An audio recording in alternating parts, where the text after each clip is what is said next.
Today I have a really stupid idea. So because there's something deeply wrong with me, I'm gonna try and send this 150-pound weight into space at 10 times gravity. And that's really basically it. Normally you'd start your way here and work your way up as you're able to afford upgrades without added gravity. Me, I'm stupid, so I'm gonna go like this and pretty much limit my penguin to hanging himself repeatedly. But what can I say? That's $7 whole.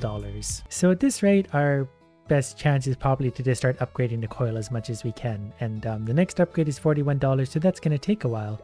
But did that make a difference?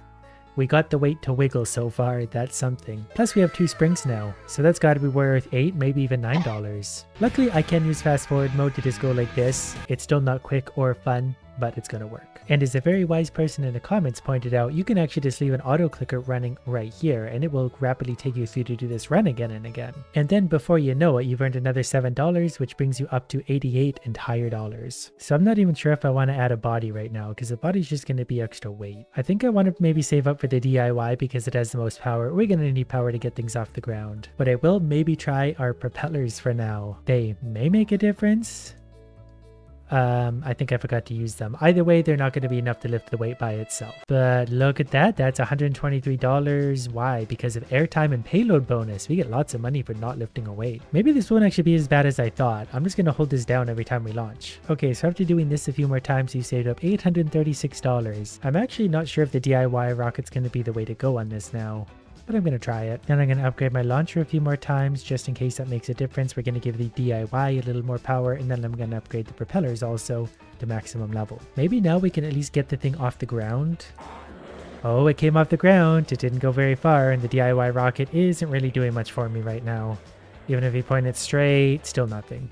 $8. Now we're just going backwards in a hurry. Maybe I need more propellers. So the DIY rocket's just going to go away for nothing. And I need something with extra boost slots. So for now it's going to be a trash can for some reason because that makes sense to my brain. And I think for now I'm just going to go with more propellers to hopefully get me into the air, lasting a little bit longer. Basically for now I need to find a way to earn enough money to buy a rocket that can actually get this thing into the sky and keep it there because this isn't working again. We're back to $8. I think something about the additions I've had pull me back down to Earth. I need to stay in the sky, so we actually need to undo this and maybe also get rid of this brilliant trash can. So we're back to simply the coil and propellers. There we go. Something about this leaves me actually hovering just right there, and that's enough to earn me money. Like that was worth $280. That's really not a lot in the grand scheme of things, but that's a lot for me now. I'm pretty sure this is just kind of confusing the game and make you think that I'm actually carrying that payload in the air all of this time, which I'm not. It's on the ground, but there's $290. So at least if I ever need to make money, I know how to do it. It's not quick, but it works. And if I really manage to make this thing rock back and forth and land the thing to the side, I can actually fly for a long time.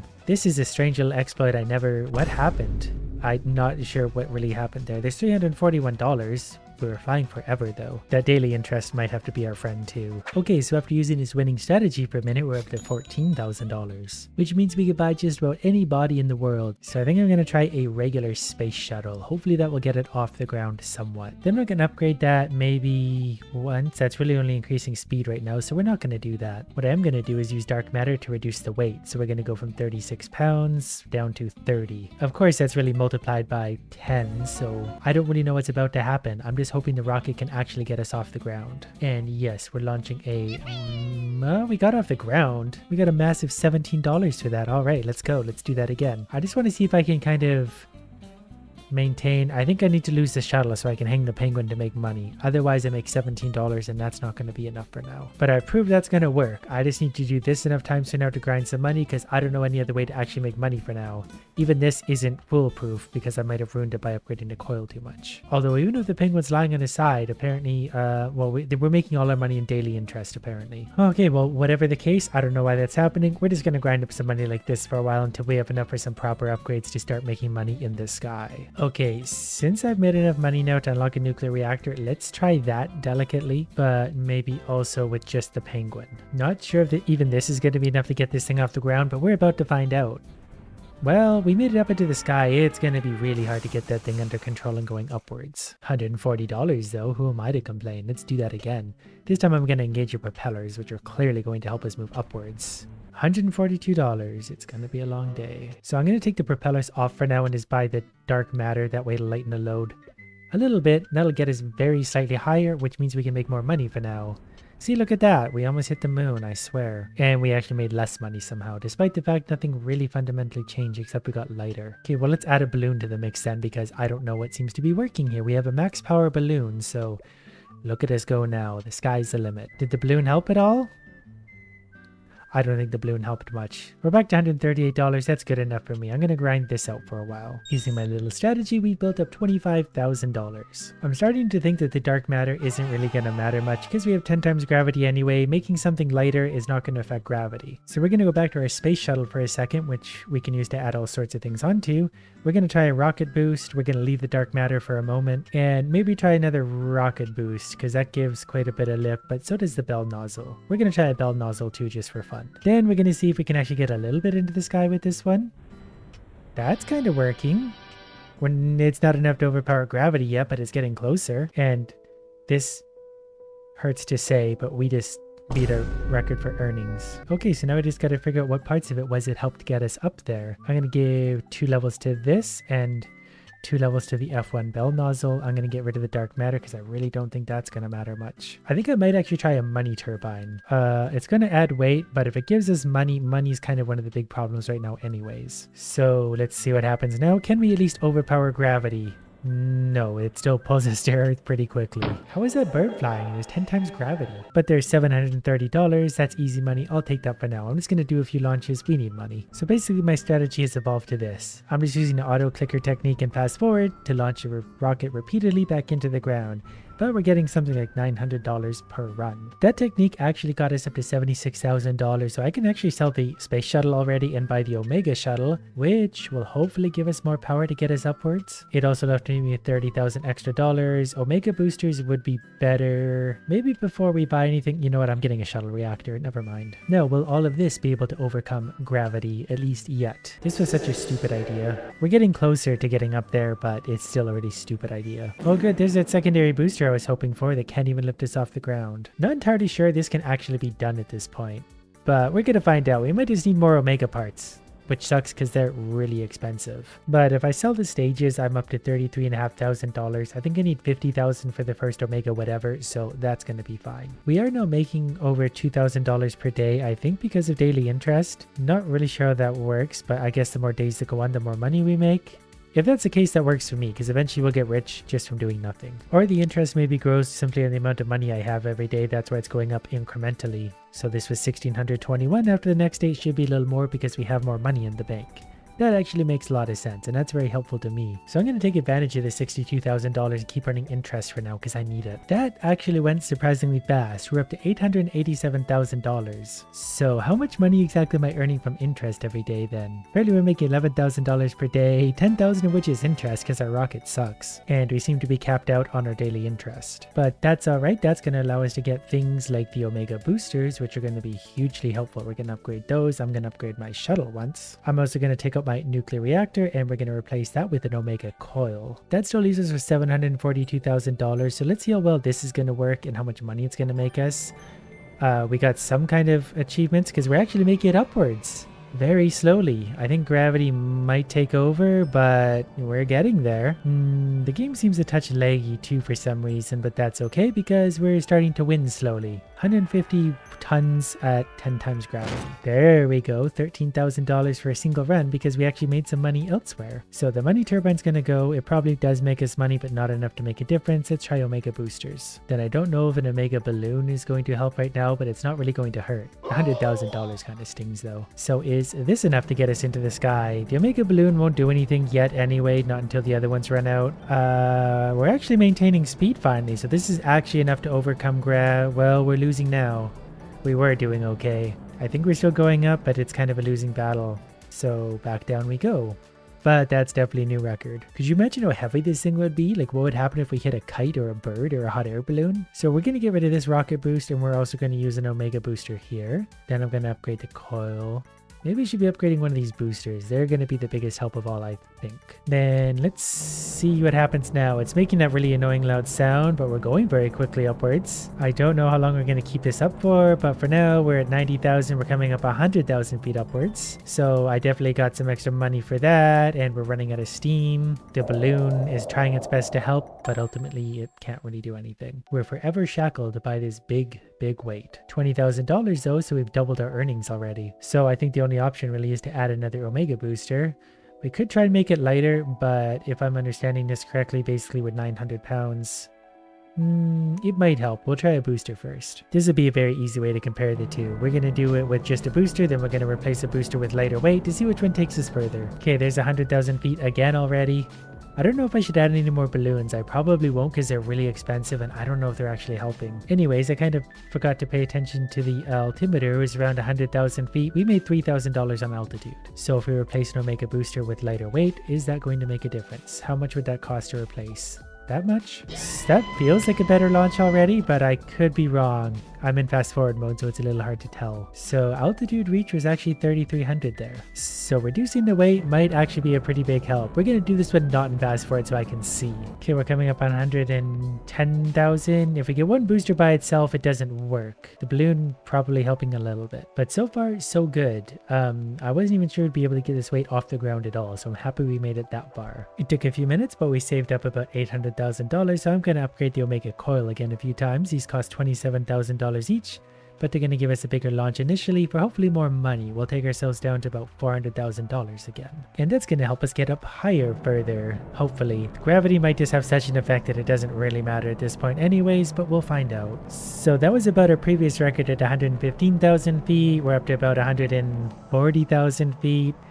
We're very much fighting for every inch of this place. But that was our $25,000. So I guess it's back to this auto clicking through this. Well, I'll see you guys again in another 20 minutes. A few exciting minutes later, we're at day 397, $991,000. I think I want to try adding 3 balloons. They cost $100,000 each, but if I don't like them, I can sell them, just like my children. So I'm simply going to add 3 balloons to see if those make any difference at all while launching ourselves upwards. They don't add any weight, so they should only add lift. I just don't know how much they add. And they also trigger one at a time. Look at the fuel on the left, so I don't think they're going to be of any help at all, because by the time the good rockets run out of fuel, the first balloon is still going to be going, and only the first balloon. So I made it to 145,000 feet. Okay, the second balloon did start going, but it wasn't until we were going downward, so that doesn't matter. And you get a full refund for the balloons. We're going to keep one because one might help. I'm going to try upgrading the shuttle a few times for maybe a couple $100,000 to see if that helps, because as far as I can see, it just increases the top speed, which isn't really going to help us that much, but it might a little bit. Okay, that might have actually made quite a difference, because now we're going up to 180,000, 185, 190,000 from 145, which tells me we need more shuttle now. That was worth $30,000 by itself. Now we have a max level Omega shuttle. The upgrades cost $50,000, which is less than these, so maybe we'll make these worth $50,000 for upgrades. Actually, the dark matter upgrade is still quite cheap too, so that's going to take us from 55 down to 51. That's a 10% weight reduction just about for only $70,000. So this should actually help us, and we're almost at 200,000 feet, so we'll get 50 BP for that. So that's something. It's not 2 million, but it's a tenth of the way there. But so far so good until we hit that stupid alien. But this does show we can overcome the power of gravity right now, because those things are stopping us pretty dead. We're at $36,000. So I think we're gonna have to go back to auto click mode to save some more money, because upgrades are stupidly expensive now. Many unbearable hours later. After letting things run for quite a while, we're up to 3.7 million, which should be enough for a few good upgrades. I think the first thing I want to do is try and reduce the weight, considering that only costs $8,000 per upgrade right now. So we'll maybe go this much. We're down to 44 pounds. Now we'll just do equal upgrades everywhere we can until we run out of money. I'm going to upgrade the coil for $50,000 several times. I'm not sure if that's going to be worth it. The shuttle also costs $50,000. It increases the top speed, so we're going to do that 3 times. I think the boosters are maybe going to be better. So let's try it right there with everything being equal, and it's costing $50,000 per upgrade, so we can get another 50 upgrades if we want. I'm just not entirely sure anything we do is going to be enough to get me up to 2 million feet or anywhere close to it, but we'll see. Luckily, I'm hitting everything in the sky on my way up, so that's slowing me down pretty badly, but we're making pretty good progress. We're at 250, there's 260. We're gonna maybe hit 300,000 on this one.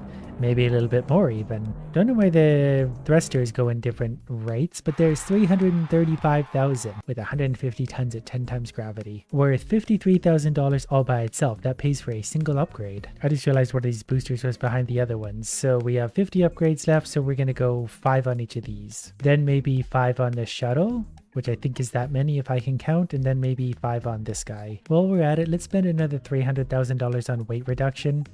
So that's going to take us down to 38.5 pounds plus 150. So again, I'm not really sure the weight reduction is going to do anything, but I don't know how they calculate that fully. That seemed to make a pretty decent difference. I was in fast forward, so my flight trajectory got a little bit suboptimal. We're at almost 500,000 feet though. That's way higher than I thought we were going to get. All right, well, let's spend the rest of our $1 million on more upgrades. The boosters are all now plus 10. This is plus 13, that's plus 13, which should carry us pretty nicely over 500,000 feet up. In fact, that carried us to almost 700,000. That was worth $125,000. I don't know what that copy thing is or where it came from, but I realize we've also been neglecting the balloon. The balloon might be worthwhile because we're up to 830,000 feet. Oh, I see what I did. I bought as many upgrades as I could all at once. That's what that little cursor thing was last time. I thought the upgrade seemed a little bit expensive, but there's something else I need to do also. If we turn off 10 times gravity, we then need to launch simply a penguin 100,000 feet without any body. He might be allowed to have an Omega booster on him, and that would be okay. I think with the Omega launcher, he's probably going to hit his goal anyway. Oh yeah, I forgot we still have the weight. Nah, whatever, we'll take that with us. Don't know if we're actually going to get to 100,000 with this. It's a little bit slow. We got a penguin in space upgrade. Really works better with the whole, rocket apparatus around it. But we got 50,000. Yeah, it's going to be a little hard with the 150 tons on our back. But I mean, I could probably still do this. Let's try it again with a better launch because we're already at 33,000. This might work. Flight trajectory, not great. We're running out of fuel. Okay, maybe it's going to be a little bit hard with the extra weight. So let's reduce gravity by 50% and increase thrust and reduce... Oh yeah, we have to... Okay, reduce gravity by 50%. Okay, that kind of threw me into this automatically. This might do it though. Just don't run out of fuel along the way. I shouldn't be doing this in fast forward mode, but I've been at this long enough that I just want to get this done. Well, I guess we can reduce the weight. Say we go 1 pound, then we'll reduce gravity by half anyway. That should probably help. Yep, we've like warped into 100,000 feet. That's kind of how much easier it is with, less gravity. I don't think we even need the thrusters anymore. We could have just launched just the penguin. So I kind of want to see what happens if we do that. Oh, that definitely worked because now we have the Omega penguin. But I'm really curious to see this now. We're going to sell that. We've got only $2 million to our name, which isn't a ton. But we're just going to launch simply a penguin with an Omega coil because I want to see how high they go. He's going to have 1 pound on him, but he'll get over that. 80,000 feet. But what's the Omega penguin? It's so cheap. Okay, we just go ahead and max that out. Plus it has all the extra stuff on it, but we're just going to sell all of that for a second. So just an Omega penguin plus the Omega coil with 1 extra pound. Wow, 200,000 feet in an instant. This is going to open up lots of options. I wish I had that today because he probably could have done this a lot quicker. But I did make it just about 1 million feet with the stupidest amount of weight ever, so I'm going to call that good enough. I'm just going to keep upgrading until I break records. I pick it up and I throw it. Collecting some stars along the way, we've gone 28 meters for $34. And using our little bit of money, we're going to be a little more lightweight and also a little more aerodynamic, even though we're a piece of paper. And there's a lot of upgrades to be had for a lot of money. So let's try this again, trying to collect stars along the way. This time we got a little bit more uplift. We might go a touch further. Yeah, we actually went 40 meters. We got $45 for that. And I just saw there's an altitude thing, so if we go straight up, that doesn't really work. But if I collect those red cranes that are floating everywhere, I actually get more money for picking up the stars. So let's try like an upward launch at like a 45-degree angle. That kind of worked. I got a red crane, 30 meters. After my little bit of screwing around, we have $163. I don't know what a fire engine is, but I'm buying one. A fire engine on a paper airplane sounds like a great idea. Tap anywhere to set your plane on fire, giving it a powerful boost. Yeah, this is going to be way better already. But we're out of fuel, so now we're just gliding, but we've definitely already set ourselves a new record. Until we hit a windmill, that actually gives us a boost upwards. Interesting. If I could get paid $85 for throwing paper airplanes in real life, I would be doing it. So let's try that again, maybe with a bit of a better launch. I'm not sure if my launch velocity makes a difference or not. Either way, there's another $41 for our piggy bank. So we're going to spend $120 on throwing power. So we'll get a better launch this time. We're going to definitely light our plane on fire. And that helped to bring us to 55 meters. I do like the kind of speed and efficiency of this. Basically, you can launch this thing super quick again and again to save up some money. What do you think Mayday does? Whatever it does, it's now maxed out because it's a single upgrade. I think it might actually be better to launch myself a little more horizontally, because then it seems to go a little bit further, probably also faster. This one's going to go still pretty far, plus the booster. We might break 100 meters. Nope. We did break $100, $116. That could buy a lot of instant noodles. So I'm going to buy more throwing power for $240. And also flight control. I actually didn't want to buy this because I want to be super lazy, but we'll see how flight control works. You may now control the plane by tilting the device. That's not going to happen. I'm far too lazy for manual activity like that. We're just going to let this thing go where it goes. It's out of my hands now. But we've just about escaped London, and I can't blame anyone for wanting to leave. 782 out of 1,000. We'll be there before you know it. We're not going to worry about upgrades for a minute. We're going to get out and find out what's next.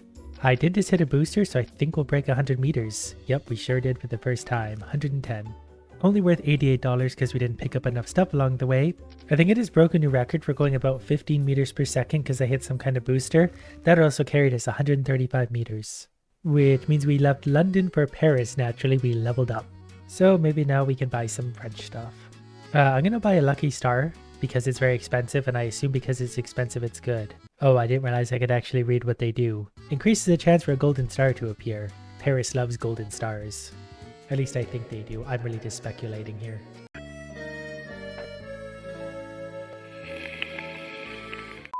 There was a golden star below. Oh, that's a rainbow thing. I kind of want that too. There's so many things to touch suddenly. But upgrades are definitely getting more expensive, so we're going to have to make it further and further to afford them. I can see now why flight control might be a good thing, but I'm still not picking up my iPad.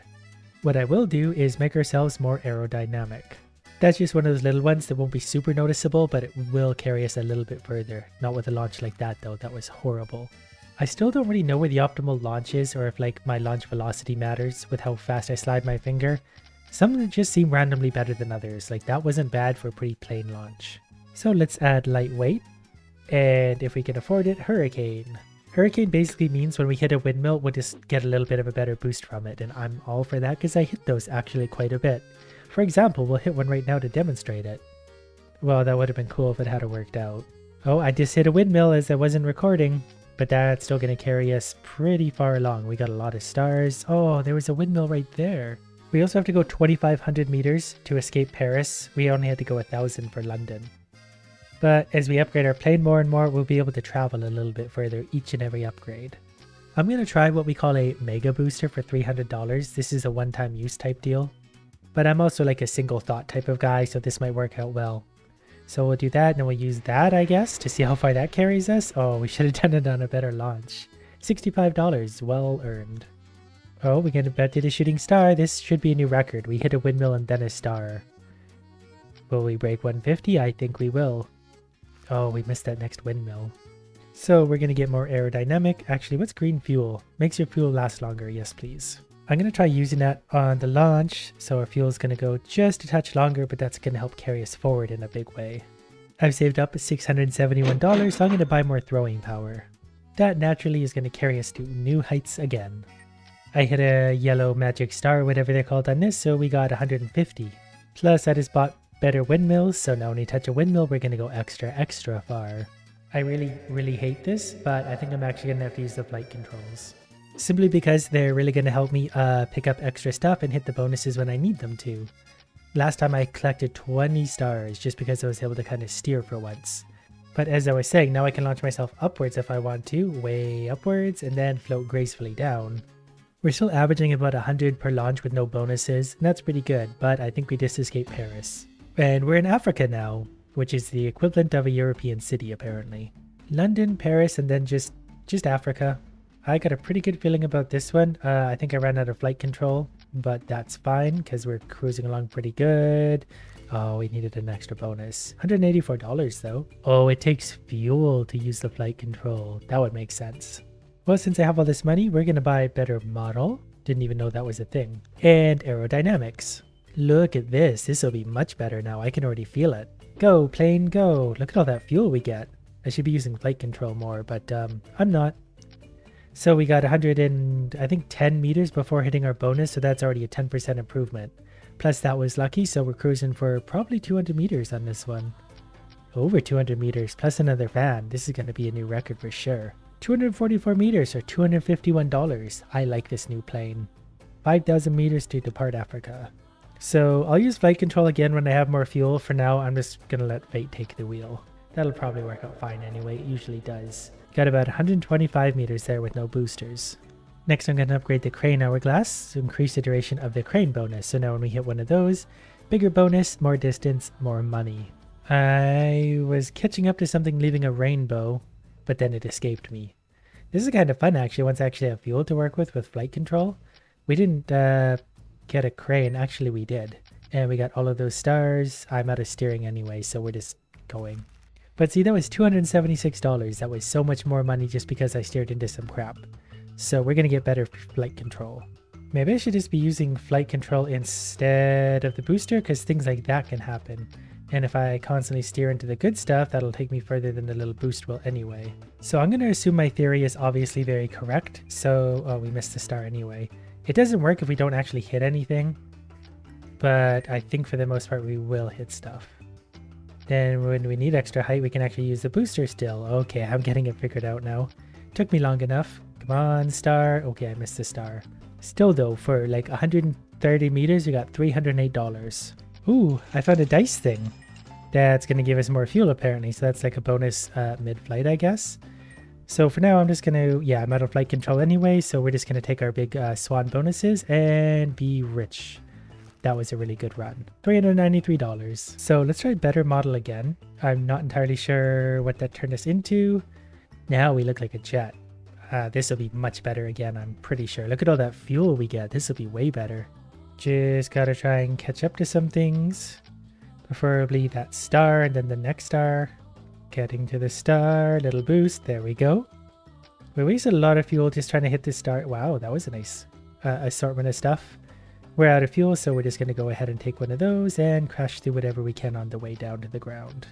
We're averaging much more money per run now, so the upgrades are going to come super easy. Picked up another dice. That's going to give me money instead, and I'll take money. I like money. I need money for upgrades anyway. Since we're running out of fuel, let's just give ourselves a little boost and let fate take the wheel.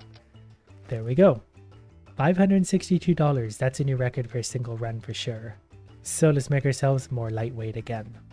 And that should carry us again to new heights. There was a dice. I might be able to hit it. Actually, it's going to be hard to let it catch up to me. Uh-oh.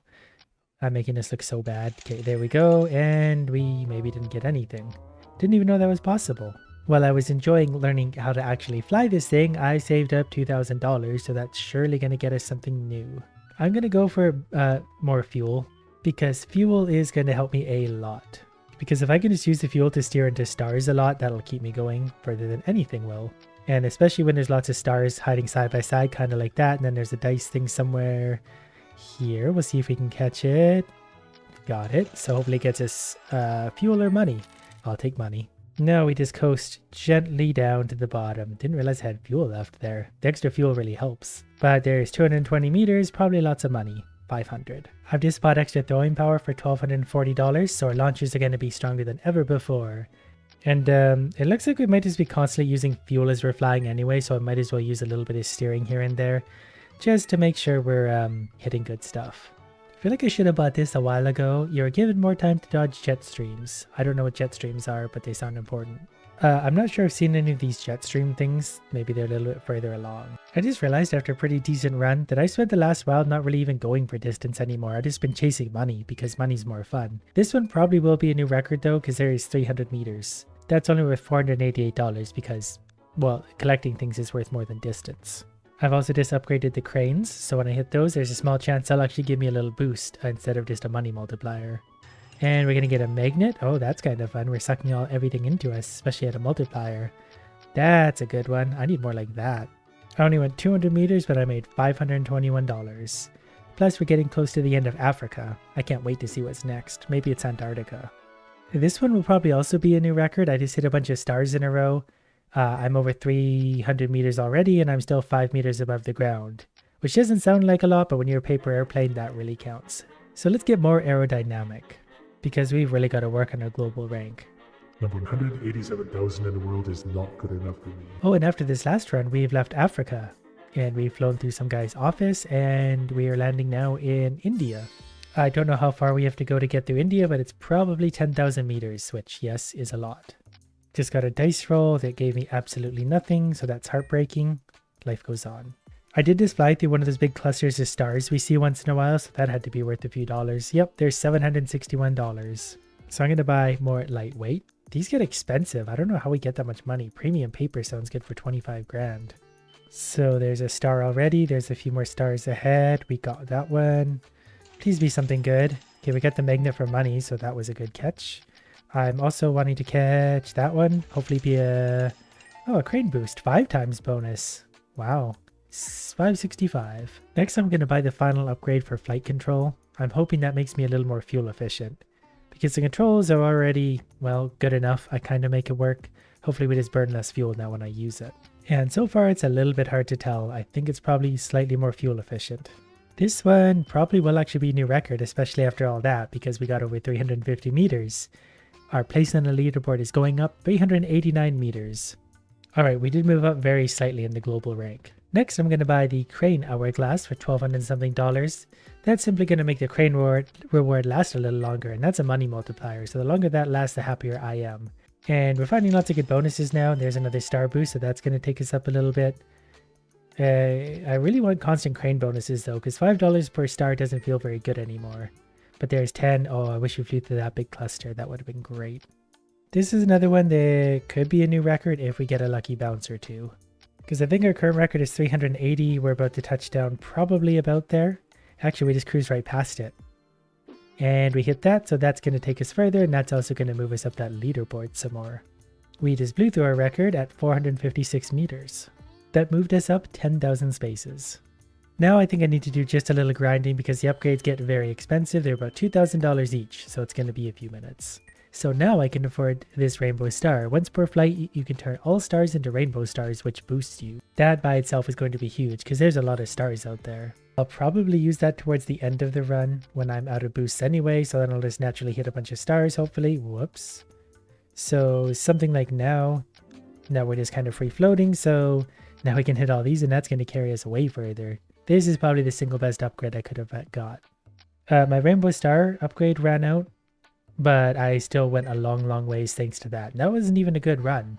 Alright, this one's going pretty good. I just ran out of all my fuel, so I hit the star booster thing and we hit a lot of stars, so this might be a pretty good one. We're still quite a ways up and we're still hitting some boosting stars. A couple lucky bounces wouldn't hurt, but I won't push my luck too much. Well, we still did 400 and maybe even 500 meters with that kind of luck. 460 meters. But that also gave us enough for a better model. So now our plane kind of looks like an actual plane. And we have much more fuel to work with, so we'll just do that much better again. And we're out of fuel, so hopefully we get some lucky bounces with the stars. But we're just going to see how this one plays out. This better plane and especially the extra fuel very much helps though. It seems pretty good overall, so we're going to do some good things with this plane. Next, let's add more lucky stars. That basically means we're going to get more of the shooting stars that give us nice boosts once in a while, and already here's 2 of them, which I missed one of. But that's okay, there's more out there, so we'll just carry ourselves further and further with that. The more stuff there is to randomly boost us, the further we're going to go, the more money we're going to make. And that's going to have a big time multiplying effect. Just about out of fuel, so I'm going to boost myself to there, and then rainbow star it. And so far so good, we're still hitting lots of things, got some kind of achievement. Jet stream. Try to avoid the jet stream by flying either under or over it. Yeah, I don't really have any control of things right now, so we're just going to kind of take it as it is. But this will be a new record for sure, because we're still way up high. Losing altitude quicker and quicker though, but we're going to break 500 and nosedive into the ground. 520. $1,100. But I think it's time we escalate. I need to work my way up the leaderboard just a little faster. And then suddenly we have all sorts of things we can buy. Like, let's try the better model, the maxed out model. And on top of that, we're going to buy premium paper for $25,000. I think that's the single most expensive we can buy. So let's see how this one flies. It has lots of fuel. And it seems to burn that fuel very efficiently. I feel like we're hardly using any at all now. And that's great because we're going to go absolutely very super far with this. Top of the leaderboard, here we come. Okay, I did also miss just about everything I was aiming for there because I'm stupid. But still, just letting this plane fly by itself like this is going to lead to good things. There's another crane bonus, so we're getting 5 times for every star. So this plane, even on a bad run, is going well over 550 meters. So we can still buy a lot of good things like more lightweight. The very next run, it was slightly better, still not great, but we're going to get over 600 meters, so this new plane is really good. We got a total of 680 meters. The global rank, we've climbed up to about 133,000th place. And that's still just not good enough for me. So naturally I went ahead and bought about $100,000 in money mystery upgrade. An expensive and impractical upgrade, probably not worth the cost. Story of my life. Not sure what that did. We also get fuel conversion, chance to regain fuel when you collect a star. That's absolutely money. This we get 15% on all money we collect after a level. That's going to pay for itself rather quickly. Aerodynamic, easy, more shooting stars, more throwing power, and crane hourglass. Oh my. So I think that's all the up. Never mind, there's more. Make that 12,000, but now we have utilities. Turns your fuel silver, make it last twice as long. Yeah, we'll take a few of those. Maybe an emergency throw. I don't know what these are, but for $200, I'll take a whole bunch. Okay, this one works without fuel, so we're going to buy a whole bunch of these as well. Then this pulls all things toward me, so we'll give that a try. Pretty slick, huh? So let's see if we can climb the leaderboard just a little bit using all this stuff. So silver fuel goes a little bit slower. Probably should be not wasting quite so much of that. I got a little excited with all my stuff. But we can also use these boosters because these don't use any fuel at all. Can we only use one per level? Oh, I was hoping we'd be able to use more of that. Because so far I'm kind of wasting all of this in a bad way. I'm not efficiently using this at all, but I didn't realize this is how it worked. But that's okay, we'll be still cruising along pretty quick anyways. And we got our fuel back thanks to our one of the dice things. Hey, we're getting into space now. Space stars! These give you more cash than regular stars. Great. Oh, $25 each. Do these ever give you more money? Great, let's just keep going up there with our super plane. So we're 100 and something meters up. What's even higher then? I have so many questions suddenly. I'm also going to hit rainbow stars. I'm not sure what the big rainbow thing was, but we went around it. These are also going to help carry us upwards, even though we're constantly boosting upwards ourselves. Out of fuel. So we're going to coast down from 200 meters into the sky. I think we're probably going to break our speed record here too. Oh, okay, we leveled out. Don't know why, don't know how, we're going quick. So we'll just keep on cruising as far as we can. I don't know why we leveled out like that, but I'm not going to complain. We just broke 1,000 meters. And we're still going and going and going. Eventually we'll touch down to the ground. I kind of miss it now, it's been so long. Oh, that's what that does. It gives you an extra bounce as a frog. Okay, it gives you several bounces as a frog, so we have lots of opportunities to get more money and stuff. Definitely won't complain with that. Okay, so we made $4,000 that run. I don't know how far we got, but it was pretty far, so a global rank should climb a little bit. Yeah, we just cut ourselves in half, 60,000 place. I think we can still do better than that, especially now that we kind of understand how this works. So I'm going to use my stuff a little more sparingly now, because I don't have as much of it as I thought. So using my stuff a little more sparingly, we've made it 200 meters so far. Not getting super lucky on this one, but here are some stars. We're moving so quick it's getting hard to hit things. Okay, there's a magnet that should bring... Well, it's going to bring stars in. I was kind of hoping it would bring shooting stars in, but that's fine too. So I guess we'll just keep working up higher and higher into space for now. Because there's definitely some good things up there. Especially the just more valuable stars. Won't say no to those. And we found the jet stream, so that worked against us in a big way. I'm just going to take myself as high as I can right now. Then hit the magic star button. See, there's something big there, a big rainbow thing I want to touch. But for now, I'm going to hit a boost. And we got a whole bunch of different boosts going on. Well, we're up to 25 meters a second there. We were flying. We're still flying. I think that was a jet stream. That's fine. There's another jet stream, but we can't really do anything about that. That slowed us down really badly, though. But look at all the money we're going to make. And we're getting close to the ground. But I think we're going to frog mode it anyway, so we'll be okay for a moment. So we went a total of 1,200 meters for $4,500. I think I could have launched again at the end. We're also leaving India and we're going somewhere new. Japan. Surely Japan will give us a new record. Can we hit both of those? Oh, we can hit both of those. I didn't know that. I kind of want to see what's into the sky if we just go upwards too. So we're already into the pink stars. Is there something beyond the pink stars? I just can't help but wonder now. The game is so full of mystery. We're out of fuel, so we're going to pink star it. And yeah, we'll be alright. This won't be the greatest run depending on what happens, but it'll still be pretty good. I think the jet stream keeps working against me. I can always get really high and do really well, but then the jet stream basically stops me like a wall. Oh, I did get a little fuel back from one of the stars. I forgot I had that upgrade. So every time I pick up a star, small chance of fuel. When I have fuel, I can steer again. I do want to try at the end though. It offers you that emergency launch thing. Oh, you can get a second launch. Oh, I could have gone so much further before. Well, I don't have any fuel, but I do launch again. This one's hit. I can feel it. We're going to hit both of those. And I'm going to try and be a little bit methodical about how I work along. I'm going to try and use the boosts whenever I can find them, though we're not finding a lot so far. Jet stream again. I'm going to use a boost right here to take myself up to here. 113 meters up. Going around the jet stream one more time. These stars are the first boost that I've actually touched so far this entire way.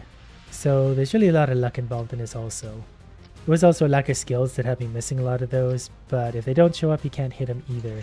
Please be fuel. Or one of those. Okay, that's okay. We're just going to use these stars now to hopefully carry us forward and away from the jet stream. Yeah, so far this is falling apart.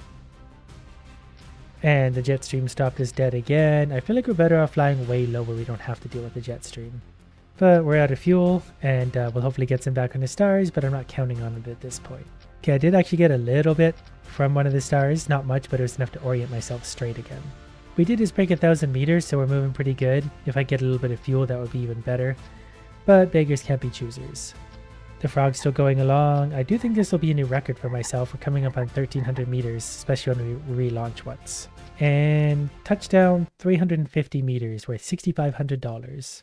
That only moved us up 3,000 places on the global rank. We're at 57,000th place. That's probably fine. Who wouldn't love a game where we get to send cats into battle for our profit? A little bit slowly at first, albeit, but don't worry, we're going to pick up the pace. For now, just going to send cat after cat in to fight the dogs. They're having a bit of a tough time, so let's send in a tank. Probably should have started with a tank to absorb some of that damage, then with the little attacky cats in behind it. I mean, I feel like we're winning, but not by a great deal, and I want to be winning by like a lot. But now that my tank is pushing forward to the front of the pack, we're going to start to push them back, and I'll throw another tank out there as well. So not only do we get to murder each and every one of them, but we destroy their very home, so no more can ever live there again. And there we go, 1,680 experience. And that means I've unlocked Axe Cat. Then with our experience, let's get cat production speed and also more money increased. Every time we kill something, we get more money for more cats. Also, let's upgrade Axe Cat because I assume it's good because it's new, and then Tank Cat. This is just the beginning. We just conquered China. Apparently we're into Thailand now with our cats. Axe Cat is pretty expensive, so I'm going to start with the tank right away to start pushing them back, or at least eating some of that damage. So by the time he's there, we're going to have another one running up behind him to kind of step up the damage a little bit. We're going to throw a few of those out. I've just realized I only can save up 100 cents at a time, so I can't even afford an Axe Cat right now. Wait, we're working our way up there. I've just got to level it up.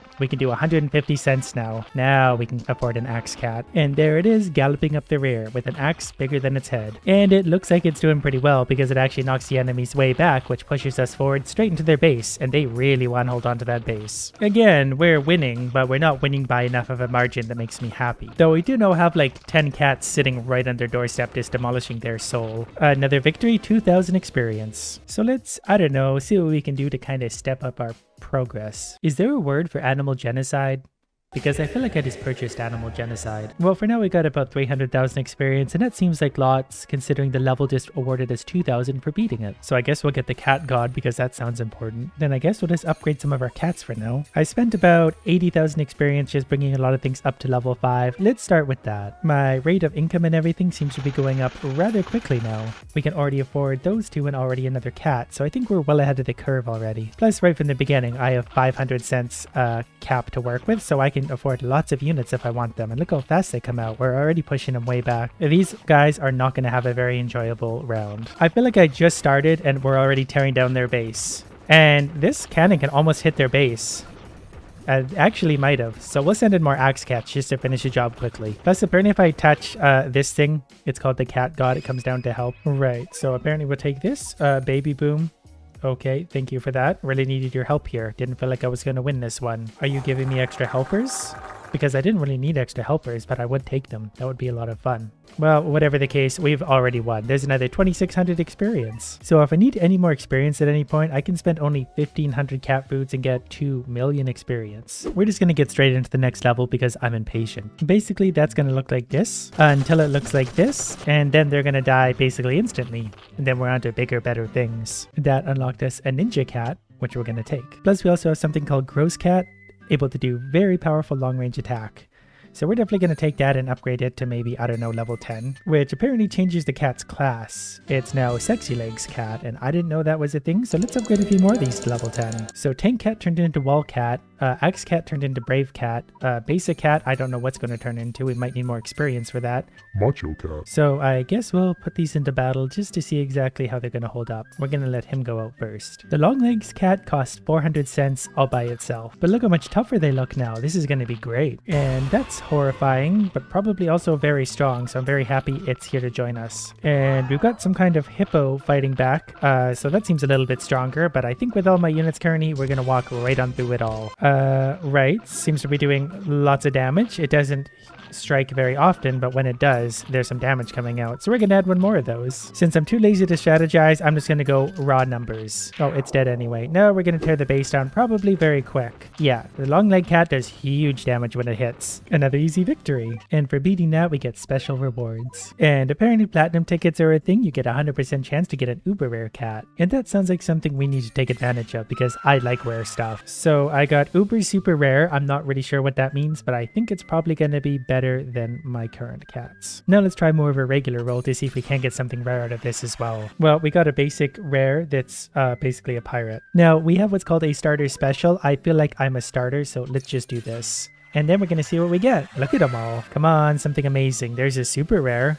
Again, I'm not sure how these stack, but I'll take all the super rares I can find. And an uber super rare. Doesn't really look like a cat anymore. I did also find one that's literally a toaster. And I'm not even sure what this is now, but we're getting something. And these new uber super rare whatevers cost a lot of money, so I'm going to have to upgrade myself. Which means that I'm probably going to need a little more experience, so let's just go for 2 million. I assume that's the best deal. So my wallet is now max level. So is my accounting. So we're going to find out what Australia thinks of my new units. It is going to take a minute before I have enough space to be able to even afford the new cats, but not too long. I'm just going to send a few basic ones out there just to kind of stall things. It's also going to be very hard to afford those super cats, but we're going to get there. 3,000 cents. Not to worry though, I am watching. If they break through my defenses, I'm going to hit them with the cannon and see what happens. 2 of my tanks have died, so I'm going to bring another one in, and I don't care. They can sit there right in the middle and battle forever. I need to see these new cats. Alright, here we go with the new uber super rare whatever it is. That looks like it does not belong here at all.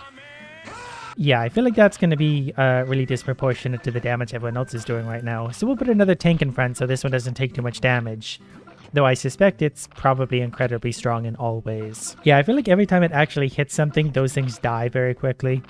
Like, for example, this.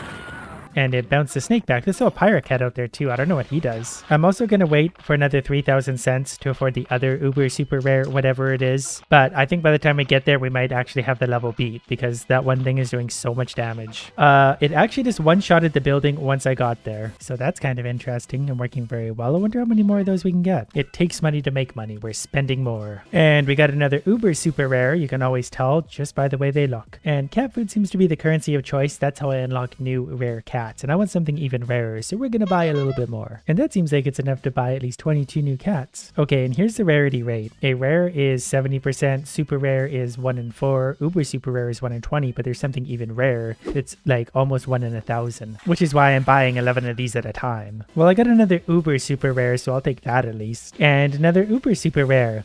It's something riding a vacuum cleaner. Now to try and figure out how to put these all in properly. I might have also done that wrong and not actually unlocked them because I didn't choose to select them.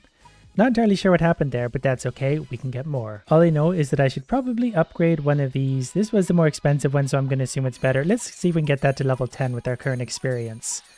That's probably going to make it pretty strong. And then let's do the same for our pirate cat. He deserves an upgrade too. He is now Captain Cat. Now we're going to do basically the same strategy as last time. We're going to put out a few tanks just to stall them while we save up enough for my super level 10, whatever it was, mega legendary. I think 3 tanks should be enough for now because they're just sending out the basic dogs. Well, this is actually kind of disappointing. My 3 tanks are actually pushing their lines back so far. Starting to wonder if these tanks would be enough to actually defeat this. Anyways, that's not going to matter because we're going to send in this giant thing, which again still looks very out of place, but that's because it's so much more powerful than everything else. So the last time we did this, we had a level 1 out there. This one is a level 10, so it should be a lot stronger. Not sure what it does. Okay, it smashes a hammer down and probably destroys absolutely everything on the ground. So we're going to leave it just with this. Every time it attacks, it takes out multiple units all at once. And that really helps me because we're going to push our line way back. While we're at it, we're going to throw the other uber super rare thing out and then also Pirate Cat just for fun. So now we're doing like double super damage. And I'm pretty sure as soon as these guys touch that base, it's over for them. Pretty sure I got this one in the bag, but anything could happen. Look at him and his cannon. That's going to be fun. I don't think he's going to get a chance to fire it though. Come on, cannon attack. Do your thing. We're getting closer. If this hits their base, it might be over. Oh, there goes the cannon. There we go. Better late than never. Yeah, we're doing massive damage to their base. I just realized we need this at level 10 so we can have a better rate of income. Anyways, we need more cat food for more rare unlocks. So now we get to buy another 33. Okay, I get it now. All of the cats go into cat storage. So they take up space in there and I need to clear it out before getting more. So we're going to put our new top level ones into use. And we're going to exchange some of these for experience because they can actually be worth a lot. And I don't know what a lot of these do, but I need about 10 spaces. Anyways, let's go for another 11. I did get another uber super rare and I'm pretty sure I already have this one because that's the one I'm using now. So I don't think we need 2 of them. We get 1 million experience for that, so why not? Then I kind of want to see what Cutter Cat is capable of, so we're going to upgrade him to level 10 and throw him into battle with us. And then we're going to use Thundia, who's a uber super rare, all the way to level 10 because she has an area of effect attack and I really need some of that. Alright, and that's pretty much going to be the same strategy as it was before. Put a few tanks out there just to stall for long enough for me to bring out the big guns. And this new one's going to be the most expensive one yet. Maybe while I'm at it, I'm going to bring out the new Power Saw Cat, which looks something like that, which is kind of ridiculous. That might be a bit overkill for right now though. Yeah, we're already to their base, so I probably overdid it a little bit on the power. Oh wait, that's new. That might be strong enough. Never mind. Well, there's always a next level. At the very least, we're going to bring the new one in. I don't know if they're going to... No, they're not even going to make it there before that base is destroyed. We won too quickly. This is a problem. Okay, this time I'm not going to bring in the Saw Cat. I'm going to wait for the big one to come in. I'm only going to throw 2 of these out for now too so they don't push back too far. Even just these 2 are enough to hold them all the way back to the line. Wow, look at that. They actually broke through my wall. I'm going to hit them with another tank and then a super strong unit once they get to about there. I'm going to see if these 2 units can push them all the way back. Okay, here we go. There's a $3,000 unit and it definitely doesn't look like a cat anymore. And I think this one's going to be pretty good for us. It doesn't move super quick or attack super often, but when she does... things die. That would be a good chance to try out the cannon too. That works pretty well. We're going to hit this one little creature with a massive explosion. While we're at it, we're going to bring in the other super strong unit and they can work together and I'll put a little wall up so they're a little bit more protected. I suspect they probably have more health and tankiness than the actual tanks, but until I'm sure of that, we're going to keep rolling like this. I think I have 3 units currently in play and it's way too strong. Like I'm just walking through everything they have. And before I could even acknowledge the base, we destroyed it. So there's 5,800 experience, so that's pretty great. And apparently I'm allowed to open 1 rare cat capsule. I'm not holding out hopes. Well, it's a super rare. It's a cat in a bath. They love that, so we're going to turn that into experience and move on. Our original super uber rare is still only level 1, and that won't do it all. So let's bring this one up to level 10.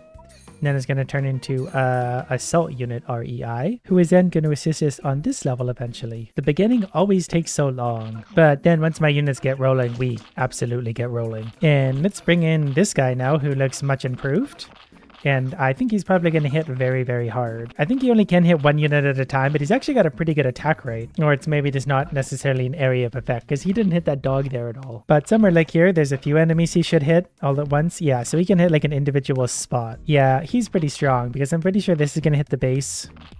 Nope, it didn't hit the base. The next one might though, because he's getting very close. And once it starts to hit the base, we're going to do a lot of damage.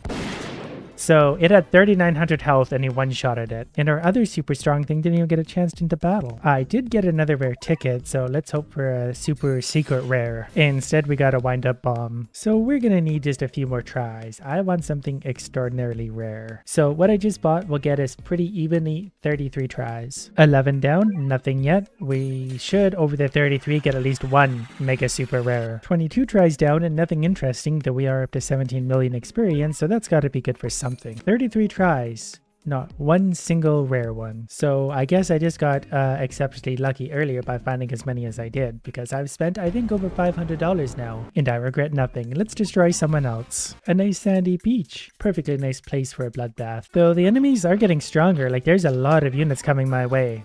But if they do happen to bust through my erasers, I'm going to hit them with the cannon. So far, they're still hanging out at the eraser, so let's bring in this, which is the area of effect. And that's going to help push the enemies a long ways back. Well, now it's just her versus them. I'm going to put a tank out because I just really don't want her to die because she's really expensive. Not that I think there's going to be a problem with that, but just in case. You never know what's going to happen because I really don't know their stats. I just know that they do a lot of damage. Like that. They just took out like 8 enemies all at once. And then she's going to have some backup from him, who's also going to do a lot of damage. So now we should march very happily all the way through to the end, with nice big hits just like that. I really do want to get a third uber rare involved. Oh, we lost Eraser Cat. We'll bring Eraser Cat in. But also another uber super rare, so there's 9,000 cents in units rolling forward. So I feel like from this point forward, it's going to be easy. We'll even bring a Pirate Cat in and then the Power Cat.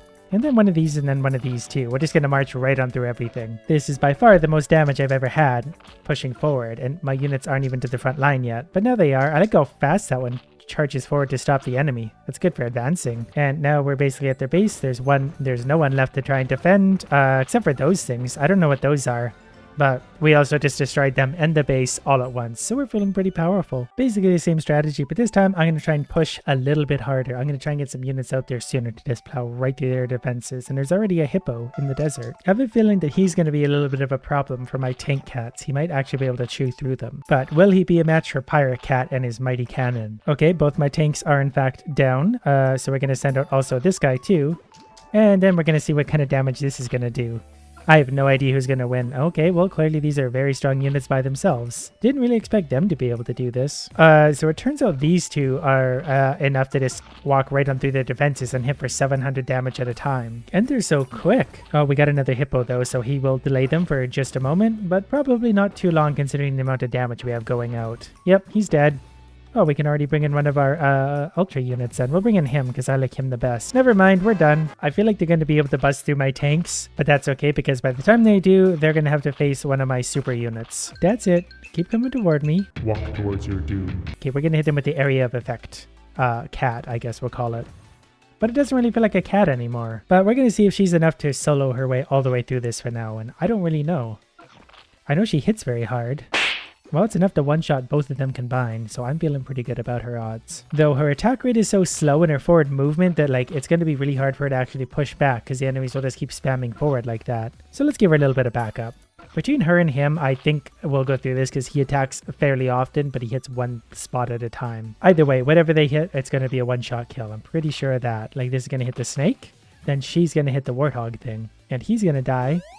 Oh, no, he actually pushed her back a little bit. I didn't realize that could happen. So you definitely do need a few units just kind of stalling them for forward movement, because these two by themselves don't push forward very quickly. Because he just made a bunch of progress, but he still only got it halfway. Now they're both... She's going to waste her attack, not making any forward movement, and they're already stalled again. It's just the slow, inevitable, torturous grind of me plowing through their ranks straight into their base, and there's not a damn thing they can do about it. Oh, I looked away for 1 second, and they finished the battle. So they're clearly overpowered. We did take damage to our base somewhere there, but that's okay, we won pretty handily. Alright Madagascar, we've conquered half the world, I guess you're left. And I'm not feeling particularly intimidated yet, but those little guys are good for pushing forward, look how fast they are. That's okay, we can hit him with some of my fast units too. This guy's nice and fast, he's gonna clip them. That claw's actually big enough, he could probably actually mulch them into jelly really quick. This might even be overpowered, like I might just roll through their entire base now. Yeah, all I really need to do in any one of these battles is just unleash this thing. And it just goes and chomps through everything at super speed, because even that's way overpowered. That's a new enemy though, it's a gorilla. Oh, it can even absorb a hit from this. That's kind of interesting. Oh, okay, it's fighting back. We got a fight on our hands. Oh, interesting. I don't know what that means. But we destroyed the gorilla. They destroyed my thing. Maybe it's not as overpowered as I thought. That's okay. We can just pull out the big guns. I think they're actually close enough to be hurting my base at this point. So that's a little alarming. Nope, doesn't look like it. The base is still fine. They were just hurting my hero thing. They're very strong, but they make progress so slowly. But that's why you get 2 of them. They even are able to push my heroes back once in a while. And that's kind of annoying because we need every little bit of progress we can get because we're so damn slow. Actually, the black and blue one moves a lot quicker. So once he does get a chance, he pushes forward. And now we can have all 3 of them pushing forward. And I feel like that's going to help because they can kind of spread their attacks out and they won't all attack at once and then make no progress. It's actually been so long that I brought in a second one of these. So now we have 2 of them in play. Oh, and we managed to hit their base. So I guess it turns out that when you spend $500 on Battle Cats, it makes the game a little bit easy. Today, instead of trying to catch the fish with bait, we're just straight up gonna spear them. This is kind of just a much more efficient way of catching the fish. And if we catch enough of them in a row, we get extra points for combos, which means we get to catch even more fish. Because these are pretty basic fish for now, and this is a pretty basic harpoon. I can only get really 1 at a time, and I have limited range. I can't even stab the big lime one. And I'm already out of oxygen. I have a finite amount, it runs out, especially as I use my harpoon. But I did make $204 for my trouble. And then because I'm here, they're going to give me a bonus of $2,000. Tomorrow, I get this dog, but I'd rather just have the money. The harpoon we're currently using has very little penetration, so I don't like that. We're going to spend $1,000 to upgrade it just a little bit, and then we're also going to upgrade our air tank twice, just so we can stay down there a little longer. Because one thing I noticed is that the longer I'm down here, the more fish start to appear. Still not sure if we can grab the lime ones, but we may be able to grab multiple fish at once now. The problem is I am running out of oxygen as long as I'm down here, so I just really should be stabbing anything at all. I also have these handy net upgrades, so when I want to fire those out, I can catch a whole bunch of fish at once. A very big fish has gone by, but of course I can't harpoon it yet, so it's just teasing me basically. And there's a bunch of lime fish that I also can't get. Maybe I can have that fish though, it looks small. Come here, let me stab you. We need more penetration. Well, this has been pretty much a disaster so far. But that's okay, because we made $365 by catching 15 whole fish. I'm not even going to try to buy upgrades with that. I'm just going to go stab more fish. Maximum penetration. This time I'm going to be a little more cautious and try and get a combo of fish going. Because if you get a combo, you get a multiplier. And I missed after like 5 whole fish. So I'm just going to focus on whatever happens to be closest and looks the most valuable, like the Nemo fish. And I apparently still haven't speared a jellyfish yet, but they are kind of small and hard to hit. Eventually, there we go. Oh, okay, they just shock you anyway. And they're not even worth as much as a clownfish, but now I do know what they are. And this cat is pointing to what he wants, which is 4 icy fish for $480. Which is going to be good because we're not making money quick enough. It's going to cost $1,430 to get more air. So again, we're mostly just going to go for the combo, and the quest fish is clearly here. At least I think it is. It's a little hard to tell at this point. To be fair to the game, I do kind of need this kind of guidance normally, or I don't really pay attention. The next one I stab will be a 10 fish combo. Actually, I might already be there. So there's an 11 fish combo. But even then, I've been doing very good. My oxygen is already running out. So we're going to take a clownfish and be on our way. So after all of that, we got $281. We now have a total of $979. Plus $480 from our cat. But that's just enough to give me a little bit more oxygen. So we're going from 133 liters to 144. So that's like a 10% increase.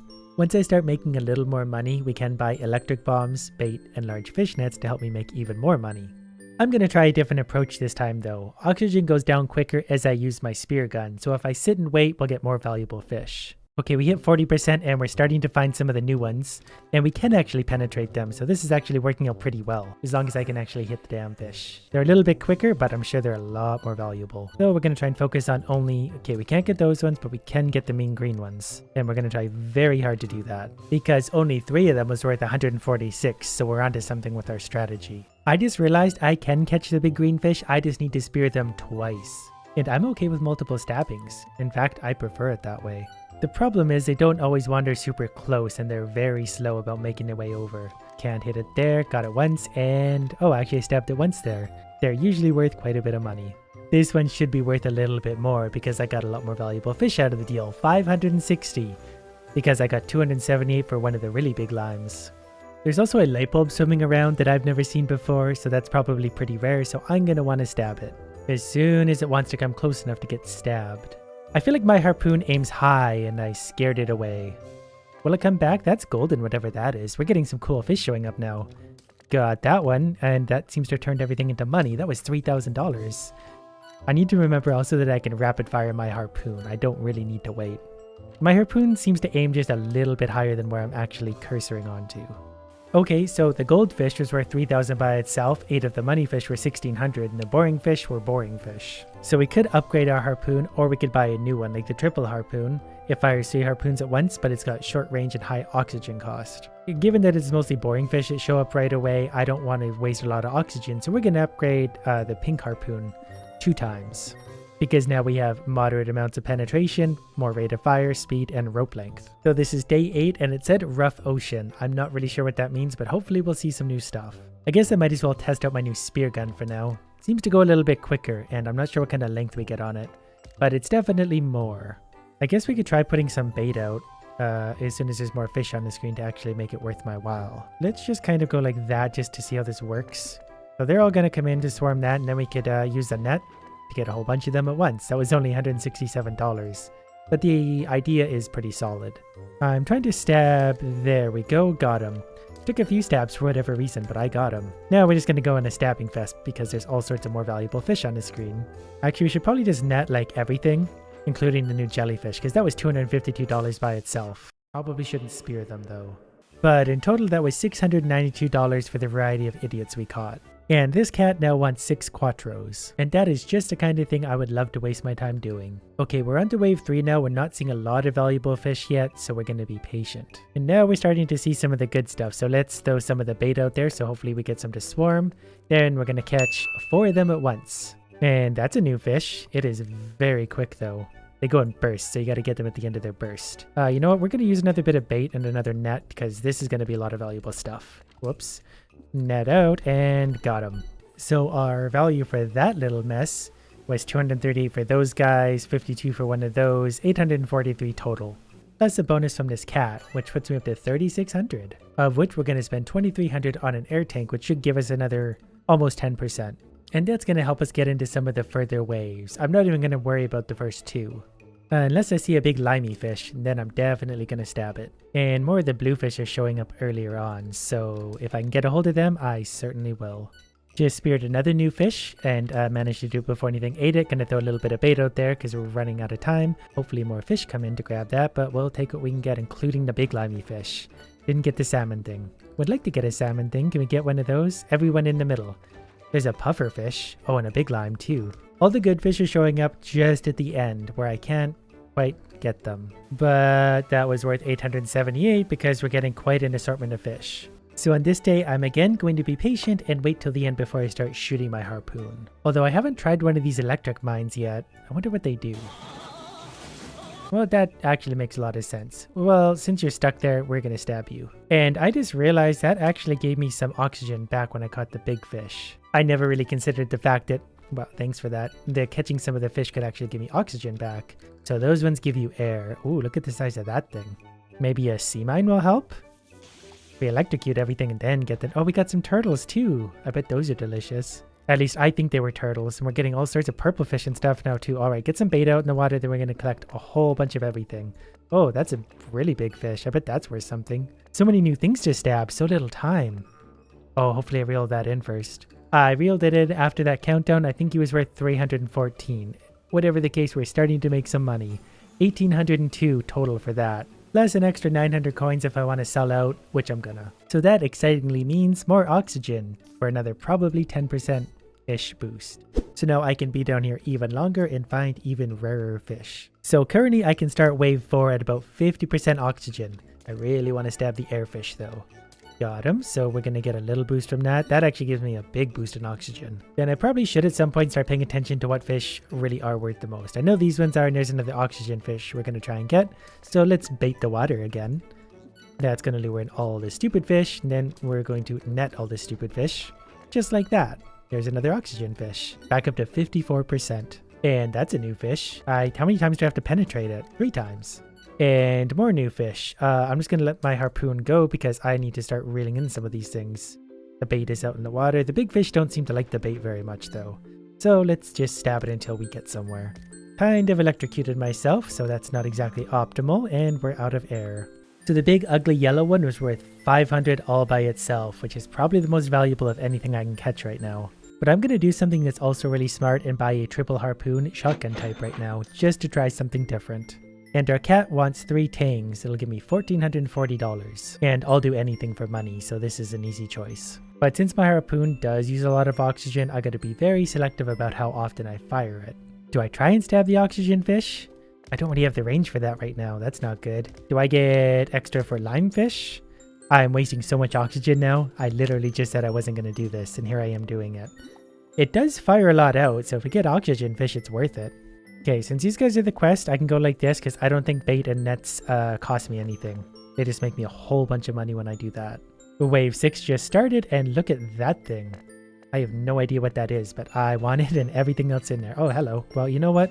Oh, I didn't want to get stabbed. But I did make $1,600 because I caught the heartfish and a whole bunch of other things, including 2 of those. And I already finished the cat quest, so that's an easy $1,400. Plus, I usually get some stuff in the mail, which I'm sure is great, but I don't read it. This shotgun harpoon is kind of fun, but at the same time, I think it uses too much oxygen. I'm too trigger happy. I need one more like this, so I'm going to go back to using this. But don't worry, we'll buy another new one soon. Large smack grouping.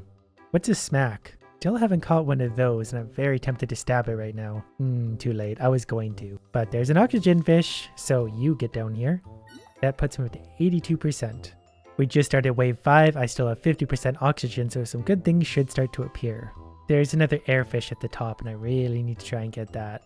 It's worth more than the other fish right now if it keeps me alive longer. But it's going to make things difficult, so we're going to try and lure it with some bait. And that's going to work pretty nicely, because we'll also make some money getting all that. Oh, we didn't get the oxygen fish. Now we did. So we go from 20% to 44%. And we need a little purple thing. So let's throw some bait out there, and hopefully the purple things like those. And we even grabbed the red one out of that mix. It's probably very good for the ecosystem. There's a few new fish still. There's so many things to stab in so little time. That stupid other fish ate right off my hook, but I'm kind of getting used to that feeling. Give me you at least. Okay, we're gonna have to take care of these before getting other fish. I get it now. For that little mess, $1,877. And that puts me up to $6,943, which is almost enough for a sniper harpoon, which is probably better but doesn't look as exciting as a cannon harpoon, but we'll get there. And apparently we have a dream we can go to. Okay, we're just supposed to kind of bounce around and catch whatever we can catch here. I'm sure these are going to be valuable, and I'm not really sure how this works. So, I'm going to be really lazy and just throw some bait out there and then use the net, because that usually works pretty good for me. I see, we maneuver ourselves with our own harpoon, so it kind of has force to guide us around. But let's draw in more fish with the bait and then grab a whole bunch here. That's definitely earning us a lot of money, and we probably get oxygen if we run into it. Very slowly making our way to the oxygen bubbles. Kind of wish I brought more everything, because this is a lot of money. I'm having trouble stabbing things because it's very uncontrollable, and my harpoon is very loose to aim. Got a bowling ball though. For fishing in space, we earned $3,811, which is more than I thought I would ever earn for fishing in space. So let's unlock our sniper harpoon for only $7,000. We can even give it its first upgrade, which gave it a little more of everything good. And now we wait. Okay, there's our first airfish, and we can actually lock right onto them now with the sniper harpoon. We use a lot of oxygen, but we can lock on, which is very helpful. Gonna need more penetration, because we can't really hit them super far out. But we'll definitely take you. I do like this harpoon though, really takes the effort out of it, and I'm very lazy.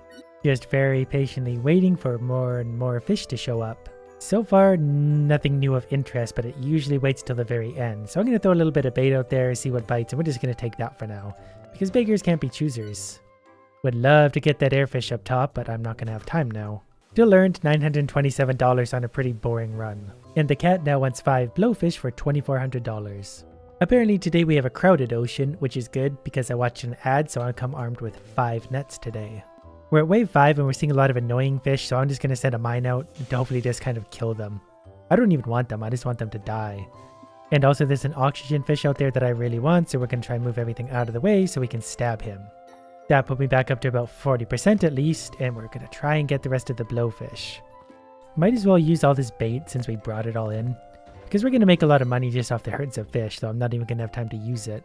I kind of hit continue, so we're just going to keep going with this for a second. And that's okay by me, because we've got all these things to use up still, like this net. Once they're out of the way, we can get more air. This is the first time we've been into wave 9 as far as I know, so that's going to have some new and hopefully more valuable fish. We're going to lure everyone in, especially those little green annoying fish because they eat all my good fish. And with that, my quest is at least done. I haven't really seen anything new, so what we're going to do is throw some bait out and then we're going to throw a bomb out. Just, to electrocute fish. No reason in particular. And that bunch of beautiful fish was worth $3,137, plus a mysterious $1,600 extra, plus the $2,400 I got for the blowfish, so $9,000 to spend. 6,000 of which is going into our harpoon to make it even better. More penetration. So let's see if we can get a clear shot at dummy here to test our new spear gun upgrade. And that was not what I was aiming at. Got him. One hit though for oxygen is pretty good. Gonna throw out a sea mine there to hopefully get a clear shot at the oxygen fish, and I got him. Definitely needed that because that put us back to 50%. And basically, I just wait because I'm gonna throw out some bait pretty soon to try and catch some valuables. Those fish that keep eating my stuff are getting really annoying. Kind of forgot the amount of oxygen this spear gun uses, so I need to use it kind of sparingly. $2,500 for all of those. And I actually do make a lot of money off the annoying fish, so I should be working harder to remove them. $8,000 means an even better air tank, so we're going to go from 167 liters to 178. And I just realized a cannon harpoon has lots of penetration. So we're going to need 20 grand for that if someone wants to pay out. Got my first oxygen fish at wave 4, so that's going to put us back up to 80%. And we've already got a goldfish wandering in. We don't normally see them this early on. There's another oxygen fish we're hopefully going to reel in before the other fish notice. And there's another big goldfish over there. So I'm going to see if I can lure in some of these because there's actually quite a few valuable fish that more or less just disappeared. But we'll take all that and then the limey. There's another airfish if we can get to him, but he's a long ways up there. Come on. Oh, I'm going to run out of air again. Well, I tried. I agreed to watch an ad for more. I made a deal with the devil again because you get so into this, you just want more and more fish. I can't help it. We need the bigger harpoon for these things. I cannot... Yeah. Only $1,700 for that, so it's going to take a minute to get the 20,000 we need. After like 80 stabs, we finally caught one of the big blue ones, and I put a lot of resources into doing that because I was determined. And yeah, we're going to sacrifice this because I'm way too committed to give up now. And I've still got a whole bunch of bombs and stuff to spend to get rid of the annoying fish. So we're going to try and do that once we get both green ones kind of in the middle. And then we'll just go ahead and net whatever's out there. Anyways, Big Blue was worth $1,650 by himself. We made $4,500 on this individual run, plus $2,300 for this. So after grinding up a few dollars, we're up to $21,000, which is enough for Mega penetration. the upgrades for this start at $4,400. And that's a massive oxygen cost. Well, it definitely looks like a bigger cannon. And here's the first chance to fire it at the big oxygen fish. And we definitely speared it all at once, so that was pretty easy. Definitely has good penetration at very far out. And I'm seeing a valuable fish that I'm going to toss some food out. Whoops, didn't mean to fire that out. Again, didn't mean to fire this. Wanted the net. Whenever you're ready, there it is. But speaking of these fish, yeah, we can one-shot these now, which is nice. We can even get a few fish. Ooh, what about the big jellyfish?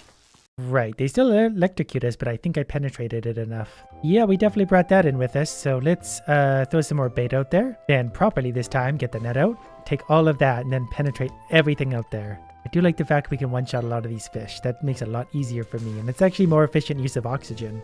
And we're so close to being done and being able to do the deeper side. So I'm not really sure what I still have to catch, but I'm going to penetrate it good when I find it.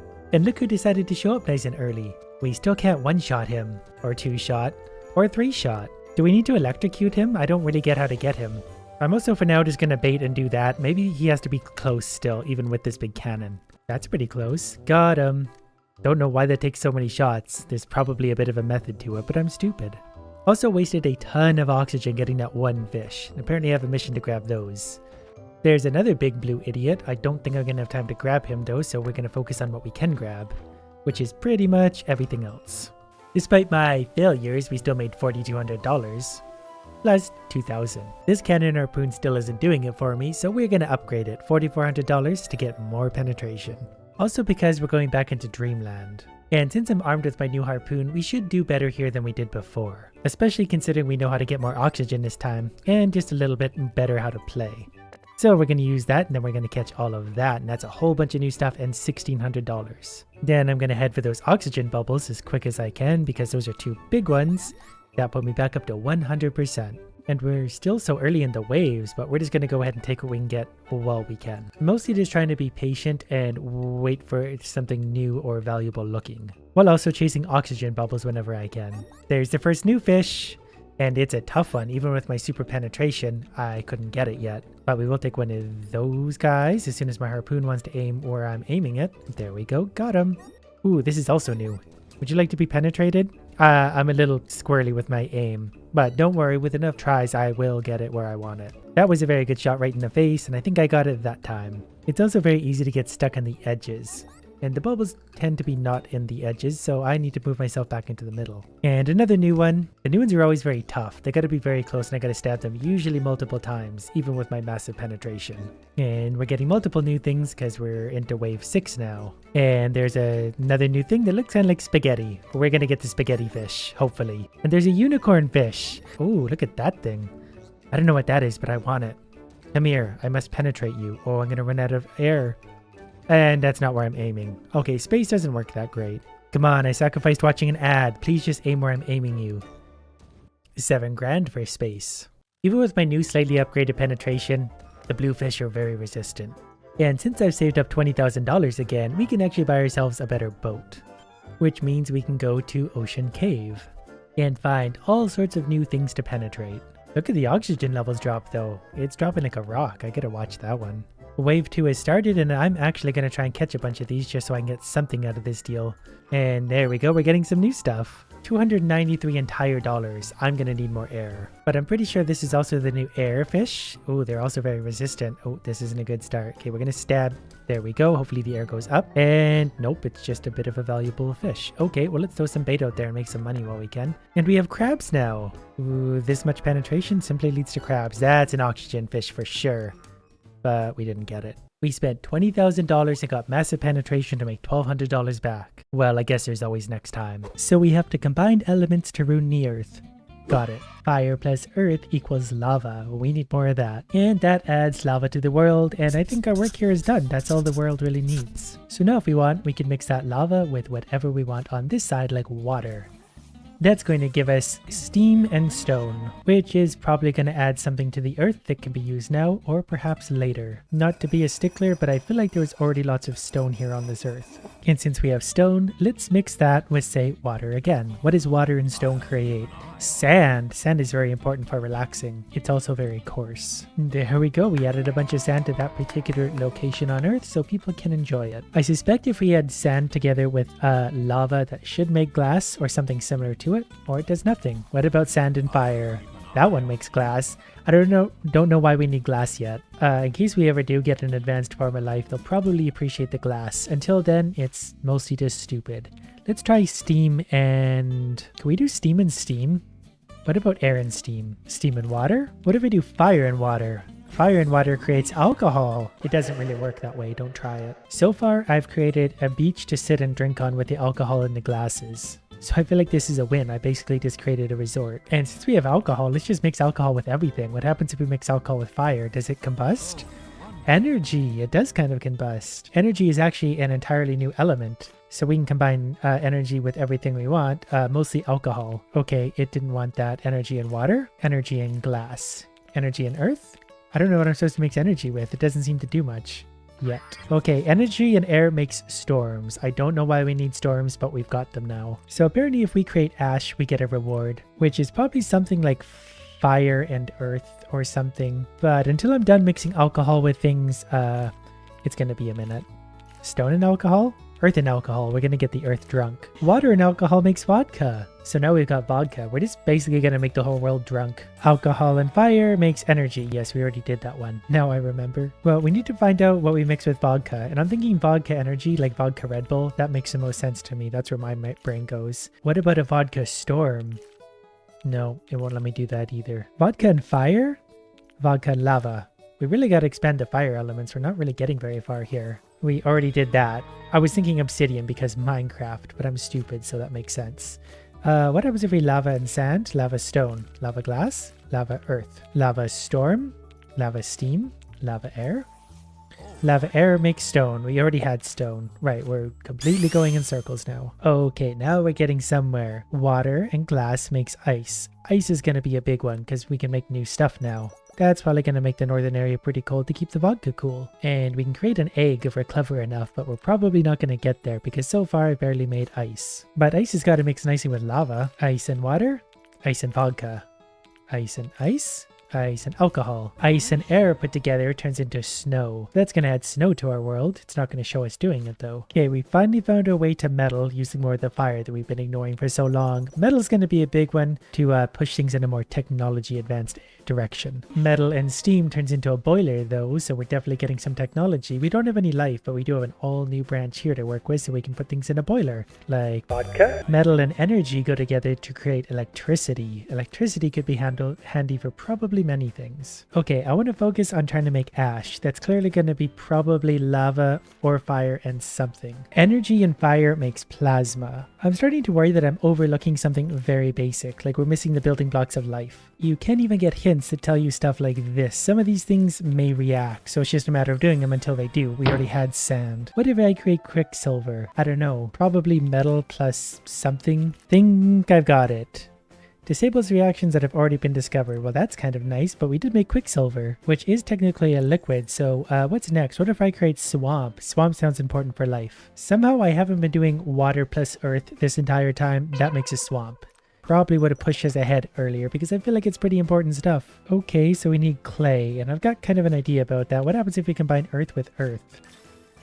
Nothing. So some of these may react. Electricity to either, well, one of the waters. Electricity or energy in one of the waters. Energy to quicksilver, electricity to quicksilver. Something's got to happen here eventually. It tells me they're going to react. Energy plus the swamp makes life. Life is suffering. It is when I create it. We're going to be on seeds pretty soon, but we need another hint. We need weeds. That's probably life plus water. Life plus alcohol? No, we'll go for life plus water then. That makes sense. And we have whatever, this is I guess just weeds and stuff. So we're going to add electricity, energy, and life to weeds. Nothing's going to happen. But now we can add moss to our stupid world, which is probably life plus earth or stone something here. Well, we got the egg. Didn't expect that one. Egg is important. Our first actual creatures. Our earth is looking pretty good right now. So let's give those eggs a drink. They've earned it. Vodka? Quicksilver? What if we throw them in a swamp? Something happens if we throw them in a swamp. We turn into a lizard. So we definitely have some creatures running around, but let's try to make some seeds so we can get some plant life, because the lizards probably aren't super happy without it. And we also need dust, which is probably like sand plus earth, wind. Yeah, this entire time I really didn't combine just the most basic of things, but we're going to make the lizards dusty now, so you're welcome. Okay, now if we can combine something with the lizard, we're going to make something new. Probably not any of these. It's probably dust or air. Air and lizard. Makes an air lizard. Oh, makes a bird. That's pretty much the same thing. Those are going to go up there in the North Pole, so I hope they're happy there. I finally made ash. I thought that'd be easier to make, but that's actually lizard plus fire for some reason. That would technically make ash. It just asked me for that years ago. Now it wants mushrooms, which is definitely life plus something. Okay, while I was messing with that, I put life and sand together. That makes seeds. We're going to grow some sand. Or just seeds. Human, new mission available. So all we got to do is make human. So I'm going to put life and seeds together and see what that does, and then we'll take it from there. 1 life and 1 seeds. That didn't do anything. Life and life. Life and energy. Life and electricity. Life and egg. Oh, I make coffee. This one's super important. I think that was energy plus seeds. And good news, some of these may react to each other. Dust and seeds. Life and ash. Ghost. We haven't even killed anyone yet. We don't even have humans yet. How can we have ghosts? Starting to get a lot of categories. We're at groups 10 of 26 and 31 of the 249 elements. We got a long ways to go to complete our Earth. Okay, now it wants a turtle, so I'm assuming that's like life and water. Life in swamp. Bacteria. Well, bacteria is important for many reasons, and it's also pretty damaging for others. So if you put weeds and earth together, you get mushrooms. And that's something it really wanted, so now we got mushrooms. We're getting so much diversity here. We have seeds, swamp, mushrooms, and lava. And glass. Next it wants a thunderbird. So I guess electricity and bird? That's not even right. I don't know what a thunderbird is or why that didn't work. What if I create beast? Well, tell me how to do it and we'll create you a beast. Coffee ghost? The hints have been recharged. Some of these may interact. Oh, I made a dinosaur.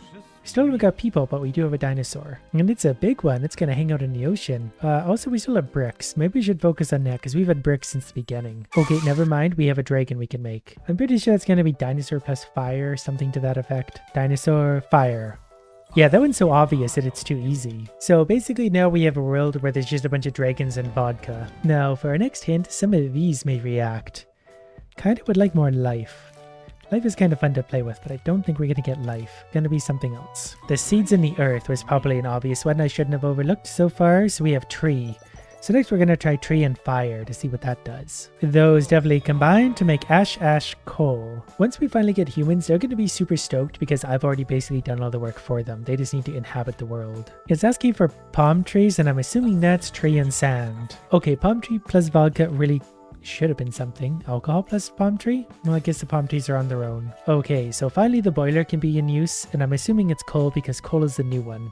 Coal plus boiler equals steam engine. We should add some steam to that. Probably this makes energy. So we've managed to create a steam engine before we've even created humans. Steam. Next is asking for a treant. That's probably going to be tree plus life or something to that effect. Yep, so we have dragons and dinosaurs and imaginary creatures, but still no humans. Now it's asking for, well, it asks for oil and phoenix. I'm pretty sure phoenix is going to be fire, bird, something to that effect. More mythical creatures. I'm pretty sure oil is just going to be dinosaur plus time. Dinosaur plus lava. Dinosaur plus meteorite. Going back for another hint because I can't quite figure this out. There's too many options. Something there combines with something there. I'm pretty sure bacteria can be turned into lots of things. So there we go. We also have a new mission for ceramics. Still looking for the human part of all of this. Maybe there's something to do with bacteria and life. Bacteria and plankton makes fish. So that one's kind of interesting. There's a school of fish. Our evolution is slowly but surely coming along. What if I create whale? But how? Well, I'm thinking fish probably plus even fish.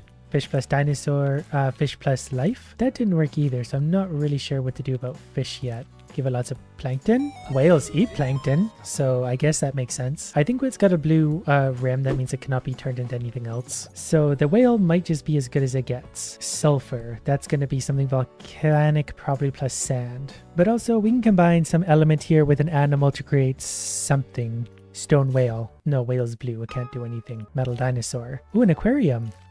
Nope. I'm not actually sure what to make of this. I think that was sand and lizard. I don't even know what I just put together, but I made a beast. So the beast can still be mixed with things. I'm just not really sure what. Oh, beast plus life equals human. Oh, we're gonna mix humans with everything. I want some weird stuff to happen now. I like how they put the human isolated over here away from anything useful. We can definitely make a wizard. Human plus energy, maybe? Well, that was a pretty good guess. That's also pretty weird. Human plus steam engine? Boiler? Wizard plus steam engine. Oh, human plus coffee. Human doesn't actually interact with coffee, so this game is not realistic at all. Okay, but humans plus something here certainly do, and I'm thinking that's vodka? Alcoholic! We've had humans on this planet for 30 seconds, and already we've got alcoholics. But like I said, they're sitting on the sand under the palm trees having a tropical vacation. Imagine getting a wizard drunk? The stupid things they would get up to. What about a wizard and a ghost? Dragon? Wizards like all these things. Can we just feed humans these things then?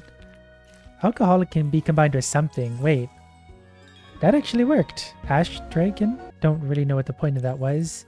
What if I create sex? We probably get more humans if we do that, but that's how we do it. Now, domestic animals are probably going to be humans plus animals of some kind. Human plus beast equals domestic animal. A lot of these are very intuitive, some of them not so much. But at least he has cows to play with now. Now it wants blood. I feel like we probably should have invented that before the humans. I'm kind of thinking human plus life on that one. Human plus energy? Human seed? Human egg? It also wants meat, and I'm pretty sure that's going to be domesticated animals, probably with humans. Humans and everything make everything. And we got milk. That actually made a bunch of things, because of course they do. Meat and milk are the end of the line though, so what if happens if we like wool and do that to it?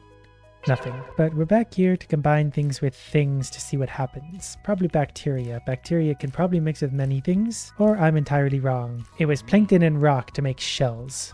Not sure what the point of that was, but we now have shells. And we're back to Thunderbird again, but I'm really not sure how to do that. Maybe a bird in a storm? Yeah, that was actually it. I tried bird and electricity earlier because Thunderbird, and that didn't work. Now it wants a demigod, so that's definitely going to be human plus something. Human plus wizard? Human plus alcoholic? I think that was wizard plus electricity, or wizard plus energy. Whatever, I had to supercharge the wizard. That's all I know. And demigod can still go higher, so what if we combine a demigod with? A human? Oh, an alcoholic. What if I create a corpse? A corpse sounds great. I just don't know how to make one. Oh, alcoholic plus vodka. That's got to make a corpse, right? Alcoholic plus alcohol? No. Well, we're going to do something with the human.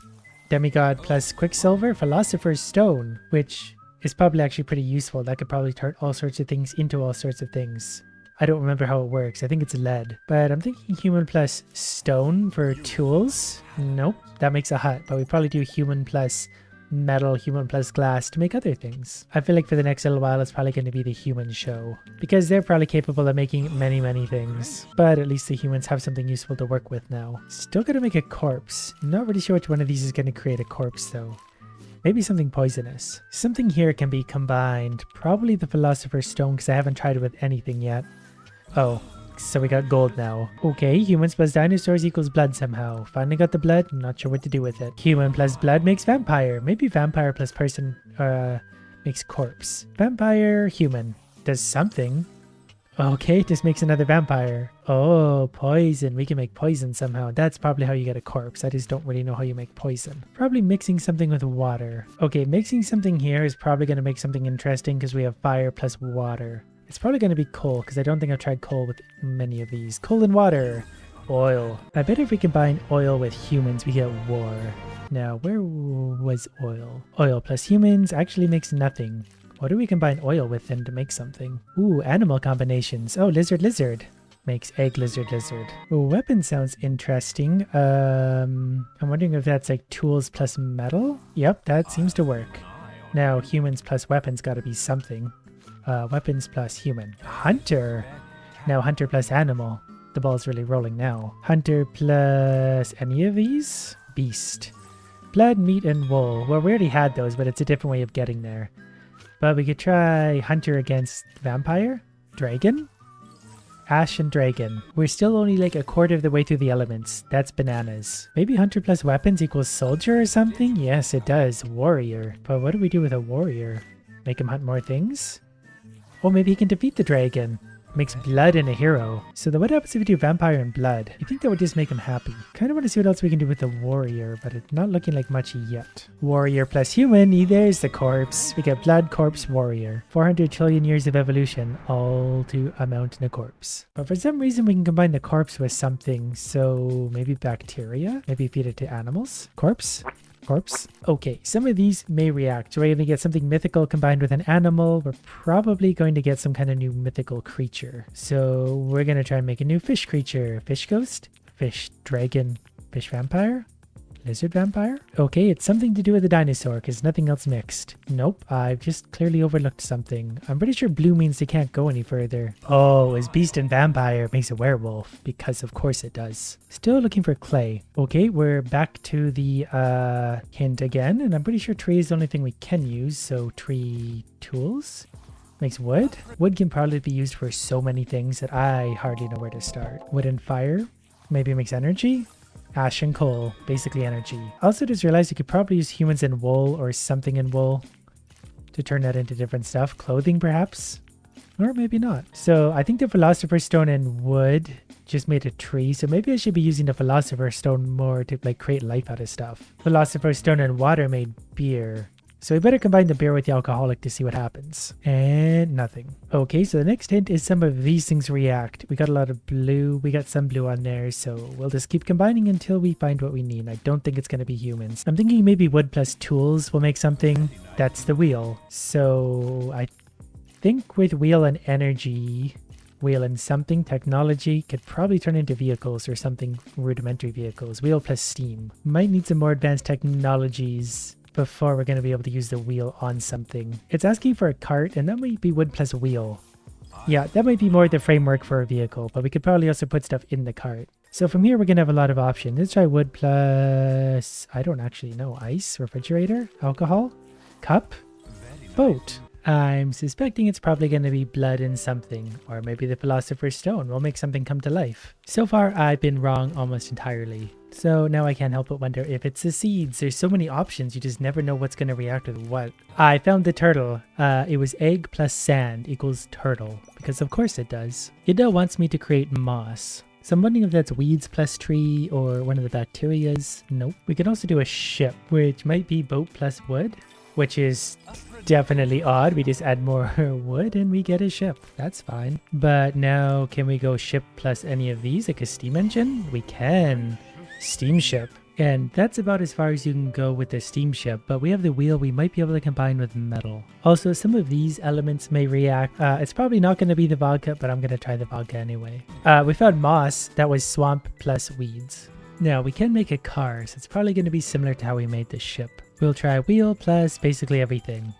And that's not working. We might be a few steps away from the vehicle. I don't know what else it's going to take. Maybe human plus the wheel? Human plus the cart? Well, the hint is recharged, and I'm going to like whatever these turn into. I'm just not sure which one we're going to need to go with. Maybe bacteria? I managed to make poison.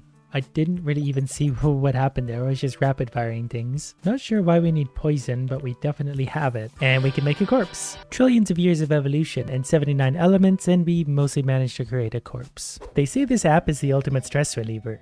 So let's find a way to make it ultra stressful for me. And this little guy is probably also not going to have such a great day himself. So to start, all we can really do is just throw him around, which is a lot of fun, and I do feel my stress levels going down. But then we can do things like add blood, which no doubt is going to cost us some money, probably like anything we're going to do today. And then we have layers of different toys, we'll call them, to help play with Buddy. A nail bat is nice and cheap. Let's maybe start with that. But that means we're going to need some funds. And now we've got the money we need. So nail bat, let's give it a try. Oh, I'm gonna like this game a lot. And he's getting closer and got him. Well, that didn't work out as I intended, but I can see why this could relieve some stress. And there's so many different ways we can make all these things work. But every time we touch him, we leave nails stuck in his head. So if we let that go there, oh, what if he can actually dodge? But let's also see how many nails we can get stuck in him. And I've earned a gift for hurting things. It's what I've always wanted. Good, so the more we hurt him, the more gifts we're gonna get. That's what I'm taking away from this. He even gets bruised. Alright, well he's there struggling under the weight of that. Let's find something else to hurt him with. Maybe like a rainbow axe. Yeah, that's gonna add insult to injury. It even sparkles when I touch it. This is great. Does it feel good? Does it feel sparkly? Kind of hitting him with the wrong side though. I gotta swing it the other way. That way it really gets the blade into him. I wonder if they monitor the people that play these games and put them on a list somewhere. This is kind of fun, but it just kind of cuts through them. It doesn't really give that feeling of impact, does it? And apparently when we're done, we throw things in the garbage. But I kind of want to throw him in the garbage. Oh, I can throw him into the weapons. Oh, I wish I'd have thought about that sooner. And I got the unicorn pickaxe stuck through his neck. So that's kind of perfect. What does the slot machine do? Purchase spins to get new items. Do we have spins now? We've got 5 spins. We get gambling and torture. So if we get 5 of the same cards, we unlock something new. That was called Explosive Burden, and I like the sound of that. So we're going to spin this a lot. Tremendous Alien also looks fun. And just like that, we have 90 spins, with which we're going to try and collect everything you see here. We just got a card for something called the Beheading Death Ray, and I'm really liking this game more and more the more I play. But the stressful part of it is spinning this 90 times. And I feel like I finally did something good because this happened. And it only took 55 spins. Every one of these cards just gets better and better though. I mean, look at that. He's in a giant set of jaws trying to fight it, but you know he's not going to win. Okay, this was spin number 90. Here's what we got along the way. And we come back to our hero. So let's also see what the alien claws can do because apparently they're free if we watch an ad. I'm just going to buy them though because I'm lazy. So apparently we can make him puke rainbows if we hit him with this enough too. I didn't realize that. There you go. You hold that for a sec. Alright, and here's what the alien claws look like. Do they feel good? Do they feel like an alien encounter? Oh, they're doing something. It sounds like a bomb. Are they going to go off? I hope they are. Yeah, that's better. We finally killed him. I didn't actually realize he could die though. That means we need to be trying harder. We've been playing this for a while and he's only died once. I didn't really mean to spawn another one of these in, but since we did, you stand on up for a second. Thank you. Now, I'm kind of excited about a big block that says 16 tons and costs almost $10,000. Yeah, that costs like all my money. But I think we're going to have fun with it. Yep, that's an insta-kill. That's an insta-kill anytime we want it. I think we just won the game. That's it. I was going to add another weapon, but seems it really only wants one of these at a time. I wanted more. But we got a flat buddy. Maybe now we can add something else in? Seems we're limited to maybe one at a time. Can we crush him sideways? or upwards? There's so many questions in this game. It's really the explosions that seem to do the best job killing him so far. Even dropping 16 tons on him doesn't seem to kill him, it just kind of flattens him a little bit. What if we drop him on 16 tons? That's far less exciting than dropping 16 tons on him. I don't know if he's intentionally dodging, but we're going to drop that on him. And, well, it has a lesser effect when you don't drop it from way up high. Now, I'm as confused as you are about this one. We have a garden gnome. Not really sure. I guess it's got a pointy end on it, so maybe that's something. Oh, we can have multiples. It's a gnome party. I'm deeply curious as to what these do. They seem to break. Maybe that's it. We cover them in glass. I don't really know what the gnomes do. I'm kind of thinking we're supposed to go like doink. No, well, I mean, it kind of worked, but we could do better. There's so many things to choose from that I really don't know where to start. Just gonna take a little off the top. Oh, there we go. He just eats the whole thing. Well, it's a pretty quick way to die. It's a little too quick for me, but I think we killed him. Oh, if you get him from the lower side, though, he suffers longer. So that's something. So just carefully. Okay, we got him all tangled up. It's not that good to be tangled up with a shark, buddy.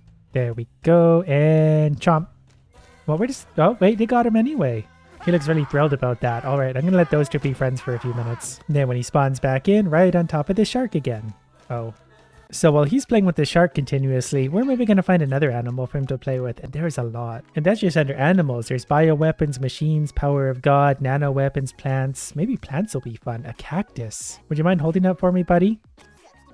Or the cactus can hold you. Either way, we're going to have a good time with this. And it's so big. We can turn him into a porcupine. You broke my cactus. Wonder if we can entirely destroy the cactus. Well, now it just looks like a spiky pickle. And there's never been a more humiliating way to die than by a spiky pickle. Is it weird that I already spent basically all of my money? There we go. Now that I got it stuck inside his body, we've succeeded. I kind of want to see what happens if we leave him to that. If he can get that out of his body or not all by himself.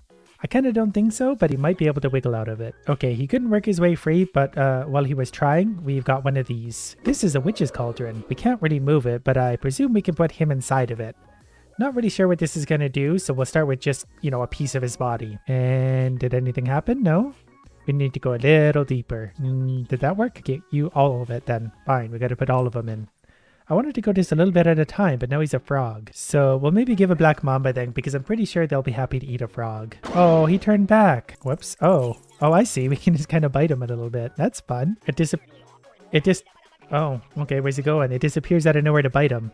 Which has got to be horribly stressful for him and anxiety inducing because he never knows when it's coming. I was kind of hoping to just spawn a snake and they could chase him around a little bit, but we don't seem to have that luxury yet. But we can just bite him like this. Let that venom slowly do its thing. It actually looks like he's slowly dying. So the black mamba, oh, never mind. It's working pretty good. Maybe gotta bite him in the face. Get that direct injection to the brain. Or the heart. Now, I'm pretty sure there's gonna be some fun machines, like a vice. Oh, it turns the whole level into a vice. Well, that's got to be stressful. It kind of reminds me of Star Wars, but this one's not really going to have a happy ending. At least not for him. You see that look on his face? That's a genuine look of concern. We'll go just a little further. Now he's starting to twitch. I wish we... Oh, he popped. I wanted to add a snake or something in there. Can he respawn if we put it right there? Let him back in. He's going to have a short-lived life. Okay, puts him back in here. So let's see if we can get him upside down in the vice. Would that work? You stay there. He tends to right himself very quickly. Maybe if we...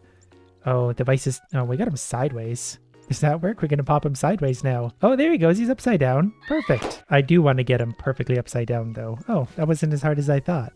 So I wonder what else we have to play with. We have something called a big gun. Oh, that is a big gun. Okay, well, good luck with that. How do we touch the fuse? I would like to set the gun off now. Do we stick him in the gun? We do stick him in the gun. All right, that works too. That's definitely an insta-kill. So left to his own devices, he just kind of naturally wanders into the gun once in a while. And that's great. That way I can just kind of do my thing while he's doing his. Oh, he just auto-spawns right in. That's what's happening. He just dies again and again. And I just realized I can go back an extra layer in the menu, and then we can have decor. Okay, so a background area like this just makes a lot of sense. It gives a kind of a charming vibe. And if we want, we can even dress Buddy up as all sorts of different things, like a pumpkin head, or a panda, or a clown. I think he works best like this though, wearing just a shirt. That way he's got as little armor as possible. So maybe just a standard bomb for $1,000. What did that say? Choose the trajectory for the explosive? How about we just drop it kind of near him? How big's the explosion? Oh, that was close. Oh, we could drop multiples though. Do you think he's getting stressed yet? He's probably getting pretty stressed. Oh, we got him cornered now. How many bombs can we have at once? This is going to be fun. We're going to find out how many bombs we can have before things start to break. They're starting to disappear before they're exploding, but we're just going to keep tapping. I was hoping for a bigger explosion. No, buddy, if you start to get stressed, just look at your surroundings and you'll feel very calmed by all the candy. But probably avoid the bombs if you can. So we clearly need a bigger explosion. So let's try a holy grenade. Hopefully they're just a little bit bigger of an explosion. Oh, interesting. They're much bigger. And I don't know if it matters where they are in comparison to him. So we'll try and get him like, here, buddy, sit on this for a sec. Right up close. Oh no, he got away. He's squirmy if you don't hold on to him very tightly. There we go. That's gotta hurt. Okay, I don't really know what this is, but when it's something that expensive, you know it's gotta be good. So let's explore what exactly this is. Interesting. Oh, it's like layers of bombs. That makes sense. It's just gonna keep jumping toward him and exploding. Hopefully the last one really finishes him off, but I bet he's really enjoying this. All right, that one was definitely a bigger explosion, and it definitely follows him around. Oh, I bet this little one's gonna be good. Right beside his head, and he's already unconscious. And the finale? There we go. Not sure I can say that was worth the money, but the banana bomb surely will be. I accidentally summoned one of those. Oh, I took it away. Oh, interesting. It's got a cigar. Okay, good. Jump towards the bomb. Very intelligent. Oh, interesting. It's kind of the same thing. It sends a lot of other little things around. He's getting impaled by banana, and that's maybe not what it sounds like. So let's set him right on top of the banana if we can. Okay, everything's so bouncy in this game, whatever. We're just gonna let him go then and let him enjoy the bananas all on his own. I can't help but be a little bit curious about what a mega bomb is. That's a big bomb. All right, buddy, I'm gonna need to plant you right here for maximum impact. I can't really see the timer. There it is. 1 second left, and goodbye. I like how he always comes back. We're never far away from Buddy. Alright, while he's left with his little friend there, we're gonna find the next thing to torture him with. Maybe we'll go back to cold weapons, because the swords and stuff were kind of fun. Although the power of God sounds fun also, like a ball of lightning. What do you suppose that does? Oh, we just kind of put a few of those out there in the world for him to enjoy. How many of these can we have at once? Ooh, this is gonna be fun. It doesn't really kill him, but it does make him hurt a lot, and that's kind of the whole point of this as far as I can tell. Now, I did spot some achievements in the menu, so maybe we'll see what those are, because I think we got one for actually killing him once, and then we haven't really gotten any since. Just as soon as we see what the angels are for. Because most things in the game seem to hurt him at least a little bit. I don't know what an angel is going to do though. Use it when Buddy is knocked out, but I don't get it. We're supposed to hurt Buddy, not save him. Oh, so we gotta have like 100 exploded grenades, have $1 million in the bank, 500 games in total. Easy electric chair. Well, if you insist. I didn't find it, but I did get distracted by the spines. So those just kind of come out of the ground, it seems like. Oh, I get to pick where. Here you go, buddy. I got you some spines. You spines. Oh, they don't... Well, they kind of stab him, but not in the... Oh, he sticks to him. Oh, no, we can take his head somewhere else. Okay, hold on. I'm going to try and separate you into 2 parts. You go there and... Well, this is harder than it looks. Spike. Oh, he can't... Oh, yeah, you can kind of stick him to 2 places at once. There's so many strange experiments for such a simple little game. Would an electric chair be under appliances? I'm not really sure where to look. A microwave, though, huh? All right, microwave. Let's open it up. Put the buddy in. Enjoy your stay. We'll just give him a little grill. Start. That way he just gets a little bit of a tan. And probably a little bit of radiation poisoning also. I don't know why he got grill marks. That's entirely unrealistic. You get in there. Okay, we're going to crank it all the way up to 800 then. We don't need to see the middle step. It'll probably just explode from the inside out. Oh, it was under machines. Of course it was. All right, well, now that he's already thoroughly cooked, you get in... you can sit in here however you want. It doesn't really make a difference to me. All right, let's crank it up. Wait, did it work? It doesn't seem to be working. Do we need the sponge? I think you need him to sit properly in here, though. Something about electricity making a circuit. Does that work? Oh, we do have to put the head thing down. I feel like this is just putting him out of his misery at this point, but we'll go ahead and do that anyway. Electro Buddy. It's not the first time he's been electrocuted, but it's the first time we got an achievement for it. So you wait there enjoying that, and we're going to find the next thing to play with. The most expensive thing I found so far is something called a sun booth, so we're going to try that. It's really just a tanning booth. It can't be any worse than an electric chair or a microwave. You wouldn't think. Wonder if he's going to come out with a nice tan. I don't know if that's going to stop automatically or not, but we'll let him sit in there for a little bit while he enjoys. Oh, he came out a little bit charred and also on fire. He'll be alright though. We have this good old-fashioned lightning. Wow, that something really does a lot of damage to him. He's not getting over that. That was supposed to be lightning, but I think we just knocked him unconscious, which is probably helping him at this point because look at him. Okay, we kind of figured it out. You got to bring the lightning to him. You can touch any part of the body you want with it. But as long as it hits him, it'll electrocute him pretty good. And that'll help keep him awake, because he seems a little sleepy these past few minutes. I also found a big hammer. Bonk, bonk. Oh, it electrocutes him and crushes him. Oh, that's kind of fun. And then we can also just go like that and let him go. And he can hold on to that for a while. Bonk. He can sure put up with a lot of abuse before he dies entirely. I'm not entirely sure what's happening right now, but he sounds like he's getting constantly electrocuted despite the fact he's not. So I do seem to have managed to have broken a game, though I'm not sure how. Like, he's getting electrocuted, but he's not.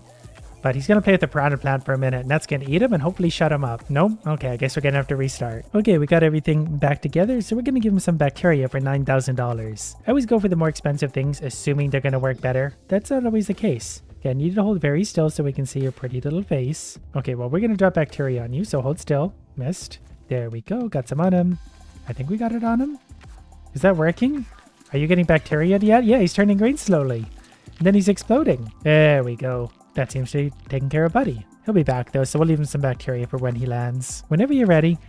There we go. You enjoy. I found something called cloning. I'm not entirely sure how this works. Oh, we make mini buddies. Come on, keep cloning them. We need more. We need as many of these as we can for maximum torture. I don't know how many of these we're going to be allowed to have. It gets very noisy with all of these. Oh, they just fly right off the screen too. Okay, we're going to need a lot of these. I think we might have hit the maximum amount that we're allowed. Oh, I wanted to crush them all in the vice. It didn't let me. Well, that's okay. We can still crush his buddy. I was hoping for a whole bunch of little popping mini buddies, but that's okay. One buddy's still pretty good. There's so many things to play with that it's almost overwhelming. I hope he likes ants though. Are they going to get him there?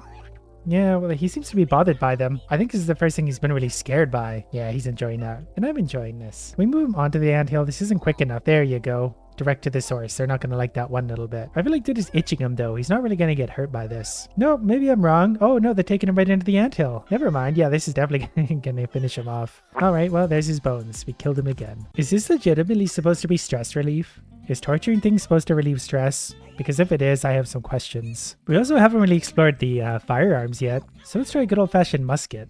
I'm not really... Oh, okay. I think I see I'm like aiming it. Oh, okay. I gotta kind of go... How do these work? Is it two fingers? Do I two-finger buddy? Oh, you gotta wait for it to like load. You aim and then you let go. I was hoping that would do more damage to him, but it doesn't. Do you like playing games? Yes. Yes, I love playing games. My favorite game is shooting Buddy. There's also a flamethrower. The flamethrower is more fun than the musket because it actively lights him on fire. I don't know how much he can take. No, I don't want to rate you right now. I want to light this guy on fire for a while. And he stays on fire after I'm done. Alright, well, he's keeping himself warm. We're going to find something else. A meat grinder sounds pretty horrible. Well, naturally, we're going to put him in legs first. That way he survives the longest. And, I guess we're slowly going to grind him through the meat grinder. There was a barbecue also. I wonder if we could grill him next. Wow, that's pretty gruesome. Well, this took a dark turn. Good thing I put him in legs first. We've now turned Buddy into some meat. Should that have relieved stress? I have very, very many questions. And I've actually run out of gold. So that just means we need more. Because after all we put him through, I think it's time to put him in a jacuzzi where he can relax. Though that kind of begs the question, if we hold him underwater, will he just drown? He probably will eventually. Okay, maybe he won't drown. He'll just breathe underwater for a while. Alright, well now he's just kind of in the way, so you get back in there and let's see how cold we can make it. Yeah, he sounds like he's enjoying that. Is he frozen? We can't even bring him out. He just... There he is. Welcome back. Now we'll freeze him. And then he dies. Then we'll make him hot. Then we'll make him cold. Then we'll make him hot. And then we'll make him cold. And then we'll make him hot. Okay, now that he's nicely boiled, we're going to try something called the mecha rack. So it looks like we just go ahead and strap him in there. And then I'm not really sure what we do. Oh, we touch the button. It pulls him apart. It goes a little bit too quickly though. Then we can play with his body parts. This one's called a dental machine. So for those of you out there that like the dentist, this one's going to be extra fun. Whoops, get in there. Come on, there. It just tethers him down by the neck like any good dentist does. Even I'm a little apprehensive as to what this is going to do. What? Oh, it's just a drill. Here you go. Where's your mouth again? I think it's down here. Open your mouth, stupid. You're making this worse than it is. How'd you get out of your chair? You get in there. Tethered down nicely and time for the drill. Is that getting it? Is that fixing the cavity? I think he's dying. Hopefully we have a surgeon on standby. I want to see if I can get his whole head off. Come on. Can we pop it off? Nope. I didn't mean to do that. I thought the battery would just spawn in like the other tools do, but this one's fun because it's heavy and can electrocute him and light him on fire. Oh, I need the fire back again. Make more fire. I'm not really sure how to make fire, but if he touches both terminals, he should electrocute? Or is the battery out of juice already?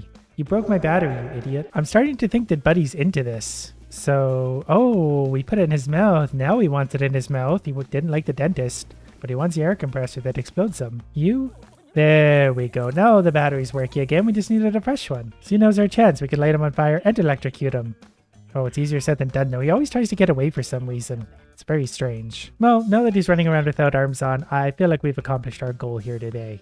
And I don't feel any less stressed than I did before.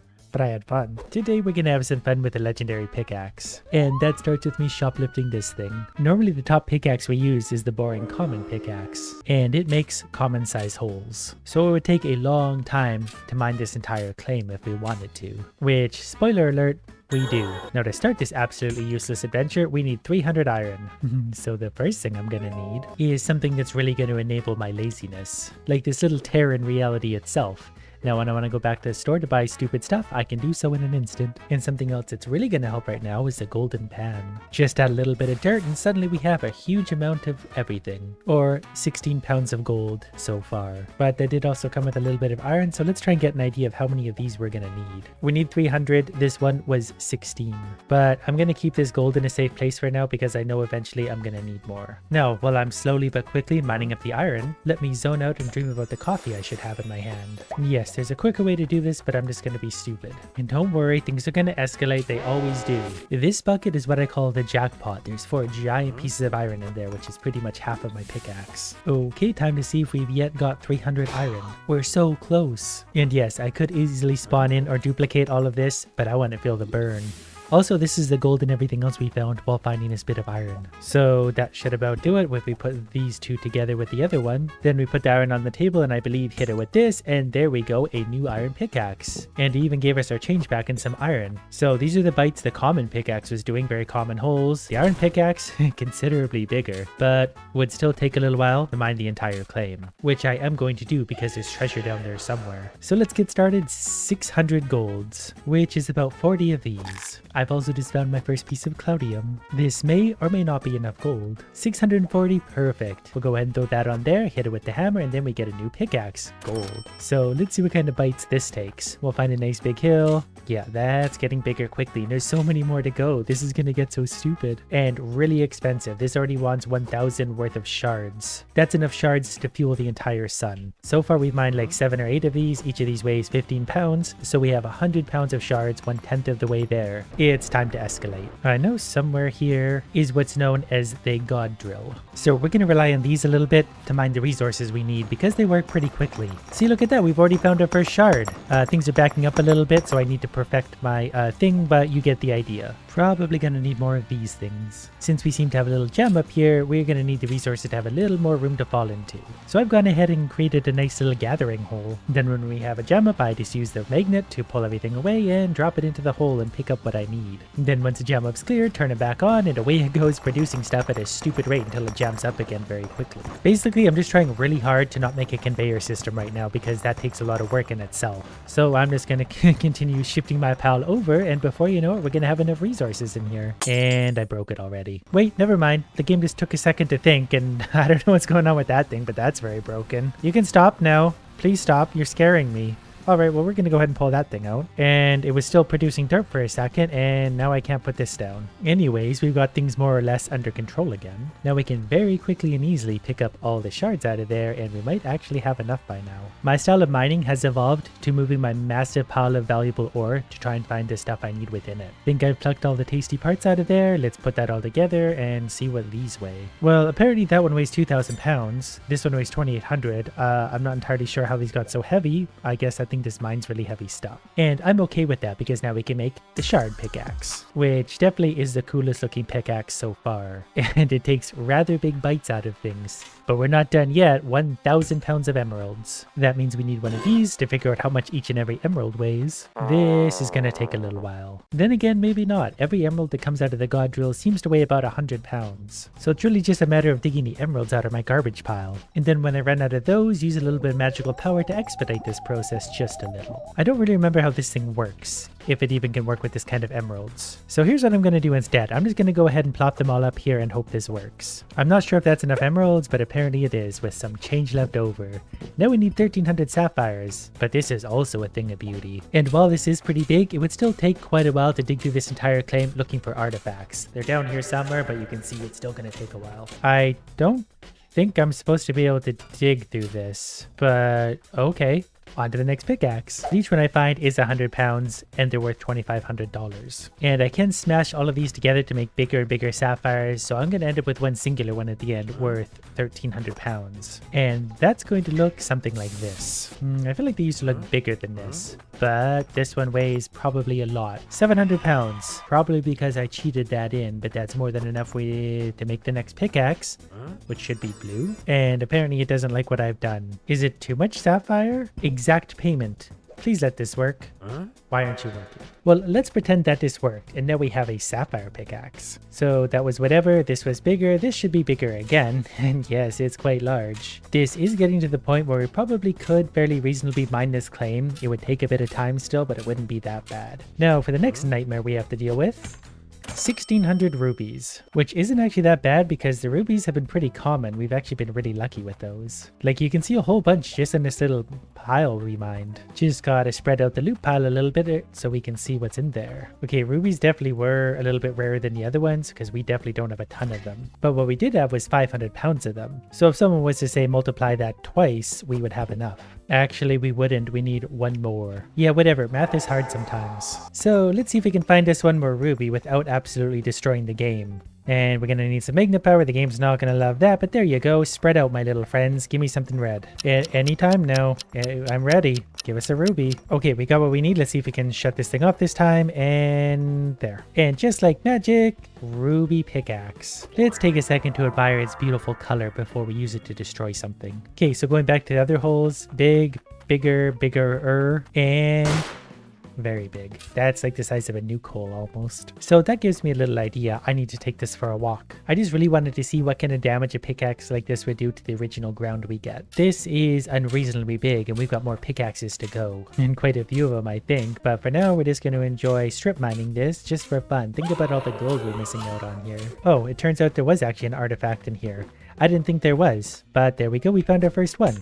We'll take that. Sword relic. This is a small claim, but that took me 60 seconds to mine out half of it. As for this sword, pretty sure we put that on one of these.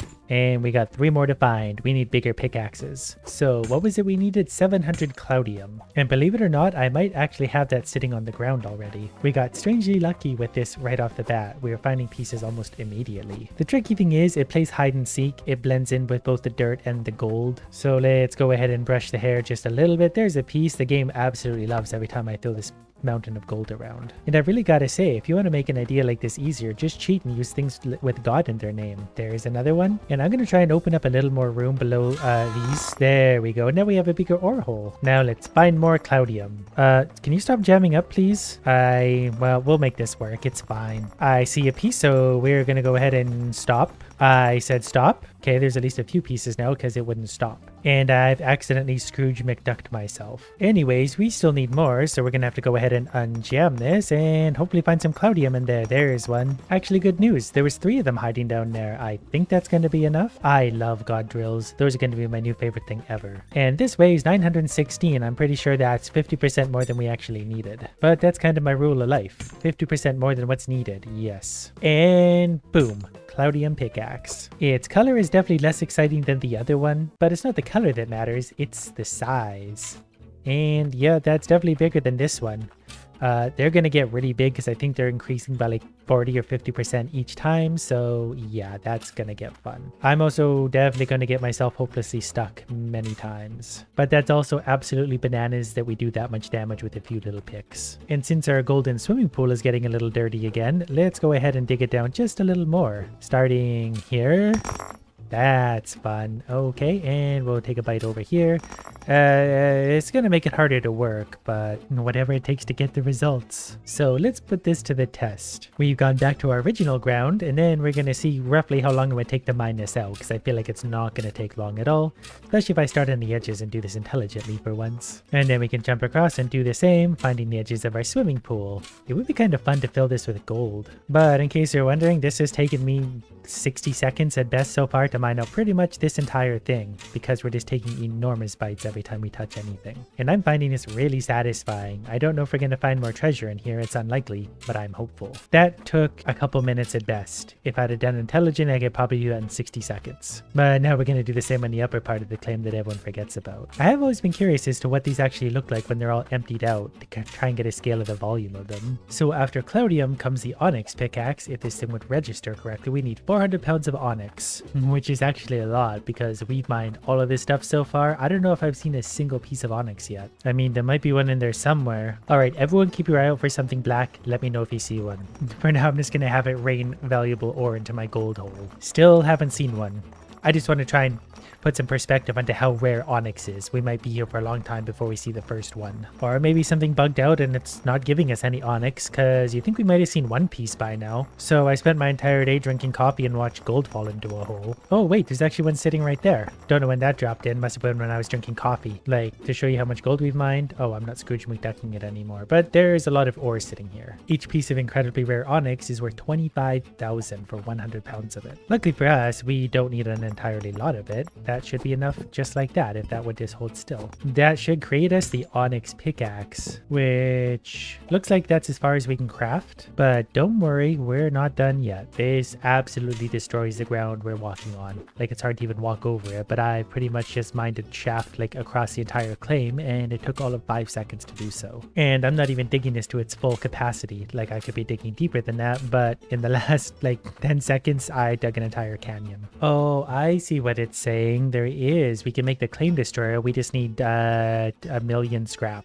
And I definitely think that's necessary because we need, whoops, a little more room to work with here. This is pretty ridiculous though, like a few bites and look at how much deeper we've gone and moved all of our material. I actually have no idea how to make that much scrap, but we got a few things we can try. Before doing that, I want to ride my avalanche of material down to the bottom of my hole. It's just no good if it's up there floating. We need it sitting at the bottom. That way I can fill this thing up. All right, that's a pretty big hole. There's a lot of material down there. And even with the god drills, it would take a long time to fill that up. Well, not a long time, but it would take a few minutes. And no, this isn't going to help this scrap yet. I'm just having fun filling holes. I wish you were more reliable so I could let you run for a while, but you're not. I know you'd break the game if I let you sit here for too long. So let's go make some scrap. I think actually I have a fun way to do this. If we steal something from here and put it on this big thing, then push the fun button, that turns into a piece of scrap that weighs 80 pounds. So all we would need is 12,500 of those. But that kind of makes me wonder if the weight of things is tied intrinsically to its value. Like, is a $13,000 very valuable throne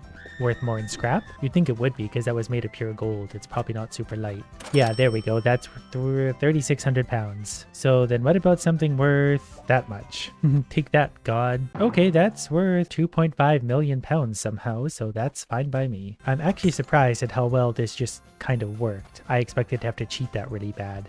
Still did technically, and it's not accepting of my large mountain of scrap. It might be too big. That does say 2.5 million though, I'm not exaggerating that. Well, abracadabra, here's the claim destroyer. It looks really sort of nondescript. It just looks like a rusty pickaxe. So yeah, that's it. This is the highest tier pickaxe we can craft. So why is it called the Claim Destroyer? Oh, that's why. Okay. I thought it was acting a little strangely as soon as I touched it. Wow, these are actually really deep holes once you're all the way down here. Like, that was a deep hole full of gold before, but now look at this. I'm also not seeing any artifacts yet, so I think this claim was a dud, so this was a waste of our resources. Can somebody let me out of here? It definitely looks kind of cool from up here though. So let's take this claim destroyer to other places. Also, has this place always been here? I've never seen this in my life. Anyways, we've got another claim to destroy. Before doing that, we need to buy it, of course. That's only fair. If you have any guesses on where the artifact is going to be, place your bets now. Then we're gonna click and wait for the game to catch up with itself, and there we are. We seem to have not found any artifacts here, at least not that I can see, but we have another big hole. For the first time, I really am appreciating how much dirt there are in these places. Like, to actually mine all this through to the bottom would be a colossal undertaking. That brings us to Mildew's Aquifer. I don't like mildew much, but we're gonna find his treasure. We'll give it a little one of these. That should clean things up nicely. And where's my artifacts? I wonder if the pickaxe just destroys the artifacts because it's too powerful. We do have a few more places to try, but I'm getting a little worried we've ruined things. Or maybe they're just hidden in places that I don't even know about. Let's try the snow ground. I'm very unfamiliar with this, so I really don't know what this is gonna look like or if there's gonna be anything here. That's a big hole. It's so nice and circular too. Do you see what I see though? No artifact, nothing, just air. Air is free. I don't want air. I guess we could try this place. It's the only place left to dig, I think. I just hope we're able to afford it. I've never actually dug in here, but I'm pretty sure it's horizontal digging as I recall. So we're going to go ahead and yep, there we go. No more dirt. I think that sends resources to the top, but also no artifact. I'm going to click on more things, but I'm not seeing anything of use. There is something sitting up there I'm a little curious about, so we'll go look at that, but I don't think I can mine anything else even with the Mega Pickaxe Destroyer. Okay, up here is just some pancakes, waffles. So yeah, that makes sense. We found 1 out of 4. Oh, but look at that. They were sitting here the whole time. I just looked right past them. So we'll go ahead and throw these on here and see what happens. I'm not sure if there's supposed to be an order to this or whatever, but that one goes there. That one needs to go back on there. And this opens now that we have 6 relics, which leads us to the ultimate treasure chest. A treasure chest. That's not even a lot of gold. I mined more than that in 10 seconds. A treasure chest. That's only worth $68,000? It would take so long to find that and you're rewarded with $68,000? I've got an idea that's gonna be... I got an idea. You just sit there for a second and enjoy yourself. I'm assuming the Mega Pickaxe destroys all the resources within the ground, including the artifacts. That's why I couldn't find it. But... now for the fun part. I need to see if we can fill up this original claim with ore and gold using the god drills. I mean, I'm pretty sure we can. It's just going to take a little bit of effort, mostly in jamming the drills, but you can see they're already off to a pretty good start. They produce such big gold, it piles up really quick. I mostly just need to sit here like a babysitter with my magnet on a stick. This might actually work a little bit quicker than I thought. I added a 3rd drill, which is jamming up, but we're producing resources so fast that this won't actually take that long. My ever-expanding ambition has caused me to double the amount of drills again, so we're up to 6 drills now, just filling it up. Also because this gives me more to do. I'm constantly having to fix jams. Can't help but notice the game slowing down just a little bit at this point. Okay, things are really starting to fill up now. Sometimes we're getting a pile of gold all the way up to the drills themselves and blocking them. I have been doing my best to magnet power things to make the piles even, but it's pretty hard to move right now. The game is, as you can see, a little bit laggy for some reason. I've shut all the drills off for a second just so I can try and reload in and hopefully get a fresh start at this. But in case the game doesn't load in, we did a pretty good job at filling the hole with gold and stuff. I managed to make the game load in again. It's laggy no matter what I do, but I'm going to try and smooth out the piles a little bit, probably unsuccessfully. That's the best I could do. Like, I cannot move in there because the game just shuts down immediately. But I consider that pretty successfully filling in my hole. It's some environmental remediation. I removed the dirt and took the ore out, and then I put the ore back for some reason. Anyways, here's an overview of all the pickaxes we went through today, in increasing order of power, all the way to this bad boy. So, on to the next one. So we need to upgrade the earth by clicking on it, thereby taking all of its energy away. Well, I'm all about that. Let's get started. Earth clicker makes your clicks 2 times as powerful. Now we're getting 2 energy per click. And we've gained over 100 energy so we can make 1 single campfire. That's all that's fueling the world. And that just gives me 1 energy per second, so I don't even have to click anymore. I just want to. And look at that, we're already back over 200, so we can make our clicker twice as powerful. So we're getting 4 energy per click, plus we're now getting an extra energy per second. I'm actually finding this clicking just strangely satisfying, so I'm even missing a lot of these upgrades on the left. Like, I had 3 built up and I didn't even notice. Life's good when you can just wake up, drink coffee, and click on things. We'll buy a few more campfires, so we're making several energies per second without doing anything at all. Our next earth clicker is going to be 2,000. And since that will take a second, we could probably start using the auto clicker. That goes a little bit faster. There's 500, 2,000. I like how this one's not at all limited by time. So we're going to double down on that. We're going to buy a few more campfires, and we're going to turn the auto clicker back on, and we're going to make even more money. There's 2,000, there's 3,000, there's 4,000. We might break something today. So if we buy a farm, we get 10 energy per second without doing anything, and we can afford a few of those because I have an auto clicker that's on steroids. And for those of you that always ask ask what auto clicker I use, it's just the Logitech one. It almost feels too easy to go this way. We're gonna upgrade the campfire some more, so now we're making, I don't know, not quite 100 per second, but it's probably something like 50 per second. And we can increase our output if we get 20,000, so let's save up for 20,000. It's really only gonna take a second anyways. To be fair, this did take more than a second, but not much more than a second. And there's even residual clicks that I have to wait to, there it is, and Earth Clicker. Now we make 16 per click. I feel like this is basically speedrunning a clicker game, and I'm all about that, but now we're going twice as fast, so there's 10,000 again, and we can buy an animal farm. We want lots of animals, which means we definitely need lots of animal farms. There's an extra few, that's going to give me an extra like 400 per second.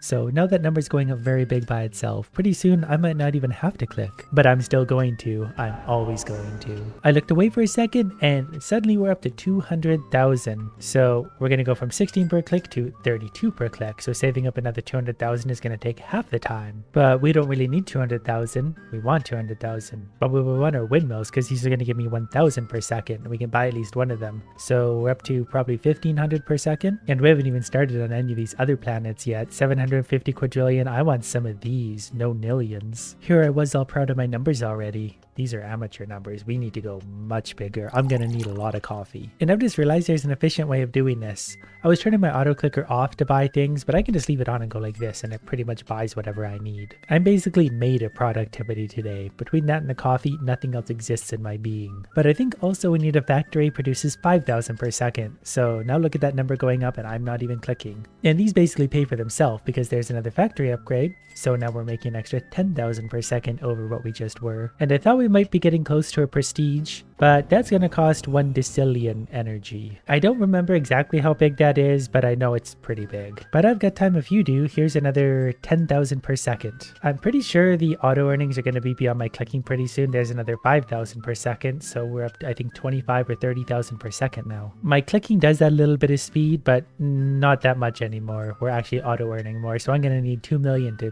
step up my clicking game. I'm just taking all the energy from these planets. I'm technically making them energy, but I'm also taking it away again right away. Ever wondered what 10 million energy looks like? Neither have I, but we're about to see it. I kind of wish we got to see all the zeros laid out, but it still says 10 million, so I'm pretty happy with that. And I'm going to buy the Earth Clicker, so we're going to go from 32 to 64 per click, and then we're basically already halfway to the next clicker. But since we saved our $10 million in no time at all, let's buy some factories. I don't know how many we're going to buy. That's 5, 6, 7, 8. So we just added 40,000 energy per second. Probably not going to take very long at all now to get the 20 million I need for the Earth Clicker. I kind of just realized how cheap Mars is. It's only $1 million, so we should probably go ahead and buy that because I feel like it's going to help us in a big way. Like I can get extra clicks for only 100,000 right now, and I can get extra clicks again, so up to 256 per click. And then if I buy an oil mine, we can get 120,000 energy per second. So watch how fast this number is going up.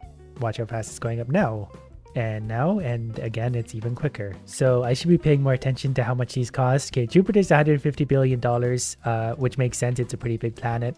So we're going to save up for that. But I'm also going to be sure to fill out the planets as we go. 5.25 million is definitely worth it. Every once in a while, we'll jump back to Earth to spend a few bucks on it. I'm not actually here to help the planets. I just turned them into a giant colossus of clicking and energy. Speaking of which, there's 40 million. So we're going to buy the coal power plant. That's going to give me 1.5 million per second. So that pushed our income way higher. So we're already making a few $1 million per second, and that's going to go up very fast. Like we've already saved up $65 million. The next big upgrade is 500 million, but that's going to give me 50 million per second. We just broke 500 million, which is $500 million, but now we can buy a nuclear power plant. So we click on that, and now we're making 60 million per second. And that's without clicking. I mean, we're back up to 500 million already. I didn't even do anything, and we're back to 5. So let's add another 50 million per second. So we're now making, I don't know, 110 million per second. Even by the time I'm done saying this, we're already ready for the next upgrade. And we can also upgrade our clicker a few times.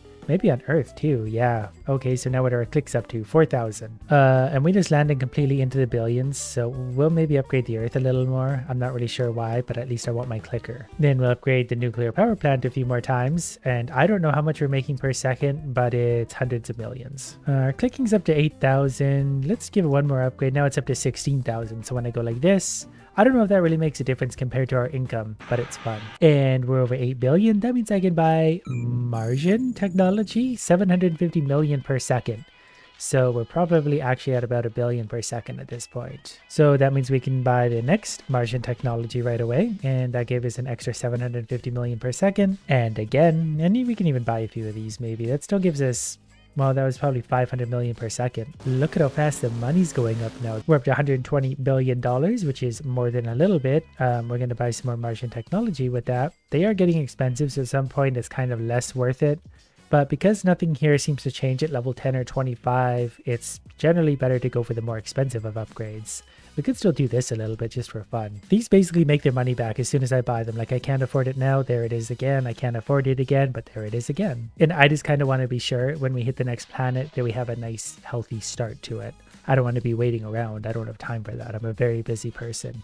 Saved up about $1.5 trillion, which is certainly more than I've ever had before.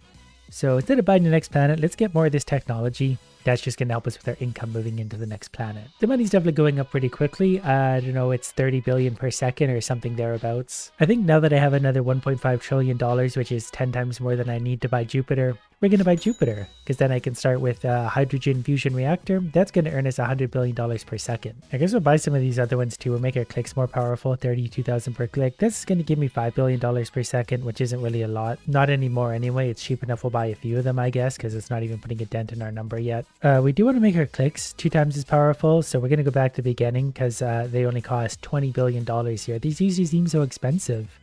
I'll even spend up to 2 trillion on those.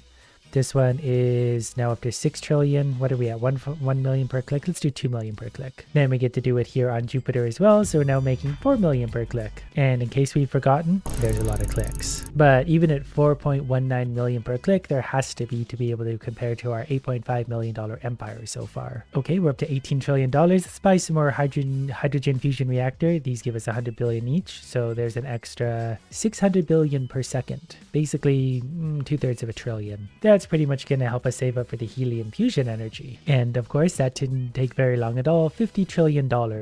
And that's going to give us 4.5 trillion per second. So that over doubled our income just like that. Because we're back to $50 trillion already. There's 60 trillion, there's 70 trillion. So you get the idea that's going to get really, really big. But then again, the next upgrade is 1.75 quadrillion. So it's going to even out. But I just keep sitting here clicking, buying these as many times as I can. That keeps putting our income up and up and up. Like, without clicking right now, we're making $50 trillion per second, something in that neighborhood, which obviously is a lot. So now we can go back towards Earth and upgrade our clicking again. Do we want to spend $200 trillion?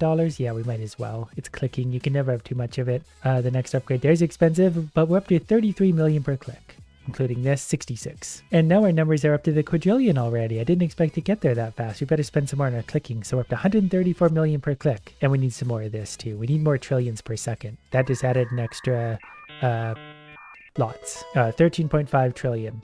Plus another 4.5, plus another 4.5. So now our number is probably closer to $100 trillion per second. Anyways, we're at 1.4 quadrillion, and that's going up pretty quick. So quick, in fact, that we can now buy solar radiation, 120 trillion per second. So that's made our money go even more bananas, and it's just going to keep going up and up and up. We already have enough just about for the next upgrade. Another 120 trillion. So at this point, I'm basically going to go stretch my legs for a couple minutes and come back. We'll see what kind of money we have and what we want to do with it. A short coffee break later, I'm up to $190 quadrillion, which is enough to buy thermal radiation. This produces 2.5 quadrillion per second. So we just added $7.5 quadrillion per second. 7.5 quadrillion energy per second, whatever. But that means in the 10 seconds since I bought that, we've already made the money back it took that entire break to earn. So we're going to buy a few more of those and maybe even some of these. So our clicks are up to 300 million, 600 million. And I really like these clicks. They're very important to me. Should I spend all of this money? Yeah, I should. We're up to 4.29 billion per click. And we'll even do the $200 quadrillion here. So we're up to $34 billion per click. And I definitely don't need to buy any of these anymore, though they might get pretty high. Let's actually buy a bunch of the factories. It takes a while to actually buy enough that we actually need. And it doesn't tell you how much they're giving you, but they're costing $24 quadrillion each. Upgrades for clicking are now going to cost into the quintillions, which is a really big number. So for now, we'll just continue being satisfied at 34 billion. And at this point, it's also debatable whether or not it's worth it to buy about 20 of these or one of these given the price. but I'm going to be lazy and just buy both. Actually, with the price increase, it's definitely worth it for the thermal radiation. So it's back to clicking and doing an occasional one of those. $3 quintillion later, we can buy another 5 thermal radiations, so that added $12.5 quadrillion per second. I don't know when I started calling energy dollars, but that's just the default I go to. I always think big numbers must mean dollars, so they're dollars now. Come on, keep up. And there's another 5 quadrillion per second, so I don't know how many we're making per second. Let's call it $50 quadrillion. And that does mean we can buy Saturn. Not by a whole lot, but we can buy it, and I know these upgrades are going to be worth it. Maybe not so much a Saturn clicker at start, but when we get 300 quadrillion, we're going to get gas-powered energy. Why does our Saturn have such a budget ring? I paid a lot of money for this. I want the full thing. Anyways, for now, I'm going to get gas-powered energy. That's going to add 300 quadrillion per second. We're at that fun point now where it's hard to even understand the scale of how much we're buying and how much that's worth, but it adds up pretty quick. I think 300 quadrillion is roughly 1/20th of 6.6. It'd be 1/22nd, if that makes any sense at all. Then again, it doesn't have to make sense. I just need to keep buying. Don't ask questions. Then I'm also going to work backwards a little bit to increase that clicking furthermore. So we're up to 550 billion. And again, I don't know if that really necessarily adds anything. Even at 1.1 trillion, we need like a trillions to make any difference at all. It's just kind of fun to see me getting 2.2 trillion per click. And we're clicking quick. Then we should be able to buy probably another 4 of these, which is going to give us an extra 1.2 quintillion per second. I've upgraded my clicker again. We're up to 8.8 trillion per click. Still not enough to make a difference there, but one day it might be. We've almost got enough for helium mining. Look how much that gives me. I haven't been paying attention to any of these what the rewards. And there we go, helium mining, 10 quintillion per second. So we're going from like 3 quintillion per second to 13 quintillion per second. And for the first time, we broke $6 sextillion energy, which means we can buy another 3 of those, which gave us an extra 30 quintillion. So I think we're up to something like 43 quintillion per second, and it sure looks like it. Make that 53. So at this point, 10 of these would equal 3 quintillion, but it would cost more than 1 of these. So you can see why I don't go back to these lesser upgrades. I always look for the next one. My ring isn't getting any bigger. I want my money back. So I'm going to sit here and pout for a while and save up the 10 sextillion we need. And it's time for Rhea Moon mining. That's going to give me 750 quintillion per second. So watch this number jump again. And it's skyrocketing, which means we can increase our income every 10-15 seconds so far, and that's going to be a big increase. I just sit here and wait patiently for a few seconds, and I can already buy another 3, soon to be 4, because it pays for itself. So I think actually a quicker strategy for doing this would be for me to leave my auto clicker right here. The upgrade's going to buy themselves as soon as it's ready, and our income's going to go up, and you see the pattern repeats itself. So I'll be back in a bit. Okay, I just came back to look, and this next upgrade is actually no cheaper than this upgrade. And this one's going to get us considerably more bang for our buck. That's going to get us over 30 times better earnings, so we're going to click on one of those. So this by itself gives us 25 sextillion per second, and now we're up to 50 sextillion per second. So we're up to, I don't know what it is, almost 100 sextillion per second at this point. But the next upgrade is going to cost 30 septillion, so we're going to do the same thing. Auto clicker sits right here, and we'll wait. And now these upgrades are about a third of the next room for the pressure generator, but we're definitely going to buy the pressure generator because it's going to earn us 1.2 septillion dollars per second, which is nowhere near what we're doing now. It is kind of sad taking energy away from planets like this though, because there's no life on it anyway. Earth is the good one because think of all the people that are dying. Anyways, pressure generator, and we're up to I don't know how much money this is. Over $1 septillion per second, and we're soon to be making more. While we're at it, let's upgrade our clicker some more. I don't know how much we've upgraded it because I don't really know where we started, but we're going to be making a lot of money per click.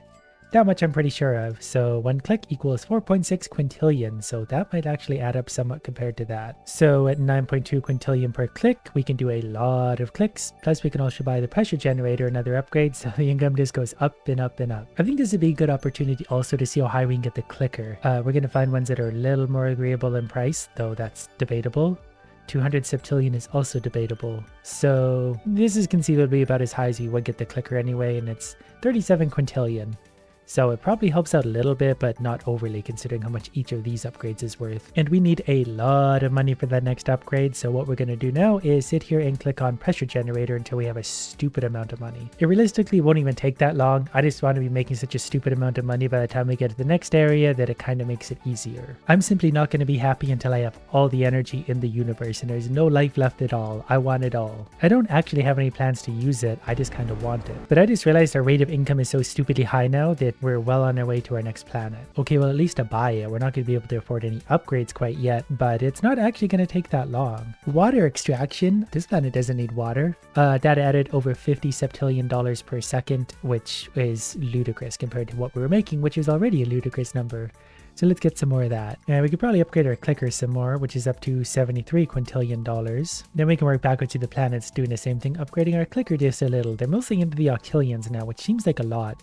But 300 quintillion per click at this many clicks adds up quick. Oh, but we're into the octillions of dollars anyway. I can't believe we used to work on things like a steam engine. The technology is so far advanced from that now. So now that we've got our clicking all the way up to 5 sextillion per click, we're going to do water extraction. And then we should probably upgrade the Uranus clicker. We're making 1 octillion every few seconds, so that's going to add up pretty quick. And we only need 4.5 octillion to get our next upgrade anyway, so I should save up for that. The ammonium generator. 350 septillion dollars per second, so about a third of an octillion. And we very quickly saved up enough for methane mining. We have 120 octillion dollars energy, so this is going to give us 8 octillion per second as it is. Right now it would take us 8 seconds roughly to make this. Now we're doing it every second, so we just made 8 times as much money, and we basically already have enough for the next upgrade, so now we just doubled our income. And you can see how this is just very satisfying. Those numbers get bigger and bigger and bigger. So we should work on our clicks now too, that we're making this income. So we're making 5 sextillion per click. Now we're making 10 sextillion. So we'll go through the rest of the planets as best we can. This used to be a ridiculously big number. Now it seems like a small one. That one we're going to wait on because I don't have that much time. Well, then again, actually, this number is going up pretty stupidly fast. So we're now up to 300 sextillion per click. This one will be an easy one. No nillion we're not going to get to, but 1.2 septillion dollars per click. We would literally absorb the Earth in 1 click. I don't mean to sound stupid, but I'm going to. I didn't realize there was planets in the other direction. I kept wondering why we were buying planets as I got further away from the sun. The sun would make more sense because it probably has the most energy. So let's buy all of Venus all at once. So thermal energy, atmosphere generator, oxygen creator. Why would we want that? These are all normally super expensive upgrades, but when you're this rich, it doesn't matter. So we're going to upgrade the Venus. This would have made the clicker so much better all this time, because all of these are upgrading my clicks in a huge fashion. We'll buy into the octillions for now, I guess, even one of those. So our clicks are now worth 6.3 octillion dollars. Then we'll also buy Mercury, 10 quadrillion. So it's not cheap, but we'll buy all of these. Including, I'm just going to auto click the clicker upgrade, and then we're up to 20 decillion dollars. What? Okay, this just got stupidly easy suddenly, because I can just look at our money now. We're into undecillion already. The sun obviously costs 69 sextillion dollars, so we're going to go ahead and buy that and buy everything here. Nothing here is helpful enough. We need to go back the other way. So we'll buy all the clickers we can. Now we're up to 340 undecillion per click, which means the clicking makes more than our income by a stupid amount. So this kind of actually breaks the game, because this amount is more than enough to buy the rest of everything, I'm pretty sure. Kind of wish I found that earlier. So here's the final planet, which is Neptune, 250 nillion dollars, but we can afford everything here, no problem. So let's put all of our money into this, because this will be the best upgrade there is, to see if it even can move this number anymore. So nope, even maxed out, it won't move this number one little bit. It's all about the clicking at this point. So trade decillion, yeah, we're making a lot of money there. We're going to do this on all the clickers to see how high it actually goes. So Earth clicker turned into infinity million energy. So when I click on that, I don't, what is that? Septendecillion. Septendecillion dollars. We're now into the octodecillions. And I could do the same with all the clickers. It just turns into an infinity millions after a while, because it doesn't want to make any numbers that big. Probably because it gets a little bit hard to even find the numbers that are that big. So after literally maxing out the clicker, it's just +1. It's circle, it's +1. Can we max out other things? So can we max out solar panels? It doesn't seem so. I think I just broke the game. I think this is maxed. Things are just not going anymore, because it doesn't matter. We made so much energy, we destroyed the entire galaxy. I mean, it only costs $1 decillion to prestige. We have like, I can't even describe to you how many of these we have. Trillions of trillions of trillions of trillions. But if we were to play through this now, we'd have twice as much income, which is kind of bananas to think about it. But we're already so far ahead, it's all just kind of meaningless at this point. We basically broke everything. Nothing's relevant. Today we turn this beautiful idiot into an unstoppable god. And that all starts by finding a sea with green grass. That's literally just for aesthetic reasons. Then we pick up a rock and murder the old growth forest until we have enough wood to make a workbench. But before we're going to place that, we're going to steal from these chests in the cave, which actually gave me some pretty good stuff. But what I've really been looking for are the black free chests, because when I open those now, I get to pick whatever item I want, as long as it's of the lesser quality. Because it's free, I'm going to lift some weights. That adds base strength, and if you direct your attention to the upper right, we got 2 of them out of a single chest. So I can murder rocks with intensity and fury now. But that's kind of the basic principle. Things are going to escalate, and we've got a lot of new stuff to build. And I guess I did get $34 out of that cave, so we get a slightly better quality item. Or we don't, but we'll take extra damage. Anyways, since we have managed to pick up a gold pickaxe already, we can mine iron, which is a good start. Then we're going to take another free chest for another free power-up. Let's get a little more movement speed. And as night falls, we have our first idiots coming to fight us. We're one-shotting them because we already have 4 strength upgrades. And the gold pickaxe doesn't hurt. Hello, welcome. The waves will get pretty increasingly hard by the end, to the point where the game is going to break. For now, I've murdered 4 or 5 things and we call it a night. And just to mock them, I'm just going to start crafting stuff right now. I'm going to pay no attention to them whatsoever. What I need right now is a smelter, so I need more rocks. And I've aggroed more idiots wandering around, so that's a very rare drop. I have no idea if my mods made that drop, but I'll take it. Oh, we get a blue item this time. Maybe we'll take a little bit of lifesteal. That's always been a favorite of mine. That's going to help us stay alive. Dealing damage heals me, and we're going to deal a lot of damage. My DPS currently is 12. We can do better than 12. Another free item. Let's take some orange juice, because I can't remember what that does. More attack speed, yes. Okay, anyways, there's my furnace. Time to start smelting some iron so we can make new stuff. We're going to burn coal. While that's smelting, I'm going to go harvest more coal, and I think there's another black chest over there. That's such a good find. Okay, I'm going to deal a chance to deal chunky damage already. So we got 2 of those, so that's an insane upgrade this early on. I wish I remembered more so what these did. Ow, can you not? I'm busy. So that increases draw speed, arrow speed, and damage. That's more of a ranged attack thing, but we'll probably have a ranged weapon at some point. Yummy nuts, we'll try some of those. I think that's health. Stamina.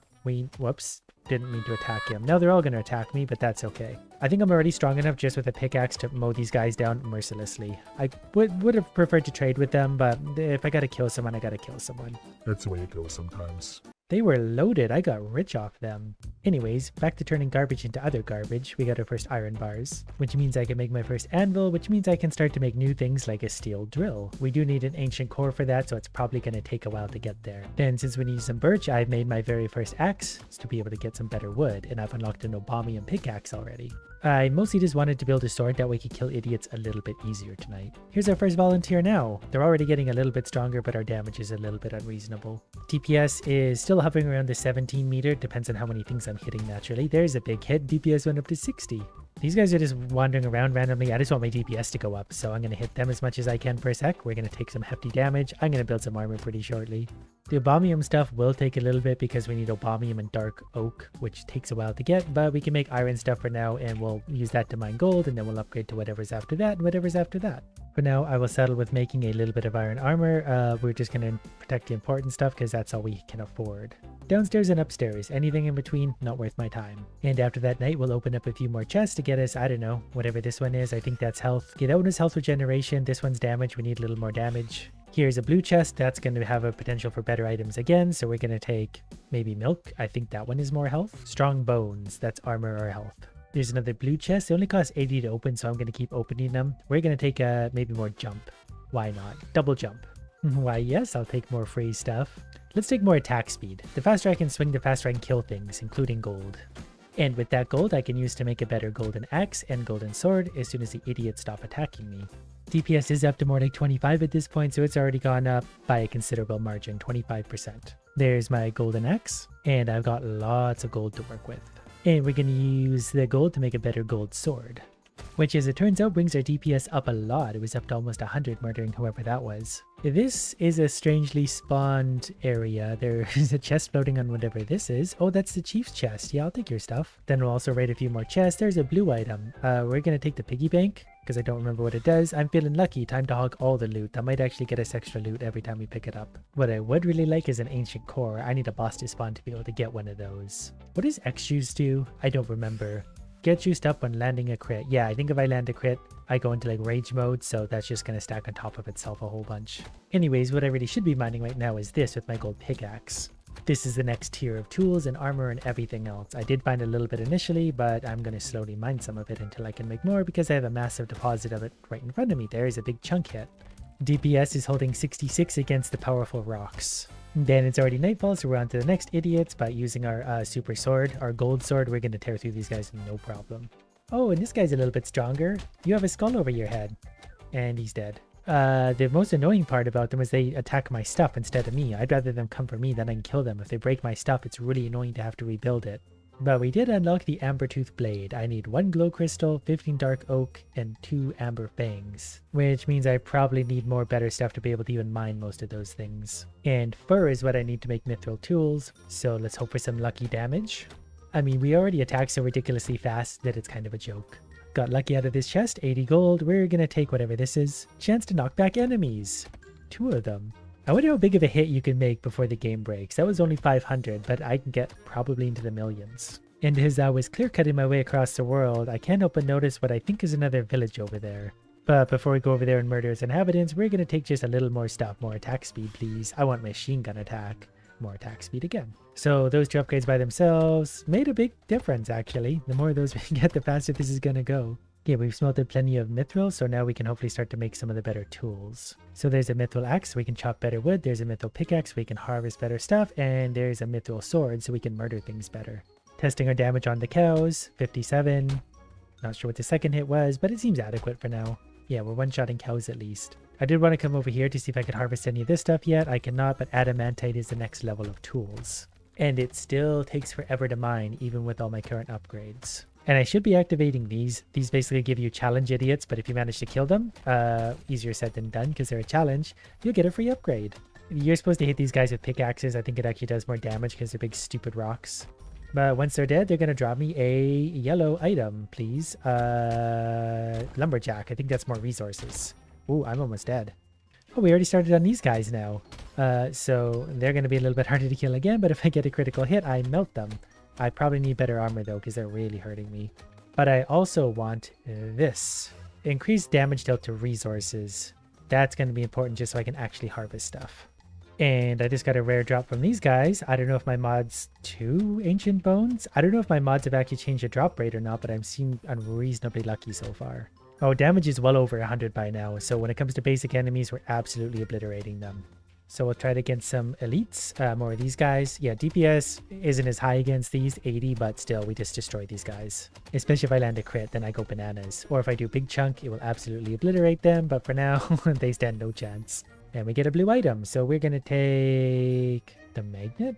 Increased chance to critical strike, yes. Since I do have a little bit of extra mithril, I'm gonna give myself an actual breastplate finally. It doesn't match, I don't care.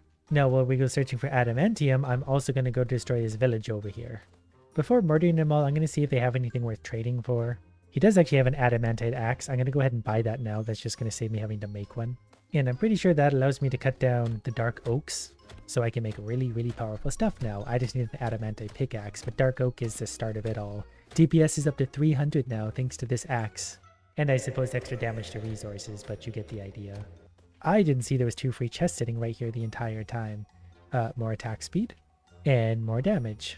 But since we did pick up a few more upgrades, we're going to take on some elite level wolves. And so far we're up to the task of killing them. They can hurt me really bad, so I don't want to get hit very many times. Ooh, there's another one of those things. Thank you.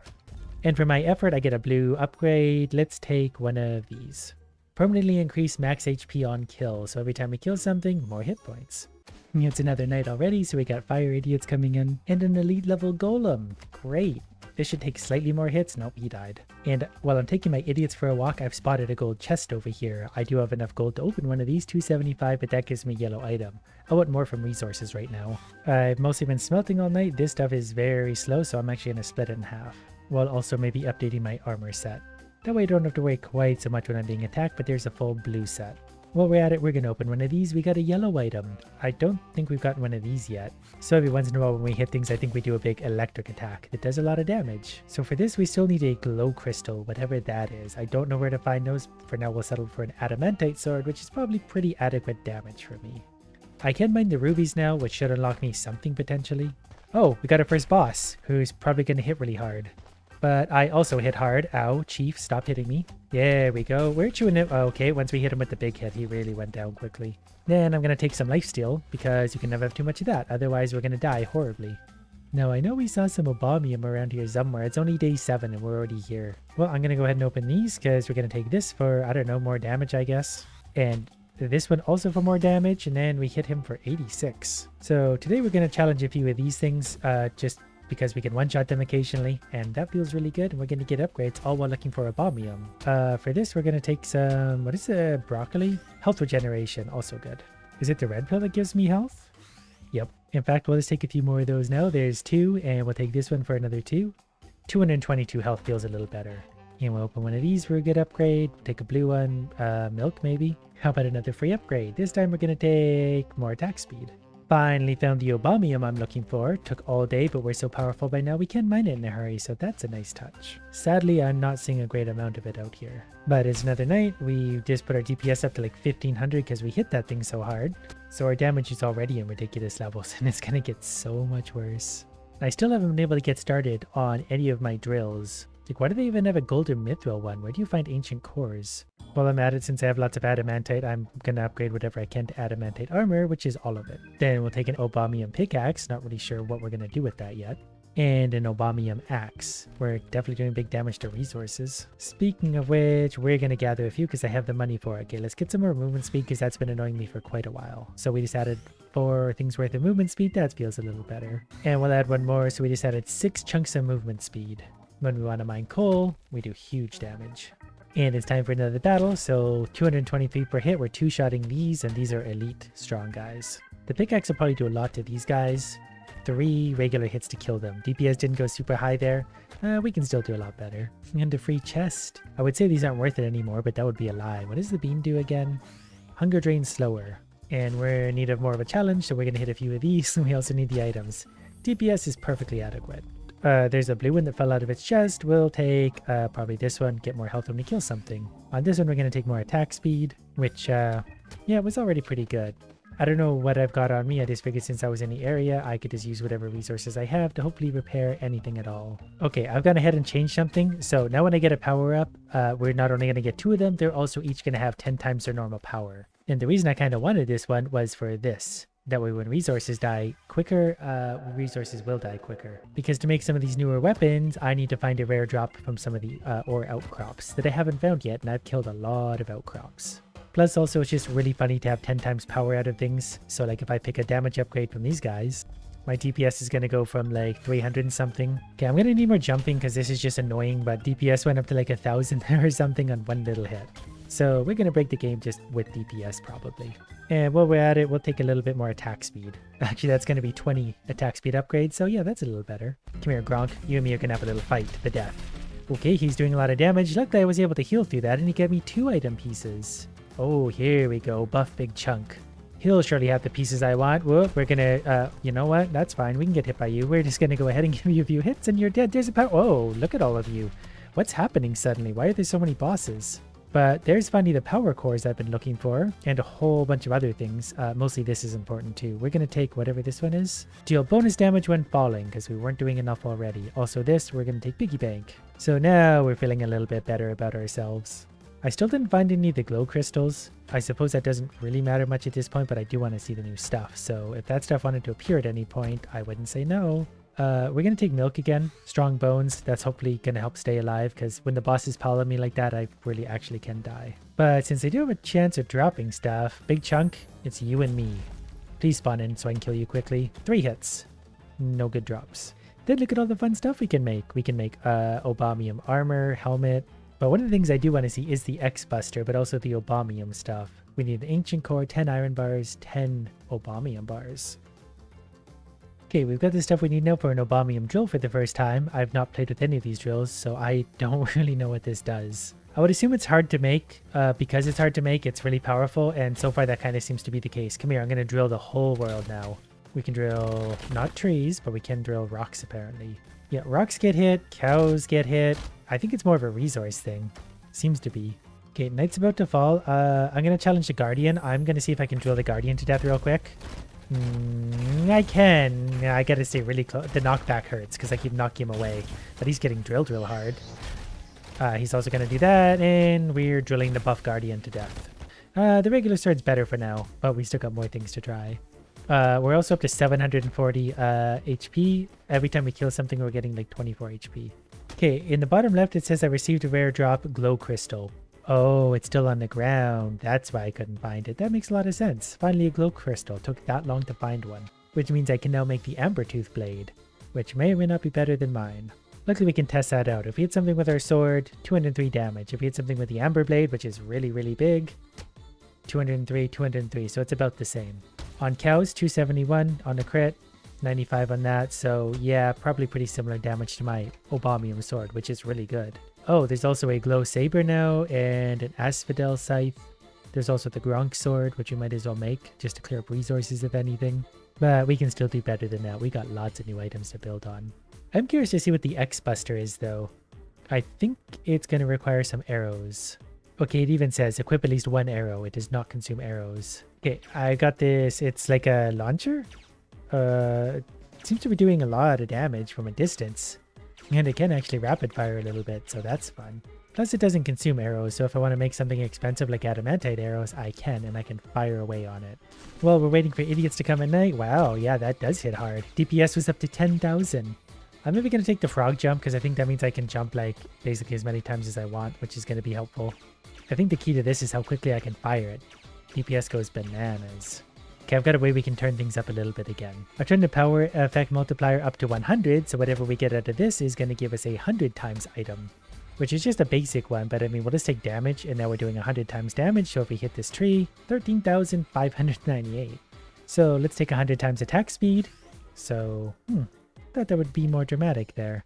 I mean, it's not slow, but it's not as quick as I thought for 100 times. Oh, I just looked at DPS for the first time in a while. When I hit them, it goes up by the thousands. Okay, then we're going to spawn in these guys. How are you doing? Good luck dying. 40,000 DPS. Ooh, gold chest. These are good. I haven't even gotten all of these items yet. We're going to do more chance to do big chunk damage. So that's probably going to be lots of big chunks. 25,000 on a basic hit is not bad, though. All right, well, I think now at this point, I'm going to go ahead and wander over to the boat. 200,000 DPS. Let's challenge the chief one more time to see how damage... Oh, okay, we just one-shotted him in a real big hurry. And we unlocked his spear. I guess for now I'll take, I don't know, milk. Oh, look who's waiting for me on the boat. Come here. Okay, we're one-shotting everything at this point. That was a hit for, was that 1.1 million? Did I see that right? Great, this is working out real good. Buff Big Chunk, how... Okay, we one-shotted him before our DPS could go crazy. Oh, I did find a glow crystal from him though, so things are looking up. Okay, I added power like 1 million or something, so if we do that again for the resource... Does that help? That was 3.7 million, if I saw that correctly. I thought it would be a lot bigger considering what we just did. But let's add just some basic damage to our arsenal also. And maybe some attack speed while we're at it. You can never swing things too fast. So numbers are getting pretty big. That was just kind of a regular hit and that was really big. Yeah, we're starting to get the weird decimal system going. Oh, look at DPS. It's up to 50 million and this is on the downfall of it. Yeah, 50 million DPS seems pretty good. We can still do better. More damage. So when I smack a tree, 40 million DPS, 30, 40, 50 million DPS. Those are still baby numbers. We can get way bigger. Added, I think, a few more zeros, so we'll just take more damage. Okay, we also said we're going to pick up 1 million of these all at once, and their multiplier is absolutely absurd. Oh, the game didn't like that very much at all. All right, DPS, do your worst. Ow. What? What happened? It's hurting me now when I hit things. Yeah, my health there went into the super negatives when I hit a tree for some reason. I don't know what we've done. We've just broken everything entirely. The numbers stop now. I don't know what's happening anymore. The DPS is minus 500 million. Okay, hold on. That was, yeah, 1.3 billion DPS. All right, well, still okay if we're hitting things with swords, apparently. 1 billion DPS I can live with. Though we didn't pick up any straight up damage things. All right, so we're going to pick up 1 million of these. Just for straight up damage, the game's gonna lag here just a little bit, but it accepts it. Alright, so what happens if we hit you now? 3 billion DPS? Yeah, 1.53 billion DPS. Not bad. I guess I need to kill these guys too. Buff Guardian. Yeah, we're gonna one-shot them really, really badly. Those power-ups make the game think awfully hard for a second. Okay, we need a little more movement speed. The game's gonna lag real hard on this one. Might not even let me pick that up. Oh, we crashed. Well, we got up to like 3 billion DPS, so I think that's okay for now. We can still do better. And one more lighthouse right there. That means this area right here should be about the prime spot. So let's find out. Taking a scoop there. There is 500,000 sands in one scoop. 500,000. Yay, progress. That's right, I've started a brand new file because I had a whole bunch of coffee and thought, I have an idea, and I'm already regretting it. I honestly forgot how slow things are at the start. The first skill we're gonna get is actually industry. And I've just realized I may have made my first mistake. Turns out I was okay with my original choice. It's a new record. I've got more than 5 minutes without screwing something up. Pretty tough choice at this point. All I really need is more real estate anyway. Mostly just so that I have more things to mine for a minute. And one of these way down here, note that it's way down there out of the way. Level 4, and oddly enough, we're going for storage. Simply because that leads to lighthouses. Now that I'm at this part about 10 minutes in, I'm very worried none of this is gonna work and I'm wasting my time once again. And there it is, the level 5 we've been looking for. Pretty expensive to build early on in the game. Gonna sacrifice all my gold bars, turn them into coins so I get more real estate. Because before you know it, you'll have enough for another island, and what a big one. This had better be worth a trip over. Nope, complete garbage for what I'm doing. Before we get too carried away, might as well upgrade the pickaxe, it's only gonna make things faster. And at this point, I really want things to go faster. While we're waiting, I've unlocked foraging. I didn't want to have to do that, but I do have to. In a game called Forager, it's ironically one of the skills I don't want. There we go, damage increased by 75%, that is huge. And still somehow pretty slow. In hindsight, probably should have gone for these skills first. Simply because 25% more XP from plants and crops, and we could have had the shovel by now. You heard that right, we're after the shovel. Because as you see, we clearly don't have any lighthouses yet, because we need the shovel to get sand for glass. Since we can, might as well, more real estate. One of my favorites. There it is, level 8, which is huge for me because I need that shovel. And luckily that's no problem to build. And that's great because these digging spots have been mocking me from the very beginning. The greatest tool there ever was. Alright, so what's hiding in these spots? Arrows and a bone and sand. See, all useful stuff. One thing I kinda failed to consider is how rare sand really is with your most basic shovel. Luckily for me, I have nothing better to do with my time. And I'm actually gonna leave these giant turnips alone. That might be surprising, but I'm saving up for when I get really frustrated with my stupid idea. And that probably won't take long. So consider this a warning. Next level, basically architecture. Mostly because it's a stepping stone to other ones, but structures cost 25% fewer materials. And a better shovel, which hopefully finds me more sand. But is that actually going to work? At the very least, it will irrigate the dirt, which is completely useless, and mine's a slightly bigger area, so whatever, we'll make this work. Gonna need a sewing station just for some very basic thread. Yet another benefit of this shovel, so many gems that I actually can't do anything with them yet. Level 10, there's probably better skills I could be getting right now, but I'm too lazy to figure out what they are, so we're just gonna keep working our way up. This one was okay because lighthouses have double area of effect. Started a second furnace at this point, basically strictly for coal. Another level up means another skill getting way ahead of ourselves. Another level up and we're just going for coinage. And just under an hour since I started this wonderfully stupid idea, we get our very first lighthouse. Which does make things a little bit brighter, but it also gives us extra materials in its radius. We can't currently see the radius, but it's quite big. And I did intentionally place it there, that way I could affect several islands all at once. So now I'm obviously going to focus more around the lighthouse area because I get 50% more resources. And there's lucky level 13, which gives us the point we need for markets, that way I can sell stuff. And they're not too expensive to build, and that's great because my inventory is full of stuff I don't need to be carrying. And the obvious choice is a bigger backpack. Very easy to build. And that actually is going to solve quite a few of my problems right away. And already, it's time for another lighthouse. You can see the radius of this as you're building it, so it covers basically that entire island plus a good half of the rest of the islands. And they are going to get more and more expensive as we build them, but they're going to be worth it because each one multiplies 50% more materials, which means that your days are numbered.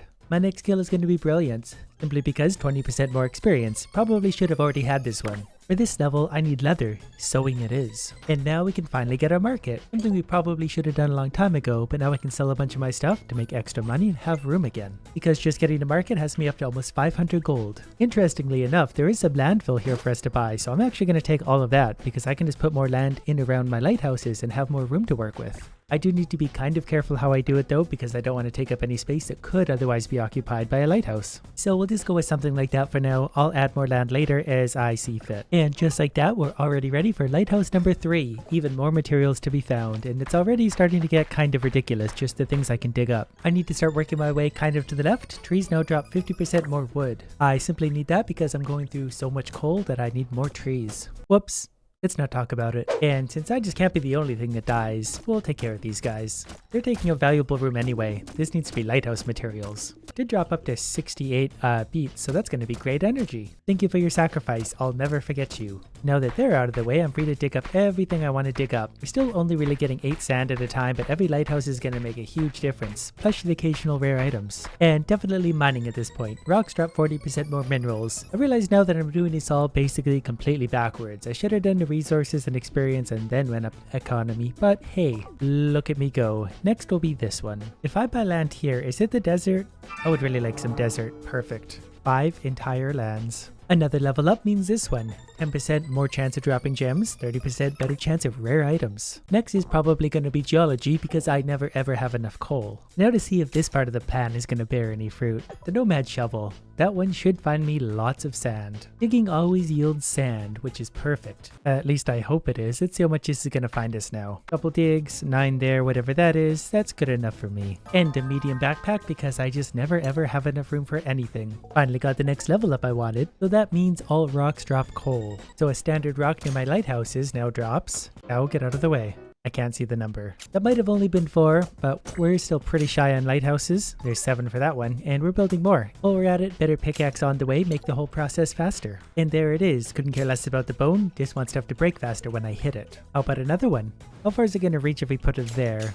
Still quite a ways, and even a little bit over into the desert area, which is perfect. Now 1 spoonful of dirt gets me 16s across the board. 65 plus something equals a lot. I think it's about 66 sand per shovelful currently, and that number's going up big every time I do it, except for that one. I don't know why there's some inconsistencies. Even as killing the cows now give me 5 meat plus a bunch of hide. The big level 20, so we're going to circle back to capitalism, because you get XP when selling items, if you see what I'm getting at. So let's do ourselves a little favor and dig up all the sand we can right here, then we're going to sell that and see exactly what it gives us for experience at level 20.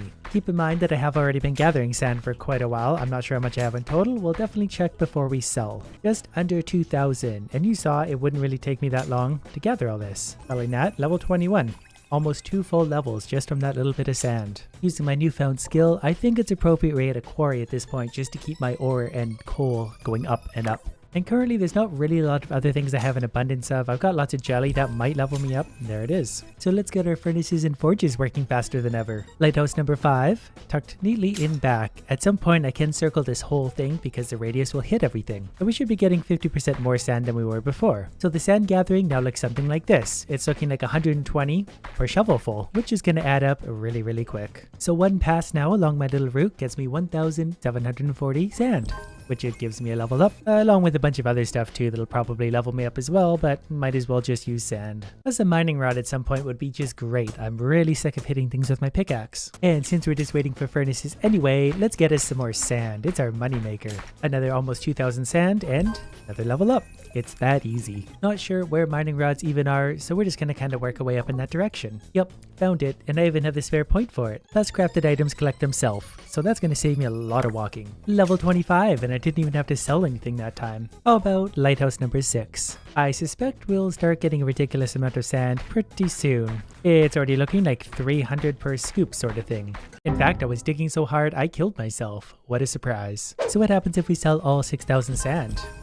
2 levels, 27, just like that. What would be super helpful at this point though is if I could find the last gems I need to build my quarry, that way we can get started on other things. Well, there's the 3-hour mark apparently. Pretty good progress considering, and considering the progress is speeding up now that I've got things rolling. It really won't be long at this point till I hit max level. And do we get another level up? We do, 28. I should probably spend some of my 4 skill points now. Before we do that, I think I want my quarry, and I think I want it on this island. That way I can spread ore all over this island like that, and I should find extra thanks to those lighthouses.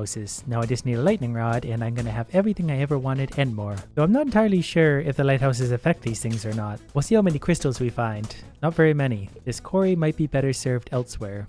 I'm actually really not sure if the lighthouses have an effect on these things. There's 14 rocks and 14 coal, so it seems to have an effect on some of them. Actually, yes, there's 38 iron just from that one. Yep, it works. So for a mining rod, 2 steel, 3 more brick. So from this point forward, it's going to be rapid fire because I'm going to have all the gems and ore I could possibly ever need, and I'm just going to add more and more lighthouses until the game explodes. I might even add several lightning rods, but we'll see. You can get the thing that doubles their firepower, and I'm definitely going to do that. I feel like I'm also going to need a ton more furnaces to keep up with this all, and that's just fine by me. So the mining rod can reach quite a way, so I can actually put it mostly out of the way of the lighthouses for now even. I'm going to put it right there, and it's still going to reach everything here. Heating up some of these skills, all structures have a 20% chance to double items, that's important.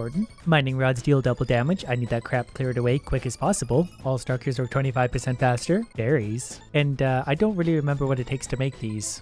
But I feel at this point like I've got skills to burn, and I've almost leveled up again anyway. Since there's nothing I really can do with a single space like that, I'm going to put the second mining rod there, so it'll be able to more so focus on what's going on up here. And time to get started on my newest furnaces, because suddenly we're going to find ourselves making a ton of stuff. I think I'm actually also going to put a mining rod just on this island to slowly work away picking at all this stuff, because there's really good stuff on this island anyway. And considering I can just ignore the mining rod forever now, that's just easy. Everything seems to be working pretty quick over here. Going to clear it out a bit so I can sweep up the sand and keep on keeping on. Definitely going to unlock the bombs next. The bombs are always my favorite because they clear everything out by far the fastest. Cauldrons, which are actually pretty easy to build, which is great because now I can make bombs, and I'm going to make as many as I can down the road. Right here is about the point where my resources are completely going to run away on me, so I'll basically just have too much of everything and I can just build as fast as I can build. Well, I'm at it. Let's add a quarry over here on this island with this lonely mining rod. That way it's got lots to work on too. Won't be as much as the other one, but at least it's got something to do. Time for another lighthouse. So this one's going to fit in right here, and things are nicely cleaned up, so let's see how much sand we're going to get now. I definitely didn't even get the whole area, but there's 4,500, which is good enough for a level up. Another lighthouse already? That was like 2 minutes away from the last one. We're going to tuck it in somewhere here.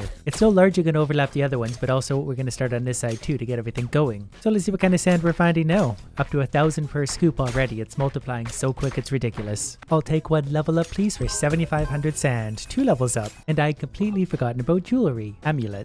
And we'll maybe take this one for boots and gloves just so I can potentially move faster. But at this point, it's really just the amulets I'm after, which are easy enough to build at this point and find me extra resources. So imagine a multiplier now on top of everything. Why is there 7,000 gold sitting here? I'll take that. And just like that, 25% more resources on top of the ridiculous amount I was already getting. And we can do the next one already. 50% more resources. And looks like it's about time for some more sand. I really don't even know what to be spending my points on anymore. Next one's done. 75% more resources. The multipliers are adding up. I can already buy half the royal steel I need to make the next one. This is the kind of production I like to see. Would still be nice to have a power plant though. But you know, effort, and I guess I don't really need anything further. 100% more resources. Plus, we get another lighthouse already. This one I think is going to go right there. It kind of sucks the quarries getting in the way, but that makes this area right here richer than ever before. Over 1,000 per scoop. Way over 1,000. Look at the stacks. 2,000, 5,000, 2,000. We're not even close to maximizing our lighthouse potential yet. So that last run gave us 27,000 sand, which is good for that many levels. And we're basically there to building another lighthouse, will just be a moment. Why not? We gotta start unlocking stuff anyway. Wow, that was fast. I just closed the menu. Where are we gonna put this one? Can we tuck it in here somewhere? Yeah, that's pretty good there. Time for another one already. At this point, I think I'm just gonna work my way up and around, and we'll just circle the whole thing. Let's give it the handy test. There is 16,000 sand in 9 squares. And I know that we can do a lot better than that. But for now, how's that gonna work out for us? 107,000 sand. That many. So how much wood do we get from a single tree at this point? Only 9? That's boring. And another lighthouse fits nicely right there. Almost have enough for 2 more lighthouses. This is sort of the last one I can fit tightly around the outside of the island. But that doesn't mean we can't squeeze a few more in.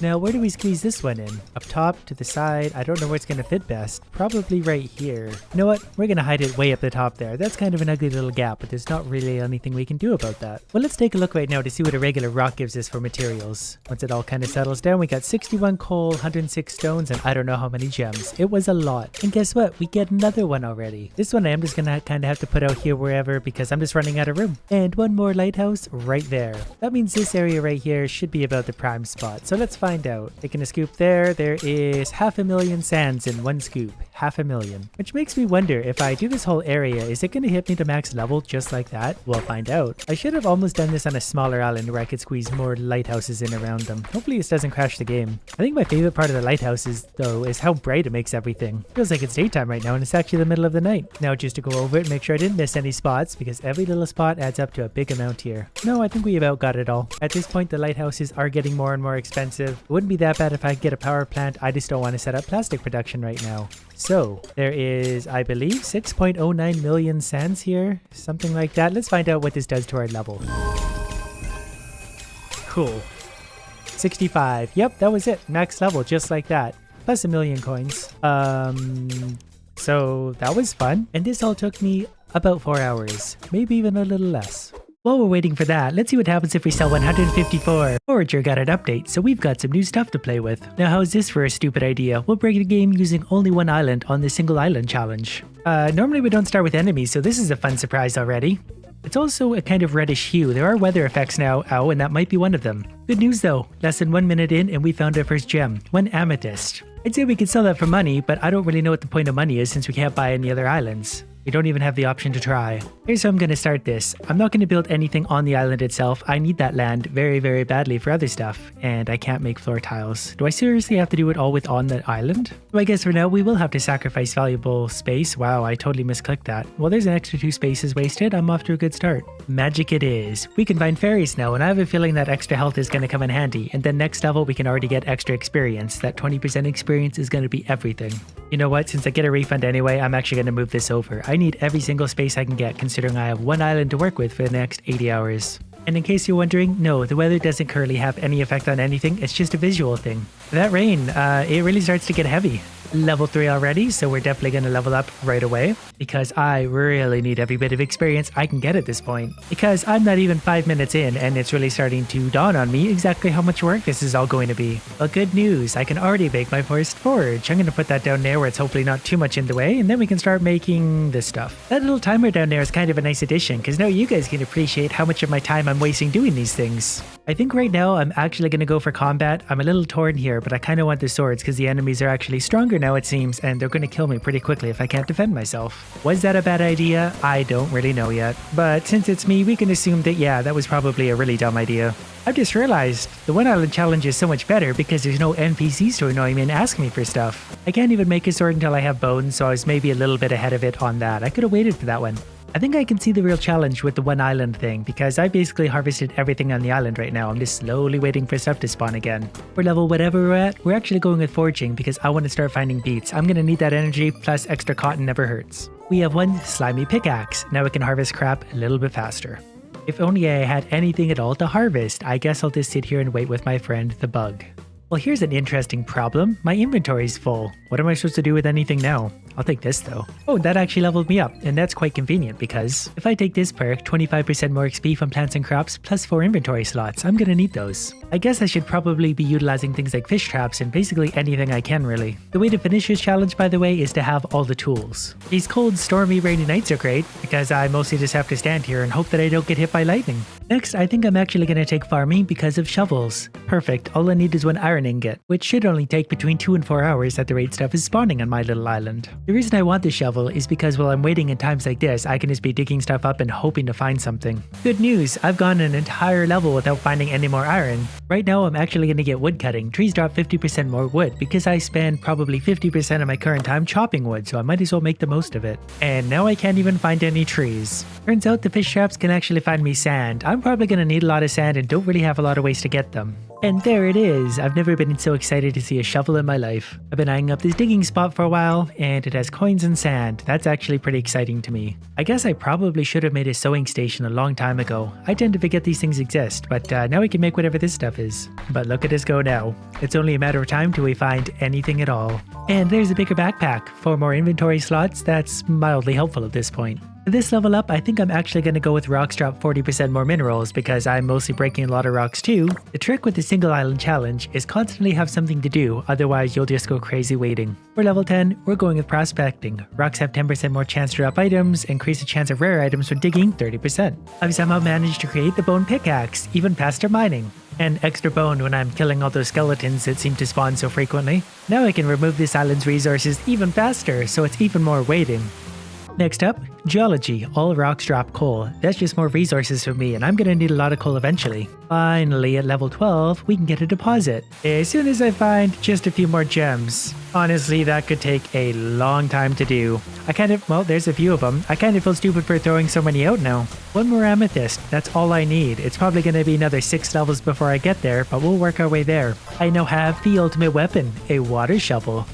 but now I can dig this much instead. While I'm still waiting for that ultra rare amethyst to show up, I'm gonna go with industry. That way I get steel, glass, and XP when building structures. And since I have so much spare sand sitting around from all my digging, I can make a whole bunch of glass already. And something I'm curious about. If I build a furnace here for 12 stones, I should get experience for that. And then if I destroy it, do I get my 12 stones back?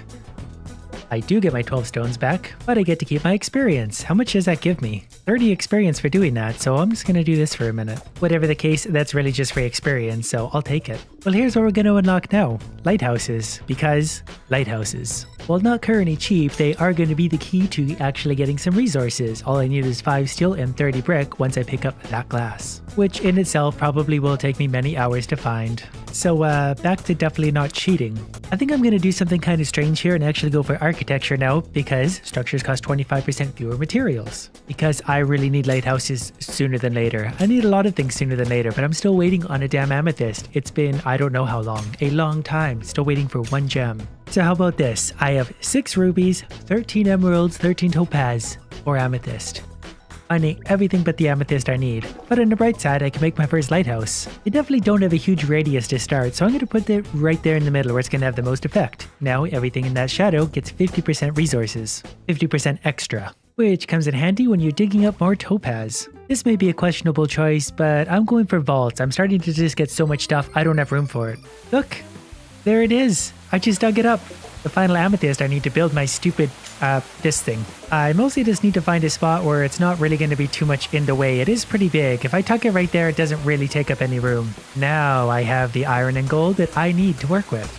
And mostly just for fun, I made a sword. But I'm going to need all the tools in the end anyway, but having something else to make is going to keep me busy. I'm actually going to take sewing right now, because I am going to need leather for some stuff. Time for number 2 of my favorite building ever. I'm just going to keep putting them down the side, because they're out of the way over there and probably going to have the maximum effect. It's really only going to take a few more of these before I'm really finding some materials. It kind of really sucks to have to build a vault like this, but I'm going to do it anyway. If I feel like it's going to be a problem, I will remove it later. And a bigger backpack, just because I deserve it. Don't really need it with the vault, but again, we're going to start finding more items pretty soon, so might as well. Next on the list is actually going to be textiles, boots and gloves, mostly the gloves I'm after. Lighthouse number 3, these are going to start to stack up really quick.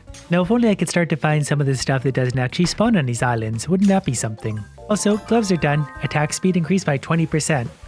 As you may notice, I'm doing a lot of time hitting stuff. The faster I can hit stuff, the faster I can get this over with. Like for the next gloves, I need Nightshade. I don't know how I'm going to get Nightshade because it only shows up on islands that aren't this one. Next up on the agenda is going to be trade, because I'm going to need a lot of items I just can't get. So hopefully the markets can sell them. Lighthouse number 4. So let's throw one of these down. Wow, that's big. Way over here where it's going to take up way too much room. And hope that at some point they can actually sell us something worthwhile. This one island thing kind of sucks. I'm going to need some of these eventually. But I don't have any coins to buy those. Luckily I've been collecting gems over the past while, so I'm going to sell some of those. Selling the topaz put me up to 3.34 thousand. Always need more sand, and these will probably come in handy later. I'm gonna have to start building more vaults. Now that my island is cleaned off, I'm gonna go like this. That's right, I'm gonna destroy my market. Mostly because I just get the resources back and then setting it back. Well, I get all new stuff to look at, and I'm pretty much just gonna buy anything I see along the way. Because I assume that I am gonna need it down the road, and I'm just gonna keep doing this until I have everything I need. Interestingly, I did get a Thunder Strike, and I'm actually gonna take that and use it right now because it's gonna help me mine everything. In fact, it's gonna do so much work for me that I'm gonna take a break for the first time and just let it do its thing. And exceptionally lucky for me, there's 3 plastic in the shop, so if I sell say my rubies, I can buy those. Also, one more vault for the time being. I don't really like giving up that room, but I don't really have a choice right now. I think for this level, I'm gonna go with this. Logistics. Lighthouses have double area of effect, and mining rods would too if I had any. I'm ready for another lighthouse. I think this is number 5. So this whole thing is still gonna take forever. I'm only 2 hours and 45 minutes into this and nowhere near done. And more electronics that I just can't buy. A bomb, however, I will take, just because I enjoy bombs. So for maximum impact, 1 bomb there. Please blow everything up one shot. Much easier, even leveled up. I think I need to see if I can get some shrines working for me. I forgot that shrines take royal steel to make, so I'm going to either have to find some of that or buy it. Neither of which are a good option, so unlocking shrines is really a big waste of points. You know what game is really amazing when you have a crazy headache? This one. Lighthouse number whatever. At this point I'm going to make the choice I should have made last time. Amulets, they're up here. And they're pretty straightforward to build, at least early on, and they add even more resources. 1 more lighthouse, they're starting to get expensive. Second amulet already done, 50% more resources. And even another amulet, 75% more resources. On top of everything I've had so far, that's actually huge. Speaking of which, it's time for yet another lighthouse. If I'm really lucky, this one digging spot will have something very valuable. 30 gems actually isn't bad at all. Next, I do think I want this one. I need royal steel to make a few things. Right away, now that I got royal steel, we're gonna build a shrine. I don't really know where. That's fine, I guess. There's no good spots anymore. Since we got the shrine here, I'm gonna give it one of these. There we go, bigger backpack, a little bit more room. Gonna get rid of this thing for now until I need it again. I'm starting to run out of even good spots for lighthouses.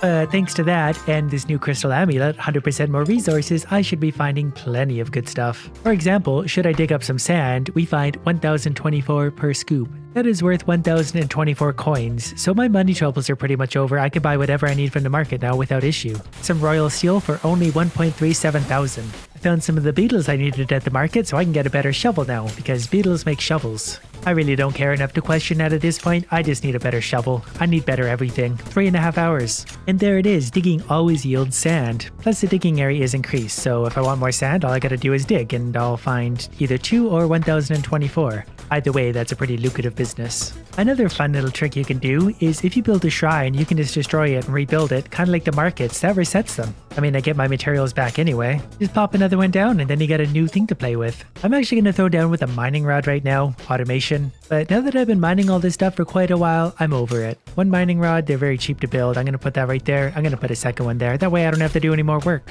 On second thought, I'm not going to do it like that. I'm going to move this one to the bottom. That way they actually cover the island. Now I can focus on whatever I'm doing over here and the resources are going to mine themselves. I managed to find some nightshade at the market, so I'm going to get the better gloves. That way I can attack faster. Then I'm going to re-destroy my whatever it's called, the sewing thing. Plus the extra speed means I can destroy my markets even faster to rebuild them. Finally, some electronics I can actually afford. And we seem to be running a little bit low on sand. So let's see if we can manage to find any for, you know, thousands of gold. Well, there's 6,000, 7,000 worth of coins right there. Finally got some hot peppers at the market. The hot peppers, of course, make a fiery pickaxe. And there it is. Damage increased by 225%, and I light stuff on fire when I hit it now. And one royal shovel on the way. And there it is. Dig area increased. Digging always yields ores. Not that I needed any more ore, but having a bigger shovel, well, it certainly helps. And I need to be bumping this shrine again and again and again to try and make everything work faster. We keep getting these two. We either move twice as fast or we find twice as many items. Apparently that might not work. Apparently it wants 2 royal steels for what I have in mind now suddenly, and it didn't do that before, so they might have actually kind of patched that. I think I'm going to go for this one. Furnaces work 25% faster, based just on that. Found more of the bottled death moth. More bottled death moth. If we do 4 at a time, we'll get there eventually. I'm not sure how many more we need. And a new pickaxe. All resources may now drop gems. Now that we have our magically appearing second royal steel, we'll put another one of those down. Hopefully we'll get something worthwhile this time. Not really. Between the two, moving twice as fast, attacking twice as fast, because I can go like this now. This is a speed I could get used to. I accidentally misclicked right here. I went to click on the market and sold something. I have no idea what I just sold. I know it was worth 500 gold and I'm pretty worried about whatever it was. Hopefully it was nothing too rare or valuable that I'm really gonna miss. But in 10 minutes from now, I'm probably gonna realize that's exactly what it was. You know what? Let's try the shrine again. If we destroy it, is it gonna take more than 2 royal steel to replace it? If it does, that's a shame. Well, I definitely got 2 back from it, so I am getting a full refund. And it seems to cost just about the same, so I'm not sure what the issue was before. I'm definitely going for the digging spots this time around, because look at all that good stuff to dig up now. Just before we get to that, we better put down just one more lighthouse. You can never have too many items. Well, let's see what we can find. There's a whole lot of everything. Looks like mostly a lot of gems, but hopefully there's some other good stuff hidden on in there. And let's try this again. Let's destroy this shrine just one more time to see if we can get it for a proper refund. So far so good. What's it going to give us this time? Level up? All structures work twice as fast. That's exactly what I want. I'd kind of forgotten that I'd leveled up again, but all structures work 25% faster. And a bigger backpack just because I always need more room. They do get more expensive eventually. The shrine now costs 3 royal steel, despite the fact that I got a refund of 2 for the last one and it only costed 2. That's not a big deal for something like the market. Even if it gets slightly more expensive every few times, it costs nothing to do. Level 27, we're gonna go for this guy. And yeah, this probably seems like an odd purchase, but it will all make sense very shortly. My very first droid for only 45,000. I'm just gonna set that on the furnace to help move things along. And wouldn't you know it, a 4-leaf clover, because of course. And made myself some better gloves, that way I can attack even faster. Because the faster I can repeat this process of buying whatever I need from the market and redeploying it, the sooner I'll get this done. 4.5 hours now. Another droid.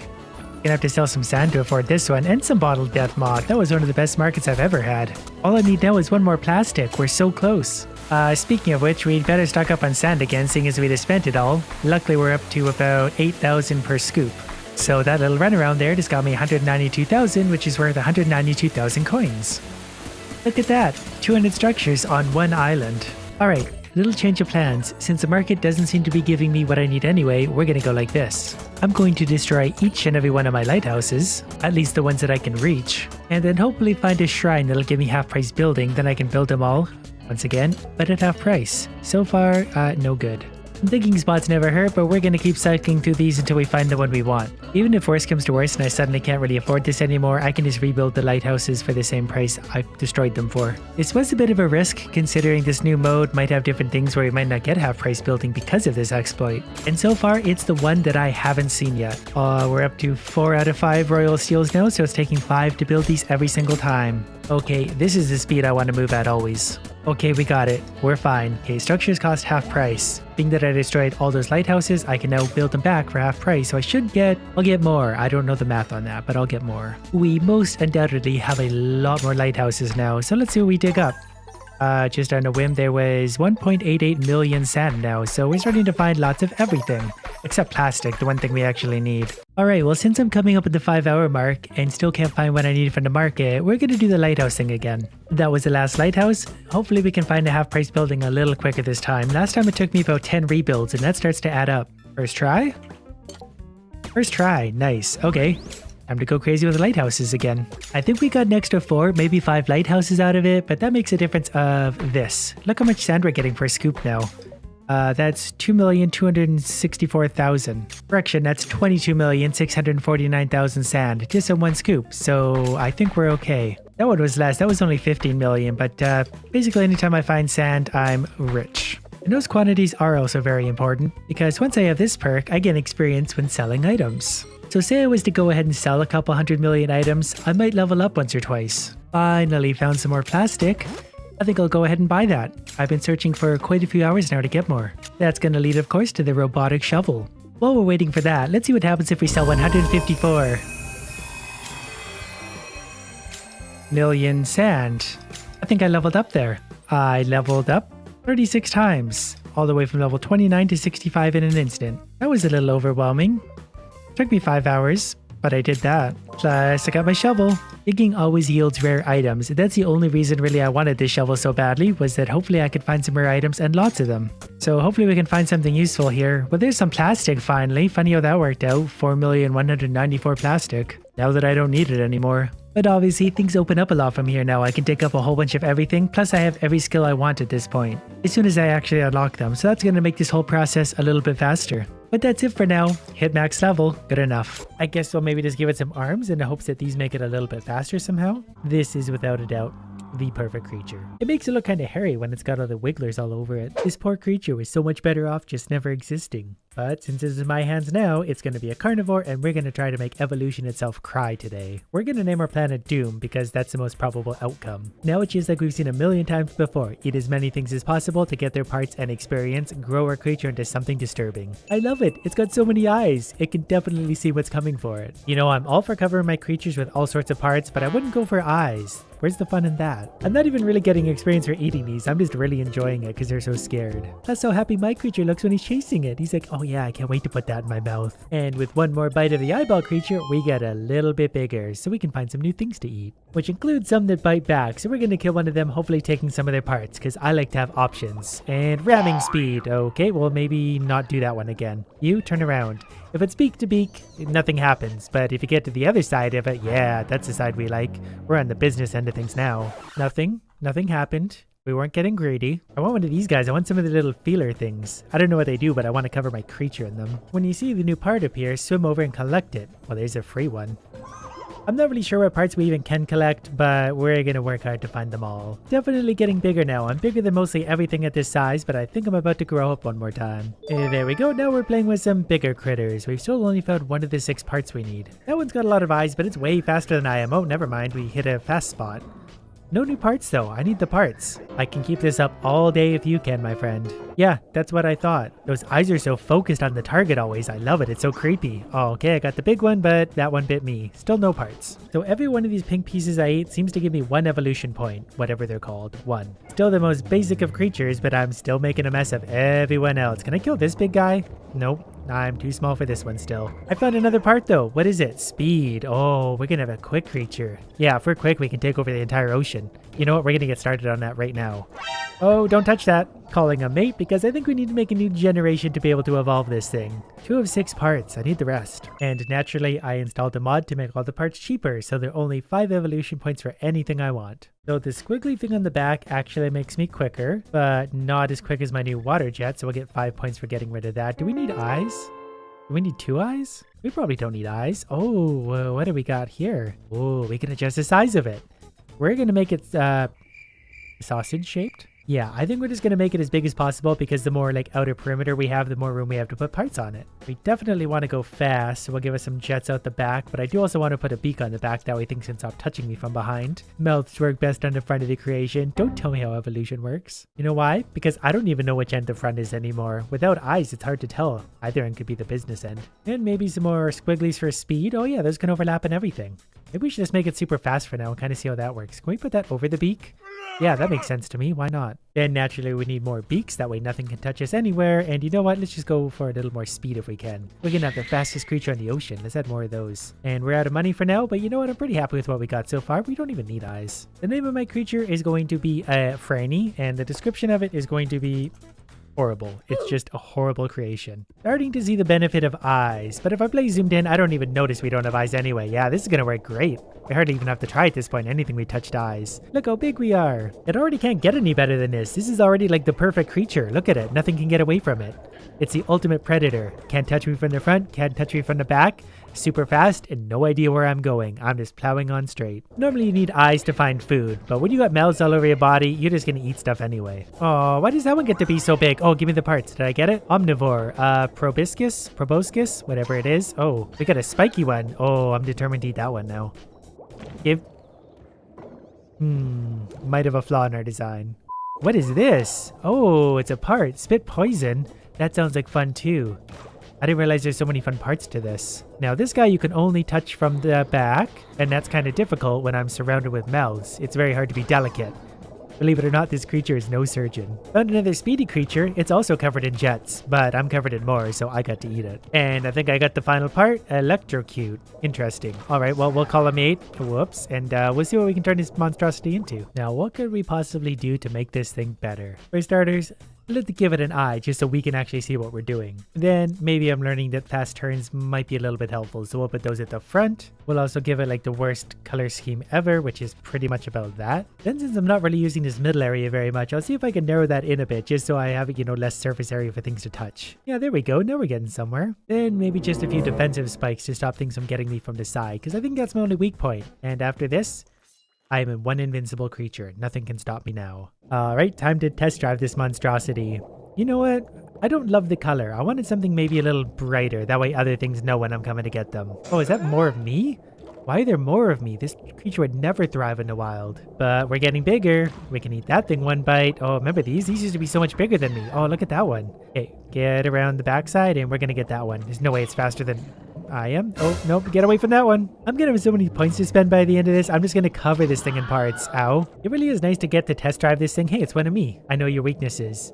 Because then we learn what does work and what doesn't work, and I can make adjustments as I go. Oh, look how fast that one is. I want to be that quick. I might have to change this up a little bit. That thing could outrun me. You can run, little creature, but I'm way faster than you are. At least I thought I was. Look at that thing go. It is actually just about outrunning me. Okay, turns out little creatures can fit between my spikes, and they can be a little bit quicker than me still, so my next upgrade is going to involve some more speed. Alright, mate has been called. Let's give ourselves, we get enough for 3 more parts. Perfect. And I've decided that I need a pretty major overhaul. These spikes aren't really doing it for me. What we need are even more jets for speed. And if we're going to be that quick, we don't need the mouth on the rear side. Then we're just going to put spikes either side to annoy things more than anything. Then I'm kind of thinking there's more jets for more speed. Does it matter which direction they face? It probably does.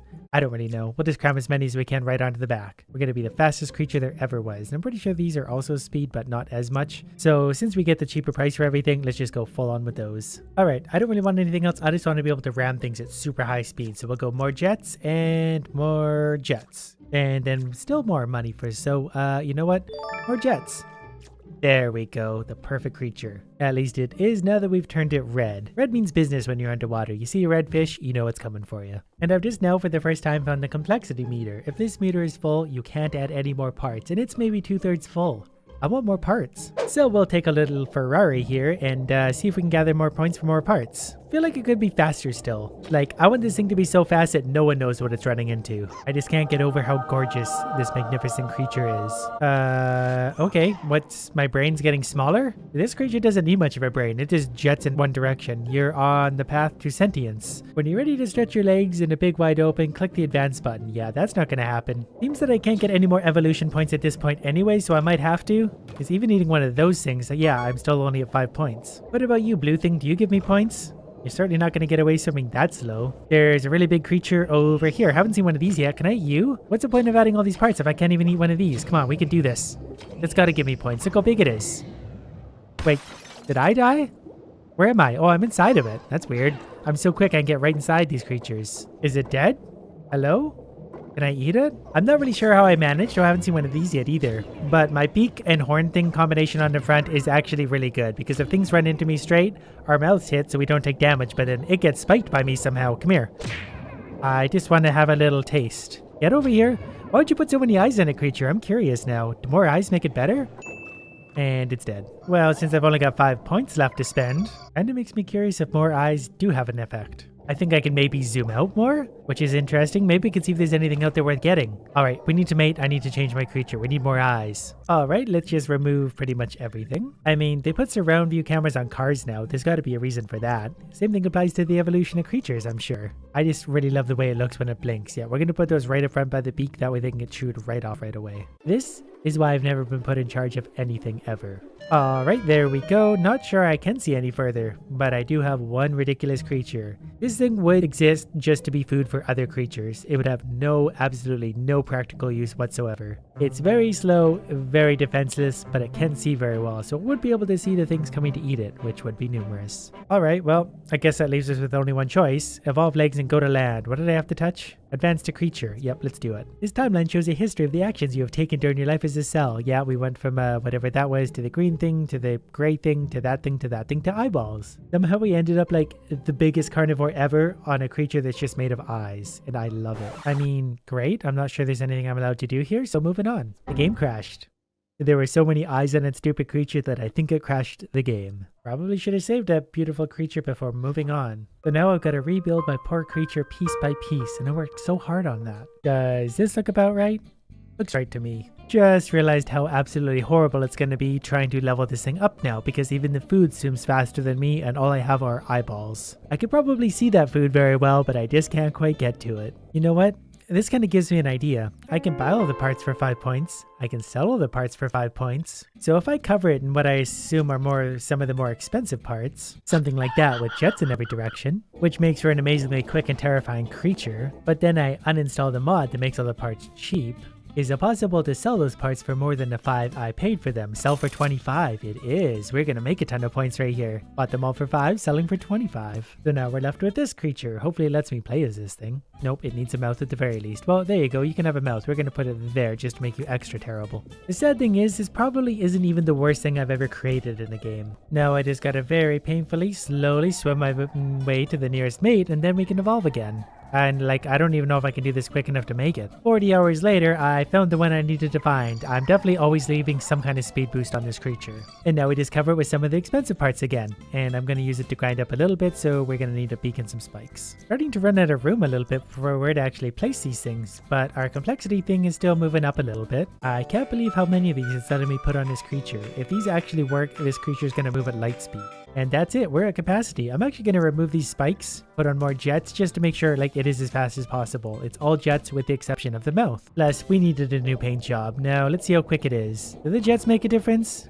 I don't know if they do at that point, but I've definitely got as many as I possibly can. No eyes though, so that's kind of detrimental. But I'm enjoying my horrible little creation, very much so. It's definitely very quick to accelerate. It can outrun anything when something turns to get it. If I move away, I can get away, no problem. The problem is I just move way too fast, and if I move too fast without eyes, I run into things that kill me, so we need a tweak. Starting with the eyes, those are important. Turns out you can surround the entire thing in beaks, which is awfully fun, and I'm not even halfway done in a complexity scale, so let's give this thing a speed boost and we'll be unbeatable. And we'll give it a turning radius, because it's pretty hard to not be able to turn this. While we're at it, we might as well give it some horns, because we've still got room for stuff.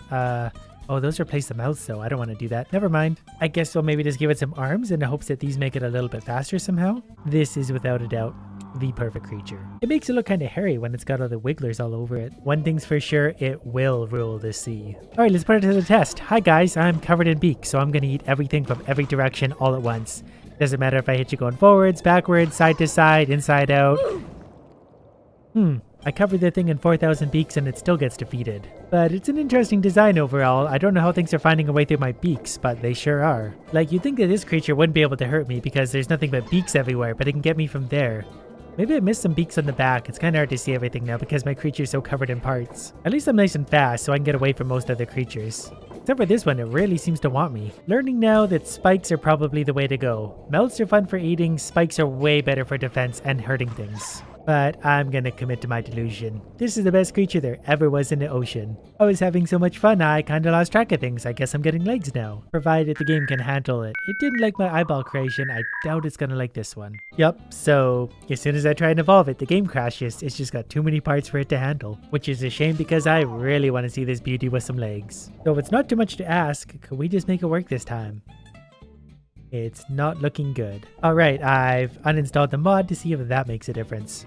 And it does. Interesting. Too many parts. Look how expensive the parts get though. That means we've got to sell some stuff before we get here. Why can't I control how big the eyes are? Yeah, that is exactly what I wanted when I think of a creature. Anyways, if legs cost up to 50 points each, we're gonna need a lot of points. We have 155 points currently. After selling everything, 605. Turns out you can have a maximum of 999 evolution points, and I didn't know this whole time I could have been adjusting the size of everything, so I missed out on half the fun. So you want some legs. I'll give you some legs.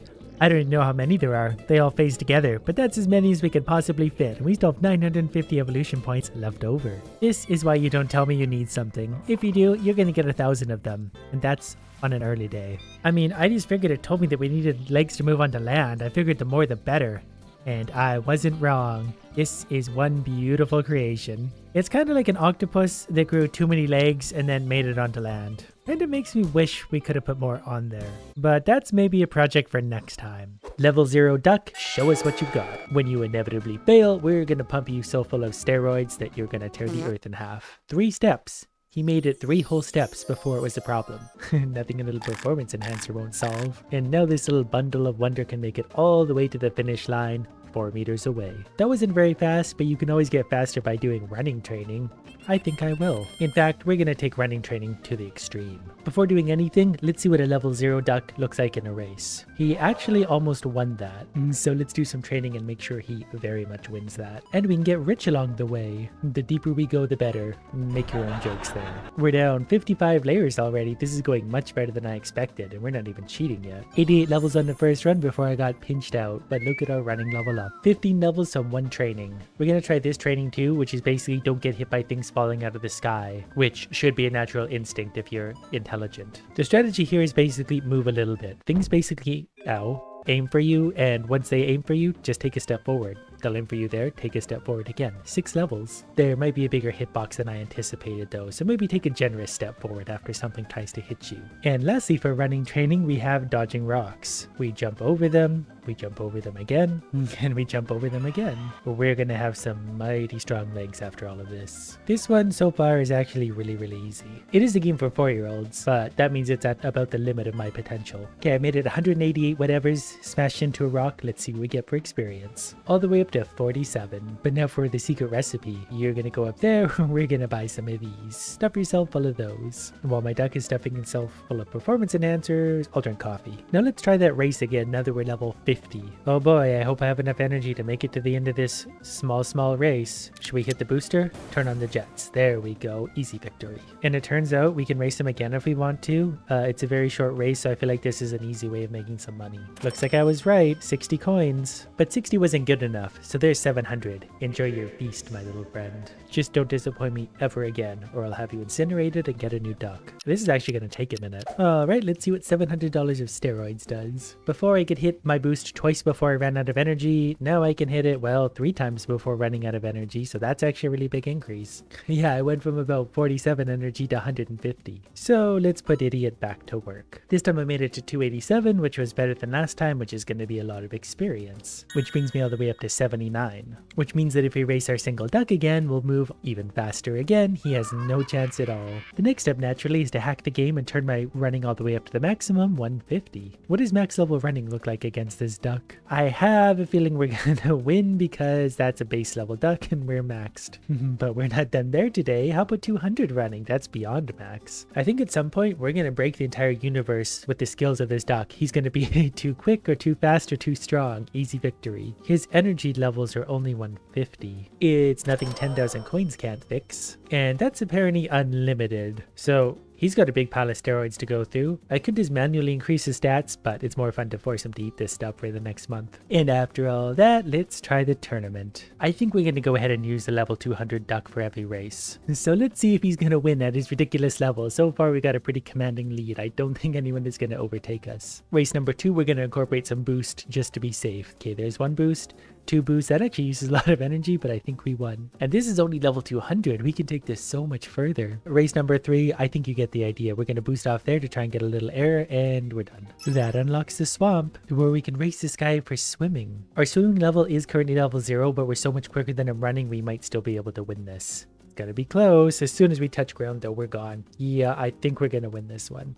Swimming level 0, and we still won the race. Swimming training consists of don't touch the top or the bottom. Balance your little duck. Try not to crash him into anything that would hurt him. I really like this one because the number on the left goes up really fast and makes me feel good about myself. We're already at 300. And there's 500. We hardly even need to cheat at this one. I crashed somewhere at 600 or 700. We'll see where that takes us. 12 levels for all that? Well, on this training, it goes a little bit slower, but it's a little bit more pleasant. This one is diving as deep as you can into the water, which means you gotta orient the duck just right so he goes real deep. You get rewarded for that. I like this one because it's over so very quickly. So I'll give him a turn and you go to the water. I can't remember how you're supposed to angle him, but there's almost 1,000. I'm definitely strangely amused by this. We're gonna get him better by throwing him in the water. That brings him up to level 30 very quickly. Did I say 30? I meant 200. And you know what that means. Time to celebrate. Get in there. He was at max energy anyway. I just like to force him to eat performance enhancers. We moved his energy up to 200 regardless. So let's once again race this duck, who we beat at level 0 swimming. We have level 200, which is way beyond what's supposed to be the max level, so we're pretty much a motorboat. We're gonna hop along there. We're not slowing down a little bit. Look at how determined he is.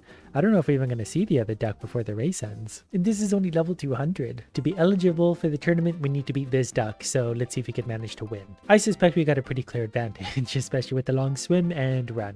Done. Now for the tournament, I think we're going to use this duck 3 times in a row. And that's going to look something like this. We're off to a pretty good start. We got some acceleration with those tiny little legs that are incredibly strong. And then we go for a slide and we pick ourselves up and we're done. Race number 2 has another mudslide. I'm not sure if we're quicker than the other ducks on that part. Doesn't seem like it, but when it comes to running and swimming, we certainly have an advantage. The final race, more of the same, which unlocks us the mountains where we get to learn a brand new skill. So we're going to race a flying duck and we don't yet know how to fly. We have level 0 skills.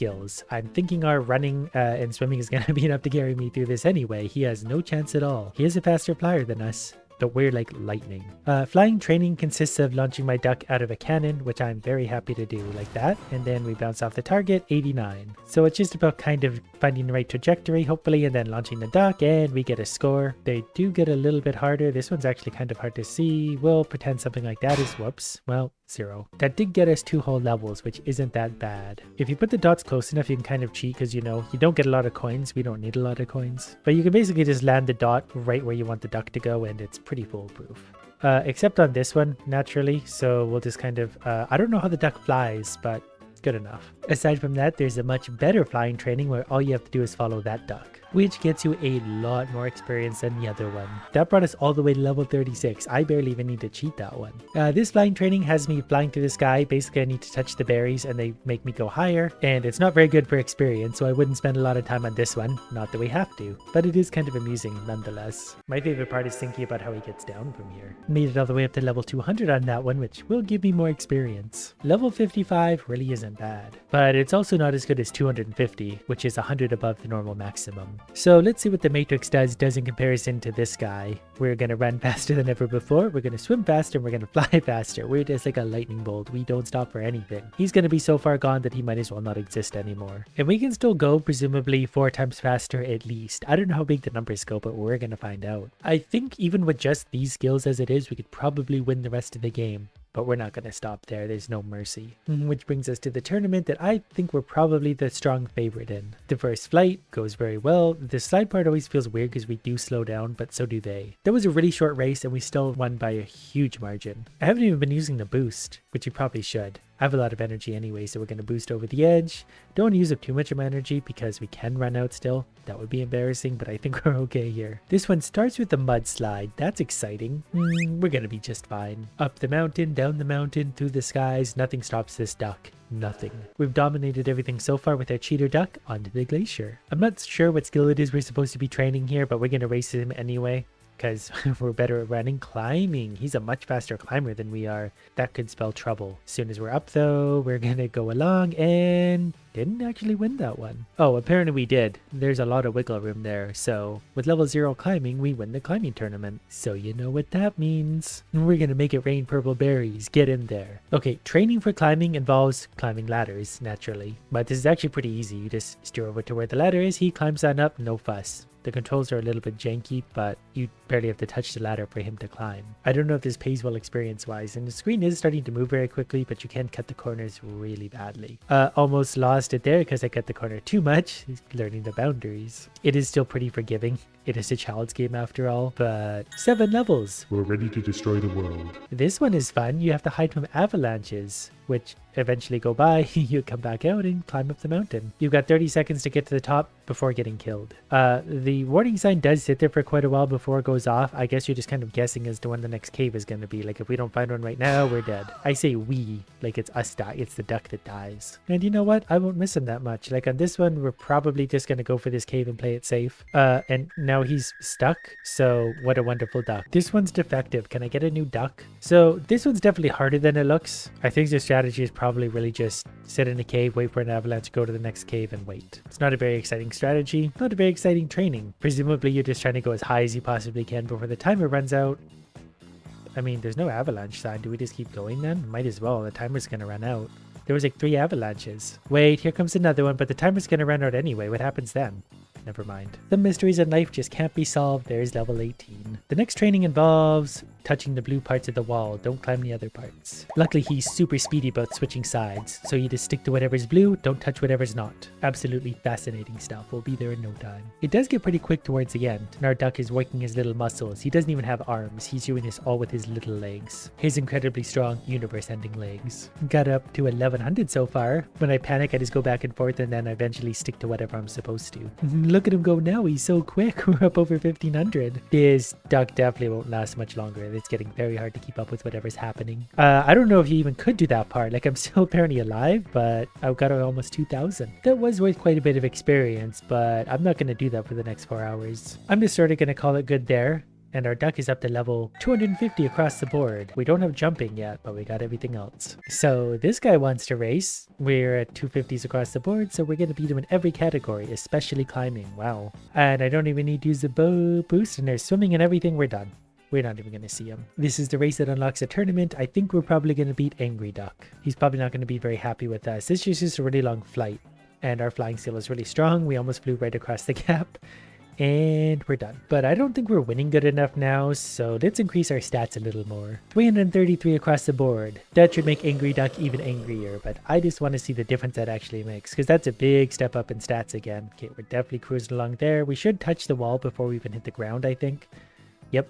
Catch the wall, up we go. We even flew at the top and we're done. I'm ready for the tournament. I think we're gonna make it. All the way up the wall at light speed. Oh, we did a double roll there. That's how confident we are. We're doing extra rolls when we don't have to. Jump all the way across, and I think we're gonna win this one. We're racing a stump. He has no chance at all. And the strange thing is we can still increase our stats so much more. We didn't have to fly there. We just hopped into the water. Look at his face. I wish we had the option in this one to leave banana peels and stuff. We'd win by an even bigger margin and just mess with the other ducks. That's really what it's all about at this point. They have no chance of winning anyway. Like, we're not even touching the ground anymore. We're just flying over the finish line. Which brings us to city life. We don't have any jumping skills yet, but I feel like the rest of ours are gonna get us there. And off we go. Oh, here's where the jumping comes in. Okay, jumping is just a speed thing because he's probably gonna jump that pretty quick.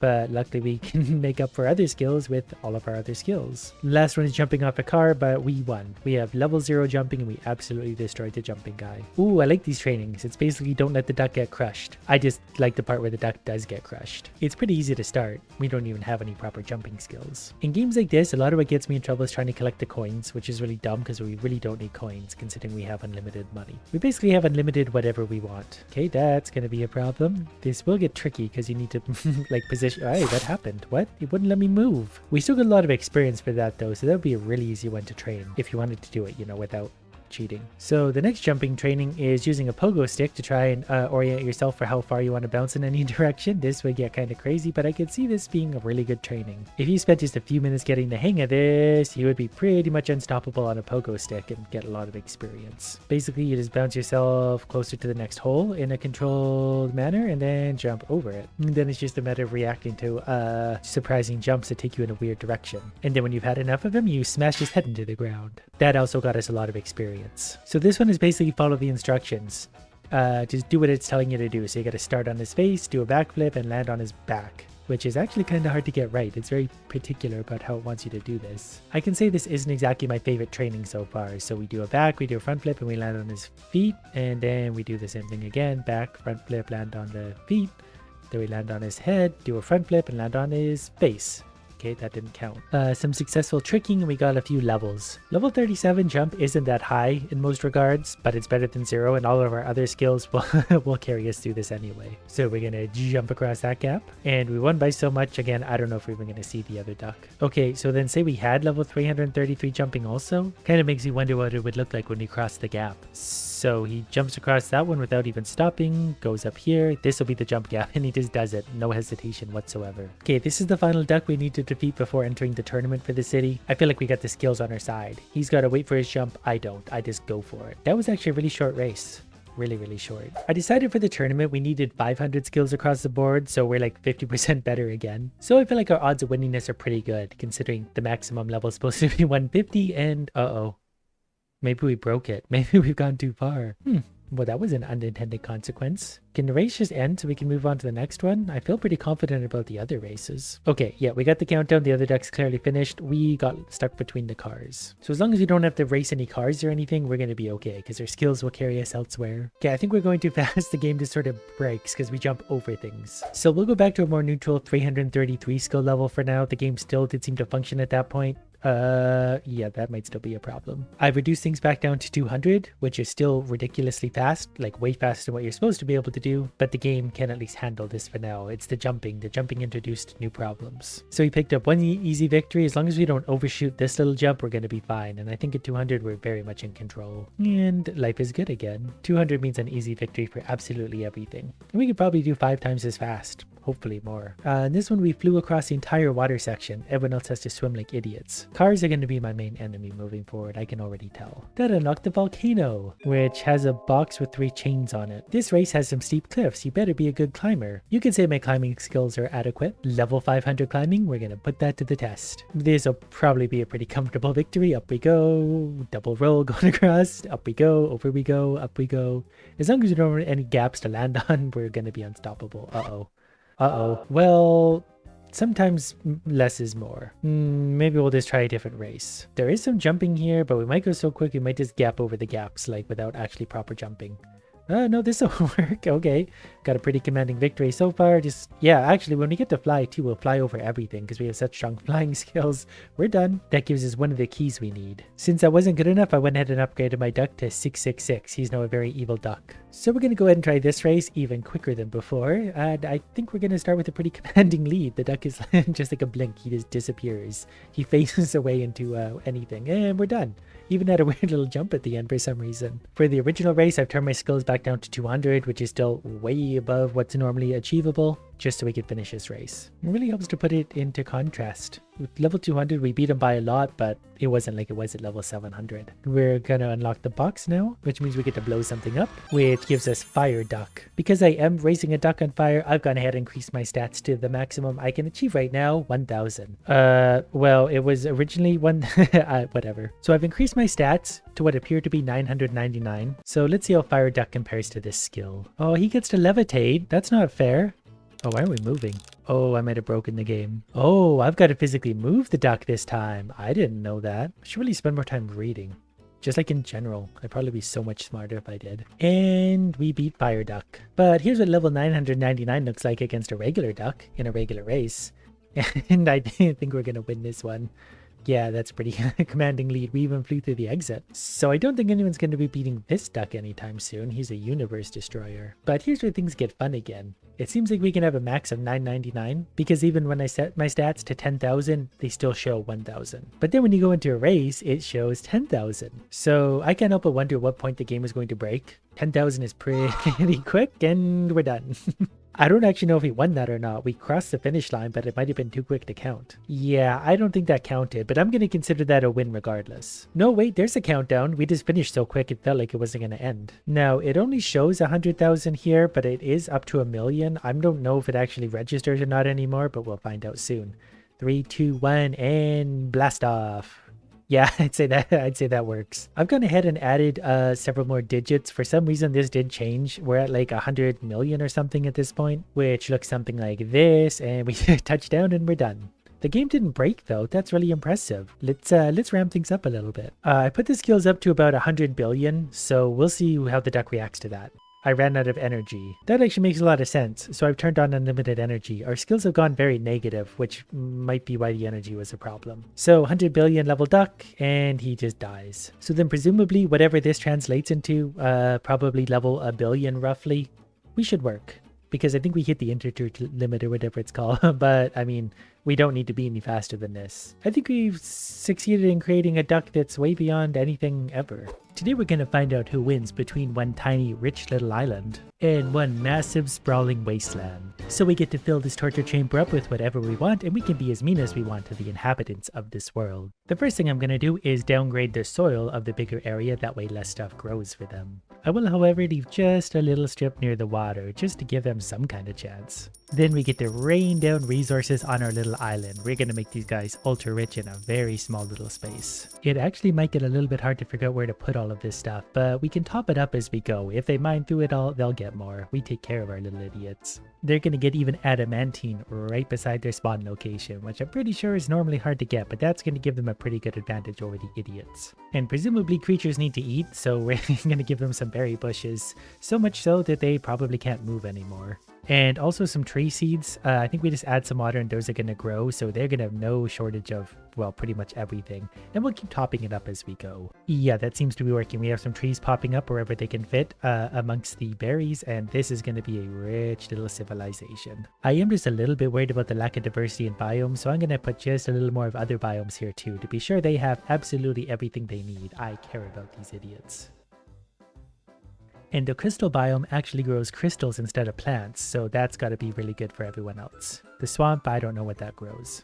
And finally, we're going to add some chickens to the mix because they deserve some meat, and I assume chickens are food. That should be enough of a healthy population to keep expanding but not crashing the game. I've also put a mountain wall in between them, so the two sides should not be able to fight yet. Now, these guys are going to get the savanna biome. I assume that's most like the wasteland because it says it's kind of hot. I assume it's pretty much a desert, where stuff isn't likely to thrive or grow very quickly, and that's going to be their problem. Look how much space they have to work with. That's good enough. They're going to have some patchy spots here. The biome should overtake that anyway. It's going to be very hot. But in case they do get a little bit too hot or thirsty, there's a little bit of water for them. And I do obviously need to give them some kind of resources, so I'm just going to give them little clusters of stuff here and there, and they're just going to have to make do with that. It's supposed to be a wasteland, they get a wasteland. I am in the bottom corner going to put arcane desert seeds because apparently this eventually expands into more deserts, so I don't know if that's good or bad, they'll find out. So we have the rich, thriving little island against a big barren wasteland. Now we just need some inhabitants. Humans, basic humans with basic needs for basic viewers. We're going to throw a few of those down here, and they're hopefully all going to get along to start. Orcs are green and brutish creatures, don't like humans. That's perfect. They won't get along, they'll fight any chance they get. We're going to throw some of them right down here around the watering hole. Now I guess the only thing left to do after saving my game carefully is press play and see what they do with themselves. They'll probably set up a few different kingdoms, probably running for whatever resources they can get right away. The humans, on the other hand, have also set up 2 different kingdoms, but they're obviously very rich in resources. They're not going to go hungry. They've got plenty of trees, they'll get more, they've got plenty of ore, plenty of everything they need. 3 different kingdoms each. It's probably about the amount of people I threw down. So we're just going to kind of let them develop for a little bit to see what they can do with the world around them. I just heard a lightning strike somewhere, so already this guy's biome is on fire. We'll see how far that goes. So these lower orc kingdoms have already evolved very slightly because they're, instead of a campfire, they have like a spiky hut. And these kingdoms are newer than these ones, so these guys are doing something wrong. The humans, though, are following suit. One of the kingdoms is still around a campfire, the other ones have some like great halls going. It's been 15 years, the population's moved up to 208, there's been 27 deaths. I'm assuming that's mostly over in orc land, but people are starting to get a little bit old. The orcs are actually doing surprisingly well considering they're given very little. They basically have a few trees and some wasteland grassland. But they're able to utilize that, so that's actually kind of good. They're even starting to build armies. They're a level 2 out of 5 village now, they have an army of 10, they have a population of 46. The humans, for example, also have a 2 out of 9 village, 9 army, 44. They're actually quite similar so far, but they're probably better set up to thrive further ahead. To start, they basically need wood and food. The orcs may or may not be fighting. They look like they want to fight. Those are the armies. That's okay if they do fight. They'll conquer each other a little bit. That's the nature of having limited resources. Eventually, they need to fight to take them from each other. They've also founded a new village up here. Eventually, they'll occupy the whole wasteland and sort themselves out. We've even got some giant mushrooms growing in the mushroom biome, which they actually seem like they're in a bit of a hurry to mine for some reason. The humans have established some boats and trading at this point. I don't know where they're going to go, but they might be able to go off-map for better things, but there's presumably fish out there. So this human village is thriving the best so far. It's got a population of 100, which is basically triple the other villages. Meanwhile, this kingdom of orcs is going bananas. It's got a population of 200, but you can see everyone fighting the easy fighters right now. The blood of Naruz is coming over to kill the kingdom easy fighters. I'm very happy with the orcs so far. They're not going to be a very advanced civilization, but they're expanding and utilizing their wasteland well. And they're definitely having some pretty big fights going on. So this big orc kingdom actually is a 7 out of 6, so they've got one more village than they can control, which probably explains the fighting, but they do have an army of 40. Which is probably why they're using their advantage now to go ahead and kill everyone like this.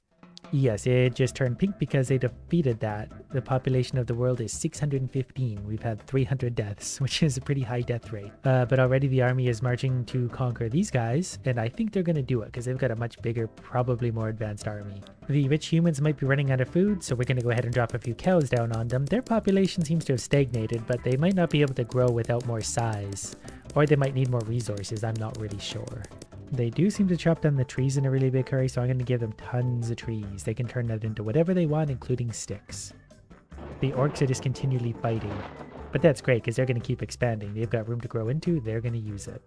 The leader of this particular army has a legendary stick. I'm pretty sure that's as good as sticks can get. It's got finesse, speed, truth. So these guys are actually really working well with the little resources they have. I'm also going to give the humans coffee. I think I can make it rain coffee now that makes them go fast, so they're just going to be extra productive. Hopefully that doesn't do any damage, but they're going to get coffeed. Great Supem, whatever they're called, seems to have upgraded again. They have like a stone house and their buildings are getting better. Population is stagnated. They might physically need more size to do so. They're level 15 culture. We're going to go ahead and compare that to the orcs, who have once again split up into a billion different... These guys are the oldest. They should be the most advanced. They even have a windmill. Yeah, the orcs are only a culture level 6 compared to the humans 15, so they're lagging behind there. So it really is going to be a matter of quality versus quantity. The orcs have decided on a very interesting shape pointed directly at these guys, so I feel like that's a warning to them. The humans have a nice windmill farm going, so they should be pretty self-sustainable for food. So that means I'm probably going to stop replenishing berry bushes because they probably got enough berries by now. They even have a quarry. I didn't know they could do that because I didn't realize they'd already used up all their precious ores. So I'm going to have to give them back some more ore. But that kind of works out. Whoops, that was too many. Well, you guys have a lot of stone now. And we're going to make it a little bit interesting for the orcs right now too. Because I don't know if I gave them any. They have stone, but let's give them a few ore deposits right here. They can all fight the way toward this if they want it. I'm not going to give them much, just a little bit. It's more of an incentive to fight over. They can't really do anything with this, I think. So the humans, even a basic army unit now has a bronze epic sword. So I feel like that would really slice through the sticks of the orcs. So far it's been 87 years. We got a total world population of 1300, so they're really actually thriving. We've had more deaths than lives, but generations come and go. That's how it works. Oh, there's a tornado going through Orkland though, so that's fun for them. That thing's probably going to go, look at all the orcs getting tossed around. I'm okay with this. The humans are up to level 17 in their culture. They're still limited by the population, but they've got a lot of different knowledges. They can even use the earth to make houses at this point, so I don't know how much they even need wood anymore.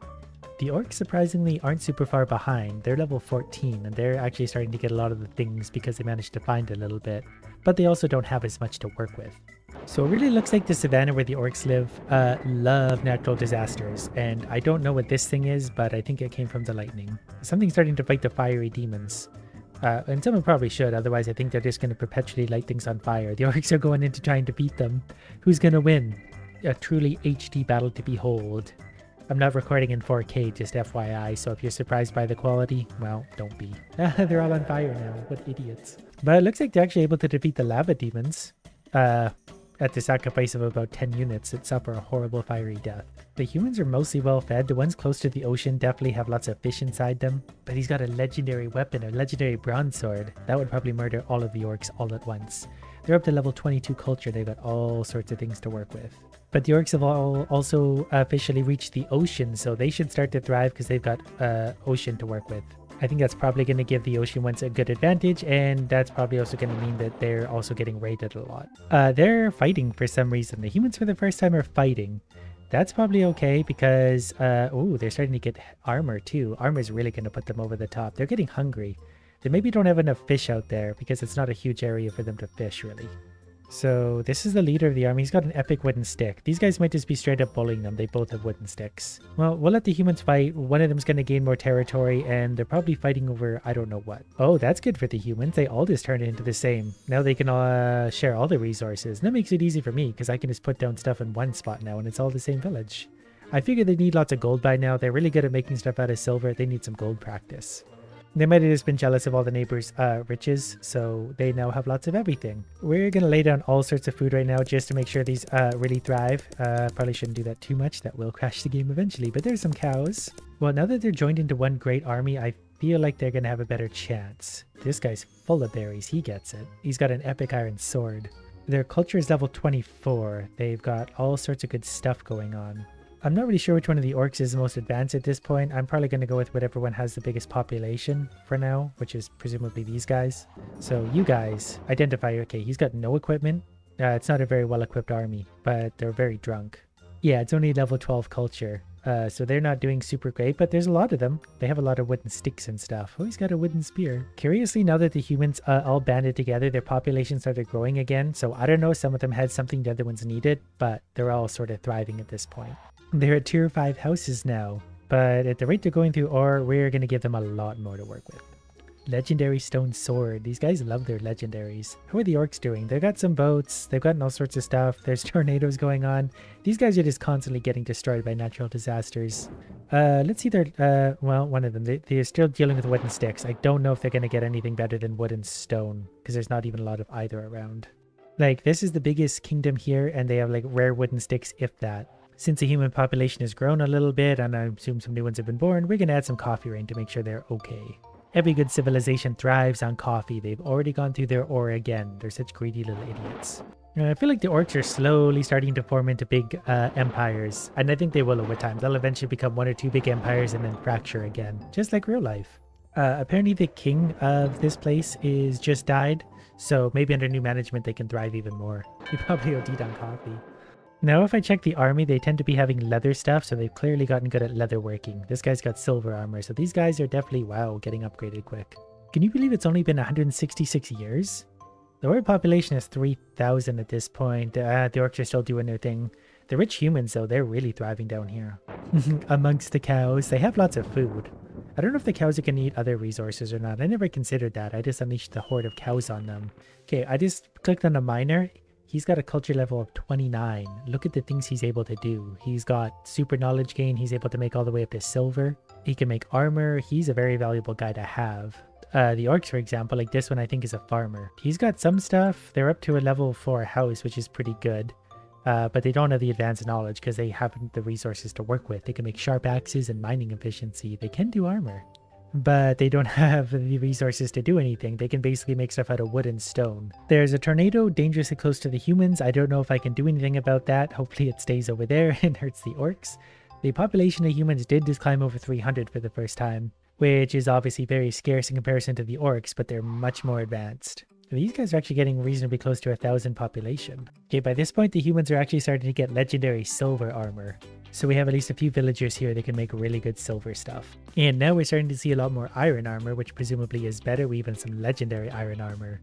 Meanwhile, the orcs are still completely divided in their kingdoms, constantly fighting everything. I think this is probably about the oldest kingdom. They don't even have anything in their inventory. They're just running around hitting each other with fists. So I just took a look at the king of all the humans, like the king of the whole island. He's got lots of legendary stuff. They obviously give him the best, even some bone rings and stuff that makes him much stronger. But I'm also starting to feel like each little village, whatever resources are closest to them are the ones they work with. So I need to put resources more in the center for everyone to share.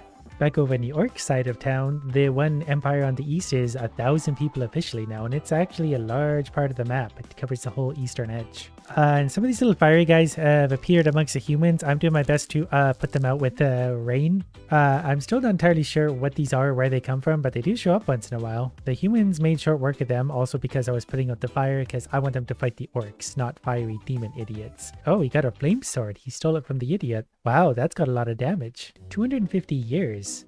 Alright, well, we got some big orc empires going on.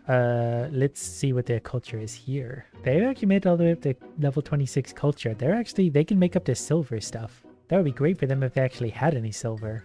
There was just, I don't know what happened, an earthquake or something and destroyed like the center of the human village. So they're gonna have a little rebuilding to do.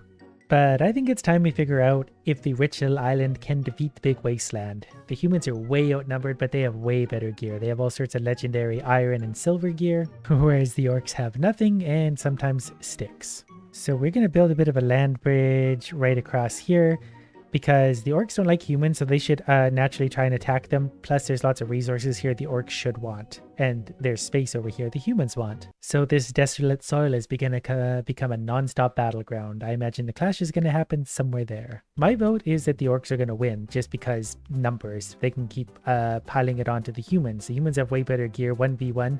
They would destroy the orcs, but it's going to be a numbers game. The Orcish Empire is moving slightly forward. The Orcish race, we'll call them, because it's a bunch of different empires. Look at this thing, though. These guys are actually probably somewhat advanced. Well, they're level 22 culture, but they got lots of different stuff going on. They're not completely useless. Okay, and just to get incentivize them moving forward a little bit quicker, I've added down some grass biome. Now they should want that space just a little more. We'll even, throw down some berry bushes. That should incentivize them to get into the center. There you go. Look at all that food, orky idiots. And perhaps some gold will entice them out. Ooh, look at the nice gold and rare stuff you guys don't have over there. Yeah, the orcs want it. They're going for it. Humans are so rich they don't even care. Okay, I'm just gonna straight up make them get in a fight with each other. You guys should fight each other now. Is that how that works? So far, not really. The miner is going out to get some of this stuff. He's gonna do his best, and hopefully that's enough to annoy each other. I think a meteorite just hit, which is really bad timing. Because now the humans might be a little distracted rebuilding and stuff, but that's okay. That's part of the experiment. Stuff's just going to happen. It's out of our control. Okay, here goes the armies maybe moving forward. Their leader is... Okay, he's got a flame sword, so he's ready to go. These guys are all have some legendaries. This was a top village. They were never the most geared. Oh, but they're going way into orc territory. Oh, that's not very smart. Okay, well, they're going to start right here. They should just battle whatever orc is right in front of them. And if they do it like that, fighting 10v1, they can beat the orcs, because they'll just destroy them 1-2 at a time. Do I need to worry about you guys lighting stuff on fire? Okay, the humans are moving in. They're they're definitely doing a number to the orcs. But the orcs are surprisingly resilient, and the orcs are going to have lots of backup. Okay, here come the rest of the humans. They're pushing in. They're going to have all sorts of good bows. They need to take out their leaders, because their leaders are actually going to have some pretty legendary stuff. But good on the orcs for making do with basically no resources at all. The humans had everything handed to them. They did well with it, but it's kind of a numbers game. Okay, the orcs so far are destroying the humans. They might also naturally just be a little bit bigger and stronger than humans because they're orcs. So maybe I should have done this the other way around and had more humans out there. But so far the humans are, okay. They did a number to this village. And someone keeps lighting things on fire. Okay, now the orcs are moving in, and the humans better come to the defense. Some of the stronger humans are coming now. These guys have legendary silver stuff. So 1v1, they would definitely destroy orcs, but the orcs have so many numbers that, yeah, the humans might be in trouble here. I figured the orcs would win. I didn't think they would win this quickly, but I guess when you have enough time to just build, legendary wooden stuff, it's maybe enough combined with the numbers. And even like the orcs up here moving all the way in, I didn't think they would splinter from all over the place to come into the humans. Humans have lost 1/3 of their population already, and that's dropping quick. The orcs have just taken out, that might have been their main capital building even, so that's not great. Orcs are really strong. Yeah, so it's really looking like space is better than it's quantity over quality, at least in this scenario. If you give something some space, they will thrive. Humans just didn't have the numbers. They had everything handed to them. Food, water, trees, wood, ore, everything. Even roads, they built highway networks. But then the orcs came in armed with virtually nothing, wood weapons, and oh, this one might die actually. Look how strong he is though. Oh, he must have stolen some of the human stuff. He has legendary silver stuff now. Oh, they finally got him. The orcs have already expanded into human territory. The humans are down to half HP, half their initial people. Bad is coming over to also fight, so that's bad news for the humans. I'm pretty sure at this point the orcs are not going to care about their internal fights. They're going to go for the humans they hate, especially because of these resources. They want this. And I think it's a few of these top orcs with legendary stuff that are really doing a number, because they're just walking through and blitzing the humans. The humans have better gear and stuff for the most part, but the few top orcs are enough to just destroy. New at this point, get to see all the orcs and stuff funneling in, whether it's armies or just regular orcs. These guys don't even have anything. 170 HP. This human with gear, for example, has 450 HP with 22 attack. So his attack isn't hugely different, but he's got so much more HP because of this stuff. But it takes 4 orcs then to equal 1 human, and there's more than a 4-to-1 ratio in the world.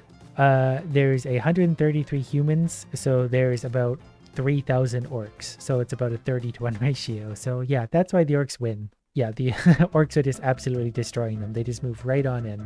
And the human numbers drop and drop and drop. The orcs just keep coming. The humans took out quite a few of the orcs. They really did. But they were like ants. They just overpowered them all. Here comes another army. Once this one's defeated, another one would come in from who knows where. There's 7 humans left in the world. Pretty soon they're going extinct thanks to the raw numbers of the orcs, who had nothing to start with, and they overcame that. Well, orcs win, the end. Today, you're gonna watch me blow a lot of things, but mostly leaves, and that's probably what you were thinking anyways. The more leaves we blow off the edge of the screen, the more currency we have. The more currency we have, the more upgrades we have to blow more things. It's all about blowing. And I'm allowed to move as fast as my cursor can move, so that's really an exciting detail. And this is probably gonna sound strange, but this is very, very satisfying. And now that I've blown well over 1,000 things, let's see about those upgrades. So we'll take one red gem. Okay, we've also had one for time played. I'm just gonna hit the claim all button from now on. Give me all the riches so I can upgrade my crap. The first thing I think I want to do is spawn more leaves per tree. The trees are on the outside of the map. Every time I click this, they get an extra leaf per click. So I'm gonna spend all my money on this right now because that seems like a good idea. Because look at how much faster those leaves spawn in now. I just sit and wait. When they pile up, I zoom around the map, earn a fortune. My leafy empire begins here. I'm not sure if there is a limit to how many leaves can spawn on the screen, so I'm gonna sit here and wait for a few minutes. It appears we pretty much hit the maximum, but I do have one fruit right here that I have to physically walk over to collect. But this also makes it a lot easier to blow the leaves because they behave a lot better when there's more of them. And this alone put me back over 1,000 leaves, so I can't wait to see the rest of the upgrades. But let's buy more leaves from those trees. We gotta keep upgrading our trees. We're 12 of 30. But with how fast they spawn, this investment pays for itself very quickly. 30 seconds later, we've already got enough for another upgrade, but they're gonna get expensive fast. So while we're at it, we can upgrade our tools, so we're gonna buy what I presume is a rake for 50 and then see how that works. I think we just get a little more range and the leaves are a little more orderly. Though we're not really blowing anymore, we're just kind of pushing, and I Said this was all about blowing and now I feel bad. So we'll try and get back to our roots. $500 for an upgrade? Let's do it. Large leaf rake. Well, now this guy means business. Look at that range. This definitely works better and it looks like we're pushing, but I think we're actually doing a hybrid blowing. Now that we let the leaves pile up again, let's see how it goes. Yeah, this is much easier. And look at all the leaves. That's very satisfying. So we can also add some fertilizer, which is going to drop 1% faster per level. So we're going to max out this right now. So we're going to get 11% faster leaf drop, which probably doesn't seem like a lot, but when I'm waiting for the levels to spawn each and every time, that's going to add up to a lot of extra leaves. And I should probably start paying attention because leaf marketing receive +1 leaf per level. So that's going to add up super quick. It is very expensive though. That's already my most expensive upgrade. But now that I'm getting +2 per leaves instead of +1, so we've just doubled our production. And after this bunch, we'll have enough to upgrade that one more time. Officially $3 per leaf. But now we're going to run into the problem where we need more leaves again because I can push these out of the way super quickly. And I need more production, damn it. I'm not rich enough yet. I want 10 billion leaves. But since it's easy enough to save up $5,000 now, let's try whatever this thing is. Presumably a dog without legs. And that sounds very helpful. A leaf blower, a real leaf blower. Now we're getting back to the good stuff. We're going to blow everything on the map. And it seems to go with a little more oomph than that rake did. So this is going to be even easier than before. Now I really can basically do a lazy circle the entire time, and as the leaves spawn in, they'll spawn out. And now the money is alarmingly easy, so we need upgrades to catch up. Bet you didn't think you'd be watching someone blowing leaves around all day today, but here you are. And I've officially hit $10,000 for the first time, so that means an upgrade. Actually, it doesn't. I want leaf marketing again for $12,500 because that one will pay for itself in about 5 seconds flat. There's the $12,500, so there's the next upgrade. The next one's $62,500. That one's going to take a little while to get to. But at $4 per leaf, that's going to happen quicker than you might think. Because just like that, we're almost up to $5,000 again. So that means more upgrades for more money. And that's what these simple idle games are all about, making as much money as quick as possible. So we're going to upgrade our trees because we need more leaves per tree. We can get that one twice, and that's actually going to make a pretty big difference. Every one of these little leaves is worth so much at this point. How could I not? So a screen full of leaves right now is probably worth several $1,000s easy enough. We started at about 3.5. We're already over 5. We'll get rid of all these, a few more. Yeah, about $3,000 for a screen full of leaves, and that's only going to get better. Before I buy anything else, I want to try the golden leaves for 10,000 because if they can drop golden leaves, I bet they're valuable. And there it is, golden leaves. Give me those. That's a single upgrade. And now we wait.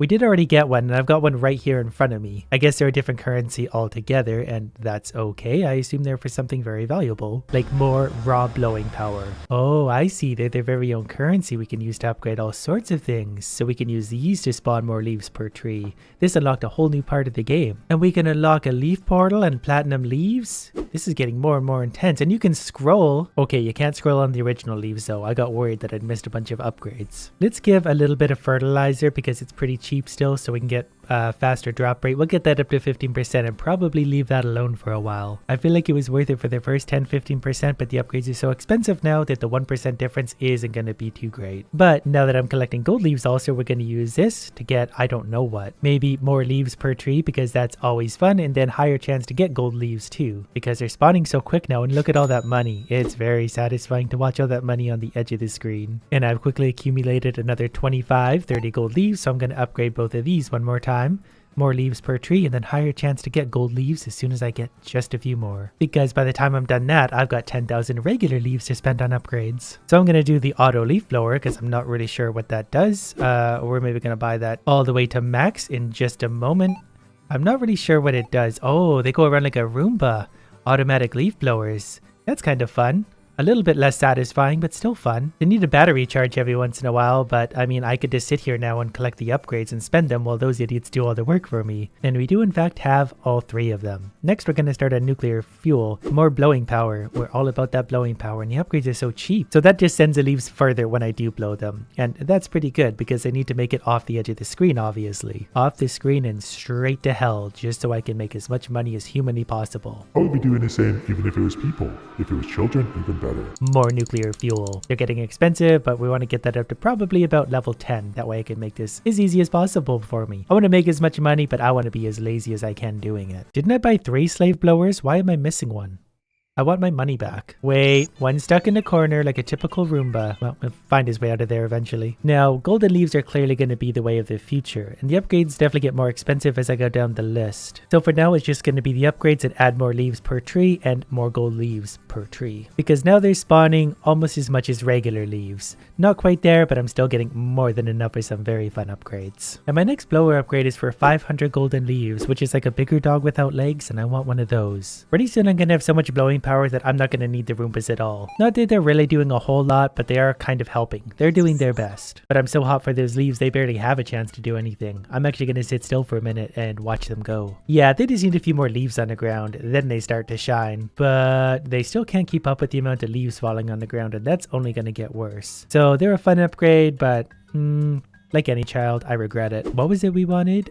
More leaves per tree a few times over? Sure. I'm not even sure I understand this because I'm just blowing the leaves off the screen. There's going to be a massive wall of leaves all the way around me. Unless I'm building a fortress. A leafy fortress does sound like something I would do. Okay, so for the time being, when it comes to leaves, I'm simply going to upgrade the trees for more leaves. I can get another 12 levels out of that, but it's going to get expensive. It will, however, absolutely pay for itself. I'm also going to get more leaves per tree and more gold leaves per tree twice over. That's gonna add a lot of leaves to the ground. Now we'll be making money stupidly fast. Like at this point, I'm not even sure if I can keep up with the leaves that show up, which is a good problem to have because I can just run in circles making a fortune, and it's only gonna get better. There's 500 gold leaves, so that means super blower. There's one for 5,000. So we know the advanced leaf blower, which looks like a cannon, and does more or less the same thing, just with a little more range on it, which especially makes those little morons even more obsolete because I can just do a few quick passes around the level and it's basically cleared. Now, just for you guys, I've blown enough things today that I've saved up over $62,500 for an upgrade, so that means I get extra leaves per leaf. And the next one's only at 312,000 leaves. Imagine how quickly we're gonna get there, because I've already hit 10,000 leaves and that took no time at all. No time at all, relatively speaking, because I frankly have too much time on my hands, which is why I can spend 18 hours blowing leaves for a video. And naturally, we're gonna get golden marketing for 500 gold leaves because now we get 2 gold leaves per leaf. And then after clearing his screen a single time, we're up to over 150 gold leaves again. Magically, I've managed to save up another 50,000 leaves, which is great because look at the price of these upgrades. 15,000 just for one of these. We're gonna get 2 of those for extra leaves per tree, and then we're gonna upgrade the fertilizer a bit. So more leaves than ever before. Look at them grow. But that should also mean that more than ever before can stack up on screen because each tree is giving us a few extra leaves. Then when the screen does get full, it's very little effort to blow it clean again, and look how much money we're gonna get. That's worth almost 5,000 by itself. But also, we're gonna need a lot more than that, so I'm gonna leave this for a few hours and let my Roombas go to town. By the time I'm back, I'll be pretty rich. Okay, I've realized that before I'm gonna let this sit for a little while, there's a few more upgrades I need to do first. Because actually scrolling down and looking, we can unlock golden apples for only 50 golden leaves. That's gonna make us a lot more money. Also, we can get more Roombas. They're just of the golden variety. They're gonna get expensive quickly, but I've also made a few upgrades to spawn leaves quicker, but now I've got 4 little idiots running around.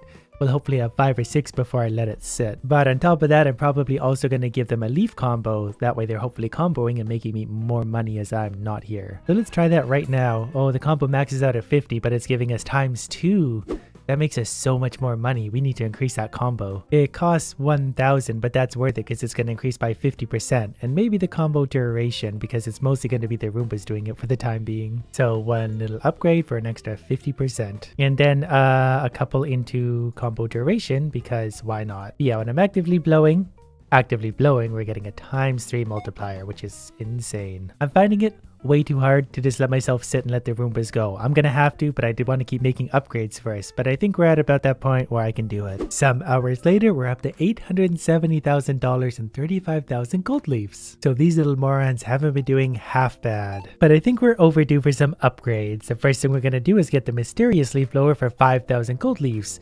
Nuclear leaf blower, which isn't the top tier, but I assume we're getting close because you need to take care not to blow your house away. It does seem pretty big, and it does seem to move a lot of leaves. Basically, I can just hang around the center now, and it's gonna knock them all the way off the map. But also, it's time for some more upgrades. We have almost $1 million to spend, so let's do a few nuclear fuels just because we can. Then we might as well do leaf marketing, that way we're really getting our money's worth out of those leaves. Then a few fertilizers for faster leaf spawning, and then I'm gonna spend the rest on trees. Because now, look at the large masses of leaves that show up very very frequently. That's going to be worth so much money. Next, I'm also going to increase the combo multiplier a little bit because we get so much value out of that. Then of course, a higher chance to spawn gold leaves because that's a very cheap upgrade. So we're going to get that all the way up to level whatever we're at, 17. And then a few little upgrades into trees.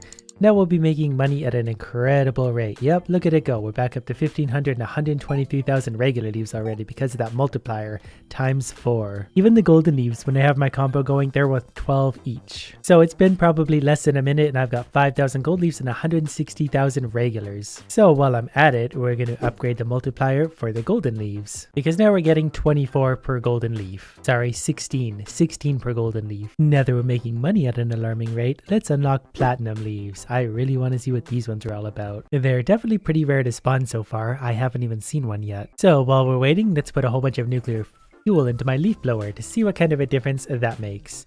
Yep, the leaves eject off the map pretty much instant. And I still haven't seen a single platinum leaf. So maybe I should try restarting the game. I might have broken it. Aside from the platinum leaf mystery, I've also managed to increase my combo for a small amount of money.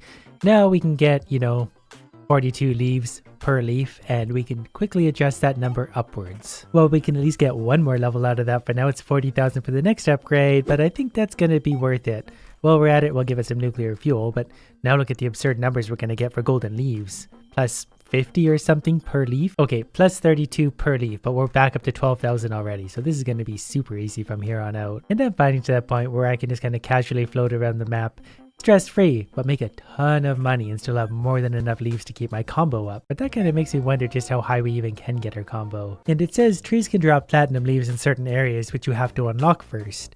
Maybe we need the leaf portal, but that doesn't sound like fun because you have to restart your leaf blowing adventure. Anyways, let's increase our combo multiplier by 1 and our base leaf value by 1. That should bump things up pretty nicely. I don't know what we're getting per leaf now. It looks like 45. Or in simple terms, stupidly fast. While we're speeding through money, let's also increase our max combo, which looks like it's giving us an even 50 leaves per gold leaf. And I've officially got over 1 million regular leaves for the first time ever. So I guess we'll try unlocking a leaf portal at this point to kind of see what that does. Apparently that is just a prestige thing, and I'm not going to do that. I do want this other area though where I can find the platinum leaves. Maybe I need to fully unlock one whole area before it's going to give us a new area. Well, I'm going to take leaf marketing for that level. Wow, that's going to get expensive fast, and maybe we can't even max that out. So while I'm still waiting and pondering on that, we're going to upgrade golden marketing one more time. Now our leaves are worth more than ever before, and we're already making them basically faster than we can even spend them. 60 per leaf. Next on our list of blazing fast upgrades, combo multiplier again. So now we're getting a modest $77 per leaf. I actually can't believe I've saved up another million regular leaves already. We're doing it at such an incredible rate now that I hardly know what to do with myself. Other than keep on spending for now, I guess, because what else have I got to do? But I'm starting to wonder if I need to prestige in order to find the platinum leaves and whatever the leaves are after that. Because I think I should have seen at least one by now, given that I've once again got 400,000 regular leaves and 50,000 gold leaves. So let's maybe give that a try and hope for the best. There goes all of our upgrades. I remember when we were here so many hours ago, but we definitely have some new currencies and things to play with. Oh, so we get things now like keep your tools after prestige, which is expensive, receive rewards for the next 30 minutes, increase your leaves by 750%. We maybe still have a lot of work to do in this one. And because I'm annoyed about losing all my progress, I just spent a whole bunch of money on a premium pack, which is going to give us a whole bunch of stuff to give us a little boost forward. Now our leaves are worth 750 extra percent. We're going to keep our tools after we prestige. Our offline profits are up 750%. And I'm also going to time travel for 72 hours for some reason. We're going to go ahead and use that, and we got 4.13 million regular leaves, which means we could probably buy a few little upgrades, like gold leaves and pretty much everything here. I like how I have so much money now I have to click a whole bunch before I even start to see things moving over there. Leaf marketing is obviously going to be one of the big ones because that's really where my money comes from. But for the last 2 million, I'm going to switch between these two. And just like that, we're kind of back in action. We're already getting 60 per leaf. Then it's just a few quick dollars to get the gold leaves to start appearing. And given that we now have a 750% increased profit, we're going to rack those up pretty quick. So basically for the next little bit, I'm simply going to work on getting gold leaves. I'll let you know when we're at a pretty fun spot, because even after that little bit, we're getting 120 leaves per leaf. Okay, so I just re-unlocked my new nuclear leaf blower, which is going to help me out, but look how much we're getting per leaf. I think it's somewhere in the neighborhood of 425 if I'm seeing that correctly. So that puts our numbers up very, very quickly. So we can buy more upgrades very quickly and keep making an absurd amount of money. Then if we add another combo multiplier plus max combo, that's going to put us all the way up to, I can't even see what, 700? Almost 700 per leaf. So look how quickly my money goes up. Getting tens of thousands every time the leaves fill the screen. Which means it's probably time to buy the platinum leaves for only 10,000 because that's kind of the whole reason I'm here. Hopefully. So I'm not seeing any yet, so I might have done this wrong. Yeah, I kind of really thought that if I started again, I would be able to find platinum leaves, so I don't know where to get them. But at least I'm keeping myself satisfied making tons and tons of money just off leaves. We're almost up to 600,000 again. Let's look at that number going up and up and up. So we obviously need more upgrades. What are we getting per gold leaf now? Still a little bit hard to see for some reason, but I think it's in a neighborhood of 950. So that feels good, though I do kind of miss my platinum leaves pretty badly. Oh, but these coins I got for prestiging, I can actually use those to buy things. Like travel to faraway areas and discover new leaf types. But also I can buy 100% more leaf rewards for only a few little coins. So we're gonna buy maybe that many each, and then look at our ridiculous numbers. We're getting 3,000 per leaf now. 3,000 leaves per leaf. Actually closer to 4,000 now that I bought 2 more upgrades. Anyways, how do we travel to find our new leaves? Oh, I get it now. We can go to our home garden, the neighbor's garden, which has the platinum leaves. Here we go. We finally got 1 or 2 in there. Collecting platinum leaves at long... What is this? Is that a frog? What do we do with that? Now that we're here though, what just happened? If we use our 24-hour reward, what is that going to get us? 11,000 of those, 294,000 of those. That's going to give us a little platinum boost. So we can definitely start getting the platinum leaves appearing more often. Upgrades at this point are costing in the millions. 2.2 million for this upgrade and 3.28 for this upgrade. But they're all worth it because they pay for themselves in almost an instant because we're getting 5,000 per leaf now. And now that we're so obscenely rich and I don't know what to do with myself, we're going to take a little break because I don't really know where to go from here. I mean, 130 million leaves sounds cool and all, but what do you do with it? And I can't stop blowing leaves. I told myself I was done, then I thought, what's one more upgrade? Now we have 750,000 platinum leaves and I don't know what to do with myself anymore. My life has become leaf blowing. One thing that platinum leaves can be used for is more of these little Roombas, and we can upgrade them a lot finally, so now they can be of more use. Actually, let's take this one all the way to the top. Yeah, look at them go now. Except when their battery dies. Once it does start moving though, they actually do a pretty decent job of cleaning things up for once, and that makes me a ton of money. And you can max your combo all the way up to level 100. You would be getting so many leaves, that number would be astronomical at that point. That's a fun goal to work up towards. Okay, but seriously though, mining 500 million leaves probably enough for a single day. Today we're playing as what's called a very hungry shark, so that means we're gonna eat a whole lot of endangered creatures. I'm sure there's some kind of awesome quest I'm supposed to be doing, but I'm really just going to enjoy eating crap for a little bit. There's a golden turtle, I'm sure that's pretty endangered and probably also pretty delicious. And it's dead. For everything we eat, we get a few coins, which levels us up. And this is a concept we've never ever seen before. Look at that thing. Yeah, I'm gonna eat you anyway. If I don't eat things fairly frequently, I do starve to death. But that also means I can upgrade my shark. So since we did get 204 coins out of that deal because I watched an ad, we're gonna increase the speed and also the bite. Probably a few times, just because those both sound like very helpful things. I'm not even going to worry about boost, we just need to be really quick and really hungry. Okay, so let's try that again with more eating. I'm definitely a lot quicker already, so this is going to be much easier. The turtles used to outrun me. Now I outrun them. I don't really know what's more valuable to eat, but I'm assuming turtles probably are because they're a little bit harder to catch. Most of these fish are kind of stupid, they just hang out and wait for me to eat them. And some crabs. These do also look like just the boring variety of crabs, but I'm still going to put them in my mouth. Then we're going to move down here to hopefully find some new fish to eat. Survival bonus. Gonna eat one of those. Gonna leave the pufferfish alone. Then I'm gonna wander down into this cave where there's hopefully bigger, stronger things for me to eat. Like whatever. Nope, that's venomous. Don't touch that one. Found another shark, which is considerably smaller than me, so I'm able to eat it. And I think that was a pufferfish. Thanks to my extra bite strength, I'm able to, ooh, a diver, a human. I've always wanted to eat humans. Not really sure what these are, but they seem to want to hurt me. And for the first time in my life, I've gone too deep. Apparently the pressure is too much down there, so I've got to stay at this elevation for now. And we got murdered by a stingray. But we did get a new high score, and look at all those coins. So after eating those fun creatures, our reef shark is up to level 5, so we're going to increase the speed and bite one more time. And then also the boost. This is what we're going to call a gateway shark, which is going to lead us to bigger and better sharks. So let's try this now. We're even quicker and even more dangerous, and we can also use our boost a little better. But I feel like that's probably only going to put me into danger. But I did already level up, and I know there were some sharks down here before, and I feel like eating other sharks is going to be the best way to assert dominance. Don't touch the sea mine. And what is this? That looks like something I should be eating. Get in my mouth. Stop, stop, stop. I'm trying to eat something.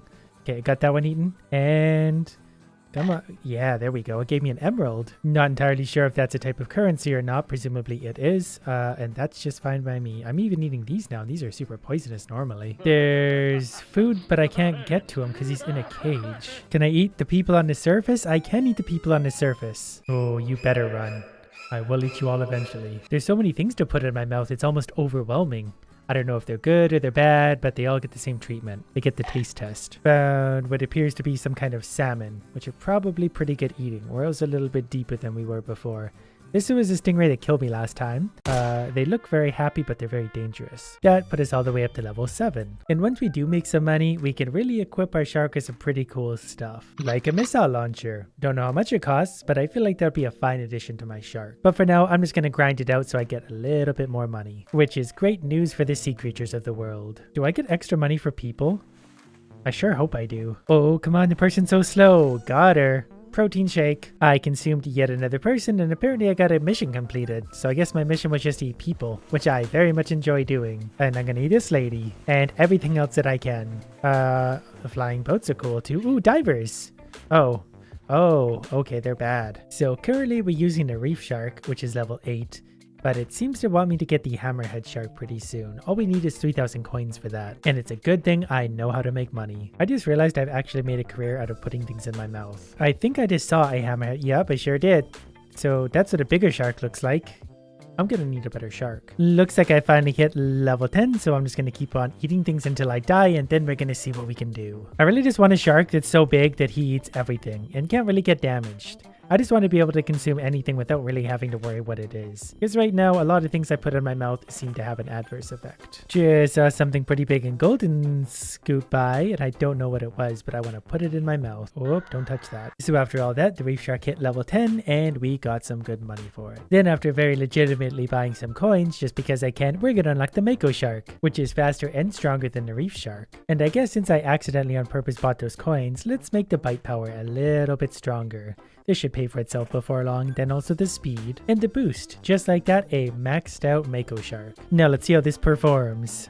Already eating other sharks in a big hurry, and I feel a lot bigger overall. Ooh, we'll take revenge on these maybe. Or we'll get killed by them. Whatever the case, we'll work our way up to those. Another shark? I swim into a lot more sea mines than I would like to admit. Because they're hard to see off the screen. So let's try that again, but with less swimming into sea mines. And eating more of these annoying seals. I don't know why they bite me. I always consume them right afterwards. So the goal now is to get this shark to level 10 so we can unlock the next one. We're going to work our way up and get bigger and bigger sharks. What is that? A purple shark? Come here. I'll eat a purple shark. I don't care. Get in here. I also found a great beach for eating people because it's mostly water. There wasn't any that time, but I ate a lot of people there a minute ago. Wait, was that it? No, that's an upside down crab. Also, not really sure what this thing is, but it's very loud. Oh, okay. We can go airborne. Of course we can. Then we can eat stuff in the sky. And after getting murdered by yet another stingray, I'm gonna buy a bow tie for an extra 5% points. Mostly because it looks good, but also because it's gonna help me get more experience. It's gonna help me do something. I don't know what yet, but as long as I'm getting more everything, then I'm happy. There's another level up. I did just see another glowy fish. He went that way. These have got to be worth more. As soon as I catch him, we're definitely gonna put him in our mouth. I've gone through some kind of a portal and found myself in Antarctica where there's lots of people to be eating. And also penguins. And my shark can go on boats. So that's big trouble for everyone in existence. I'm just finally happy I found a game where I can eat people. I'm not entirely sure how I got here, but I just need to spend more time here because there is so much food.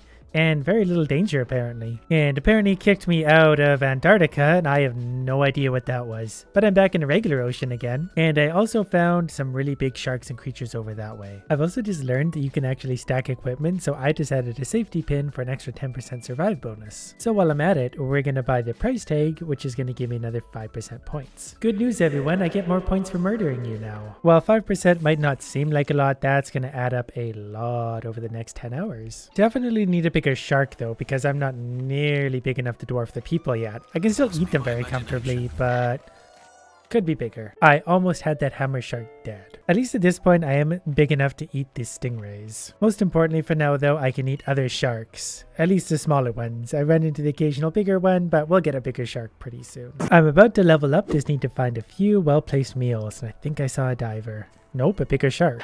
Okay, never mind. I found some creatures that bite back.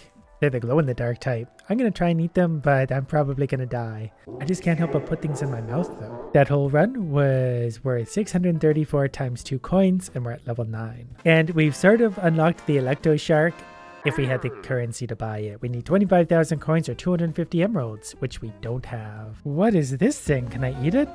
There's a man on a shark that flew away. Can I go chase him into the sky? I'm very confused as to what that was, but I want to put it in my mouth. This is a new type of shark to eat.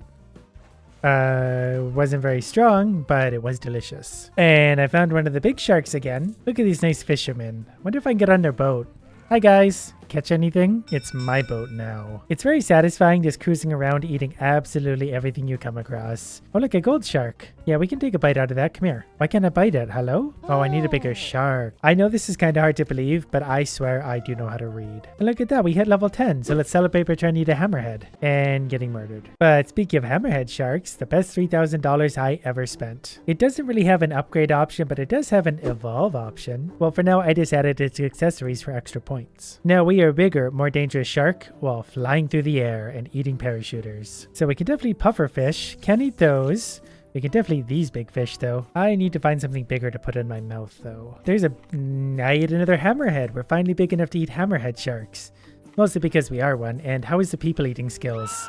Pretty good. I think we got 2 at once there. Sir, would you like to take a step this way? We leveled up already. That was another bigger shark. We hardly even got to see it because I consumed it right away. I think it was one of those though. So we probably don't want to touch those, but we're definitely eating bigger stuff. And the hammerhead just seems to be a lot tougher. I've taken a lot of abuse so far that probably would have killed me before. So if I'm not mistaken, if I jump up here, I can eat the people standing on the dock. But they didn't expect to have a shark up here. I guess I should try going deeper now that I got a bigger shark. Oh, that's a really big shark though. Never mind. Let's at least stay away from that really big shark for the time being and just focus on eating like people. I just got hit by a flamethrower shark. Why was there a flamethrower shark? And also, how do I get one? Where did it even go? I think... Oh, okay. That was not a flamethrower shark. That was just a vent. But there's got to be some cool stuff down this deep. Otherwise, what's the point of getting down here? I accidentally went through a door, so that could only mean good things, right? Is that a giant crab? It was a giant crab. Seems to be the land of giant crabs, and I'm all about it, because they're very easy to eat. They don't even try and get away. Oh, and that's definitely a very big crab. Well, they say confidence is everything, so hiya. Alright, well, I'm pretty sure that doesn't work. But I did make $1,700 for rampaging through the ocean. So naturally, I think the only wise thing to do is evolve the hammerhead. All we need is 20,000 coins, which magically I got somehow. And we have 73,000 coins left over. So now we should be able to eat more stuff. I can even eat the little jellyfish now. These used to be so annoying. Look how small the turtles are in comparison. And the divers. There's the old version of the hammerhead. I'm so much bigger than I was before. And it's nice when you're this zoomed out because I can actually see like what's around me now. Before I was basically driving by braille. The seals are still a little bit annoying, but I do also kill them very quickly. And I assume this shark is very tough because so far we're just consuming absolutely everything. Hi guys, nice day for the beach. I think we can do better than that still. Get up there. And I didn't even notice this nuclear button down below there. My hand was in the way. What does this do? Oh, okay, we sent out little sharks to also eat stuff for me. Something just tried to attack me. I don't think it really realized what I was. Oh, look at the size of this. Did we just murder a submarine? I think we did. I just destroyed an entire fishing boat. I didn't even know that was an option, but I am absolutely thrilled about that. So much easier to survive and eat stuff when you're massively bigger. And I found a guitar. I assume that's some kind of equipment. This is one of my favorite spots to jump out of the water because there's so many people there to eat. Then you can slowly wiggle down and they just don't have anywhere to go. He has to sit there knowing what's coming for him. Okay, I think that's the flamethrower shark that just went by, so I want to see if I can kill him.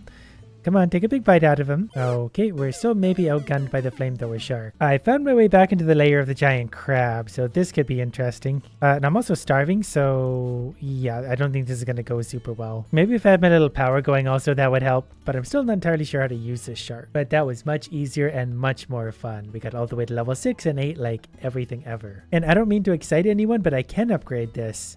So I think we could probably afford just to go all out. We're going to have more speed, more bite, and more boost. And that is bad news for all the creatures in the ocean, including the jellyfish. And we're going to continue to explore the deeper water a little bit to hopefully find some bigger fish to eat. Because I feel like I get a lot more points and more satisfaction from bigger things. Pretty sure I've never been here before, and the jellyfish are extra delicious. There's some little sharks. Those are probably still bigger than the sharks I started with. We're just that big already. We're back with these guys that really managed to hurt me earlier. So we're going to use our little boost there to help take some of these down. I'm thinking we could probably just really eat them though without too much issue. And so far that very much seems to be the case. They can hurt me a little bit, but I definitely hurt them a lot more than they hurt me. Right, there was a jade dragon at the end of that gave me 4 emeralds, which brings me up to a total of 11 emeralds. Can we defeat this? What are you? Right, that was a submarine. We can even eat these big fun jellyfish. Oh, and look, another shark. Yeah, here, you know what? Can we just agree to disagree here? There we go. I'm gonna send these guys out to eat some of these jellyfish, because this is just fun. Not really sure where I am now. We found some underwater current and some jets, which have somehow lit me on fire underwater. That's a little bit inconvenient, but there's got to be a good reward at the end of all this stuff. Well, there's another shark, so we're gonna get our mouth on him. This shark can actually eat the small sea mines. It's that big. And that's just great, because that really has me excited for even bigger sharks. Kind of like that thing. All right, round 2. Let out the little guys. We got it. It worked. All right, that's probably the strongest shark so far that we've been able to defeat. Look at all the divers and submarines. I found the flamethrower shark again, and it seems to be a little bit stronger than me. But that means we're all the way up to level 8 already, and that's another 2100 coins. Not that we need them. It's only a few more levels and we can unlock an even bigger shark, which is going to be fun considering we're already consuming hammerhead sharks very easily. The sea mines really are just so much easier when you can just eat them out of the way. Look at the size of that shark. We tore right through him though. I don't know what that was, but we ate him real good. That, however, is a much bigger shark than even I am. So, yep, we're just going to keep going this way for a minute. Then we're going to let out our little sharks and try and turn the table. And we somehow managed to eat that. Not entirely sure how we got away with that, but we sure did. Level 9. I just destroyed one entire boat, so I'm going to try and find another boat to destroy because that's a lot of fun. And it's just very easy because I'm very lazy. Oh, this is a fun place to land. How's everyone doing today? Oh, and there's a bunch of people I can eat as well. Ooh, can I break the cages yet? Can I get in there? No? Well, that's okay. We can let our little sharks out. They can eat some stuff. And there's a lot of things over here to fight. Most of them are already taken care of. There goes a boat. But this is getting fun. Our shark's getting pretty powerful. Not as powerful as whatever that shark is, though. So let's take our 3,000 coins we earned and do something about that. So normally what comes after the hammerhead is the tiger shark. We're going to try that for 15,000 and see what we can do with it. It doesn't seem to be evolvable, and that's a little bit of a problem for me. But this looks fun. Now all we got to do is equip it with a bow tie. Okay, this seems like a pretty big shark, so I'm going to enjoy being a megalodon for a little bit. I think I just ate a diver, and I didn't even notice because they actually look so small in comparison now. We're actually enormous. We can hardly even fit in some of these caves. Look how big we are. Everything looks so tiny. With the exception of the seals, everything is going to be pretty easy for me to devour at this point. It's hard to actually see divers and hammerhead sharks now because they're just so small in comparison. Can we eat this finally? Yeah, we can. Sort of. Yeah, there we go. Oh, here's another big shark. We're going to eat him too. Come on. There we go. So we just need to find the biggest, stupidest things to eat at this point. Maybe we could find that giant crab again. We can even eat the big sea mines. And one of the nicest things about being a shark this size is you don't really have to aim. You're just going to continually eat things because you take up most of the screen anyway. So anything on screen probably gets eaten. And we're going to skim along the surface for a minute, eating whatever people we can find and potentially boats as well. Basically anything at all. We can even fly into the sky with our megalodon. And get in fights with fighter planes. Whoop, there's another submarine that actually managed to do some damage to us. But then we managed to ram it and take care of that too.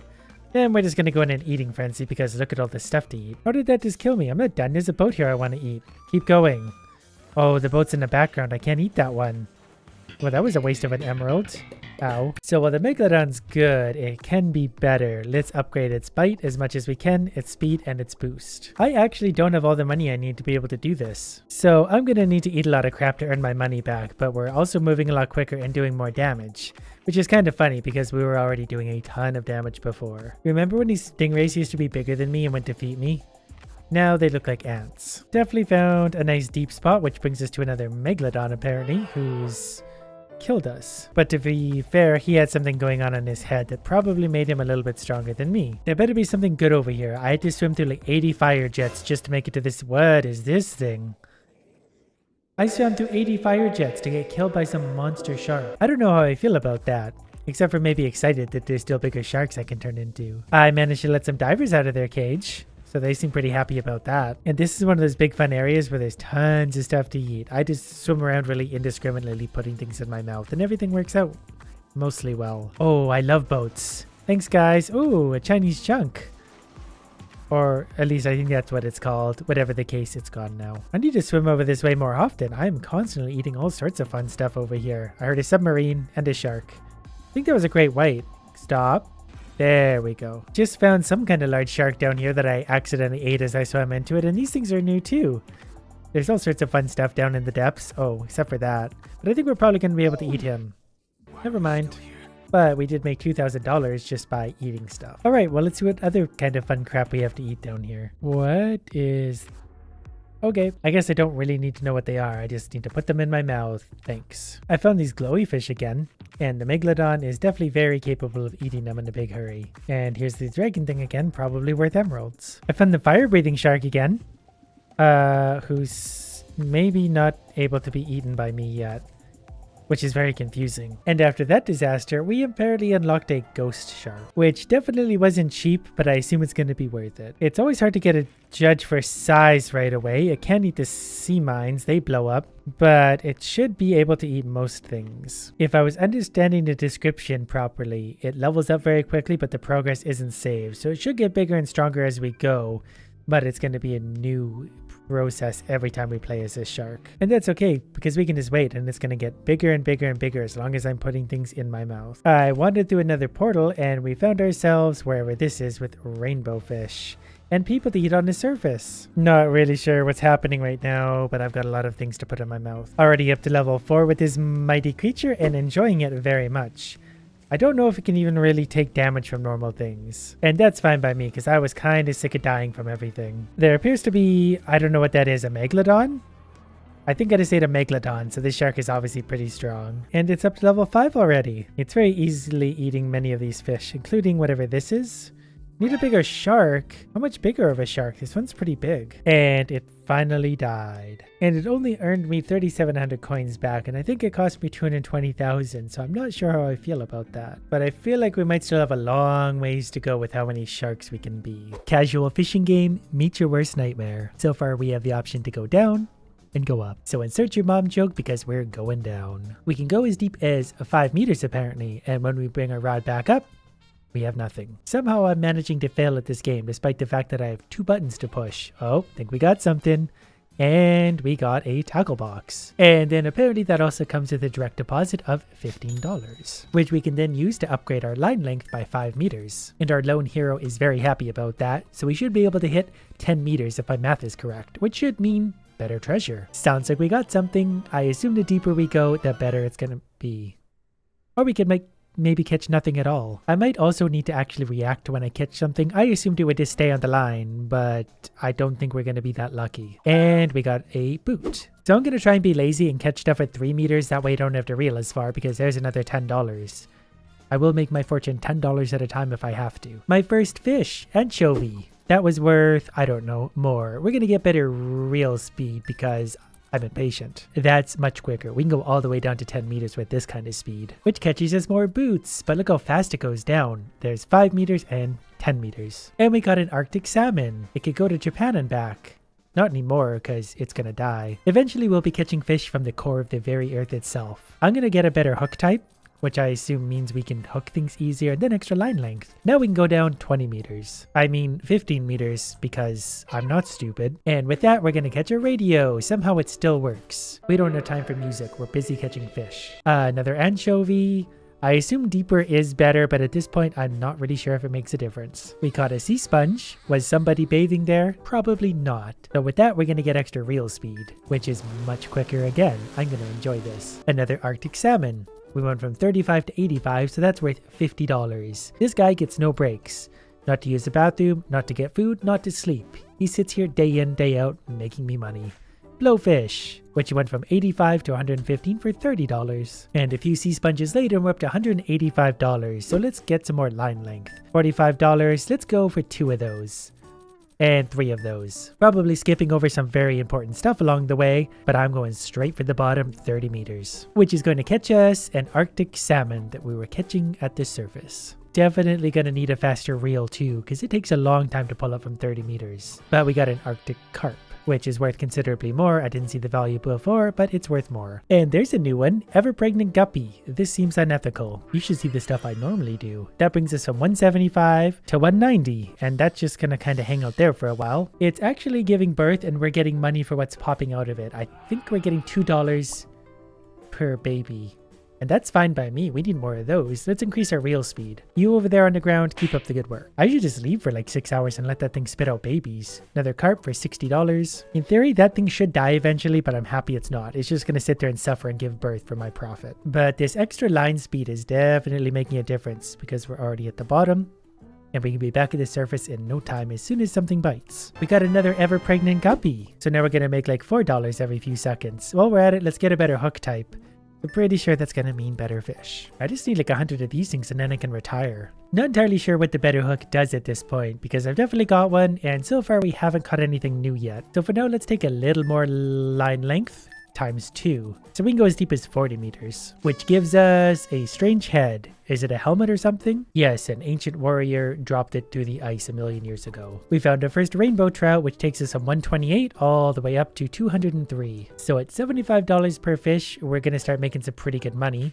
And we caught another ever pregnant guppy. We can clearly fit a lot of those on the ground. And before you know, we're up to about $400, so I'm going to get reel speed up to 4 meters per second. Then a little more line length, and we can get to the bottom that much quicker now. And another new fish, anchovy from a faraway land. We're going from 121 all the way up to 191. My conclusion currently is that the fastest way to make more money is to have faster line speed, because it's eating up a lot of time going up and down still. So let's go with 5 meters per second. Now it's only going to take us 9 seconds to get to the bottom. Or at least that's what it's supposed to take. I think it's actually faster than that in real time. $500 and 80 babies later, we're able to get reel speed up to 6 meters a second. So that means faster profit, though I should have more of these spitting out babies. I think I caught them around 30 meters, so I might try to get more. And that actually worked out pretty well because those are going to add to a lot of profit, especially if I get them sooner than later. We're up to 5 of them now and we're catching them fairly quickly, so we're gonna have a whole army of these things producing us money. It actually seems like these are the only thing we can catch if I go to about 26 meters. Never mind, but we've got a lot of them. This is rapidly turning from a fishing expedition into a baby farm, and I'm completely okay with that because I can just sit back and make money without having to actively fish. That popping sound is the sound of money. I suspect I maxed out how many of these I can catch now, so we're gonna go back to catching regular fish for a while, but not before I increase my reel speed 2 times. At 9 meters a second, we can hit the bottom this fast now. And the best part is, even while I'm waiting for my lure to go down and up again, we're still making lots of money thanks to the birthing fish. But since I've quickly earned another $1,000, let's get reel speed up to 9 meters a second. Now we can hit the bottom this fast, which is much quicker. I hardly even need to be catching fish at this point because we're making like $2 per second. But let's go a little deeper. $150, $165. Let's try 55 meters for a second. That's gonna catch us a golden guppy, which also gives birth to things for probably more money. And after catching whatever this is, I'm going to upgrade my line speed one more time, which is going to give us an even 10 meters a second, which is pretty quick. A few minutes later, we have $1,300 to spend on 11 meters per second, which means we get fish to the surface this quickly. So let's try a better hook for the same depth to see if anything new comes out of the hole. Nothing new yet, but we did get our 4th golden guppy. So let's take it down to 55 meters. Correction, 60 meters because we have the original 60 meter depth. So far, nothing new, more golden guppies, which is always nice, but we're making money at a pretty good rate, so let's try the advanced hook, which is apparently now maxed out. But hopefully we start to catch something a little better now. I mean, golden guppies never hurt, especially when you consider how fast we're making money. I thought it was impressive when we're making like $1 per second. Now we're making like $10 per second. So let's go a little deeper. Line length, 60 meters. We're going down 65. At some point, there's got to be newer and more valuable fish because what's the point of spending all this time to go deeper? Well, let's make it more worth our time. Reel speed, 12 meters per second for $1,500. And let's go line length 65 so we can go down to 70 now. And we can get there in a hurry. There's all the way from 0 to 70. Still not finding anything new. Lots of golden guppies, which is great, making some money. 0 of 30 fish found, which is curious. So let's go reel speed 13 meters per second and then go down a little deeper. Now to hit the bottom, we're going to do it. Probably as fast as we used to, but we're going a lot deeper now. I'm starting to wonder if I'm doing something wrong, which is weird because all I can do is press W or S to go up or down. Never mind, we just found a Sahajan's shell. Must have drifted a long way. That's worth approximately $100. And a walrus. So we're going to go from $1,140 to $1,260, so about 120. Okay, we're starting to catch lots of walruses, which is good because if they're worth 120 each, that money's going to stack up pretty quickly. So let's go even quicker, 14 meters per second, and that's maxed out. We're at 15 meters per second, and that's the max. And somehow we're still able to find rainbow trout, which is something we could find pretty much at the surface. I think the better hooks just mean the fish bite that much faster, because now that I'm looking at it, they're biting very quick once we hit our depth. Once the line stops moving, they bite basically instantly. So we go all the way down, wait, they bite, back up they come. It's very quick, but we need better fish. Spent a lot of money to get down to 80 meters, so let's hope it starts to pay off. Although I won't lie to you, that baby farm is pretty amusing. Still finding more rainbow trout than anything though. Maybe I shouldn't be going all the way down to 80. There's another walrus. Let's try 77.7. Lucky numbers. Nope, don't bite that. Nope, don't bite that. Wait. It's gonna be too hard to land at that specifically. This is pretty close though, right? We'll see what this is. A walrus. Okay, we very quickly saved up $3,300, so let's go a little more line length, which gives us another walrus. There's got to be something better down here somewhere. Also, a little more line speed would be nice at this point because it's very quick, but when you're going down 85 meters, that still eats up a lot of time. If this one isn't something new, I'm going to go down another 5 meters to hopefully find something new. So we should be able to hit 95 meters now. 90 meters. That's good enough for me. Is this going to be a new fish? Rubber ducky, a programmer's best friend. So we're going from $4,700 to $48. I think that's worth $250. We're going so deep now, it might be worth it just to go like this because I can catch boots almost instantly at a rapid fire rate. It's probably not as worth it, but it's still a pretty decent way of making money at this point. And I just wanted to try a few casts at random depths because I've been maxing out my casts all the way along. And I thought maybe there's some new fish at weird depths along the way because I feel like there's a lot more fish to find and I have only found like 6 different ones so far. Another walrus. We saved $7,500, so let's go down just a little more. There's gotta be some good stuff down this steep. We gotta be close to the bottom. Guess what we're finding at 95 meters? More walrus. You'd think if we're paying for these upgrades, we'd start to find better stuff at some point. And another walrus. We're not even finding no shells anymore.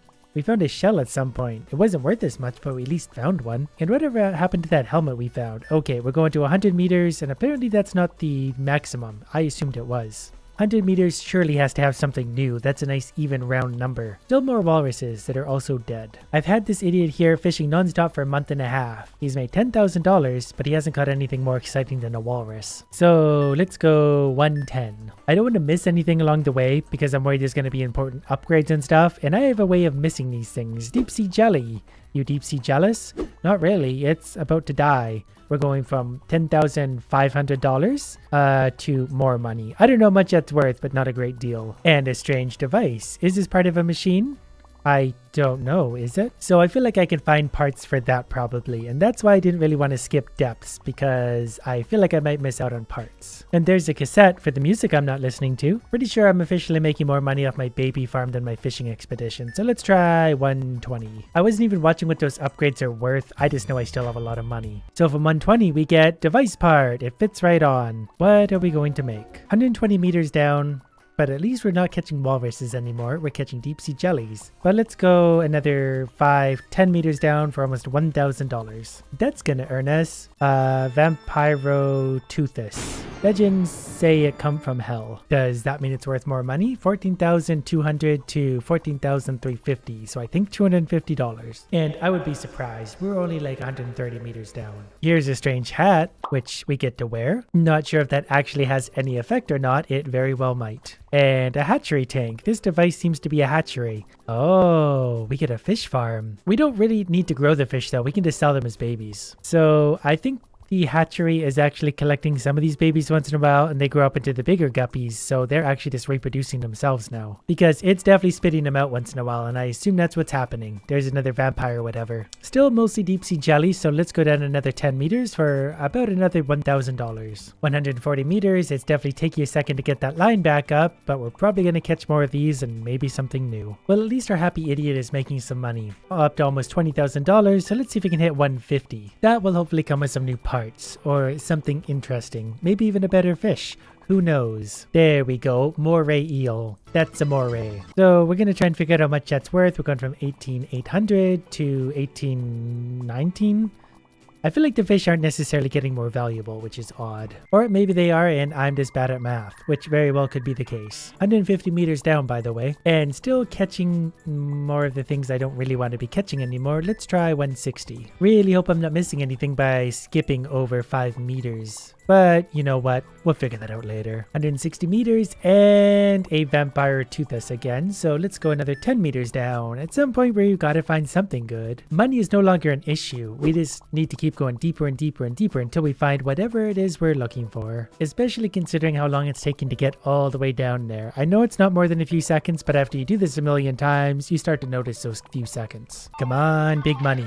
Well, we got a moray eel and that's okay, but still not good enough. 180 meters. And that's going to turn into another moray eel. How exciting. But this is also one of those rare times in the game where we're making money faster than we're spending it. Finally, a new one. There's a lanternfish, which means we're getting deep enough. So we're going to go from $24,400 to $24,600. I don't know. We made some money. Let's go another 10 meters down. Still moray eels, but at least we're not catching the jellyfish anymore. Okay, final reel from 190 meters. Then we're going down to 200. Which should hopefully have something fun, but 100 I don't think did. And 200's not the bottom, so we still have hope. And I am starting to wonder just how deep we can go. And an ice cube, which is interesting. Not sure what that's going to do. If anything, guess it doesn't really matter. My retirement is set thanks to my army of fish babies. Since we're only catching lanternfish, let's try 210. And it's starting to take a long time to get this line back up again. We caught a merm. Things are getting strange down there. Yeah, I can't wait to see what's deeper. Good news, whatever this is wasn't a one-off, so we're probably going to catch a lot of those. And I have to say I'm a little bit intrigued, so let's go another 10 meters down. 220 meters below the surface, which got us another merm. And let me guess, another merm? Yep, down another 10 meters we go for about $1,600. I don't know if we can afford that. We only have about $30,000 currently, but hopefully we find something new that's even more interesting than a merm. And we got the sun. At least it fetches a good price. It better. I don't know what that was worth, but it seemed like it was actually quite a bit. And there's an old locket with... that probably means something to someone. But not to me. I can barely read regular English. I'm barely even capable of pressing 2 keys repeatedly to make this work. But at least we're finding some interesting stuff. There's another old locket. Someone dropped a lot of those down the hole. I love how many of these guppies we have though. Look at all the babies flying into space for my profit. And the longer time goes on, the more of those we're gonna find. And another old locket, so let's go down to 240. Is it just me or did we actually pull the sun out of the sky on that one cast? Because it's not coming back up anymore. It's permanently night. And for this cast we got Arctic Tern. How did it get down so deep? I think we're casting back into the sky and that's how we caught this sun. Maybe eventually I'm going to catch myself. But I don't really know what to expect anymore because we've kind of gone off the rails. Normally that's something that happens accidentally. It's nice when it's not my fault for once. Things just get weirder and weirder. Alright, well I'm sick of the Arctic Terns, so 250 meters we're maxed out. I'm pretty interested to see what we're gonna find at 200 and... at question marks. Nothing seems to be biting. Is there nothing there? Do we have to wait a long time? Oh, if you go down a little further, you do actually kind of catch yourself. Okay, well, say I don't want to... Well, I guess you don't have a choice now. All right, we're going to catch ourselves. What do we got? Thanks for playing. Okay, but I still have 0 of 30 fish found. I have questions. We can't have any more upgrades. So what happens if we go to like 248 meters? Do we catch something new here?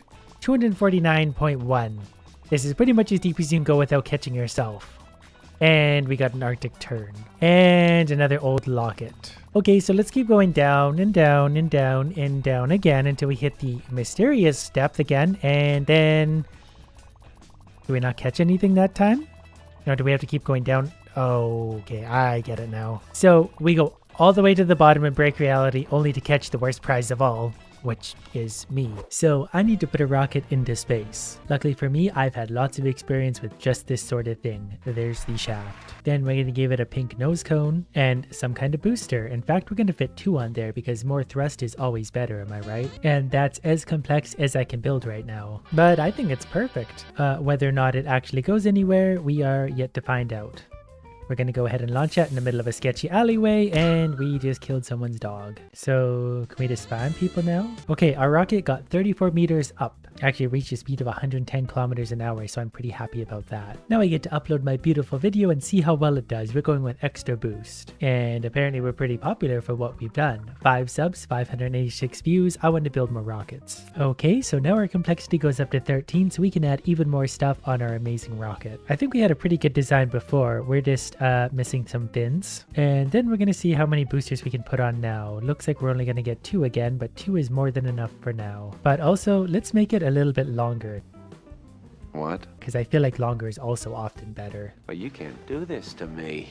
That probably makes it heavier, but that's beautiful. We're going to go ahead and build that and send it into space. I think it's going to work great. Oh, might be a bit tall. Launch!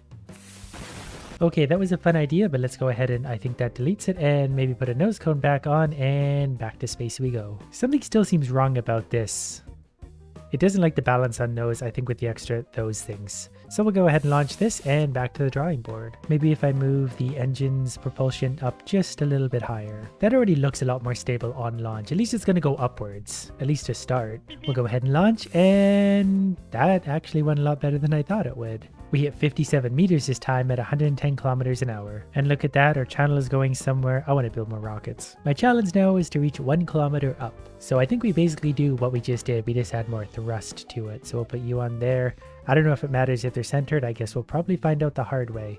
We'll go ahead and put a nose cone up top because that probably helps. I don't know if putting a thruster in the middle of the shaft is going to help at all, but we don't know until we try. I assume it's on nowhere. It just went nowhere, and that's fine. Let's just see what this happens to do. At least we're in a safer environment. Are we going to hit 1 kilometer?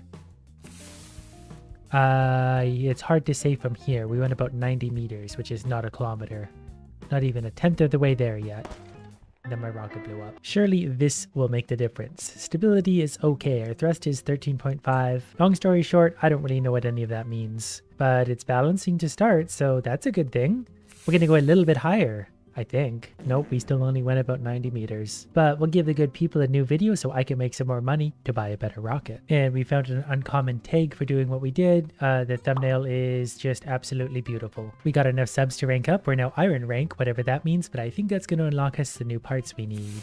Yep, great video. Can you maybe build something with my teddy bear? I want to see him fly. I sure can, kid. Hope you're not expecting him back. This isn't even a challenge. Include the teddy bear and launch the rocket. So okay, this is basically challenge completed. No problem at all. And it's a work of art. It's gonna go far. Ready and go.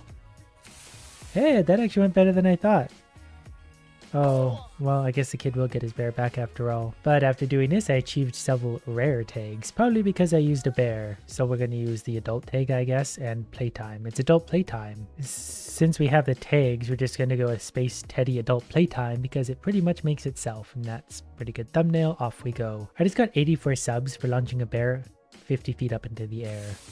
And I regret nothing. Now he's giving me his sister's doll. That's fine. If people want to donate me stuff, I'll send it into space. Whatever they want. Okay, I've got 2 new challenges. One is to launch the baby doll thing into space, and the other is to reach 50 meters but stay below 100. And our complexity is up to 19. So I think I could probably get this over 50 meters. We'll just put a little cone on top, and then we'll put some fins on the bottom. That way it's aerodynamic. And then we have enough room for a few boosters, so we'll put those there and there. Maybe also one more down there for good measure. And we'll see if this can get into space or not. Not sure if it's going to balance, but that's a thing of beauty. It's falling over right away. Might have to take off those fins on the bottom. Not the fins, whatever this thing is called. What if I put it there? Will it let me do that? I guess it doesn't really let me do that. Like I stuck it on there, but there's nothing on the doll's stomach. But we'll go ahead and launch this, and that actually went better than I thought. I suspect the tags are the only thing that matters, so pink power boost. And the girl whose doll it is pretty mad about that. I'm just gonna go ahead and ignore her. Now I have unlocked toilet paper rolls. They're much lighter than the usual rocket body, so if I go like that, I think I could probably get the height I need by putting a cone on top. Then if I put that there and then a booster on either side, that might be just what we need to get to whatever it is we're aiming for. So we're getting about 1 thrust per 10 grams of weight. But if I add another section of toilet paper roll, I get considerably better. Whether or not this is gonna fly, I don't really know yet, but we're certainly going to try. We gotta stay below 100 but above 50. Go! And oh, we went over 100. We went to 120 by accident. We accidentally launched our rocket too high. We're just too good. We're still going to give the good people this video Mega Boost Improviser. So I think maybe my first idea was correct to use less thrust. So I think as simple as that should probably hit our numbers. I mean, it looks closer to a sex toy than something that's going to go into space, but we'll see what it actually ends up doing. You never know once you launch your rocket what exactly is going to happen. Hit about 60 meters, so we achieved our goal. And apparently because we hit 69 meters as the top altitude, we now have censored, which is an epic tag. So maybe we'll do censored hot dog. That's got to be a strong combination, and we'll see what the people think of that. We hit 10,000 views on our video, and we reached a new rank. Bronze. Our next challenge is to go over 100 and 150. Plus I also got some cherry bombs, so those are going to explode the rocket once they hit altitude. I wonder if I could do both challenges at once, because I think I maybe could as long as it will let me. Well, we don't have the room for now anyway, and that's fine because we'll complete this first challenge and we'll beat it real good. At least I'm pretty sure we will. The last one we did for this hit 120 meters, which is about perfect. Yeah, it's coming back down now. Double barrel toilet roll. This video didn't do as well, but that's okay because I get new parts. These new boosters are way heavier, 160 grams. Wow, they're huge. This is gonna be fun. They also seem like they're really big. Like, basically, I'm already out of parts, so we're kind of gonna go like that, and that's our rocket. This one's really all just about horsepower, basically. It's gonna go up, or it's going to go somewhere in a hurry. So off it goes. Yeah, that's getting some altitude. It's still going up. Hey, we broke 208 meters. So we'll get to 1,000 eventually. Is it coming back down yet? Oh, yep, there it is. The tags are cheetah tail. Oh, I didn't realize I could be using 3 of these. Pink, double barrel, lightweight. Really boring use of tags. 474 views. You know what? I'm an artist. I'm all about the rocket, not the views. And since I still need to do my cherry bomb challenge, I'm not sure if these actually add any thrust or if they just explode. I'm thinking they just explode, so I'm gonna go ahead and basically just make an explosion. The perfect, ignited cherry bomb above a height of 25 meters. Never mind. Had to make a few improvisations, but that should work. There's a cherry bomb up top, and there's one actually stuck directly in the middle. That probably won't mess with things too bad. Whoop, off it goes. And it exploded.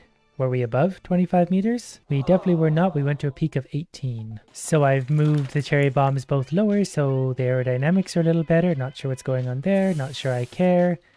We hit not quite high enough yet. This one's a little bit harder than I thought it would be. So we're going to attach that basically wherever we can that's not there or there. And that's going to look something like that. Aerodynamically, it's perfect. So it should hit over 25 meters before exploding. Yep, we're way up to almost 100 meters, and we basically made a very illegal firework. So this time, let's go Mega Boost Explosion Bango. And that got 8,000 views, so we should make some money and get some new parts. I also have a challenge to shoot a rocket through a window, and I think I could probably make that work. We can use a funnel for our, top, and then the body's gonna be something like that. Then we'll go ahead and stick on some boosters, and I think we're ready for takeoff. Not entirely sure where we are. I guess that's a window we're trying to go through. So if we launch here, we hit the roof. It's not going out the window though, so we need to aim it to the left. I wonder if we could just kind of go like that and then it'll naturally tip. I mean, that might actually work. I had the right idea. Maybe I just need to launch it quicker. That's not the window. Like, I get it part of the way there. It can balance right there, but that's still not going to hit the window. Closer than it was though. I tried to do something clever and that didn't work, but I have an idea. What if I build something like this? Oh, that thing's way bigger than I thought it was. That still might work. We might just need more powerful rock. Oh, that was actually really close. Basically, I need to turn one of these like a little bit. That might be enough to do it. I did not expect that would be anywhere near working. But sometimes you just gotta try stupid things and sometimes that works. Story of my life. Fly through window. All right. That's got to be a superstar video. Rocket girl. Oops. Trash. 6,000 views for putting a rocket out a window? Okay, this challenge is to knock over a portable toilet with a rocket, and I like the sound of that. Basically, I have no idea what we're trying to do necessarily, but apparently that also involves a stool. So I just want to see how this is going to work, because I really don't care for results until I see what I'm actually aiming for. That's beautiful. Okay, so it's in that direction. I wish I knew how to aim stuff. Launch. And it went absolutely nowhere. I'm going to be honest with you at this point. I have no idea how to make this work. I think I might need more parts before this is even going to come close to working. But I guess you never really know until you try. We're just going to send this stool somewhere. Basically, I put a bunch of propulsion onto a stool that may or may not work or go anywhere at all.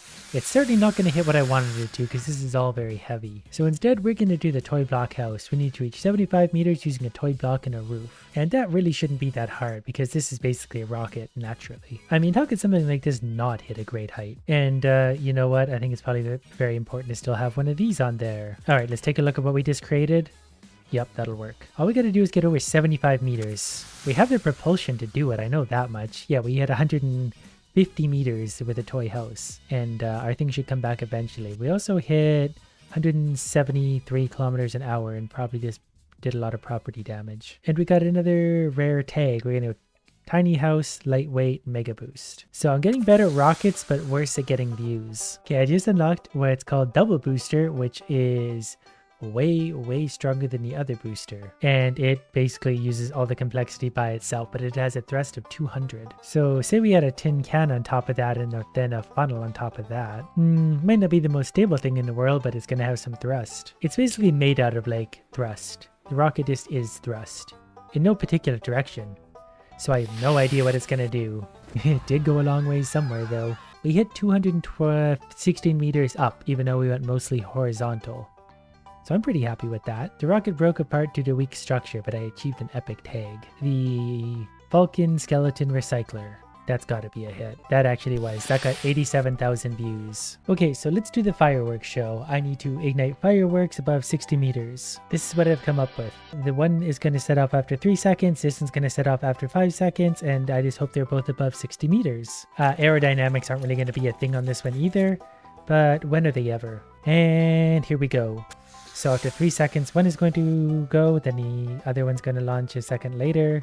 Hey, we did it! First try! Fireworks, cherry explosion. Not a lot of views on this one, people didn't like it. My complexity is getting higher and I did get side fins. So that makes me think I might be able to channel this a little bit straighter now. So I can basically have the rocket be made out of boosters with fins. Then we're going to put a toy house roof on top and add a couple of smaller boosters underneath that just for a little extra. This thing's going to the moon, I can feel it. Is it leaning already? Whatever. Off it goes. That actually flew pretty straight considering we hit 600 meters up, 700 meters up. I did not expect that to work as well as it did. 760 meters and we hit 433 kilometers an hour. Rocket Kit XL Shark Power Boost. That one was also not a hit, but I think I just leveled up to silver. And now we have a new design so I can build in 3D. And that actually gets a lot more complicated because it can show, I presume, aerodynamics. I think I want to try a design just like this. It's nicely balanced. I should get just a little higher. This is the pinnacle of rockets. It falls over right away also. Maybe if I just launch it a little quicker. Where's the launch button? There we go. Just launch it before it falls over. That's the trick. 600, 700, 800, 900. We broke 1,000. I didn't have the challenge on though because I didn't think that was going to work. So let's do pretty much that same thing. Just let me put my challenge back on. Because if I do this too, I get an extra 10 complexity points. So we'll just go ahead and launch right away before it tips too much. That's okay. It's a process to get a rocket into the air. I mean, I don't work for NASA or anything, but after they see this video, I probably will. Expecting that phone to ring any minute now. There's 1,000 meters, 1.1, 1.3 kilometers into the sky. I don't know if we could be following this along. We have zooms and stuff now, I guess, so whatever. Our rocket at 500 kilometers an hour. Oh, we have ridiculous is viral, so ridiculous. Let's go with ridiculous kilometer challenge. I think that's going to work a little better. This is going to be a big hit of a video. I can see 1 million views easy. 132,000. I just forgot a few zeros. But that gave me 700 subs by itself because that was an amazing rocket, and I'm making money now so I can buy stuff. So if my complexity is up to 52 now, and one of these is 26, we can just put 2 boosters together, I think. Does that work? Do you guys go together? I mean, it's kind of hard to get them. I think I can make a grid actually to get them to... So these don't stick together unless you have something like 10 joining them. So we're going to have to wait to do this super rocket. And so we'll use one of these and a soccer ball on top. And then also a mannequin like that. Just because basically the challenge is to launch something using this. And sometimes you just have to mess with things to see what happens. That'll probably be fine. Ready and go. Launching. It's not enough to lift the mannequin off the ground. So we'll remove the mannequin and launch it just like that because it's not technically a launch, I think, if we don't actually, launch it. There we go. Soccer ball is being donated to someone in that direction. So we're going to get minimal purist recycler trash. How's that going to do, people? 10,000 views, good enough considering I just launched a rocket for funsies. Not much money on that. Okay, now that I've completed another challenge, I can do 2 of the mega boosters plus a funnel up top. This is another one that's just going to have a lot of thrust. I don't know if it matters at this point. It's just kind of going to accelerate faster. I don't know if it's going to go any higher. I'm not really a rocket guy, believe it or not. No, it looks like it's going somewhere, so that's fine for now. It's at 600, 700, 800 meters. It's not going to go as high, which is troubling, but I have an idea. Oh, I can actually zoom in and see what it's up to.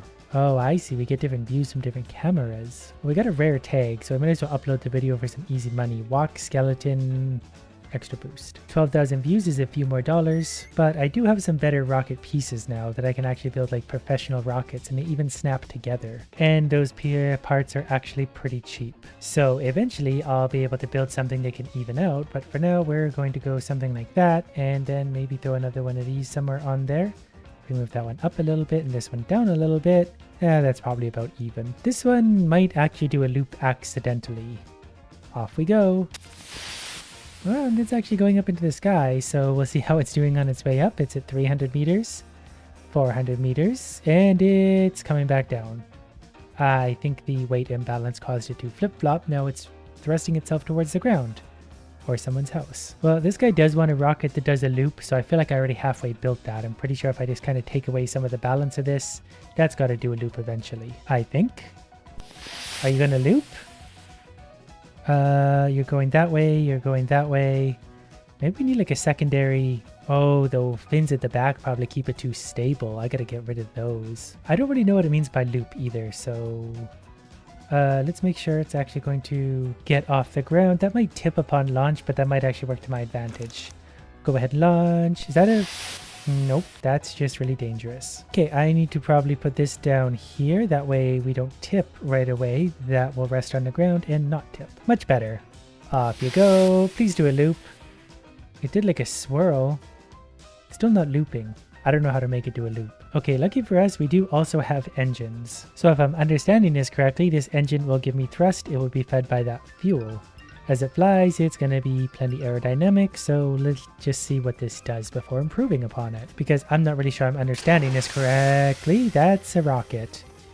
Oh, this is going to be fun. Okay, so let's put fuel up there. We're going to put the engine maybe here for a moment. We're going to put a tail down there on the bottom. So I'm thinking if I put 2 engines fed by 2 separate tanks, this rocket should go a long ways. It definitely took a minute to figure out exactly where I could put everything. And even then, it still wants to disconnect, but I think we got pretty much a perfect design. So that's my beautiful design. Let's see if it's actually going to work. It actually looks like a pretty professional rocket, but whether or not it flies like an actual rocket, I don't really know. It tilted a little bit, but it's going somewhere, and I think it's out of fuel already. But it did hit almost 200 meters, which isn't bad. I was hoping to go a little further. Do-it-yourself motor, engine, sprint. 60,000 views though, super smart combo. We made $100. Well, since my complexity is all the way up to 70 now, I feel like we could potentially build something pretty amazing. So I'm thinking something like this to start. It's obviously not very aerodynamic here, but maybe if I add some triangles, we'll get the desired effect. That's probably how that works. So now if we check the flight, I don't know if it's actually better or not with the triangles. It is considerably lighter without the triangles, so let's try it like this. But we have two very big thrusters and what should be a fairly stable rocket. It looks fast. So let's give it a launch and see what this thing's actually capable of.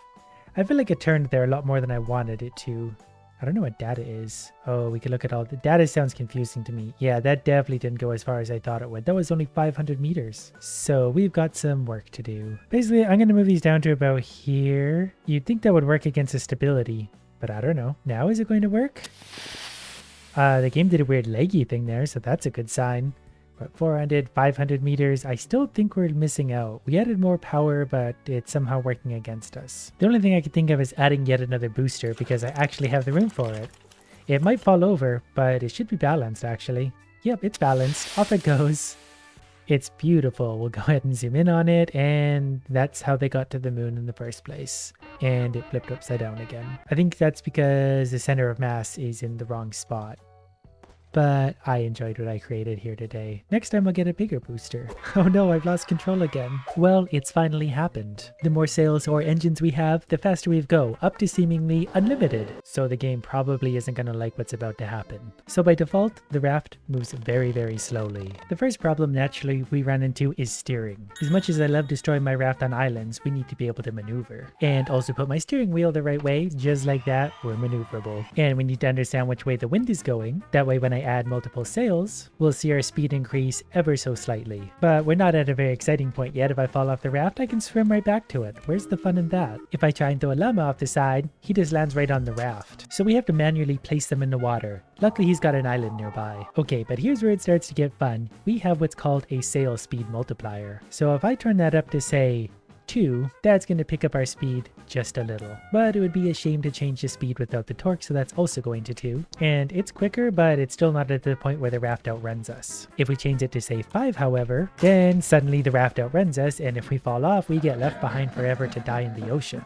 So now it's just a matter of sort of fine-tuning this project and scaling it up a little bit. And I'm getting a little caught up here on additive motor speed. There's nothing for sails, and that's okay. Sails are for stupid people. We're going for motors. I don't think the wind is going to factor much against my super motors. So long, garbage. And the rest of the garbage I accidentally added into my backpack. The llama could probably fashion a raft out of those and use it to thrive. So I'm going to give myself just a few engines to start with, then we can see exactly what we're getting into. I kind of forgot we need to feed these thirsty idiots, but that's alright because I've got a source for that. Pure biofuel made out of the most innocent of turtles. So we're cruising along at basic speed. We're going to change the direction so they're going forward. And then once we turn them on, yeah, we're moving again. We're moving quite quickly already, and that's just 2 basic engines. So were I to fall off now, I can't even swim to the surface before the raft gets away. They seem to have thwarted my ability to throw llamas off the raft, so it's going to be a little bit hard to judge just how fast it is we're going. But I'm not willing to concede defeat just yet. There's got to be a point at which I can launch the llamas somewhere off the raft. I basically designed a plank to throw animals off of, but I need something to gauge my speed. I don't think the menu thing works. Still having trouble getting this to work, so it's going to be a little bit of a work in progress. But I'm sure for now the llama will happily enjoy his new home. Anyways, what we need is a little bit more room for a couple more engines. I don't know how much space they need, but I know the more tiles I have, the more drag I have. So we'll just start squeezing a few of these on, and these really take up a little bit more room than I was expecting. And we need to manually fuel each and every one of these. I could probably make an auto system, but we'll see about that. How did you get down? Alright, well this is going to be worth it. Llama, get in the water. And oh, I just made it back. The llama is off to a better life. I've also added a nice easy keybind so that when I want to toggle all the engines on and off, I can. Though I should probably put them all in the same direction. So now we're going to have the power of 5 engines putting us in one direction, which is going to make us go a little bit quicker again. And already this is way quicker than you could naturally go. And it's only going to get so much worse. They float now. I cannot defeat the llamas, but I can defeat physics, and that's all that really matters.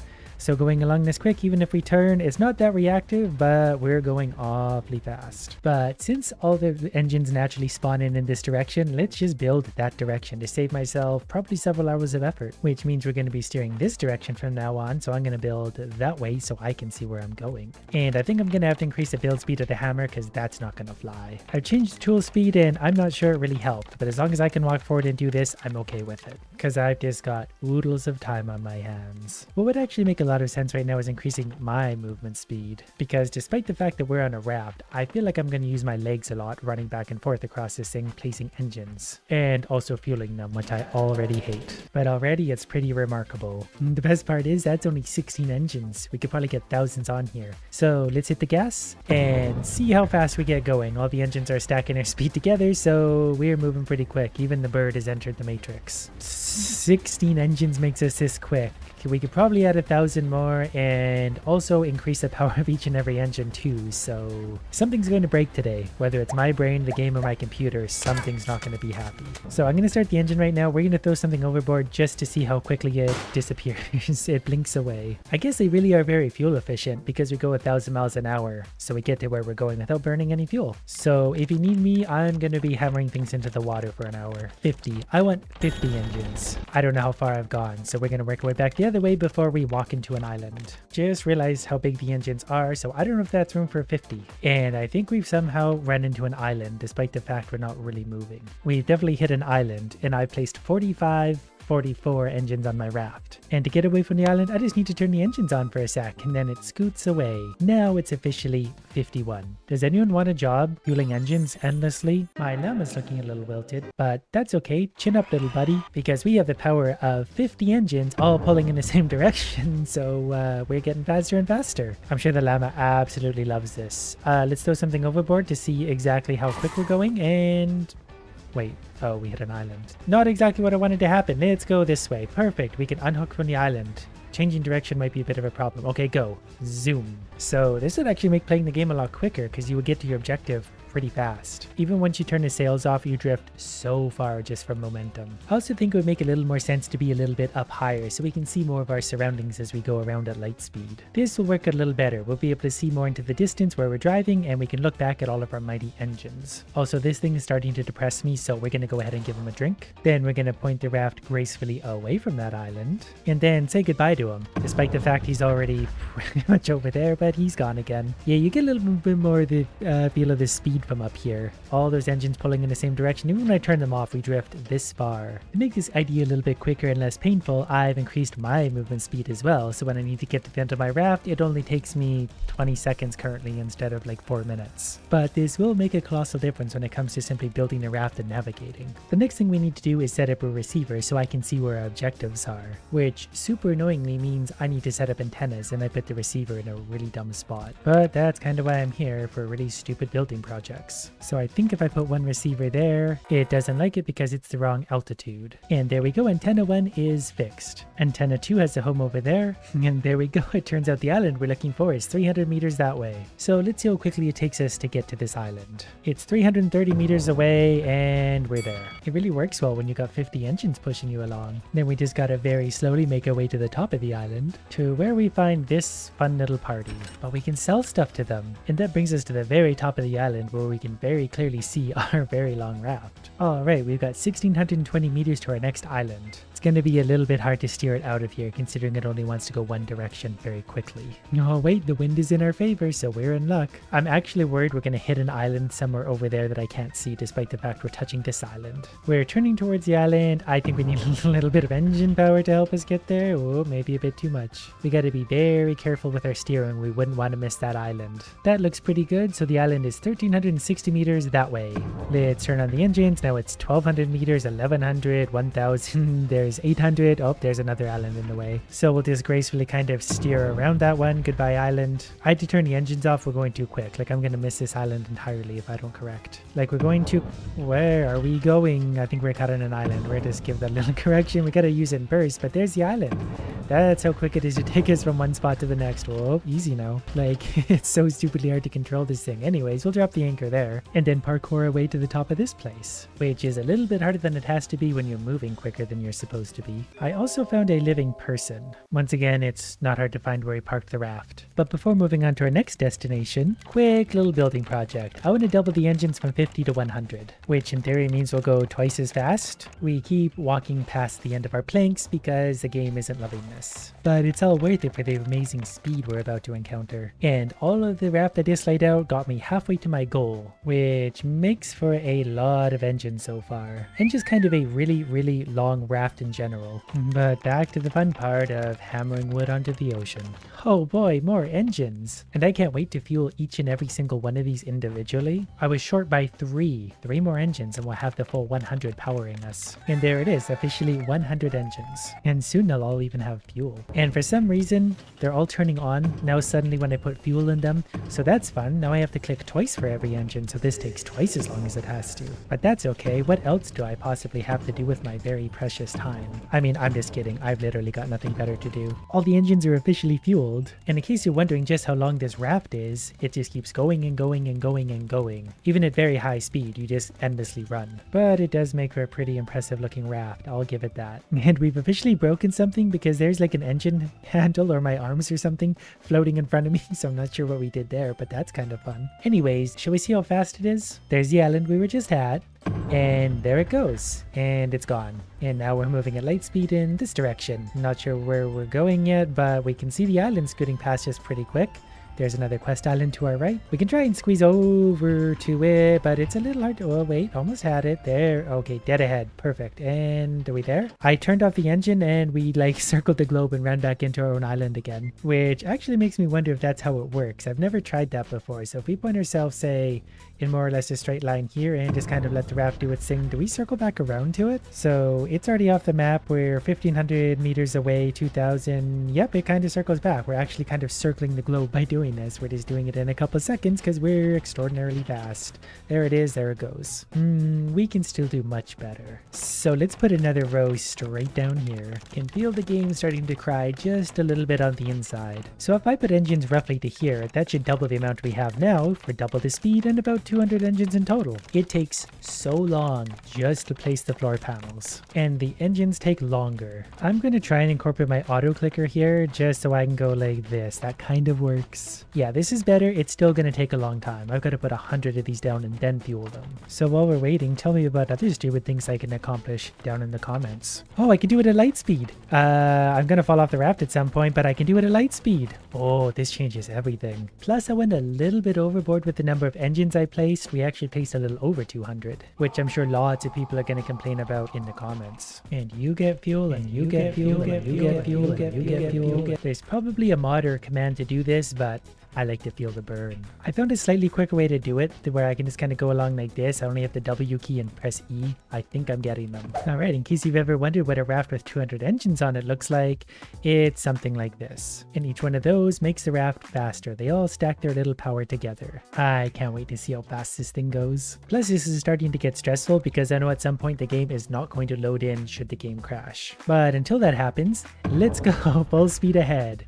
So there goes the thing. We've just zoomed past an island. There's another island coming up and we're inside of it. Oh, this isn't going to go super well. Oh no, I fell off my raft. I think I might have lost my raft. Well, maybe not. It seems to be kind of tunneling its way under the island. I didn't realize I built a tunnel boring machine. Just as planned. I am absolutely inside my island. So I'm going to see if I can kind of wiggle my way out of here with a little horsepower. There we go. The game absolutely loves this. So, whoops. Okay, we're turning a little bit. Okay, back to straight, dummy. All right, I think I've got myself stuck on or in or around an island. Wait, I don't know what... Okay, there we are. We're back to business. Okay, stop. It's really, really hard to control a raft that's this long because I think I'm snaking islands constantly. Full speed ahead. Okay, wiggle off the island. We can do... There we go. Hit another island. I don't know what we're caught on. Okay, we seem to be back to freedom again, so full speed ahead. Watch the island zoom by. Look how quick everything is. Oh, there's an island. Wait, there it goes. It's so quick that the game doesn't know how to react to it.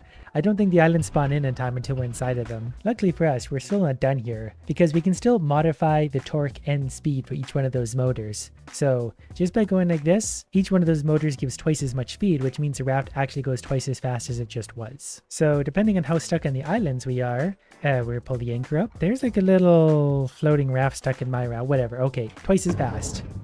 Go. Okay, I might have just broken the game entirely because we're not moving at all this way. There we go. I think we're probably stuck on an island. Or maybe actually this thing. That thing might have us stuck. Why does everything have to get in the way of my obnoxiously big raft? I'm just going to go take a look to make sure there's not anything else stuck in it or an island like this. Well, yeah, that's probably the problem right there. My raft has an island in it. Or my island has a raft in it. Pretty sure it's nothing a little horsepower won't take care of. Using the power of multiplication, we're off again. think we're still stuck in the island, but when we turn, at least you can... No, we might be free now. Nope, we're still very stuck in the island, and we're going to get stuck in another one if we're not careful. Are we moving again? I think we were moving. I think we're just... It's hard to even see when we're moving. We're so fast, you literally can't comprehend it. What's another one of these idiots? Okay, I've reloaded the game to see if that would... There we go. Now we're moving. Everything is just blinking past. I saw an island for a sec. Yeah, those are going by pretty quick. But we're not done yet, damn it. We've got more to go. The game is actively hiccuping more and more and more. Like, it's starting to get really hard to build things like this. I think I understand why. I'm not sure Raft was intended to be used this way. So this will add another 100. But also, I'm not going to use engines this time. We're going to do sails. And there's going to be a lot more than 100. Sails are going to add a lot of power. Plus, they're just going to take up a lot less room. Given how much the game is struggling already, this will be fun. Now, I know there's a bit of a science to how to do this. Just like that. Ooh, we're going a little lopsided, but we're placing a lot of sails in a hurry. So this is just going to add a lot of speed to my raft that already doesn't need any speed. It hasn't for quite some time. One engine was more than enough. 200 is lots plus the sails. That's actually alarming in itself, considering we're placing sails this quickly and we're still running across the raft. There we go. So now we're harnessing the power of oil and wind. And we're actually not oriented terribly for the wind. I'm going to try and pull the anchor up and orient with the wind if I can, though the game is really struggling to do things right now. For example, I'm having trouble putting myself into the wind, but I suppose it doesn't matter because we can set the sail power to whatever we want. I just remembered, I'm not sure this sails stack, so that might have been completely idiotic of me. The important thing is there's a lot of sails on a raft and they're going to get like a 10 times multiplier. And then we're going to lift the anchor to see what the sails themselves can do for us. All right, the sails push us along pretty good, but they don't stack like the engines. So let's drop the anchor a sec. Then let's try sail speed and torque 1000. Then we're gonna lift the... There we go. Now we're getting somewhere. This isn't even with the power of the engines. We'll turn those on too. There we go. I don't know how quick we're going, but it's quick enough for blinking through islands. All right, let's try and wiggle off this one. We're gonna spin around for a sec. As much as we... There's the problem. We're just we're just circling an island at this point. Okay, we gotta go the other way. I can't even get to my steering wheel. Oh, wait, there's an island. Oh god, this is actually making me nauseous. Like, great. Great. Okay, we'll go this way then. And that way. I think this is too much speed. Okay, so I've dropped the anchor per sec, turned the engines off, because now I'm kind of curious at what point things break. So engine power was at 2, it's now at 1000, sail torque is going to go up to whatever that is, and yep, I think the game is probably going to love this. I think I can already tell by the way it's wiggling this bad and the anchor is down. So let's raise the anchor. I don't know what's happening. I'm not doing this. I don't know what's happening. Everything's leaving me. Wait, where's my steering wheel? Oh, this is making me so dizzy. I have completely broken the game. I don't know what's happening. Okay, I am flying somewhere above the ocean. I don't know where my raft went. I don't know where everything went. It just broke. So I guess we found the limit of how much speed you can add. But that did kind of have me wondering a little bit. What if you just have a nice little maneuverable raft with one ridiculously powerful engine? Okay, it just broke again. I don't know what I did, but it broke. Okay. Back on a nice little maneuverable raft. So this is an engine at its most basic. No frills, it moves along pretty quickly, nice and maneuverable. So then a torque multiplier of 5 and a speed multiplier of 5 looks something like this, and that's definitely way faster than you can go in game. Not outrageous though. This would actually be a pretty good speed for just kind of playing and collecting lots of garbage. So then what about 25 and 25? That should be a pretty good step up. Yep, this is starting to get to the point where things are getting a little ridiculous, but we can still go so much further. It's so much easier on a little raft. And it's kind of fun to drift around the islands like this. It's still perfectly controllable, but if we get close to an island, it would be hard to land. And the stupidest part, this is all from a single engine, which is now as 100 times multiplier. So this is probably going to start to get to the point where things maybe break. Nope, they're not breaking, but they're very quick. I think the game handles it a lot better when it's not an obnoxiously big raft. And when it's a small little raft, you can just paddle your way out of adventures. But I do like this. Speed 100 is very fun and will get you to where you're going in a hurry. Does 500 break the game? That should be in theory 5 times as fast again or something. I'm not sure how they calculate that, but it's awfully fast. The islands don't spawn in anymore at this point. The garbage does.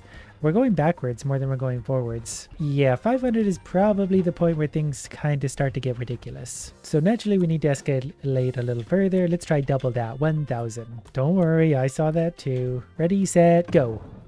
Okay, that thing disappeared in a hurry. At 1000, the garbage doesn't spawn in anymore. Nothing spawns in anywhere. It's just open ocean. And if I throw something in the water, as soon as it touches, I've already looped it around the world. Even when we turn off the engines, we still drift so quickly until we come to a stop 10 minutes later. Alright, let's try 10,000. This might just be the point at which the game breaks. No, we're still somehow surviving with this, I guess because our raft isn't huge, but that would make you really motion sick really quick. Oh no, I've started turning again. Should never turn when you're going at high speeds because your raft just does this endlessly. Well, we straightened out again a bit. I saw an island for a second, but we're going so quick. Okay, what if we just add one single zero to the end? I say that like that's not a huge gap, but you know. Alright, and go. Still works. I'm impressed. You can go so fast with this mod, but sufficient to say the game's just broken to this point. There's no need to go anywhere near this fast, which is kind of the point. If I drop into the ocean, like within a frame, the raft is gone. It might come back one day, but who knows where it is already. It's thousands of miles away. Everything was going great. I was flying through the level until this point, when I got stuck in the middle of nowhere and I can't move because I'm permanently falling. And there's nothing around that can kill me. So let's do the whole level over again. The very first thing we're going to do today is go for a little walk, because as I understand it, if you make your way up here towards the top of this mountain, you'll be rewarded with an obsidian chest at the top, but you might want to wait till you're a high level to do that, 106 frostite, and this could definitely be a fun one for a soul build. Anyways, thanks to your guys' fine comments, I realized I can still do a lot better with this one, because this is sort of where we're at with our 108 claymore. It's good, but we could still do better with our armor and weapons. But I'm kind of having mixed feelings about the claymore still. Like, it's fun, it does a lot of damage, and it's obviously a very rare weapon, but I think my axe is actually a little bit quicker overall. So lucky for me, I found this armor while I was screwing around this morning. Renegade armor, unique 107, 25% attack speed, 20% weapon damage aura. It definitely doesn't look as cool as my current armor, but it's going to have weapon damage and speed, which is something I've never had before. But now we're doing more damage than ever before. And we'll add a strength potion into the mix, because why not? Look at those cows go flying. It's probably a little bit hard to tell from just watching, but the feel of it, I can tell I'm doing more damage per second. And I haven't even put the enchantments on this armor yet. Even just casually wandering around without using any of my trinkets, I'm doing tons of damage to tons of cows. This could be a nice big hit. Yep, that was fun. And the boss fight doing more damage than ever before. I don't think I hit him with my Gong of Weakening. But even with this armor, this sword is still a little bit slower than I would have liked. It's definitely a shame it didn't have more damage enchantments to it, because I'm probably never ever going to find another 108 claymore like that. Anyways, I should probably actually put some enchantments on my current armor, which means sacrificing one of my old ones. I think I want to go Cowardice for extra damage. When you're at full HP, you deal increased damage. We can get up to 40% increased damage from that, which is huge at this point. And then an extra 15% damage reduction. Then I'm a little torn on this one. I could either deflect arrows, which really hurt, or do Frenzied for extra damage. I'm going to go for the increased attack speed. I want to be a glass cannon. So now when I hit things at full health, I'm going to do extra damage. And I'm going to be at full health a lot because I'm pretty tanky. I just saw a critical hit for 57,000, which I think is about as high as I've ever done. But we can do much better than that. So let's see our mighty damage axe in action. This is going to do so much damage, it's almost going to be ridiculous. Just got to find a nice little horde of cows, and there we go. We tear right through them like they're not even existing. Yeah, I can really appreciate that extra damage and attack speed, because no mob's going to be able to stand in my way now. These cows are as strong as they get in the game. But we're obviously still going to push this further. Combine that with a strength potion, then we're really doing some big damage. I can't even see the cows before they die. But let's give the boss a whirl. Look at that health drop. We definitely need a 108 version of this axe with the perfect enchantments. Some common wolf armor dropped, but it has 2 cooldown enchantments, and that could be fun by itself. Anyways, enough of my damage build for now. We need to loot more items to make this even better. For my looting build, I was using my Ember Robe because mine is 25% artifact cooldown, plus that movement speed, but I actually have a better robe that's 1 level higher, and it also has cooldown as an enchantment, so I'll be able to activate my speed trinkets even sooner. Plus chilling, plus snowball, that way enemies should mostly be left alone and I can run straight to bosses and chests. And this leaves me looking like a warlock with a battle axe, but it's functional. And since there really are just so many different items I need right now, I'm just going to randomly run levels and I'll show you the good stuff along the way. But really quick, let's look at the cooldown on some of these items. A level like this has tons of enemies, so it's nice to be able to go right past them. And I can basically constantly use my items now because of that extra 25% cooldown. I'm thinking it might be worth getting an extra ghost cloak at this point, that way I can phase through mobs a little more readily than what I am, because these creepers are a little bit scary. Oh, that was a pretty lucky find. Armor like this could actually be really useful if it that one more enchantment cooldown because I could be permanently using these items and going super speed through levels. I just found a unique bone bow, not sure if that's any good, but it's level 107, which means it does a lot of damage, but without something like accelerate, it's nothing I'm gonna use. Something like this common pickaxe is actually one of the things I'm kind of looking for because it has double prospector. If it was a diamond pickaxe, it would have triple prospector, and that's a lot of gems. And gems can buy me more loot, and it's very quick to just buy stuff. So I'm actually going to hold on to this for now, and later on I might find something even better. So as it is, if I time my cooldowns, I can actually be running permanently with extra speed. All I gotta do is activate the boots and alternate my ghost cloaks, and I can be always on the move. And there's level 150. Cool milestone.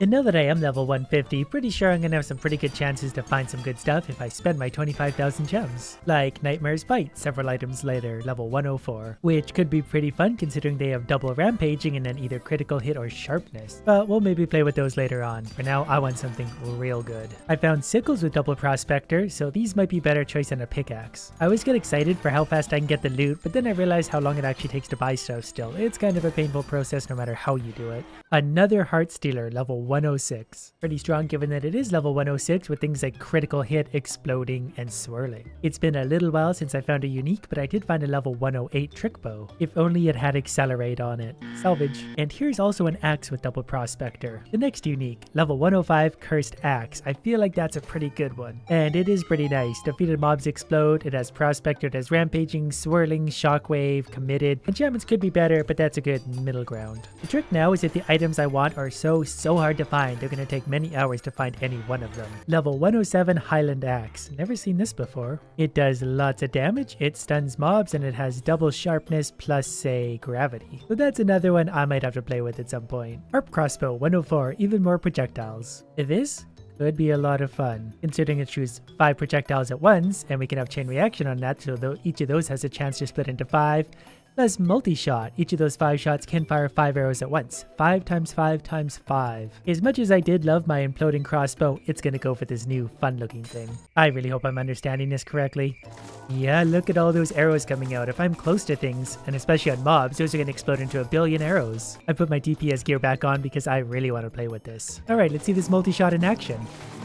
Yeah, that's taken out massive hordes of cows very quickly. Yeah, this one's gonna be great for helping me clear out mobs while I'm running around grabbing all that loot. I mean, look at all the arrows it can fire at once. And each arrow does 1,000 damage, and it has a chance to split into 5 when it hits a target. Plus it has infinity, so I don't really need to worry about ammunition. But does it have boss melting capabilities? Actually, it does. I didn't think it would be that good against bosses, but when it hits all those arrows, that certainly hurts. And when the cows show up, they're easy enough to take care of, and that's gonna be a problem. But you know what? I like this bow a lot. And for my effort, I got a Feral Soul crossbow, and I know I have a better one of those, so I'm not even gonna look at it. So a single shot from this crossbow can lead to 125 arrows at once. I love how they have builds like this in the game. Sometimes it's only a few arrows, sometimes it's 25. Anyways, where was I? Well, there's also an imploding crossbow 3 items later, which could be decent given the enchantments and everything, but not quite up to par. Master's Katana increases critical hit chance. We're getting very lucky with our drops today. It could be fun and high damage, but nothing I'm gonna use. Another harp crossbow. This one's not as good, but still could be fun with power for extra damage, piercing so they go through things, and chain reaction so they can split. But I'll take the gems. And 104 Hawkbrand, increased critical hit chance. It has double radiance, so that could be good damage and safety,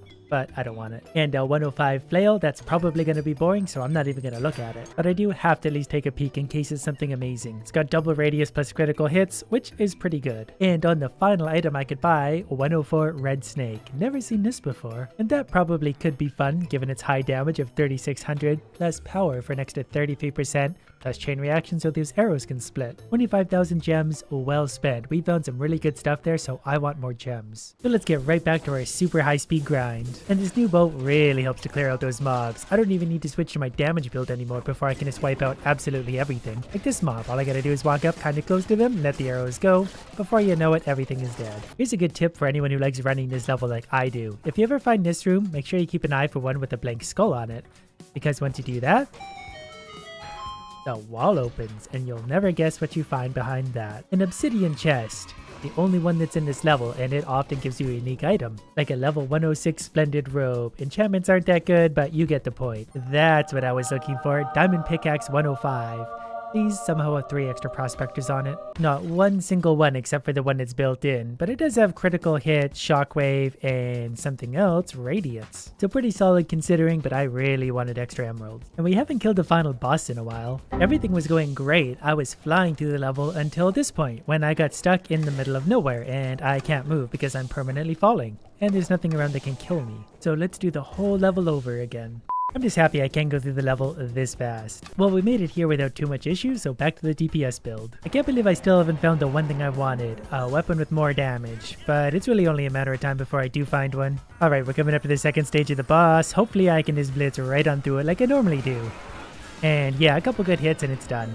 Cool. I did get a double prospector claymore out of that, so that's not bad. And I think by now I've got what I need to execute the next part of my plan, which is going to take place in the redstone mines as soon as I find an area with 3, maybe even 5 spawners. But that's easier said than done because you don't always get the spawners. I did however get level 104 frostbite.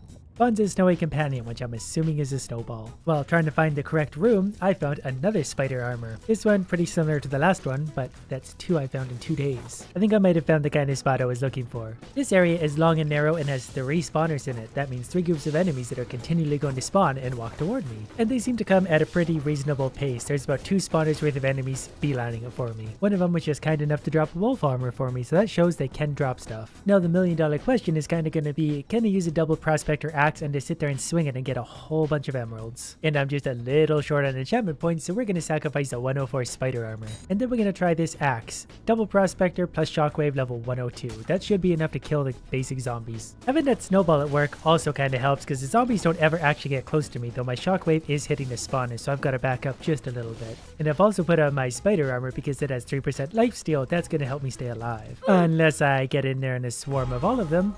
So I can't kill things that fast. I've got to be careful how I do this. And I've noticed something kind of curious. They're not dropping many emeralds at all, despite the fact that I have double prospector on. I'm not sure if that's because they're coming from a spawner, or maybe these types of zombies just don't drop a lot of emeralds, but it's been a while since I've seen any at all. Okay, I've been at this a few minutes. I'm not finding any emeralds, so this clearly isn't going to work the way I was hoping it would. It's kind of looking like only the spawners themselves are actually dropping emeralds. All the zombies, and I've killed several hundred now, I think I got 1 mob to drop emeralds, and I'm not even sure why that was. Only the spawners themselves. Because my fun plan was to sit there and use double prospector on zombies endlessly for 8, 10, 12 hours and see what I had left at that point. Kinda sucks that's not gonna work. Another spider armor, they're just handing these things out today. And you're not gonna believe what popped up literally 1 chest later, another spider armor. Is the game trying to tell me something? This area would have been perfect for emerald farming, look at all the spawners. So I guess I'll go back to farming emeralds a good old-fashioned way with hard work. I'm gonna carry this around but still skip most enemies. It took me all of 2 minutes to switch back to my regular axe because as much as I like those extra emeralds, it was too hard to survive. So for now, I might just switch to my diamond pickaxe because it has built-in prospector, plus it has double radiance and critical hit. So I'll survive while finding emeralds. It definitely doesn't have the same damage as my axe, but it still does plenty, and it's enough to keep me going. Shortly after, I found something called Archer's Armor level 106, which adds movement speed plus 10 arrows per bundle, plus 30 ranged damage. That combined with something like Cowardice could probably be pretty good combined with my bow. And I just realized, when you are in Creepy Crypt, if you want to find this room, it looks like this on the map.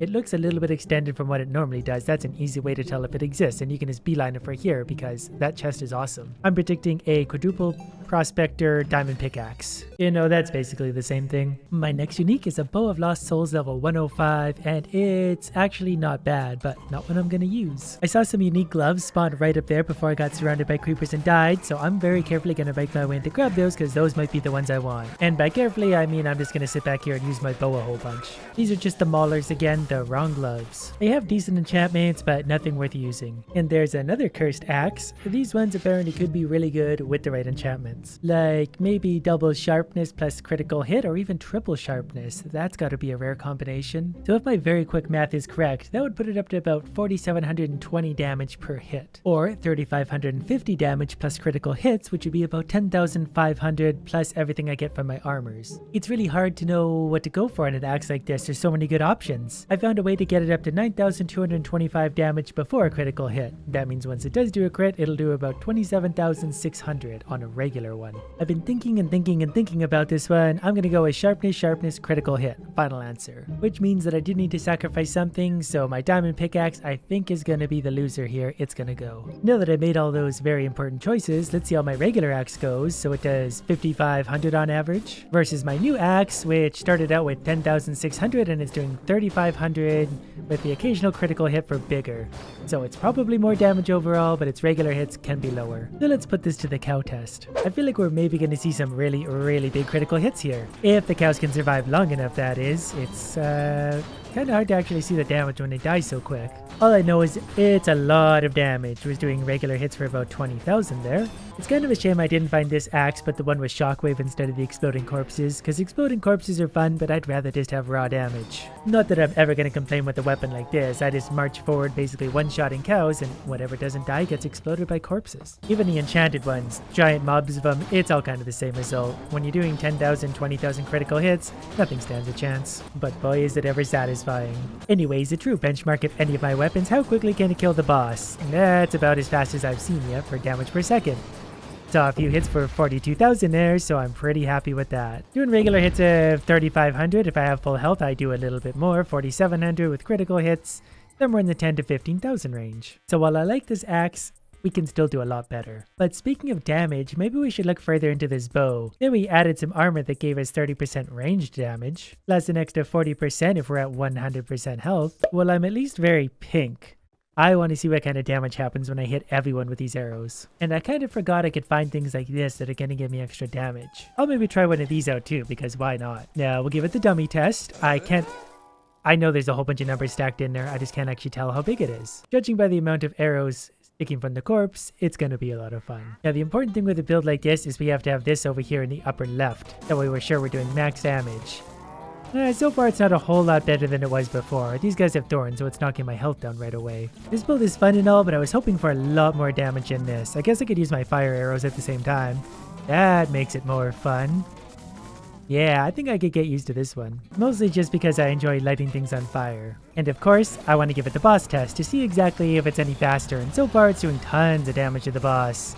This might be the highest DPS we've actually seen yet. It's got to be pretty close to my axe at least, and that's saying something because that axe took a long time to find. It's not a very tough build though, like as soon as the boss does anything, you basically die. And then you get stuck mid-air just because you can. Well, this feels like a fitting end to the video given how well it went today. Maybe if I wait long enough, he'll wander over my way. Today, we're going to upgrade a super dinosaur and absolutely nothing is going to stop me. As it is, we're already destroying those robots. Plus, we already found a new part for his face. Naturally, the first level isn't going to be anything too difficult, but when I want to do things a little bit quicker, I use a machine gun and then I can also headbutt idiots right in the face. There's another upgrade part, so hopefully those are going to start stacking up for us. Here's a new guy, and we just melted him anyway. And there really is something just very enjoyable about melting whatever you happen to run into. We're just about through this stage, so we're going to headbutt two guys at once. There's another upgrade part, and that's the end of this little stage. And there's another upgrade part and another upgrade part. I know eventually we will actually need some of these upgrades to get through. Like I mistimed this one and he's going to do just a little damage. There's what appears to be a cannon upgrade. That means we're allowed to put our parts together. And we did find a lot of them. Those two go together to give him a better faceplate, and those go together. Then these go together to give him an even... We've got goggles now. Gotta protect those eyes, kids. They're very important. We'll put those together to get him better knee pads. Not sure what he needs those for. And a better gun. On top of that, we can just spend some of our $250 on upgrades. So we'll upgrade both of our attacks. And then it's right back to work. And I really have trouble taking seriously a T-Rex with goggles on, but we're already fighting a lot stronger idiots, but we're already getting a lot more upgrades as well. We can't use those until we're done all 5 stages of stage 2. Luckily for us though, we're already shooting blue marshmallow lasers, so I feel like that's going to help us in a big way. And we're starting to stack up more of these mushroom guys. They definitely a little bit stronger, and I don't want to sit against them for too long. My knee pads can only do so much. I do think it's a little bit funny. I was hoping I could headbutt both of these guys at once, but it's funny how the things we want to protect are our knees and eyes. Nothing else really, just those two parts. We did lose over half our life there on stage 2-3. This is 2-4, so we might actually end up dying at some point along the way.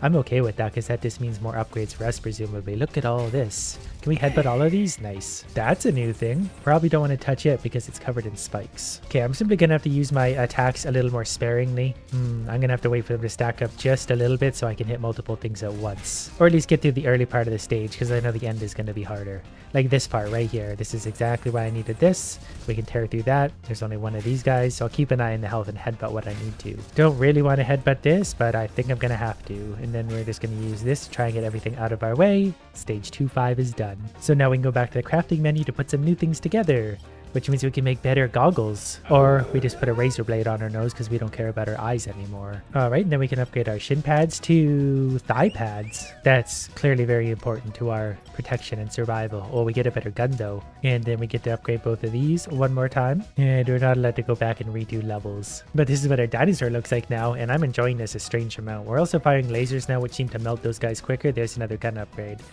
Let's just blast through them. We do also have 250 health. I believe we had 200 before. And I'm pretty sure a headbutt does more damage thanks to our noseblade, but I'm not entirely sure. I would pay attention to the damage readouts, but I've just been lost in the dinosaur's eyes. This was a poor time to do this, so we're gonna headbutt you. That actually worked very well. We're a lot stronger. When we headbutt, we do 60, I believe, so that's almost triple the damage. Then our laser gun, that was a really bad time to use it. I was so disappointed by that I didn't even check the damage readout. That's okay, our thigh protection will carry us right through it all. Then this one more idiot, we'll give him a bonk and we're done. The enemies are starting quickly on this one. I'm glad we got an upgrade and a box. I haven't got one of those yet. Okay, stage 3-5 is definitely going to have a few more challenges than the old ones. There's 3 different vines. Okay, we're going to bonk you two, then we're going to shoot our way through hopefully whatever's left. Mission successful. Let's upgrade. Well, let's see what's in this box. Level 4. Watch a short ad. Yeah, okay. That was full of good stuff. Very happy I opened the box. So we put those together, we put those together, we put those together. We can't actually make anything new, but we're that much closer. We might get away with some new shin pads though. Yep, we get red thigh and knee protection. Pretty soon we'll have half the leg protected. So we made a new red cannon, but then we get to upgrade beyond the red cannon even. We skip to level 5. It's like a monster cannon. So we can make a level 1 attack, Okay, we go level 2 on whatever this is and upgrade one of these. I like the laser gun, so that's upgraded too. Now we're getting somewhere. What does this do? Oh, it's like a stabbing chain. We get to penetrate things as well. I like that word. So now our attacks are doing 6 damage per hit. Our headbutts shouldn't have changed. Those are doing 60 damage or whatever they were, but I do like the fact we have an extra attack, because the density of enemies is way higher and there's a bumblebee now. And the bumblebees seem pretty strong. Luckily that's the end of this stage. My laser gun is definitely the most powerful one, so it should be able to defeat most things. We're going to use our stabby thing to kind of clear the way just a little bit. I like that one. Then we're going to headbutt this bee right in the goggles. I'm the only one that gets to wear armor around here. Stab, stab, stab. Headbutt. That was unnecessary. I just wanted to send a message. And I just used a headbutt and I hit absolutely nothing with it. Can I use those at the same time? We can shoot and penetrate. And I just realized we're up to 350 health already. Okay, sitting against the bee will do me 30 damage, so I don't really want to do that for any length of time, but I can. Then we're just going to shoot these guys. Oh, and there's another box. Excellent. We're going to be so strong. I feel like we're getting very lucky. And I feel like there's so few enemies left, I'm just going to blast right through them while picking up tons of parts. This will be the final stage, so there should be a little bit of struggle. Not struggle, but more challenge, I should say. I don't struggle with anything. I've got a T-Rex wearing armor. Plus he's also a penetrator. Penetratus Rex stops for no one. This should be the final little cluster of idiots. We've got 155 health, so even if the bee does full damage to us, we'll be fine. But just to be mean, oh, I was gonna blast them. So what's in the box? And we definitely got a lot of good stuff. That's 2 level 3 goggles. So hopefully eventually there's like an auto way to do this, because this is actually confusing my poor little brain. Oh, so we can go beyond the red. So we got yellow nose. Then we can combine the yellow noses into... Well, I guess that probably protects the brain. And to be fair, we're finally protecting something important. I assume that means extra headbutt damage. Now, can we do anything about our leg protection? Yes, we can. We're going to go from the red legs to yellow legs. The cannon may get an upgrade. It's a little bit hard to tell where we're at. Nope, no cannon upgrade yet. But with all of our money, I think I just want to upgrade our laser thing again. And then we can still do one of the other ones. Let's do our penetrator. Forever more penetration. And we now have 400 health. So we're not really going to worry, because like we tear through those guys. We do 35 damage on our bite now. This is where we'll use our penetration though, because that destroyed those guys pretty easily. We've only lost 70 health so far, so we'll just blast through to the end. I'm not sure if I love the headbutt anymore. I find it really amusing, but it doesn't do a ton of damage, and I don't know if it's worth upgrading or not. It is kind of useful for things like that when you just need to hit a few enemies to soften them up a bit, or maybe even push them back. A little bit of penetration to finish off the level. Oh, we got a warning. I think we got some kind of boss fight, because we're at 5-5 now. Yep, it's a boss fight. Where is he? Hope he likes penetration. We're just going to hit him with everything. You know, like that, and then we're going to give you some of that. Yeah, hit me with the missiles. I don't care. I'm invincible. I've got a faceplate on. The headbutt does recharge the fastest, which is fine, I guess, but I think this still does the most damage. But we'll finish it off with some mild penetration. Got him. All right, now to see if I can make anything new. Those go together. Nope, nothing there. Actually, nothing there. You'd think defeating the boss might help, but that's just my opinion. We're going to upgrade our penetrator. And then we're on to stage 6-1. The next boss should be at 10-5. These guys are definitely a lot stronger. I'm actually going to have to fight a little bit to get through them. And I did lose over 200 health, over half my health there. So if we weren't upgraded, we absolutely would have died there. Penetrator is going to work really well for these actually, just to soften them up before we get there. There's another box. Those are definitely what I need because those are full of parts. And I did notice level 3 knee pads just dropped. So we can at least get straight up drops that are higher level. So I don't have to combine all the way from the bottom of the barrel. Didn't mean to use the penetrator, but it's never a bad time for it, I suppose. Okay, I'm gonna have to stand in the scorpion space for a second. Don't really want to be here. Stage 6-5. Hopefully we find ourselves some nice upgrades or perhaps a chest here. Wow, that guy did a lot of damage. A single one of these idiots actually really hurts. I need to be careful not to do that. Oh, okay, this is probably also really not what I want to be doing. Hopefully my things recharge quickly because I might actually die here. There's a lot of damage coming my way, and we're only halfway through this stage. Okay, we're going to headbutt, get them out of the way. We're going to start stabbing. We're going to use everything we can to hopefully just blitz our way. I died. That was the last enemy. I'm actually completely okay with that because I get to redo that stage anyway, but I get to keep all my upgrade parts. So that was full of all sorts of level 3 and higher stuff. Now for the ever satisfying combining of things. So the reds go together to make a yellow. Use it there. Okay, so we're 6, 5, 4, 3, 2, 1. Nothing new there yet, but that's okay. You can't rush art. And I'm just always really excited to see what the next upgrade is. Like a new cannon. There we go. That's going to help carry us further. And we get a new ability. Level 1, 2, 3. I'm assuming this is really good, so I'm just going to upgrade it. Oh, did it replace my attack altogether? Oh, interesting. I think I like the penetrator better though, so I just wasted a lot of upgrades on that. Yeah, the gun's doing 15 damage per shot now, so that's probably going to help in a big way. And I need to remember to keep using my abilities because things here are strong. My new attack is blue though, so I think it's like electricity, so it might actually do more damage to these guys. I'm not entirely sure. It seems not bad, but I still like the penetrator more. Yep, there's a new faceplate, so our headbutts do more. Now we got goggles and a nose snorkel. We get a new thigh pad. So we're going from the thigh vise to a super knee pad. Seems to be a matching set. Our gun, I don't think is going to upgrade yet. Upgrades, however, we're going to upgrade you. Then we are going to upgrade the headbutt just a little bit because I do think I need it. The headbutt's now doing 120 damage, so that's actually quite a bit. We're going to rely on that often. Oh, and there's a crate. That's perfect. That's going to be a very high level crate. And we're going to headbutt a scorpion. Don't try this at home, kids. Our health did jump all the way up to 502, which is great because these things do a lot of damage. Stage 7-3, and I predict we're going to start to struggle a little more here. But so far so good with my usage of resources. We've taken very little damage, though things are on recharge. But I'm going to headbutt this guy. That's going to knock him down right away, and then these will recharge by the time we're ready for the last flurry of idiots. I'm actually going to wait to use the electric because I don't want to waste my laser bolts on these little guys. The laser will penetrate through everyone. Now I can focus like that. Didn't really make a difference either way. Oh, this is a new guy. Let's make sure he dies immediately. I always assume new guys are going to be very strong. I don't think he hit me because we didn't lose much health there. This is stage 7-5, so it should actually be a little bit challenging. It might actually be hard for me to clear at this point, but we'll find out momentarily. Okay, we timed this poorly, so I'm going to headbutt both of them. There we go. We knocked him down to half health right away.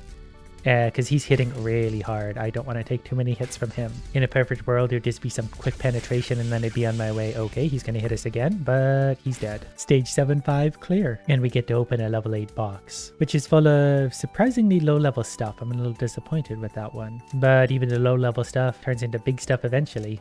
We can combine all those into one of those, then everything's just going to sit over there. My gun, however, will get an upgrade.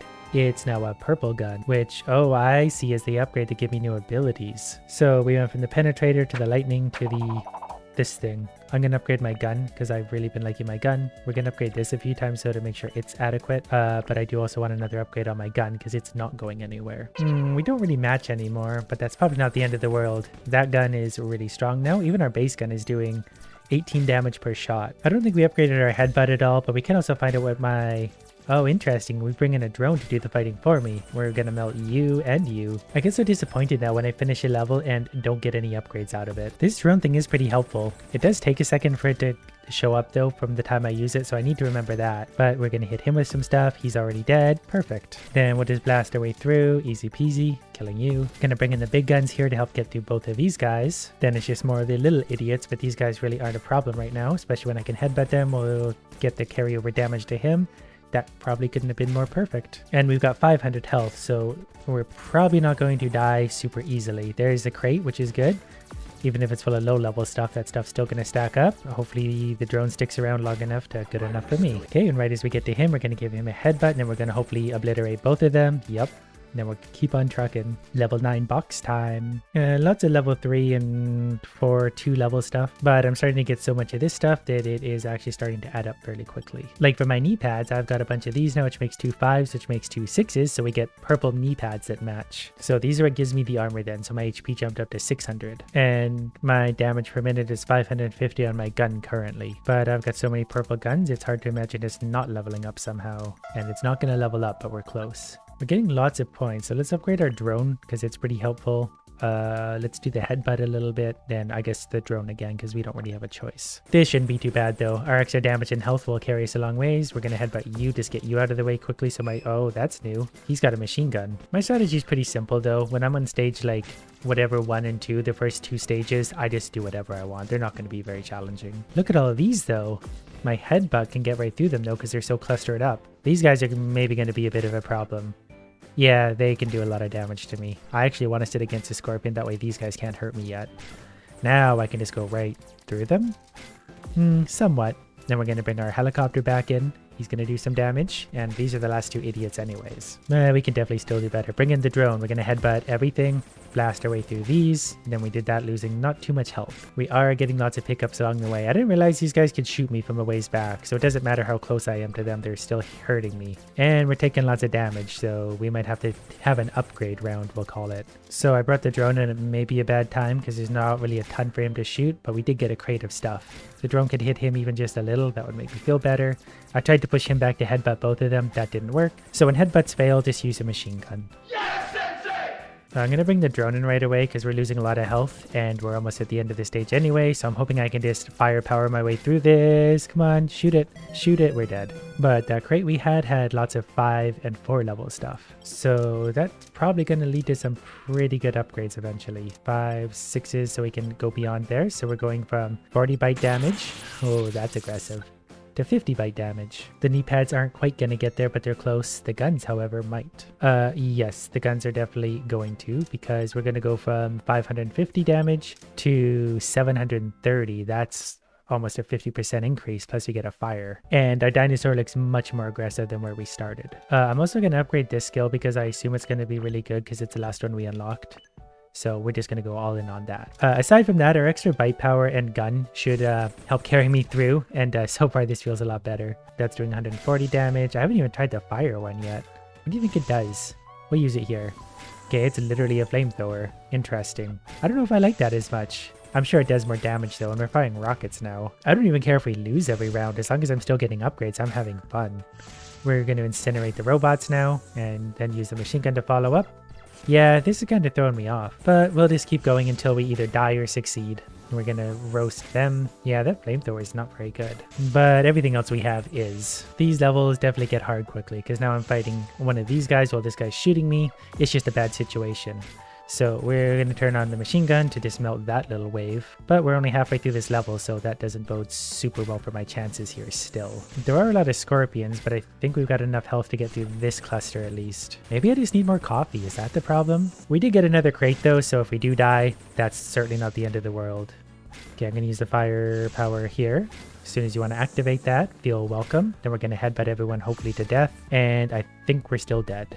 Yeah, I need more coffee. Do you ever have coffee so strong it's basically rocket fuel? I literally just got chills and shivers drinking whatever that was, but I'm well caffeinated now. Alright, let's upgrade this moron. You go there, you go there. I always get so stressed on this part for some reason. Okay, then we start putting the purple things together. Those go together. Color coordination was never my thing. Okay, so we're getting extra HP, which is going to be good. Now we're a matching red set. Then we combine these guys. And we've got another level 7 here. I suspect they ripped off the design here. Okay, so for upgrades then, we're going to upgrade my headbutt a little bit and then my gun a little bit. I just don't want to do the fire anymore. So we're not actually that much stronger than we just were. We're stronger, but it's mostly my abilities, which might be enough to make the difference. If we kill things a little bit quicker before taking damage, plus our extra health, that might be enough to carry us through. I just realized the dinosaurs probably wouldn't have gone extinct if they were like this. Penetratus Rex is doing much better this time. We're on stage 9-5 already, and it hasn't been too much of a struggle yet.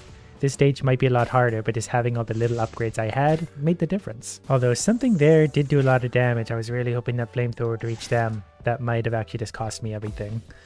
I need to use this gun like right now. Come on. Uh-oh.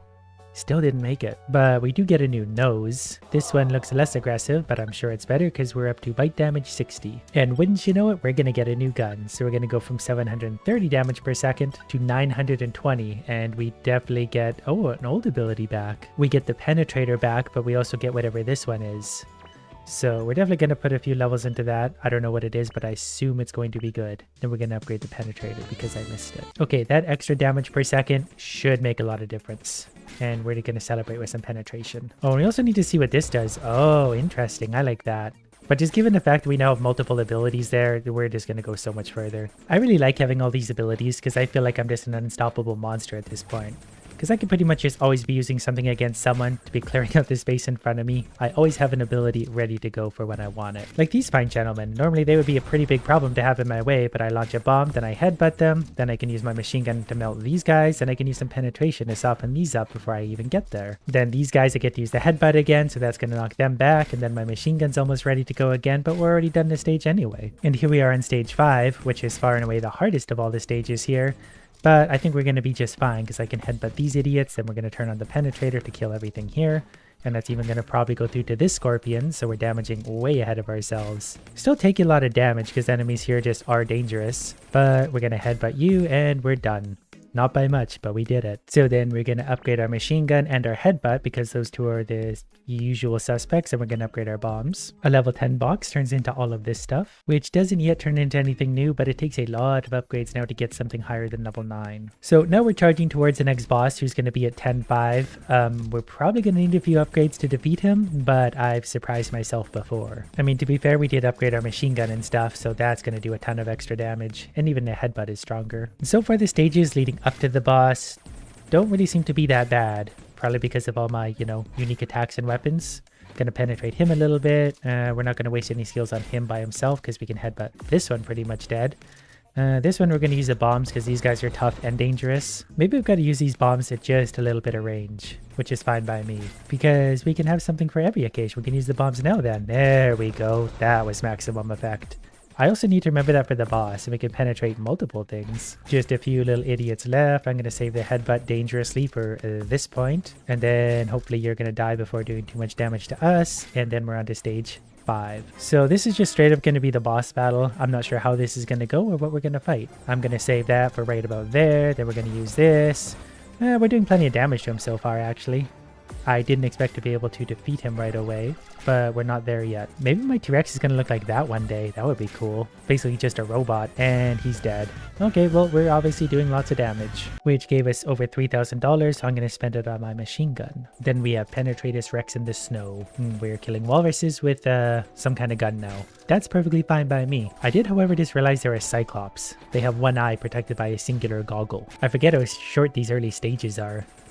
These things probably hit very hard, but so do I, so I'm actually going through these pretty quickly. Here, you guys, have some bombs. They dropped me a crate, then we did some penetration. They do hit pretty hard, they just don't attack super frequently. But these are just the basic enemies. We're about to start seeing something stronger, I think, very shortly. Here you go. Bombs. Yeah, there we go. There's a new robot thing. We'll walk up and headbutt the guy with the saw, and there you go. Yeah, they're very tough. Probably going to do a lot of damage in return, but nothing's going to stop me. I just won't ever stop trying. It'd probably be smart for me to start saving up some money too for when I upgrade my gun, because I'm going to move away from the penetrator and bombs to something new with electricity. The more upgrades I can get for them right away, the better. And I just realized too, I could actually use the headbutt when I want to knock them back a little bit into the range of the bombs potentially, which is a strangely complicated strategy for such a simple game, but it would work. Level 12 box full of level 4 cannons and stuff. Upgrades and stuff are getting very few and far between, but we're about to go from 700 HP to a new knee brace, 900. Then it's on to stage 12 too. Not super worried about anything here yet. It'll be similar to the last one, but as long as I'm not being a complete idiot, we'll be fine.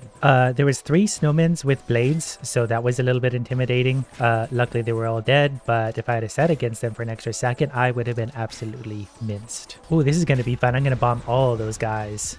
That was probably the highest damage per second I've ever done, given that I hit so many of them. And I'm kind of back at that point where I'm a little bit ahead of the curve, so I'm kind of just zoning out as I kill things without any real strategy going on at all. And that seems to be working out for me. I don't know what that thing is, so we're going to try and eliminate it immediately with some bombs. Headbutt him, push him back. There we go. I don't know what these things are.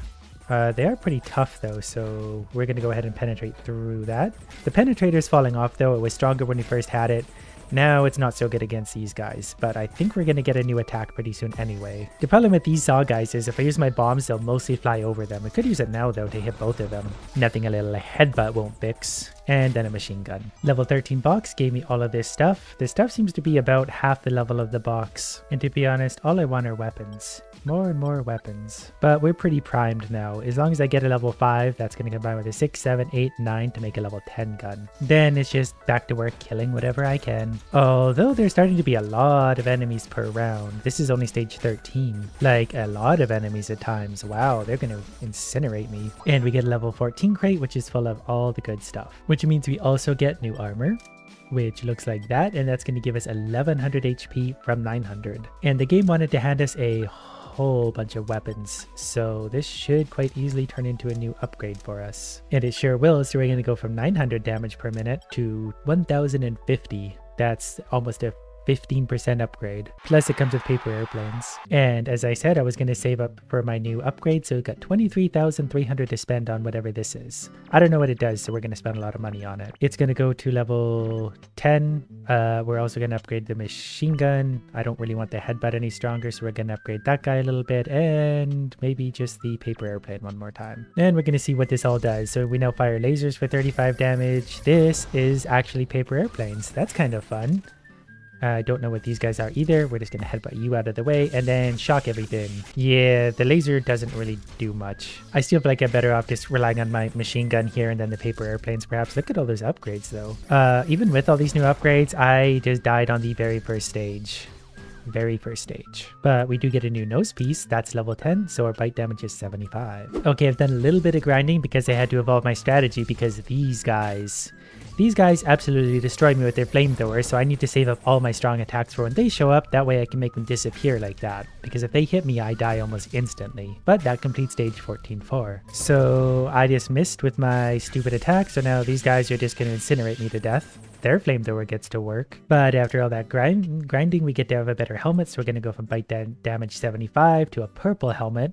Bite damage 90. And even also a new gun that's going to take us from 1050 damage per minute all the way up to 1250. So that's a pretty big increase. Plus we get our drone back, and I did quite like that one, plus whatever this is, so we're going to make sure to give it an ample few levels. So it's going to go to level 9. Our drone can also get up there, and we'll take the new one. So we're obviously going to do a lot more damage just with our regular old laser gun, but we're going to find out what this new ability does in a second too, because I'm very curious to see. Okay, so it drops a laser down that melts everyone. I think I could live with that. And it keeps going for quite a while, because between that and the drone, we could probably melt through things pretty quickly if we want to. There's just forever going to be the problem of these guys. I need these guys to disappear as soon as possible, because look what they do to my health. So using this combination of things in the right order, I think we can actually make it through. I'm going to laser both of these guys because we can machine gun through them too. They're a little bit brittle. I just can't let them do any damage to me. That's the name of the game. So as long as I'm saving my machine gun and laser for them, we seem to be okay otherwise, because these guys can hurt me, but not that badly. So for example, we're going to headbutt this guy to get him out of the way mostly, and then we're going to machine gun Big Boy. Then we're just going to continue on with our laser dinosaur, and it's just a good old time. Stage 14-5 complete. We're getting level 8s and stuff out of a chest now, so that's great. Plus, we get to increase our armor from 1100 HP all the way up to 1300. And that extra HP is going to make a big difference. We just dropped below 1100 health now, so we're basically where we were at full health a minute ago, and we're halfway through the stage. These levels are definitely getting harder because look at all of these idiots we've got to go through. The extra health is definitely going to help, but I'm still going to lose so much health just fighting through them. Luckily my attacks are all pretty strong now, so they're not too big of a deal to get through as long as I don't have to sit in front of them for too long. These guys are maybe going to hurt a bit, but I'm going to machine gun both of them. My machine gun's enough to obliterate them. This guy's going to be a bit of a problem. Oh, even our headbutt's strong enough to really kind of carry through them though. Which brings us to the next boss. I have a feeling we're going to kind of melt the giant monkey kind of like we do with everything else right now because we're just doing a lot of damage. Well, not as much as you thought, but he doesn't also hurt me that badly either. But I feel like he might have a surprise in store for us. Anyway, we're just going to keep hitting him with all of our abilities to the best of our ability, and that's fine. Well, it's nothing groundbreaking so far, and my machine gun definitely does the most damage, and we can laser him to death. He's dead. Maybe next time we'll struggle through the rest. Buy a power-up to upgrade your gun. I already like this one. We just need a little bit of money to actually do so. So we're going to launch it, and then we shoot it again and again and again. Which means we reach 57 meters for $57. And for that kind of money, we can afford precisely 0 upgrades, so let's do it again. We're just going to keep shooting the ground. Take that, Earth. That was maybe a bad shot. $27? I gotta do better. So we could buy first shot power, or we could see how much the next gun costs. It's actually just straight up locked. I can see the guns, but I cannot buy the guns. So we're going to get first shot power. And then we're going to figure out how to properly launch this bad boy. Probably not like that. We're getting worse. Luckily, when you run out here, we can just continually fire. We touched a new record. Managed to break a new record with this one. 69 meters. What I'm really learning is this is a momentum game. An extra shot would be very, very good. So the first shot I'm still working on this was really bad. But basically we got to go that way. But while I'm here, let's take extra bullet power. And then we're going to fire the gun again. Hopefully a little more that way. That might work actually. I didn't realize you could bounce off the ground. I can't shoot now. I'm facing the wrong way. Oh, an ammo box. We broke 100 meters for the first time, so we're starting to make some real money. Okay, there's $144. Another bullet count. Another bullet to fire somewhere out into the world. We're trying to murder the earth. We're trying to keep a little bit of elevation while also not flipping the gun backwards. New record. Did I earn a new gun yet? Can I have a new gun? There's so many fun looking guns. There's epic and legendary guns. We'll take a little bit more bullet power since we had exactly enough for that. Then we're going to launch it maybe that way-ish, that way, that way. I think this is going to be a good one. We got to keep a little bit of elevation at some point though. And it would be nice to get an ammo crate. We'll take more first shot power too because we can afford it. The first shot, I'm still a little on the fence of the best way to execute that. We got to keep elevation as much as momentum. Back flip, front flip. Good. And we bought ourselves another bullet. I think I misclicked to get into this screen. I would love one of these though. This one is pretty good because I managed to bounce on the ground a lot. Well, it's still not a new record, but we're getting better. That's not at all due to skill. That's just due to getting enough upgrades that it makes up for our lack of skill because this is a really bad one. I swear I do better when I'm not recording. Upgrades are getting expensive. We're going to take an extra bullet. Every extra bullet's really going to give us extra potential to go far. Come on, flip back. Got it. Ooh, ammo box. 2 ammo boxes. This is going to be a good one. Look at us go. Light speed. Oh, we missed all the ammo boxes. Who's steering this thing? 561 meters. Oh, did we unlock a new gun? Is that what that is? Looks like we might have got ourselves a new gun. This has plus 10% red stuff. So I think that means it just has a little more bullet power. It's a little bit of a lackluster run, but that's thanks to my poor skills. But we made it 278 meters. We're about 1/3 of the way to looks like a grapple gun. So let's take a little more ammo boxes. We'll take extra bullet power. We'll take a bullet count for sure. Then first shot power times 2. So we're going to just keep on shooting our way. Hopefully that flips properly. Perfect. I'd say I meant to do that, but it was more so I hoped that would happen. Whoa, okay, so Once you're falling downwards, you really can't pick up your momentum again. This one was a pretty good one. I didn't hit any ammo crates, but we make it 280 meters without doing anything special. I hit an ammo crate this time, and I just realized the ammo crate actually gives you a momentum boost as well. So we made 430 meters-ish on a single. So we do need more ammo boxes. I'm going to buy 1 bullet count and more ammo boxes. That hopefully means we can hit a few more. I already screwed that up. You got to hit it right at about that angle so it gets you moving. We missed the ammo box, but what can you do about that? Still pretty good considering. Never mind. Backwards, forwards. Oh, here we go. We got this under control. 325 meters. Then let's add 5% bullet power and first shot power. Okay, eventually these are really going to start to add up. I definitely actually notice a very minor difference there, believe it or not. But when you, whoops, fire things enough times, you start to notice the little things. Oh, do we have to fire the rest? There you go. I do find it very satisfying, not only just to play this, but how quickly you can get back to shooting again. It's like 2 quick clicks and you're back. Because when I'm just caffeinated, I don't want to wait for anything.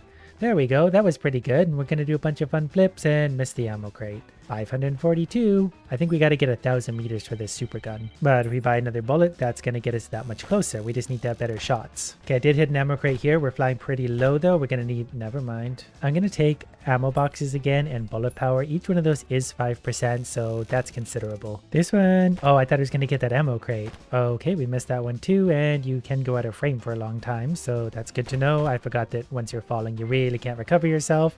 There's a speed boost. We didn't actually get any ammo from those. We just got speed. That's definitely the farthest I've ever launched a gun, which gives us an extra bullet count, which is huge. And then let's take ammo boxes. Do ammo boxes not actually give you ammo, or do only some of them? I should really learn how this game works before I play it. So we're moving at really good speed here. We're out of bullets though. We gotta break 1,000. We broke 1,000. Oh, okay, we're going light speed. Okay, and we lost it all because we're going upwards. No extra ammo though. Can we get an extra gun out of this? Because we're getting quite far. Well, we got the gun that looks like a toy that a toddler would draw. Okay, before doing anything, we're going to the armory. This has plus 15% blue stuff. It's the basic alien gun. Does it fire lasers? It does fire lasers. So if I learned from the last time, we can stay low and quick is maybe the way to do it, provided we can actually hit some of the damn ammo crates along the way, which we can't, but I mean, this is 1,000 meter launch. That's easy enough. If we can make $1,000 every launch, we'll be in good shape. We also have about $3,000 now, so let's get 2 more bullets and first shot power. We can fire 13 bullets now. This is slowly turning into a clicker game, and I'm all about that. I love to click things. We're gonna launch. Let's get a little more speed, please. Perfect. Good. There's an extra speedy dude. We need more spin. Well, there's some spin, but I didn't want it to come with altitude, and it's very hard to time this now because it's quick. There. Got it. And whoops, that was okay. Well, I guess we'll rest here then. 1250. I feel like we need more bullet power in general. We just don't have enough on this laser gun. Now, hopefully we get a bit of a nice low and quick launch. As long as we keep the rotation going too. We start to run out of rotation room. Okay, we got some good. Yep, perfect. This could be a good one. I have a good feeling. Gotta get some height again. Let's just stay up because we got the speed and we got a new gun. We unlocked the water pistol and we launched into orbit. That's very satisfying. 3,000 meters. We're gonna make so much money. I accept 3,864 meters. So we get this gun. It's got 15% yellow stuff. I'm not really sure what the yellow stuff is. I don't remember. It is a water gun. That means it's very light though because it's made out of plastic. It seems to be able to fire bullets rather strongly, so I'm not going to complain. Keep going. Keep going. Yep, good. This is a really good one, considering we didn't really hit many crates. If this could just be the average run moving forward, we'd be very rich. We've already unlocked the next gun. It's the like Super Nintendo gun from Duck Hunt. I killed so many ducks with that gun. 3,700 meters. I will take that all day long. I'm not even getting a chance to spend my money, so we get plus 15% explosive number 1. That doesn't sound like something you'd ever want. But it does fire lasers pretty good. Ooh, almost lost it there. Okay, I might have lost it anyway. This is my own fault. I don't know what I was thinking there. I guess I wasn't thinking. But usually I do better when I don't think, to be fair. So yeah, not bad. Again, this is just actually a bad run, and we're making it almost 2,000 meters. The Earth is really hard to kill. Okay, now that we have $10,000 to spend, bullet count, bullet count, bullet count, I don't know, ammo boxes. Because now we have 16 bullets to spend. So as long as we're using them fairly efficiently and still getting our rotation, not like that. Okay, I screwed this one up. I have no one to blame but myself. We might be able to recover this though, because we're just that good, sort of. Not really, we're just lucky. Keep going. It's all about the upgrades. We'll still make money on this one at least. We won't necessarily unlock a new gun, but we'll try our best to get some good distance. I tried to time them through the ammo box, whatever. We got 85% of the way to a new gun. I'm not going to complain. We actually got really close to the new gun. Annoyingly close, really. Why? Why must the game do this to me? So let's take that first shot power up a little bit, because it'd be fun just to get a big old launch right away. The first shot always feels weak. I think that's because I have trouble understanding the angle of that first shot. From there, I got a pretty good idea of where it needs to be. I just screw it up a lot. Like right now, we're a little bit low. We recovered that. That was a little bit too horizontal. There we go. Now we have some speed. And we're going to blast through, and we're going to touch the ground and hopefully launch again. Wow, oh, that was such a bad bounce. We would have gone so far. We got nowhere. I guess it's kind of funny because we probably hit the moon there. So we get $3,300 for that. So we get extra bullet power. This next one was going good. I screwed up that shot really badly. That was going to be a record for sure. It still might be. We have 4 bullets. I just need to see where we're coming down and how to reorient my stupid gun. Why can't they do the thinking for themselves? Oh, wait. We got a new gun, and we're still going. New gun, 4,000 meters, and we're still going 5,000 meters. That'd probably be a new gun if we already had the new gun. But next we get the Nerf blaster. So that's going to give us that gun. So it gives us +1, +15% of those things. And it looks very, you know, scary and intimidating. Very scary gun. Want to get a little bit lower. Okay, this run is not going as well as I would have liked, so we'll get lower into the zone of ammo crates. I screwed that up so bad. We don't need to talk about this one. I will buy some more ammo boxes and also bought an extra bullet count so we can fire 17 bullets. So as long as we're firing those fairly efficiently, we're going places. Even just on bullet power now, we can get going really quick. When we do it ammo crates, all the better. When we hit orbit, not super great, but we're still going places. Next, I get like a blunderbuss, so I'm really excited about that one. 4 bullets left though. I don't know when we're coming back down. There we are. Welcome back to Earth. Well, at least for a second. Then we bounce back out into Oblivionville. So we'll try and keep it going like that. I'm just guesstimating where I'm shooting at this point, but we did it. 5,000 meters, 5,000 meters, and a new record, and sparkles. It's raining confetti from the sky. So we've unlocked the Corsair Especial. That's 15%, I think, bullet power and maybe an extra bullet. Anyways, it looks like this. So we're just going to launch it like we normally do, hopefully through the field of those things, getting back off the ground and trying to time this again. This was a bad launch. Might still be able to recover this actually if we just use a few bullets and get a few lucky crates. So keep it up, keep it up. There we are. So far, so good. It's pretty good that even on a failed launch, we're cruising past 2,000 meters. Next, we get an Uzi, so hopefully that's rapid fire. Actually, I hope not, because that's kind of counterproductive. So this gun, I believe, was these two. Bullet power and first shot power. We'll take one of these, one of these, one of these, one of these, and one of these. It's good to have all the bullets, but we need to make every one of those count, too. We need to get picky with our choosings now. This was a bad shot again. We've already lost all of our speed, and we just did it again. Okay, now we're back on track. The ammo crate, I seem to hit more than when I keep it fairly low like this, so now we're getting somewhere. That was the last one, so hopefully we get a good launch. We're into the moon. We're 65% of the way there. Okay, with that bounce, we're definitely not getting the Uzi. Okay, this one obviously set up to be a better one because we're light speeding through this. I don't really know what happened. I kind of zoned out. I was thinking about coffee, and before you know it, here we are. So we got the Uzi and then some. That was a new record. We blew past it. And we got into a weird green zone, so we're into like radioactive land. And we're still going pretty fast. 9,000 meters. That's probably like 6 guns from now. But I think I might have learned a new strategy here. The little blunderbuss that could. That's worth $10,000. So we get the Uzi. That's got plus 15% ammo crates and whatever. This gun's probably actually better, but we're going to use this just to show that I can. So I realized that even if I get a little bit high, I can still keep myself going. So I shouldn't do exactly what I just did, but basically we just keep going like this, and eventually we hit the ammo crates and we stay just a little bit higher than I have been, and before you know it, we're going light speed, and then we're setting new records. I shouldn't have waited there. We got to keep being consistent with that. Then, well, we missed all the ammo crates, but you get the idea. We were going fast. The next one looks like a gun you would just stab people with instead, which kind of defeats the purpose of a gun. But it looks like the ray gun from Call of Duty Zombies. I think we're about to unlock it anyway, just because my new strategy actually works. So I did something right today. I should celebrate. Oh, it's a Halo gun. Yeah, I'll take a Halo gun, plus bullet power, plus ammo crates. Plus we've also added 2 extra bullets, so we're now firing 19 bullets per. Wow, that's a really bad start. I feel like this one spins faster or something. Does it spin faster? I can't tell now. I'm really, well, whatever. This is a throwaway. Am I going crazy? Is the caffeine wearing off? No, okay, now, well, Okay, so far this gun is my enemy. I don't know why I can't make this one work. I think it's just extra powerful or something. The extra power is throwing me off. So whatever, we can recover this. There we go. We're about to hit light speed. There we go. We have extra bullets anyway, so we get away with this. I want whatever's next. I don't know what it is about this gun, but it's throwing me off. We still have 2 bullets. We're making a couple hundred meters per second currently, so that's okay. We'll see if we make the new gun, which I think we will. Even without firing, we should get there. Okay, we unlocked whatever that thing is. Don't recognize it, don't care. We're just gonna keep on cruising along. Mostly because I need this money for upgrades, but I'm happy to say goodbye to this gun. It also floats. It won't come back down from space, whatever. Go there and there. Probably not a new record. I don't remember where record is, but it's probably actually not far off. Next on our fun guns is the bolt gun. It's 15% bullet power and I think 1 extra bullet. Next we're getting into the rare stuff, so we get 3 stats at once. This one's quite compact, so it might spin easier. I don't know if that's actually a thing in this game or not. I like this gun so far because it feels good. I just need to keep consistently shooting it every time it makes a circle, but it gets quicker as it goes. I like this gun. We're going so quick. I can't even look at the speed right now. We need some elevation. Perfect.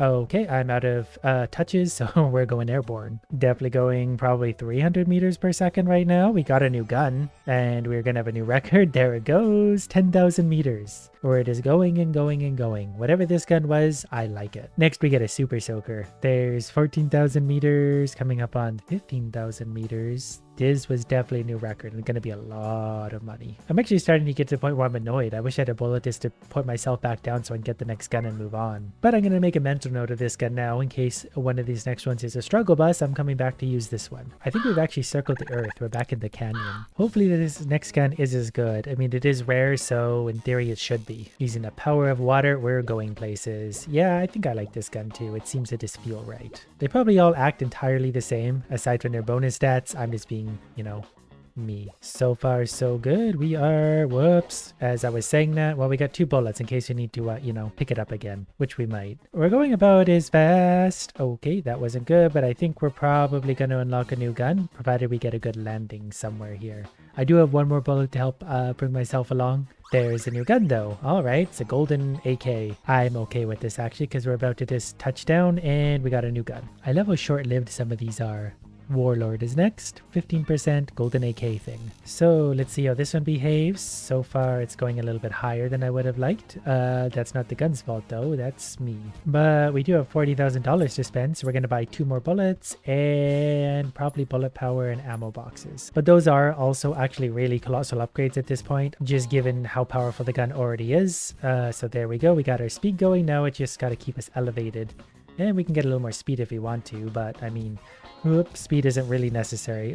We hit orbit a little bit quicker. Our speed is still decent. And we do have 8 bullets, so if we need to get ourselves going again, we could have. We just screwed that up in a big bad way. I don't love this gun. I think the shape of it is throwing me off. I should be going by that little white line, but I tend to look at the gun, which direction it's facing when I fire, so that's not doing me any favors. But we did actually recover this halfway decently. And I think we're gonna run out of space. I didn't notice the pink rainbows. We usually fly over this section. It's so nice here. Yep, that's fine. Take your time, gun. I've got all day. I'll just wait for you to bounce along the ground. It's a very slippery gun. This slides along the ground. Well, we still get $8,000, so let's just get a little bit of first shot power. I feel like we're lacking that. So there we go, and we're off. I got a pretty good balance going here, probably because I wasn't talking while doing it, and I could just really focus because I feel like we're going quick.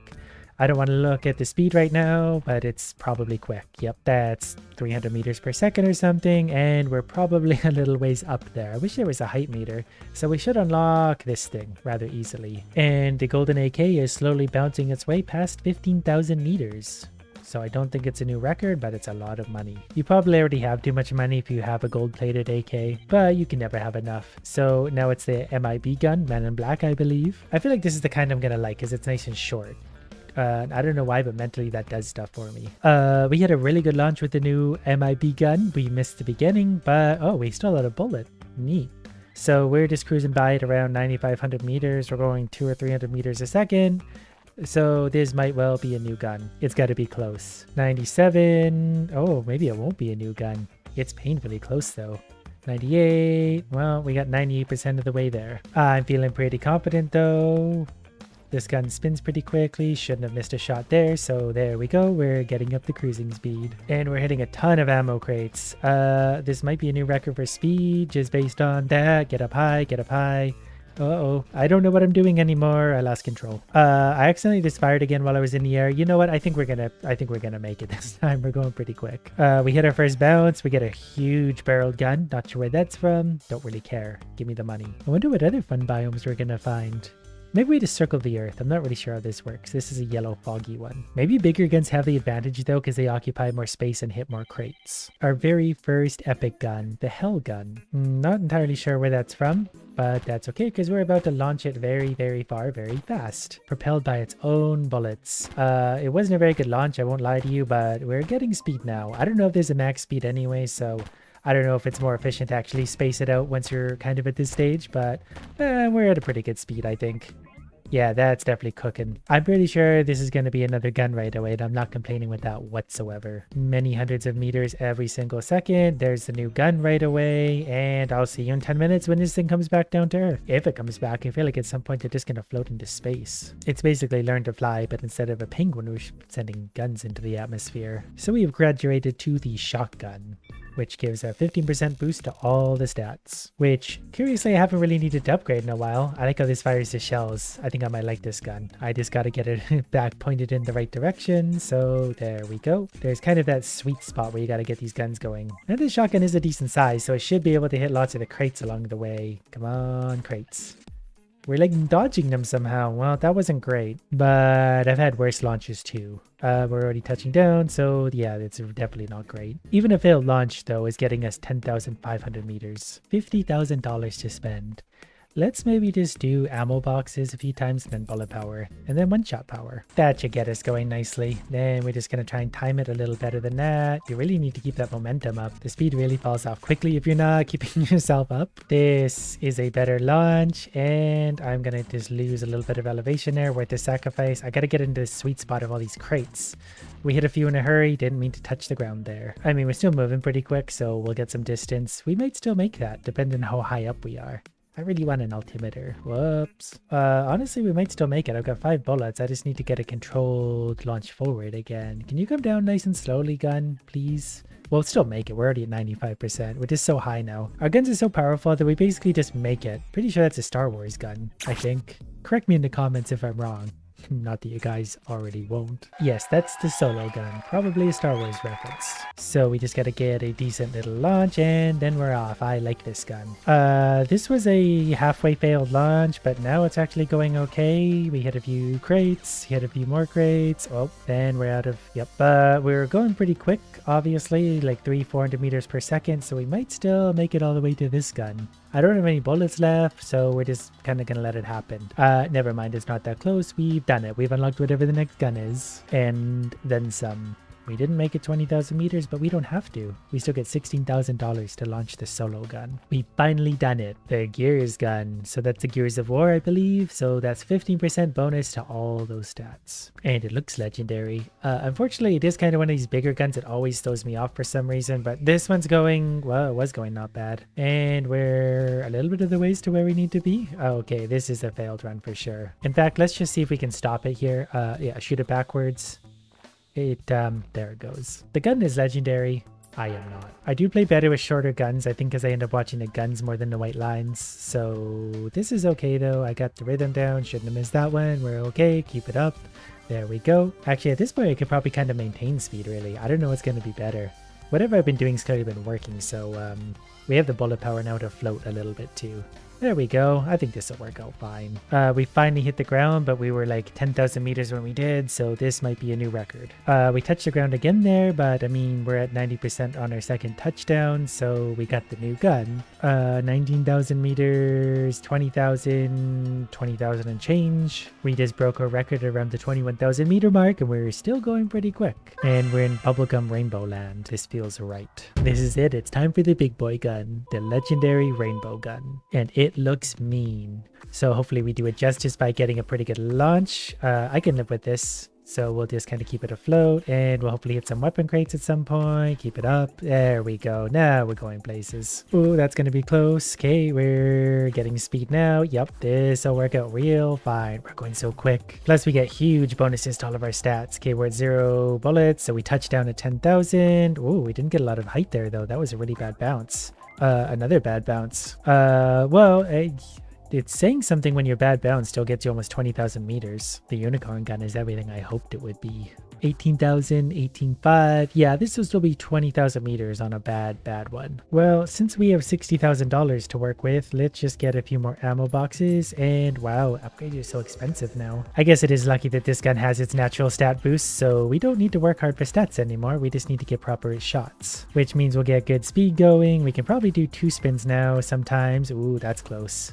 Okay, 2 spins is maybe a bad idea. Depends on how fast the unicorn is spinning, I guess. That's bad. I've determined that the unicorn gun is kind of hard to use because of its size, but I mean, there was still 9,000 when we hit our launch and it's going. It's very powerful, but I find the smaller ones somehow easier to use. I don't know if they actually rotate faster or it just feels like they do. Either way, this thing's going long on another bad launch. Well, I'm very satisfied with this. It's been a very satisfying time. On to the next wonderfully stupid idea. 20,000 meters. He looks so happy, but that's only because he has no idea that I'm about to make him dig 1,000 kilometers into the earth for my amusement. And if he dies along the way, all the better. Now, we had a pretty good mountain of treasure when we last left off, so we need a lot more. So for now, we're going to spend $100,000 on the large bag. The next one is considerably more expensive, so it's going to be a minute before we get there. And now to see if I even remember how to get to the bottom. I mean, it was like 4 days ago that I played. That's like 10 years in old people time. Maybe we'll start with blueprints. I feel like unlocking some new tools probably couldn't hurt. The cobalt drill is now available in this store. Yay, another thing I'm not going to use. I remember there being a lot more valuables at this depth, but this was the last thing we were able to find, so it's the most valuable thing that I can currently mine. Unless of course you consider the value of crushing yourself with a rock 1,000 times in a row. So glad I upgraded my backpack so I can fill it full of nothing valuable. There we go. You just gotta whine enough that the game starts to listen. This right here is the single most valuable spot I've found so far in the entire game. I really want to start finding the kind of gems that are gonna make me never have to work ever again, so I can finally crush this idiot with a rock and not resurrect him. Good news, I can get my backpack over half full before I run out of light. Once we finally once again reach the surface, we'll find out if all this effort is going to be worth it, and I feel like it is. But that's also coming from me. Come on, big money, that looks like a lot of good stuff. $287,000, so yeah, that's worth it. And that puts us up to $450,000. One more trip, we'll get the better pickaxe, which means faster mining and therefore more money. All we need is a faster pickaxe. We don't need to be able to see where we're mining or where we're going. I just need pure speed. I also brought another one of these. That way we can go down another 100 floors to hit floor 500. There's always something good at 500. The downside of this is I'm gonna have to help my stupid elevator every step of the way because it gets stuck on everything, and I'm pretty sure it can still crush me, so it's also very dangerous. I'm actually really glad they don't have a tally of how many times I've been crushed by the elevator because it would be embarrassing. I'm finding lots of jade and titanium on these floors, so that's a really good sign. And my elevator basically finds this stuff for me. As annoying as it is, it does find me a lot of good stuff on the way down. I don't even know why this little moron needs a light. He can't even see past his helmet. Oh good, a barrier, to which I need the cobalt drill to go through. So let's go spend a lot of money on an upgrade I don't want. But I guess when you're starting to make that much money, 454,000, you can afford a few unnecessary upgrades. So the iron drill is $100,000, which isn't a big deal. The cobalt is $500,000. I would way rather have the pickaxe, but it says drill, so we're gonna drill. While we're at it, we might as well get the bigger drill tank and fill that thing up with fuel. So let's see how this $1,000,000 upgrade handles. It is actually pretty fast. I might like this quite a bit. Plus I found a ruby that's playing hard to get, but once I see it, I can't stop myself. I might have forgot to wait for the elevator. Don't you worry about that. That only happens like 40% of the time, but this drill is also going to be wildly dangerous. On the way down, thanks to my big lantern, I noticed that.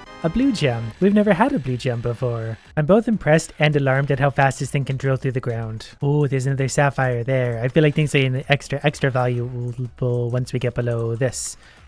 Oh, is that the end of my... Oh, it ends right there. I'm gonna need a new elevator. So let's go exploring below floor 500. Was really hoping I could get rid of some of those rocks, but I can work around the rocks for now, especially if I'm finding lots of this stuff. And my drill is out of fuel.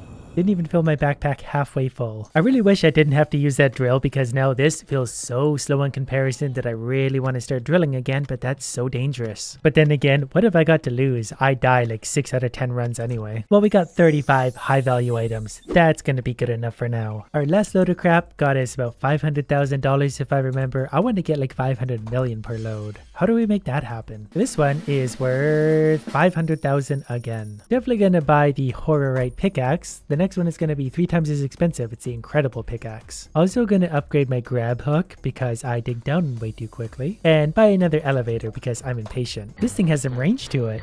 Now I can be even more reckless. Let's test this pickaxe out, breaking dirt in 1 hit, so that's a huge upgrade. Then we're gonna put the next elevator right here. It's gonna work its way down into the valuable land. Could we maybe stop finding those gems though? They look kinda nice, but they're so worthless by this stage in the game. These are what I want now. Sapphires. I want nothing but sapphires. This right here is why I'm very glad I bought the grappling hook, because if I was to go one more step forward, I would die. I was just able to pull myself out of there as I find a new teleporter. This was a pretty good find because this is going to save me so much time and make me so much richer. And look at all the valuables here. I could just do this all day. This is just fun. The dirt at this depth again takes 2 hits even with this pickaxe, so we're definitely getting pretty deep. Our depth is 587. Now before we kill ourselves with stupidity again, let's go make some profit. Like a lot of it. Look at all those gems, 565,000. And that's basically all the money we have right now, but I can take my big ass light down to the very bottom. And then we'll really be able to illuminate all the valuables hiding out there. Now we're getting somewhere. Diamonds have to be worth a lot. I mean, everyone knows that. We've all played Minecraft, and it looks like there's gonna be a few of them around. They seem to appear after floor 600, and they appear a lot. Oh, a purple one. I found about 3 diamonds by the time I found 1 purple one, so clearly this is also going to be something of incredible value. My bag's only half full, but I bet that's still worth a modest $607,000. I'll be able to get the better pickaxe before you know it. Just one more enormous mountain of gems and minerals. That's all it's gonna take. I bet you there's some really good stuff down at floor 1000. I'm not even gonna explore around here too much. If I can go deeper, I can make that much more value that much quicker. Definitely didn't just get crushed by a rock. He deserved it anyway. Progress suddenly feels a little bit harder to make if I have to work my way around all these stones. Look at that massive chain of rocks working its way down. I need to pick my lifts better. That absolutely shouldn't have counted.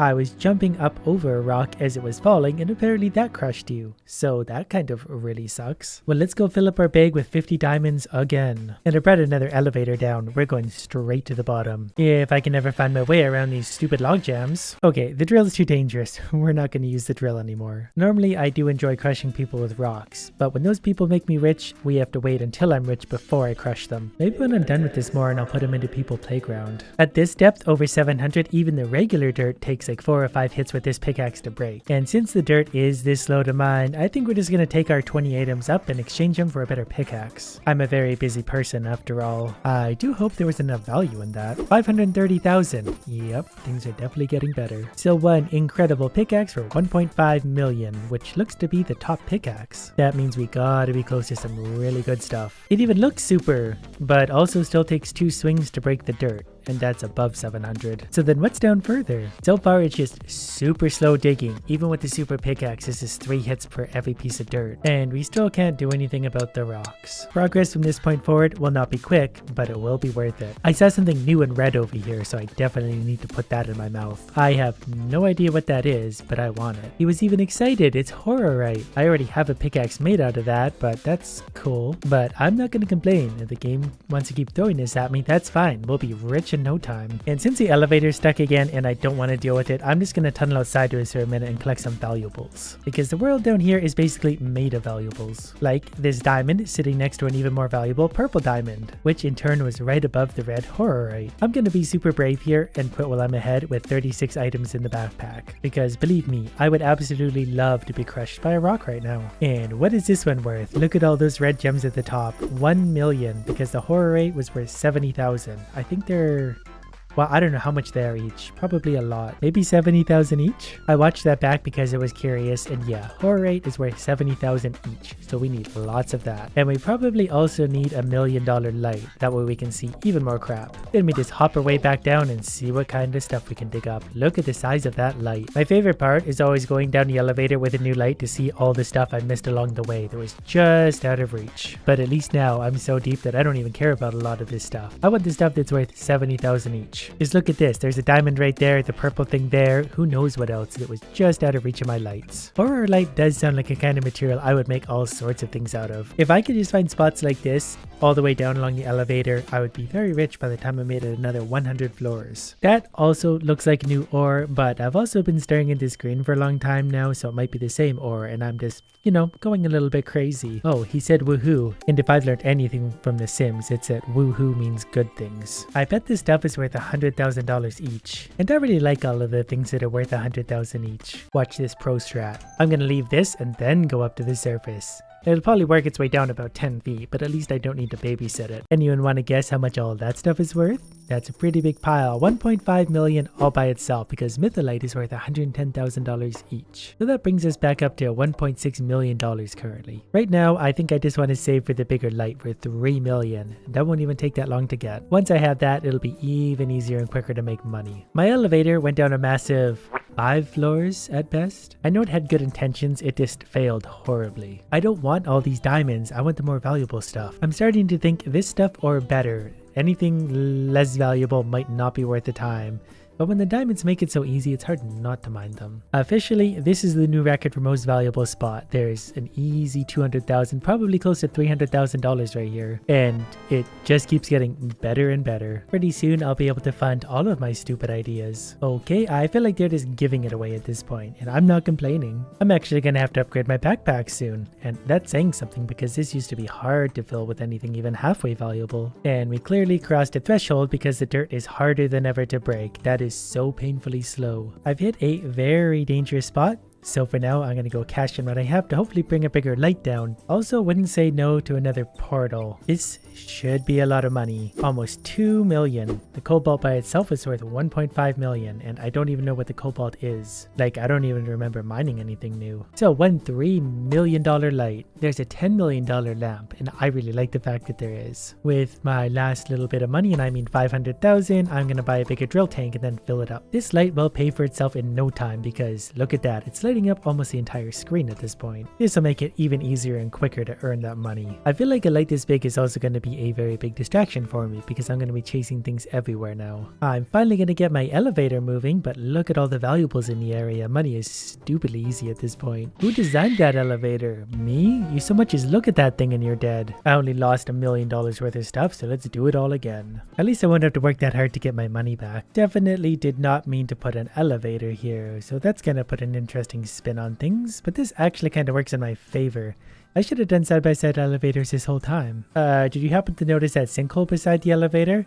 Because I didn't. Well, this is kind of amusing. Side-by-side elevators. Not super cost-effective, but also there's another portal, so that's huge. Because making my way down here takes a long time, and so does breaking all of the dirt. And that is what I can only assume is something incredibly valuable. Toxium. Well, since we have the portal right here, let's go find out what that's worth. Then buy more upgrades to mine stuff faster, deeper, more upgrades, more everything. So it looks like it's gonna be worth 200,000 each. 200,000 for every one of those. So let's buy the bigger bag for 700,000, then fill that all the way up with all the treasures of the deep. And since we have all this money, I'm just gonna put up elevators like everywhere. Like we'll just throw one over there. That only costs $10,000, so I might as well. And I've gone back to the drill just because it's a little faster, but it is also pretty loud, which is very annoying. There's the second super valuable rock, and look at that, 2 in a row. That's worth $400,000 all by itself. Make that 600,000 if you include the one up there. Oh, 800,000. My stupid drill ran out of stupid gas, but I did find another one of these, so life is good again. I think I'm gonna go sell while I'm ahead and bring another elevator down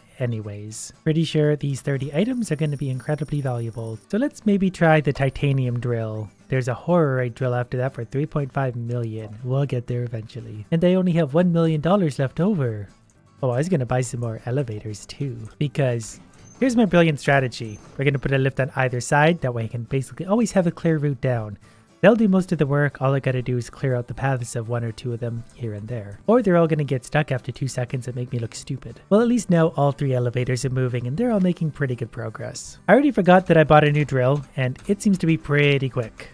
I'm a little scared to go crazy with it though, because when things happen quick in this game, I die, like every time. This triple elevator system works great. It actually gives me a lot more freedom to move around very quickly. And we're officially below floor 1000. 49 high value items becomes just about $4 million. That was a fun big mountain of stuff. So I'm gonna buy a few more lifts and probably also the better drill for 3.5 million. And of course the bigger gas tank so we can use it for longer. For some reason it doesn't let me place lifts in between the other 2 anymore, so I'm just gonna put them off to the side and they'll make their way down eventually. I did not mean to place that one there, so we're gonna have no shortage of lifts to choose from. What I wanted to do was try this new drill, which is much faster.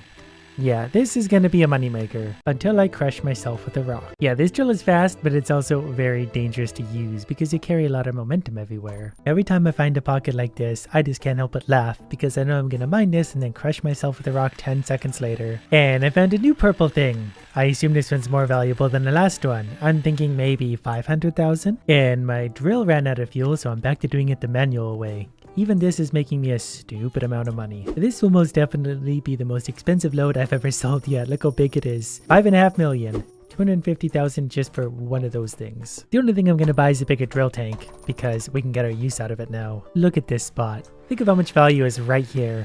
We're going to get our super drill in no time. And look at all those diamonds. The best part is we're not going to pick up one of them. And that is honestly the best thing I possibly could have found at this point. There's a portal all the way down here at floor 1200. And look how much of even this stuff we're finding now. I can't remember what it's called, but I know it's worth a fortune. Royalite. Well, you want to see a lot of money?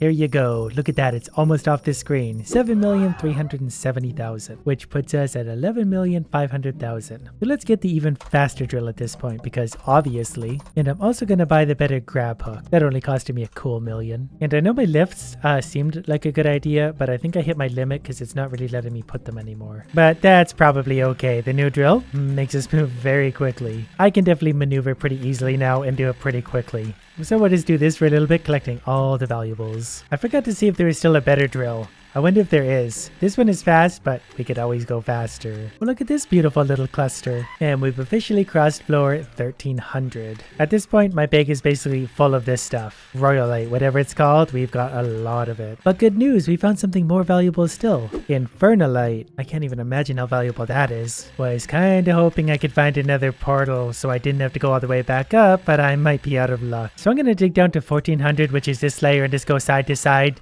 Oh, my bag is full to hopefully find a portal. But you can definitely see the value down here. It's all the most valuable stuff that I've found so far, and there's a lot of it. And my drill also ran out of gas because I'm as deep as possible. So I'm manually going to dig my way across, but I'm not really sure there's much point given that it's only floor 1400. You know what? I'm just going to walk back to the surface. My grab hook slipped or something, and I fell and died. I had 70 extraordinarily valuable things in my bag and my grab hook slip. I'm not gonna lie to you, that one kinda hurts. But on the bright side, we can fill it with even more valuable stuff now. I've just gotta find my way back there without dying along the way, because I don't know how far I can drop. That's probably pushing it right there. Well, at least I managed to make it back here. And you know what? I feel like I can make my money back pretty quick. Okay, clearly we're at the point where things are just for fun now, because I can just endlessly mine this stuff. There's so much of it that I have too much of it, frankly. I'm gonna fill up my bag before I make it anywhere near a portal. I think I found the bottom. Just gotta find a way to get over to whatever that thing is. Well, maybe collecting a few valuables along the way. I did manage to find a portal here of all places at like 1430. But I'm not going to complain. I'm going to take that and go to the surface and cash in before we get into that thing. Even the portal is surrounded by good stuff. Anyone want to take a guess as to the value of this? Do it now. So many gems, 25 million. And that's not even with the biggest bag. But we're going to spend 10 million on probably the biggest light and 3 million on a bigger bag. And that's the biggest bag and light. Plus also a bigger drill tank, plus the better grappling hook. And that's all the most expensive items we can buy. I do like this light. We can see just a little bit more with it. Now, how do you suppose we get into this thing? If we even can. Oh, we gotta drill around it. This better be worth the effort. It took a long time and a lot of money to get down here. Come on, big upgrade. Collect diamond. One single enormous diamond. If I'd known this, I wouldn't have sold all my crap. Congratulations, you found the largest diamond ever discovered. What would you like to do? So either start a new mine or maybe later. Well, since I'm already filthy rich and hit the bottom with all the upgrades, I think I'm gonna... Today, we've got all sorts of new things we could be playing as. So naturally, we're gonna start with the weakest one, which hilariously swims backwards, so this is gonna be a struggle. But not as much of a struggle as that thing is having. The trick today is we are going to become whatever we eat. So if we put something in our mouth, we're gonna become it. Probably not a starfish though, because that would be stupid. So naturally, the first thing we wanna do is find something to eat that doesn't crawl around on the ground like an idiot. So until that happens, I'm gonna be enjoying starfish and slowly leveling up. Hitting level 2, I actually gained quite a bit of size. Okay, this isn't a fish, but I could definitely put this in my mouth. We're gonna turn into this thing. It looks like it's struggling, and anyways, yeah, I can do that too, but I'd rather just put you in my mouth. Come here. It's trapped. Alright, it's a war of attrition. Which one of us is gonna die first? We are now a underwater wood tick. So we don't necessarily even have to eat something, we just have to murder it. That's a big shadow. Where's the big shark? I'm a little nervous about that. We're not very quick, but we're moving up the food chain. I have no idea how I'm going to eat a fish like this. I'm also not really sure what these fish problem is, but they're definitely struggling today, and I'm not sure if it has something to do with the mods or not. I'm struggling, that fish is struggling, everyone's struggling. But can we become a fish now? I don't want to be this thing anymore. Nope.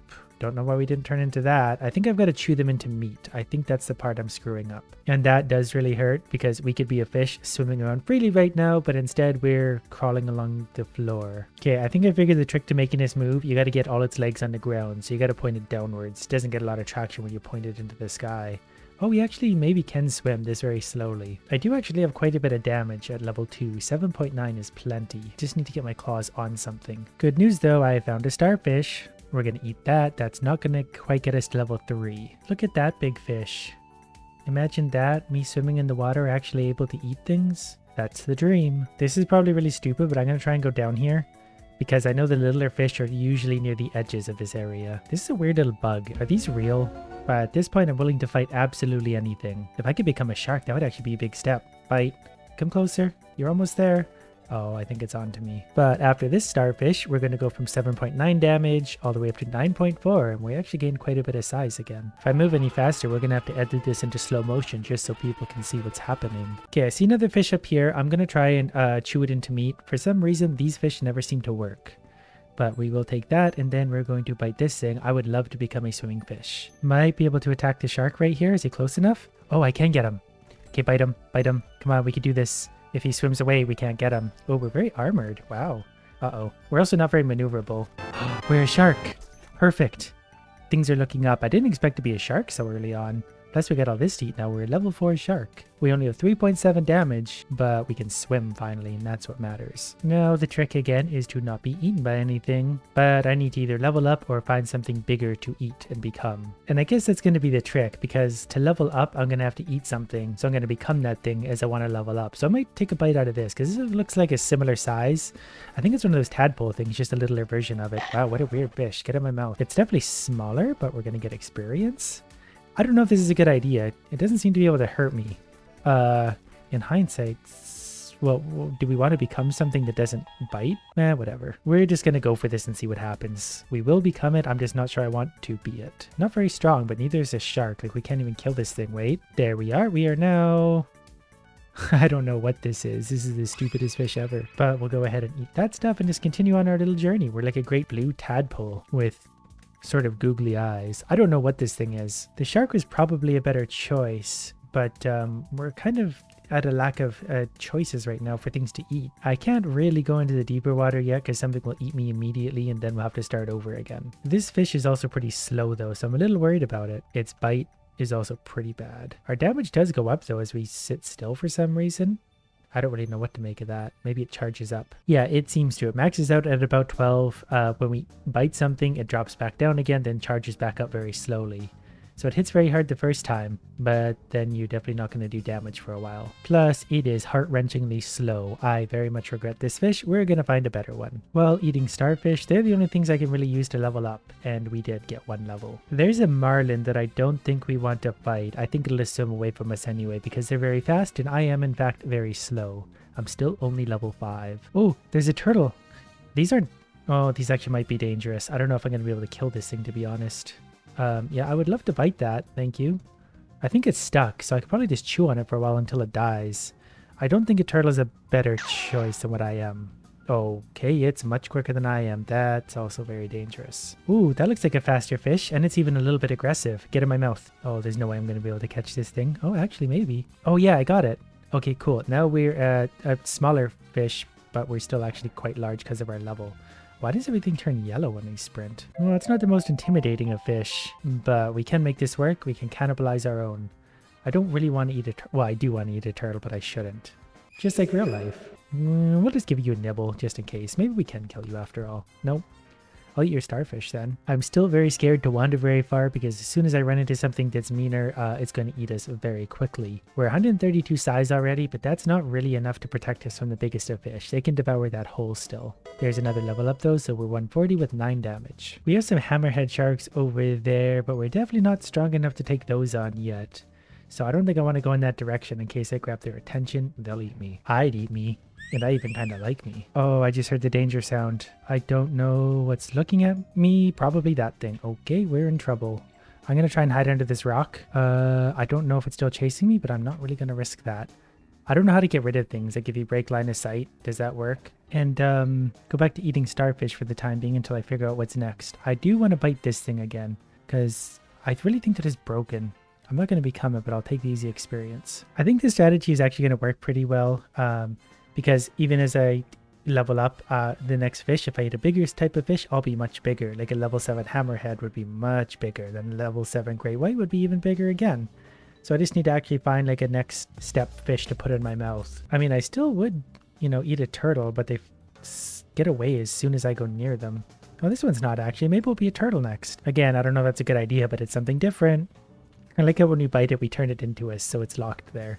We're basically pit maneuvering it to death. Now we're a turtle. Great. So we actually do a lot more damage now, so this was a good choice. We're probably also pretty armored because, again, we're a turtle. The most majestic of all the sea creatures. We're gonna go this way. Pretty sure the thing is eating a turtle. I also have a mod where I can do that, so when you want to get rid of the fog, we can take a look. But I'm not going anywhere near all of that. Shallow water is still going to be my friend. I don't think the big fish will come up here very often, and if they do, they might get kind of stuck or jammed up, which will give me a chance to actually escape. Though, to be fair, turtles are pretty fast, even if their handling does suck immensely. There's level 8, so we're up to 156 size with 28 damage, but when we want to boost, we can get out of trouble. Should I try and take on the marlin? I think if we get into trouble, we'll be able to get away. Strange, I think the turtle is faster. We can kind of turn it with our bite. We're both kind of... Yeah, this turtle doesn't handle... Why are we upside down? Can you just bite the fish, please? Let's pretend it got away for a reason. But, I mean, now that its guard is down, is that free meat out there? Free meat always makes me very nervous because there's usually a big fish nearby that caused that meat to appear. Oh, that scared me. Okay, we're a marlin now. Good. And we leveled up, and we're going to run away from that. So we're now 164 size with only 8 damage. So we're not doing a lot of damage, but we're getting bigger. So the turtle was a better choice than the marlin, but we don't know until we try. And we just got to keep working our way up the food chain, one idiot at a time. I've wandered a very long way. If I inhale these, yeah, I can inhale things without becoming them, so that's good to know. I can still consume... That's a really big fish. We're going to go this way. But I can inhale things without becoming them, so I can get easy experience that way. This might be a really bad idea, but I'm going to go down to the caves. So I don't really know why I'm down here. I just thought there might be something fun to put in my mouth. Turns out there wasn't. I'm a little tempted to try and take on the dolphin. The dolphin whale? I don't know what those are. I don't have a ton of... Oh, I can stab them. I didn't know I could do that. Oh, I would have been stabbing things. Oh, no. Okay, we gotta go. Okay, can we give you a poke and a stab? There we go. Okay, I'm gonna eat you and I'm gonna become one of you. Then I'll assimilate. You won't even know I'm not one of you. Okay, I've already speared you. How are you still alive? No one seems to be coming to its aid. Oh, that one might be actually. Uh-oh. Oh, no. No. No. No. Anyways, we'll just continue on eating things. I'm not worried about our death because we're right where we left off. And we can eat a bunch of these for some easy experience because I clearly need stronger fish. I think I'm stabbing a lot of these, which is kind of fun, but I'll also rather be consuming them. What's wrong with these? Why are you broken? Wouldn't mind leveling up a little bit more though. And another school of fish, I think these are the same thing, but it's a fresh school, so I get tons of experience off these. Okay, now that I've decimated the population of those things, let's find something a little bigger to get our mouth on. Do we want to be one of you? I don't know if we want to be one of you. Oh, okay, we didn't really have a choice. We're now a blue pancake. Pretty good size, very slow, not a ton of damage. I think a little bit more than the pokey fish, but that's not saying much. Did they make them like this on purpose? Or do they look like that in real life? Also, I found a shark again. I remember this area because this is where I found a shark last time. And the game's graphics are not... that's closer than I thought. Stop. Anyways, I couldn't find it in blue. I found a pink, whatever this is. That's close enough. We will just continue on our little journey, taking advantage of...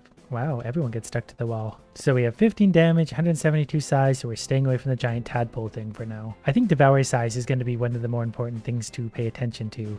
The bigger things I can devour, the faster I will further level up. Like if I attack a smaller fish for good experience, I will become that fish, and that kind of works backwards, so we need to devour things. Well, we hit level 11 after decimating them. We're now 180 size, which is pretty good. Devour of 45. And I quite like this fish because it is quite quick. Oh, hello.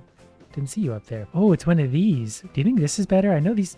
Oh, I don't know why I couldn't become that. I would give it a try given a choice. As much as I like this fish, those ones might actually be better. Though this one is pretty quick. Nah, maybe I'll just hoover these up for a while. What are you worth? Oh, okay, now I'm one of these. 20 damage, 180 size. So you did get more damage. I do think I'm slower, but these are also a fun looking fish. And yes, I know a lot of these fish do have special powers, but I don't know what they all are, and I'm too lazy to look it up, and I'm not going to learn each and every individual one along the way. I'm just going to put things in my mouth. You don't have a gang.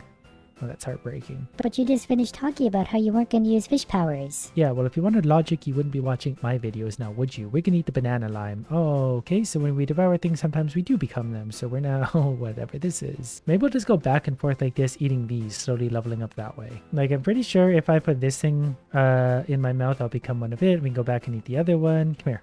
Come here. There we are.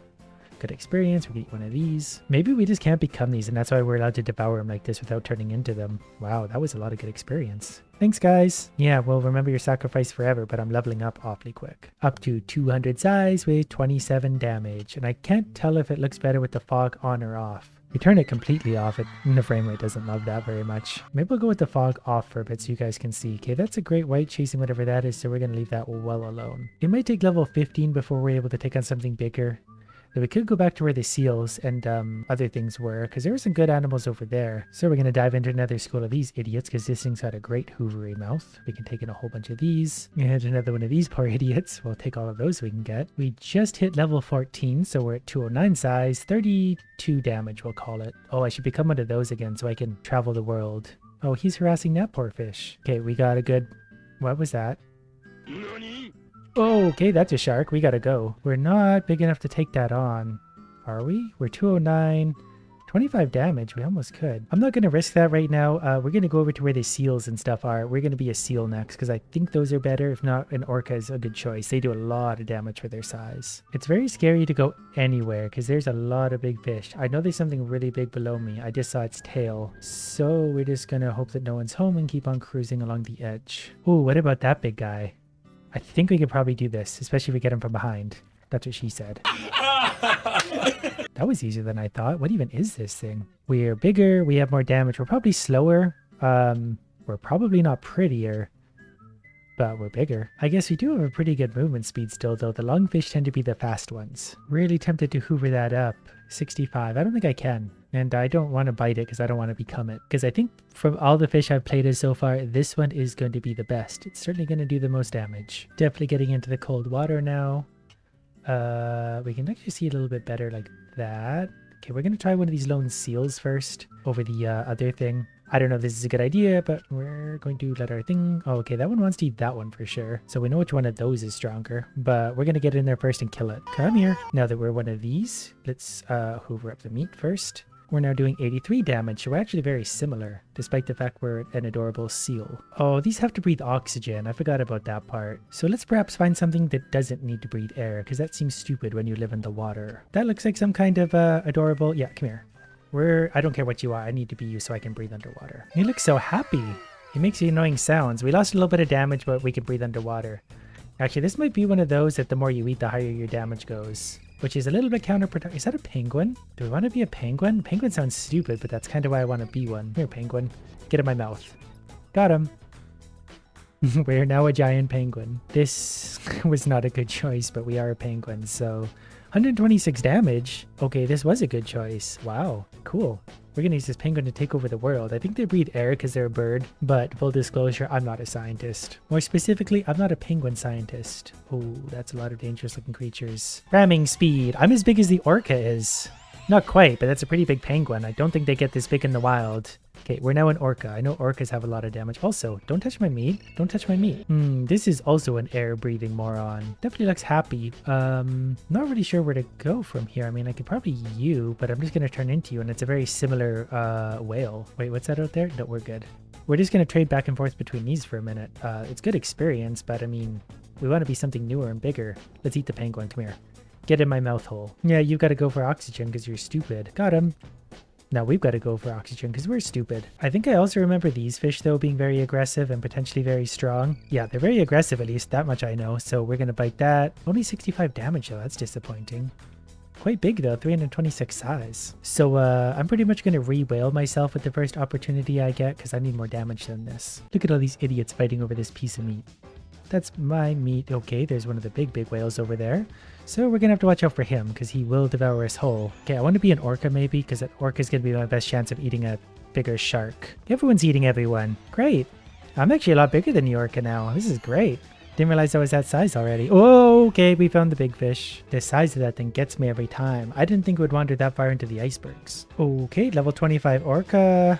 Gonna try and eat other orcas for now because I'll just become another orca, but I won't lose anything. I will only gain from doing so. So if you would like to come over here and just we'll take a little bite out of you. We're not allowed to bite you because you're an orca. Okay, I'm gonna find a hammerhead. I'm also super paranoid now because every time I see an iceberg, I think it's the big whale. Someone left a bunch of meat for me. That was very kind of them. Getting hard to level up because we can eat all of this and that's hardly even moving the meter now. Ooh, that's a bigger piece of meat. Get out of the way. That's mine now. Maybe we should try narwhal real quick. Is this good? 110 damage, 362 size. It's not great. So we're going to go ahead and eat both of these if we can. Yep, come here. We're going to eat you and we're going to eat you. It's like a trap. Everyone eats everyone. I don't even know what I am anymore. I am level 29 suddenly though, so something there gave us a lot of experience. Something here is breaking up. I think my nose. I think I'm constantly attacking and it's breaking the meat up into smaller and smaller sizes, which is actually pretty annoying. Kind of amusing at the same time. Anyways, since I am just about level 30, I think we could probably go fight most of the normal sharks. But before I do that, I want to be a penguin again because the penguins are quick and deadly. 382 damage is absurd. Though to be fair, it is a pretty big penguin. Like I'm bigger than these whales. I found a shark. Doesn't seem very big in comparison anymore. But I guess that's what happens when you're level 30. We're now 398 size, 104 damage. The penguin actually did a lot more damage, but we're definitely a shark. And I'm pretty happy I don't need to go to the surface or air anymore. Okay, I found the hammerheads. They're much smaller than me now, but I'm hoping we'll get more than 104 damage if we kill one. Which shouldn't be that hard. We're actually very big. So we actually have a little bit less damage, but it's comparable enough that I'm not going to complain. Pretty sure at level 30 we're doing enough damage that I could take on most things. Is it bad that I'm tempted to eat that little thing?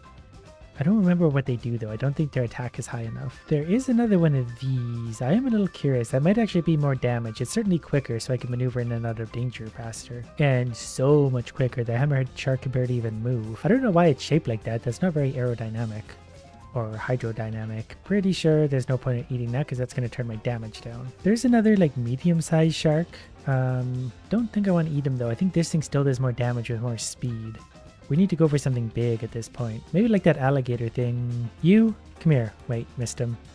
What's our damage now? 167. So we need, well, we're going to commit to this. 160, 520. What? What is this thing? 520 damage? We should go fight the Megalodon. Or maybe, is that what I am? It looks kind of the same. I don't know. They're all biting each other like idiots. Can I get in on that? God, thanks, guys. I'll just go ahead and keep becoming you and eating you and then becoming the other one. I don't know what's happening here. Give me all the meat. Whatever. Oh, there's the Megalodon. What's my damage? Only 206 now. I don't know what happened. I'm also now like stuck in this pool of meat. I can't actually move. And I think there's a Megalodon not far away. So I would really like to get out of this. Please, thank you. I think I'm actually like meat locked. What is happening? Can I go now? I don't want to be here. What died there? Something massive must have died. Look at all that meat though. The bad that I'm tempted to go dive in there. Before doing that, let's go harass the dinosaur thing because I think we'll maybe get more damage out of this. 224 attack. There's also the giant tadpole down below. I don't know if I want to be one of those. Oh, looks like he's being harassed by this guy. So I'll make another chain of harassment here. I'm going to bite you. And then we're now this thing. 49 damage. That was not a good choice. Okay, well, we're going to, first of all, eat this. And then we're going to harass this guy. I think 49 damage is actually still not bad. If we can eat him, which we will eventually, we'll become him. 127, but this thing has a weird attack pattern. But we're level 33, so we're 434 size. Oh, it's one of you again. Can I eat you? Oh, what about the glowy fish with the big teeth? This might actually be a really good choice. Did I become one? Yep, I sure did. 300 damage. And I get to be this thing, which goes invisible. I'm not the big... Oh, that's a Megalodon. All right, well, we still do 350 damage, so we should take advantage of that. I'm going to go fight one of the biggest of fish we can find. Possibly that thing, because it does a lot of damage, but it's also very maneuverable, and we're going to need maneuverability to be able to fight the Megalodon. Hopefully we do more damage than it. Yep, we definitely do. 255 damage, I'll take it. But I need the speed. Last I checked, yep, there it is. Ooh, this is a really bad angle to attack it from. It's probably going to kill us. Oh, wait. Yeah, get it from the top. Okay, I can control the camera. Yep. Okay, can you bite it, please? Yeah, there we go. Bite it. Bite it. Don't get bitten. Don't get bitten. Okay, we took a little bite out of it. It took a little bite out of us, and that's bad. Even at level 35, the Megalodon's still a problem. But at this fish, level 35 has 508 damage.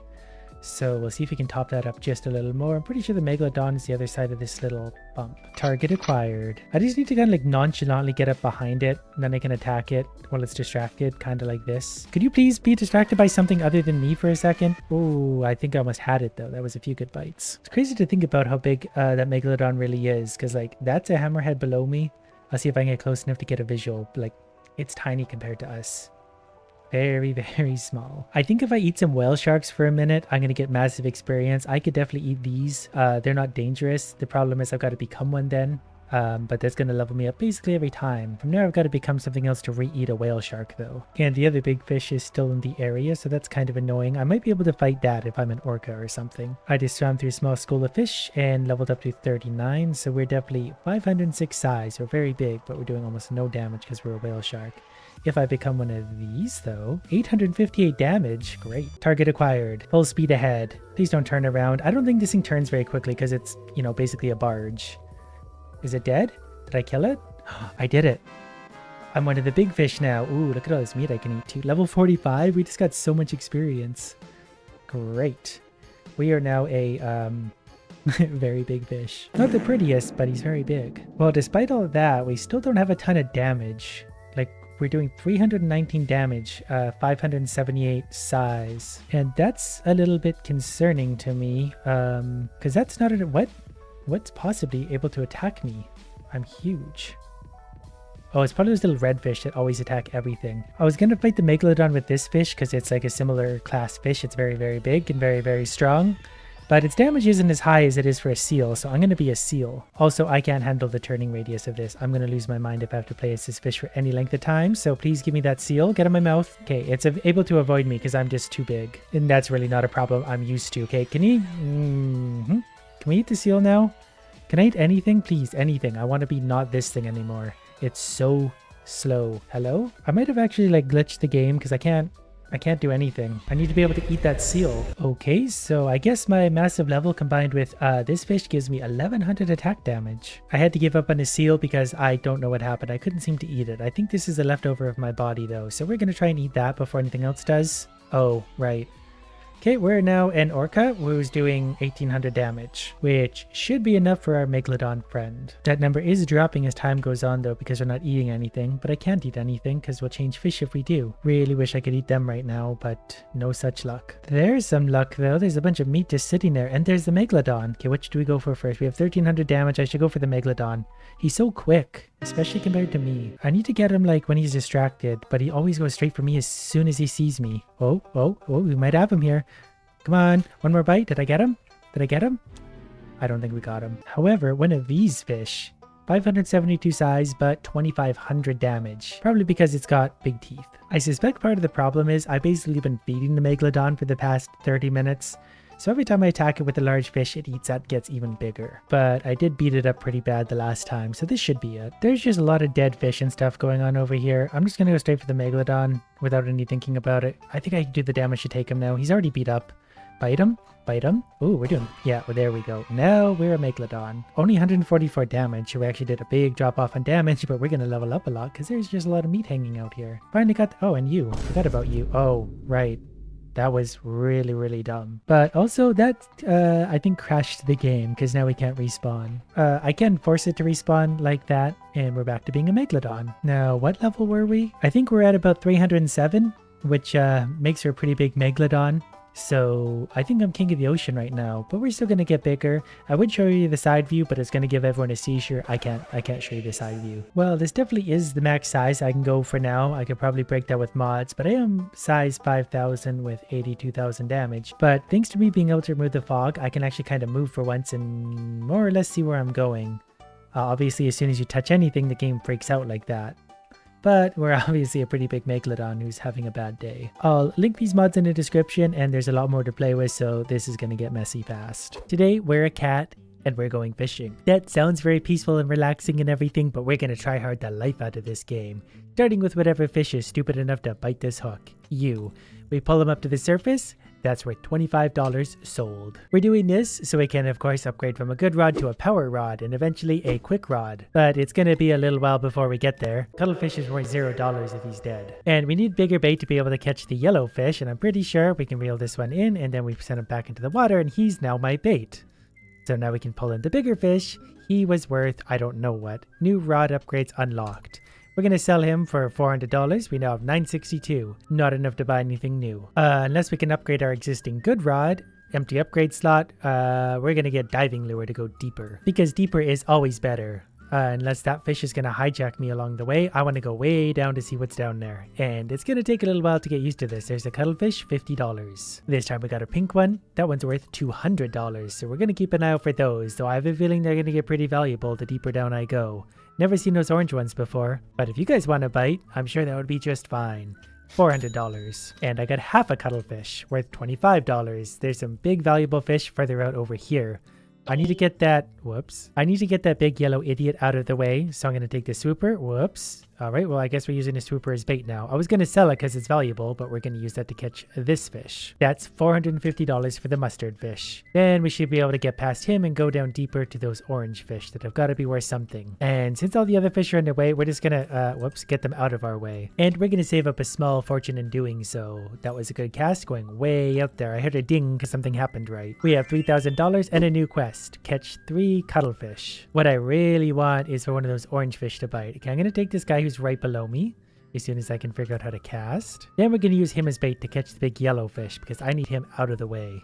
Got him hooked. That should be some easy money, and then we can get some new fish hopefully. Because while these are valuable, this is too slow for me. Depending on what happens to come by at this point, well, we could have had some better fish. Damaged fish don't count towards your quest. Well, it's not my fault they're damaged. I take no responsibility for what happens to my fish before or after I catch them. Come on, bigger fish. Oh, the orange ones were looking my way. Oh, look at that guy. He's huge. I need bigger bait. I need something stupid to bite. There we go. I'm going to cast him way down deep with that big orange fish. He's probably worth enough that I'll get a pretty good upgrade. Just got to make sure this goes deep enough to get his attention. That going to work? You're not happy with that?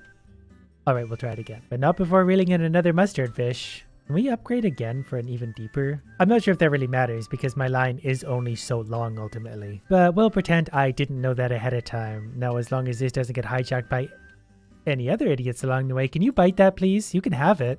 Okay, never mind. This is still worth $50 incredible dollars. All right, well, we're going to turn this into bait. And we're going to keep casting down towards the big guy until we get him. It's looking promising. There you go, big guy. I still need bigger bait. I'm struggling with the challenging puzzle of a casual catfishing game. But I did unlock something new, rocket and bombs. Add a rocket to your line to cast further. I do think I like the sound of that. That's much better. Now we can catch, well, nothing. And we've got to buy one of those every single cast. Yep, go ahead and eat that. I didn't want that fish anyways. So at some point, I am going to have to bomb the fish. Okay, now that I've got a regular fish, I'm going to use him as bait to buy another one of the mustard fish. Then I'm going to try and get that mustard fish down deep enough to catch the big idiot. Okay, now we got to get a good cast with him. That wasn't great. Okay, we're going to double down and have 2 of these guys. But now we should be nice and cleared up, provided nothing else bites this for one of the big fish. Yeah, that should work. It doesn't work. Turn around, stupid. You're facing the wrong way. He's not going for it. I need a slightly longer cast. Well, we're just going to catch another one of these while we're at it because Why not? That's not a good enough cast. And we hooked one of the wrong fish on what would have been the perfect cast. So we're just going to keep catching useless fish until something better happens. Maybe if I lure him close enough to the surface? Nope. For the first time yet, I've caught whatever these orange things are. Kingfish worth $350. And then I've also caught one of these mean fish. And I haven't got one of them yet. They're very slow to reel in, so they've got to be valuable. $800. Which unlocked me this shop, which means I can unlock things after doing 7 more quests and 17 more quests. But I think the $10,000 rod is going to be our best bet. Though I do have a quest to buy 1 bomb, so we're definitely going to do that. Now there's a bomb attached to the end of my rod, which is the way I would probably fish in real life. I think I just murdered something. But I can see how this is going to be good because it'll get annoying fish out of the way, and then I can catch the better fish. And after catching this lonely fish, we have over $10,000. So we're going to buy the better rod now. So this rod should allow me to cast a lot further. So that's going to allow me to get more fish and deeper fish. So hopefully if I time this correctly, I can use this big bait to catch one of the big deep fish, or even him. I would accept him because he's valuable. $800 grumper.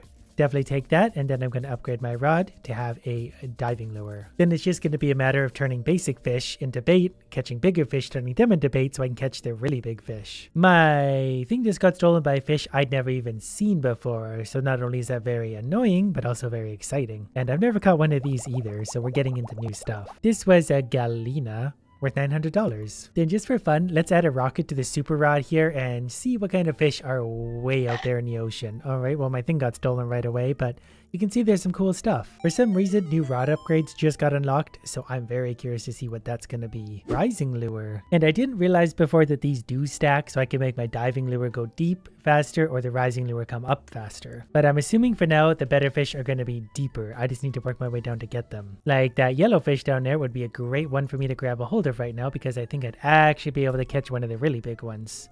But we're gonna settle for this idiot again. Unless... oh, that didn't work at all. We're going to use him to catch a really big fish down below. Provided no one else bites along the way like this guy did. And then it's going to get eaten anyway. So that was a waste. Oh, I got a big one.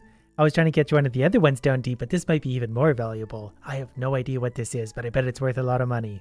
Seraph, $3,400 for a single fish. So I think that calls for an extra diving lure. That way my thing's going to go down just a little bit quicker. Because obviously the better fish are at the bottom. Really just want to catch that fish right there because he's annoying me. It's going to be a little bit hard to actually swing the lure down to him. There we go. We're going to take him. Then we're going to cast him out for a big fish. Or, you know, one of these. I need to be a lot more careful with where I'm reeling my lure because I can actually control it somewhat to steer away from the bad fish and towards the good ones. For example, we're going to navigate to this guy. We're going to bring him up. Then we're going to try and send him way down to the biggest of fish. Trying to avoid all the other ones along the way. We're not quite close enough. And this one's probably going to eat my lure now. But that's okay. He's worth a massive $50. There is also a very orange fish I want to try and catch who's down there, but we're going to settle for this one for now. He's worth $800. I think we can get more money for him if we turn him into a better fish and not catch an idiot along the way.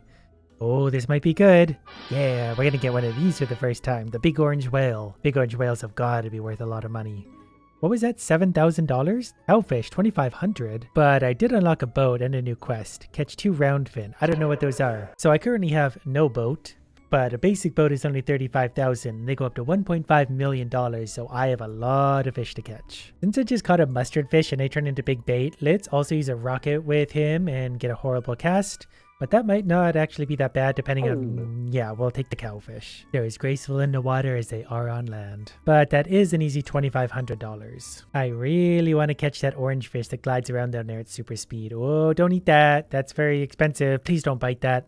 I need that money. Yeah, you stay away. But while I'm at it, I might as well see if I can catch the big boy. You just got to avoid everything else along the way. And you know what? We're just going to settle for him. Might actually get away with this. Yep, go ahead and bite it, stupid. There we go. The second easiest $2,500 I've ever made. We're going to spend $400 to attach a rocket to my mustard fish once again because I want to try and catch another valuable fish that tend to hide way out here. Okay, we're gonna settle for one of these then. There's a lot of strange fish over here though. I really need to get out there in a boat. I caught my round fins. The next quest is 3 mustard fish, and I should probably be completing these quests because they unlock new stuff and get me decent money. Come on, big orange fish, or the other orange fish. Oh, I got it. I've been trying so hard to catch this one for so long, and I just hope my whale doesn't take a big bite out of it. Well, the queenfish is still worth $1,250. And I caught another one of these weirdos for $900. So maybe it's worth using a rocket more. If I could be catching like $900 fish minus the 400, what is this thing? Could be getting $500 per cast, really. Depending on what this dead-eyed fish is worth, $350, so I actually lost money. And after catching another mustard fish, I have a new rod upgrade, and hopefully it's something amazing. Bait guard. Small fish are unable to eat large bait. I very much like that. I'm going to spend $6,000 on that all day long. So now at least the little fish can't take off my bigger bait, and I can focus on biggest fish. So that should mean when I cast this very expensive fish out into the ocean, nothing but valuable fish should be able to bite it, and I would have really like that big one. So let's see if we can get his attention at some point. So far, not much, though there are some new deep sea fish. So let's add a little rocket to the equation to see if we can get into new territory. We're going down deep for something we've never really seen before. Going down way deep. Seen you before. Don't really want you, but I'll take you, I guess, over everything else. That's interesting. Oh, right, they're gonna eat my fish still. Probably could have thought that one through a little better. But, you want to bite that at some point there, big guy? He can't even catch it. Now can he catch it? There we go. At least this kind of makes up for it because this guy's worth $2,500. And I think I lured all these kingfish to the surface, so they're all swarming right here. And they were $350 each, so I'm just going to take all of them. Should probably also take my new quest. Catch one Georgian. I don't know what a Georgian is. This is the last of the kingfish, and we're going to do him proud and send him out to get eaten by something even bigger. Gonna rocket another piece of the big bait way out there to hopefully find something new, like whatever this thing is. No, don't eat that. Oh man, now I can't see what it's worth. I guess I can, however, see what it is. That was a Sibbill fin. Probably very valuable. I think I can use it as bait still, so whatever, we'll turn it into some kind of value. Not very much though, because we're catching one of these morons. Still $800, but we're going to attach a rocket to him and turn him into big value. I want to get one of those fish, but then I don't want them to eat the rest of my fish. Oh, let's take this one. Nope, never mind. Okay. I'm determined though. Well, we got one of these again. Pretty sure all the stupid fish are out of the way now. So once he lands, we should be close to something good. Like the big orange. Can you bite that, please? Please? Please? I would really like to catch this fish. I haven't caught one of these yet, and I'm sure it's valuable. It's a kissy fish. Yeah, that's it. Come on over. There we go. He looks like he's enjoying that. Hopefully this is a Georgian, and hopefully it's also worth like $100,000. It was a Georgian. I didn't really see what it was worth. $11,000? And that gives us a new quest of one Turgeon, creatively named. Did it say we have a new rod piece unlocked? We can buy a quick rod if we want to, which sounds tempting. And we can get cast finesse. That way we can just land our cast a little better. That's only $1,000. Why would we not do that? And then I'm also going to buy a boat. I cannot sell fish while out at sea, but I'm pretty sure I can fish for fish while out at sea. And this is where we're going to get more valuable fish, as long as I'm not being too stupid to catch them. So, oh yeah, we can cast backwards now too. Because of course we can. Okay, you, we're going to take you. Toss fish behind you into the boat. I kind of get it. And he stole my bait. This actually gets pretty complicated trying to catch the right fish. I want that big red idiot though. So I think if I just do a little cast here, that should be just about perfect to catch whatever this thing is. This has got to be worth something. That's a Turgeon. $7,200. Let's bring him into shore because I'm not really sure how to do this. And that's an exotic variety bonus. We're just going to reverse until we can sell them. Okay, we got another good piece of bait hooked on. We're going to go way out here. Then we're just going to cast way out here somewhere and hopefully something good way down deep bites. Like those. Those are definitely valuable. Oh, I got one. This is a good start. $3,400, and I'm not going to risk trying to land that in my boat so I can sell it. I'm going to bring it all the way back just to be sure. But I still have to wonder what's down there. I want something ridiculously big and expensive. Found a nice little break in it all. Not sure what that was, but that's something I'd never seen before. Yeah, we're getting into some new fish. Don't know what this one is either. It takes a long time to reel them up from way down there. Beak fish, get in the boat. There's some kind of little fish that's probably actually fairly valuable that I don't think I need any bait at all to be able to catch. I just kind of lost track of where it went. There it is. Come on. Well, I got half of the fish I wanted, which is more than I usually get. That's worth $1,600 by itself. Oh no, I just used it as bait. Alright, well now we got one of these instead, which is less valuable but still worth something. Actually, it's worth $2,500, so I will take that. I'm going to manually bring everything back, that way I don't lose any fish. I think I got $6,400 for those, and we can get a new quest. Buy 2 rockets. I definitely can do that. I don't really need them right now because I have a boat. But you never know what kind of little fish we're going to find way down here. That one looked like a shark. That was really big, whatever that was. Yeah, that is a shark. The shark eats live bait. Is it trying to tell me I need to have a fish on the line when my lure is way down there? Because I think I could probably make that work.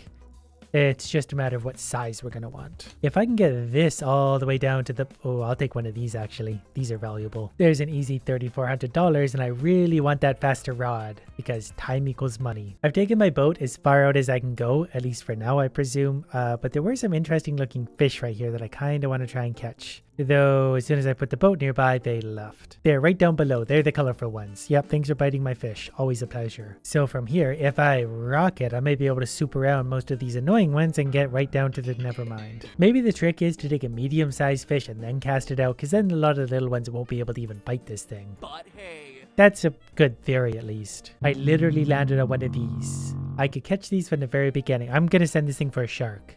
Really hope there's a shark down here to eat this thing. All sorts of new fish down here. And it's getting darker. I feel like we'll get a light at some point. What is that thing? That's like a glowy shark. Would any regular sharks like to bite my fish? Are you a shark? Did I bite you? What's happening? I think it's taking my fish away. I think we're stuck. I think this might have broken. Huge hook unlocked. I don't know what just happened. Am I supposed to catch something with this? Ooh, how about one of you? Do you want to bite my thing? I bet you're super valuable. Bite it. We somehow got a huge hook. I'm just not really sure what I'm supposed to do with it or how we really even got it. The shark eats live bait. Well, it took my huge hook away, so... These are new. I bet this is going to be worth a few bucks. Those are also new, but they're not from as deep, so they're probably, hopefully, less valuable. Depending on what this is, I'm going to cast it back down or take it in right away for money. $6,600 is profit to me. So we're going to sell all of those. That puts us over $35,000. I need to catch 3 stobfish, but before I do that, I'm going to unlock the quick rod. I'm hoping that means it's quicker. It doesn't really feel quicker yet, but it can have more attachments, so we'll see how this goes. Anyways, we're gonna send this medium fish way down deep until something like that bites it. And hopefully this thing is valuable because I've never caught one of these either. Oh, we have. That was the one that got eaten earlier. So you go in the boat. I really need to get the bait guards and stuff, though this rod can cast a long ways. So we're going back out to the deepest of waters. That way we can hopefully catch something good from down deep. We don't have a diving lure on right now, but I feel like we'll be able to make do without it. I would take one of you again. Sure we will. This by himself, the Turgeon, is going to make me enough to buy all the upgrades I need for my rod. We got 2 fish. They're worth $10,000 between them. So then I'm going to buy a diving lure. Then I'm also going to buy a bait guard, which I don't have enough money for because it's really expensive. We'll settle for a cast finesse, and then I'm going to take one more diving lure. As long as I have the bait guard, I will be happier, so we need to save up the money for that. That shouldn't take long because there's some very valuable fish, especially now that I have the diving lure. What? I didn't know you could eat those. You're too small to bite something that big. Well, that's super annoying. So let's see if we can catch something a little bit bigger, like one of these. I don't think I've caught one of these yet. This is a garump for $5,000. Did not mean to cast that back in the water, but I guess we're using that for bait now. So all we need to do is catch another garump, so that actually worked out. Would not mind a better fish sorting mechanism in this game. Really don't want one of those, but I also wanted to find something super rare out here. There's clearly some very interesting... Whoa, look at him. You want one of these? I didn't know I could steer the boat or drive it around while I was reeling in. That changes everything. Anyways, this guy should be pretty good bait. I'm going to try and get him down deep to catch one of those rare fish, while trying to avoid everything else along the way, and that's not going to be easy to do. Nothing a little rocket won't help. No, we just need to avoid all the idiots along the way, but I'll still get this very deep. That's a big fish. You need a huge hook. It ate my fish. I found a huge hook. $5,000. That is kind of interesting though. Chain fish without recasting and hook most huge fish. So I would have actually caught whatever that was, and then I would have made a ton of money off of it. If I had more money right now, I would actually try that for $5,000, but I don't, so we're just going to hope for the best with this moron.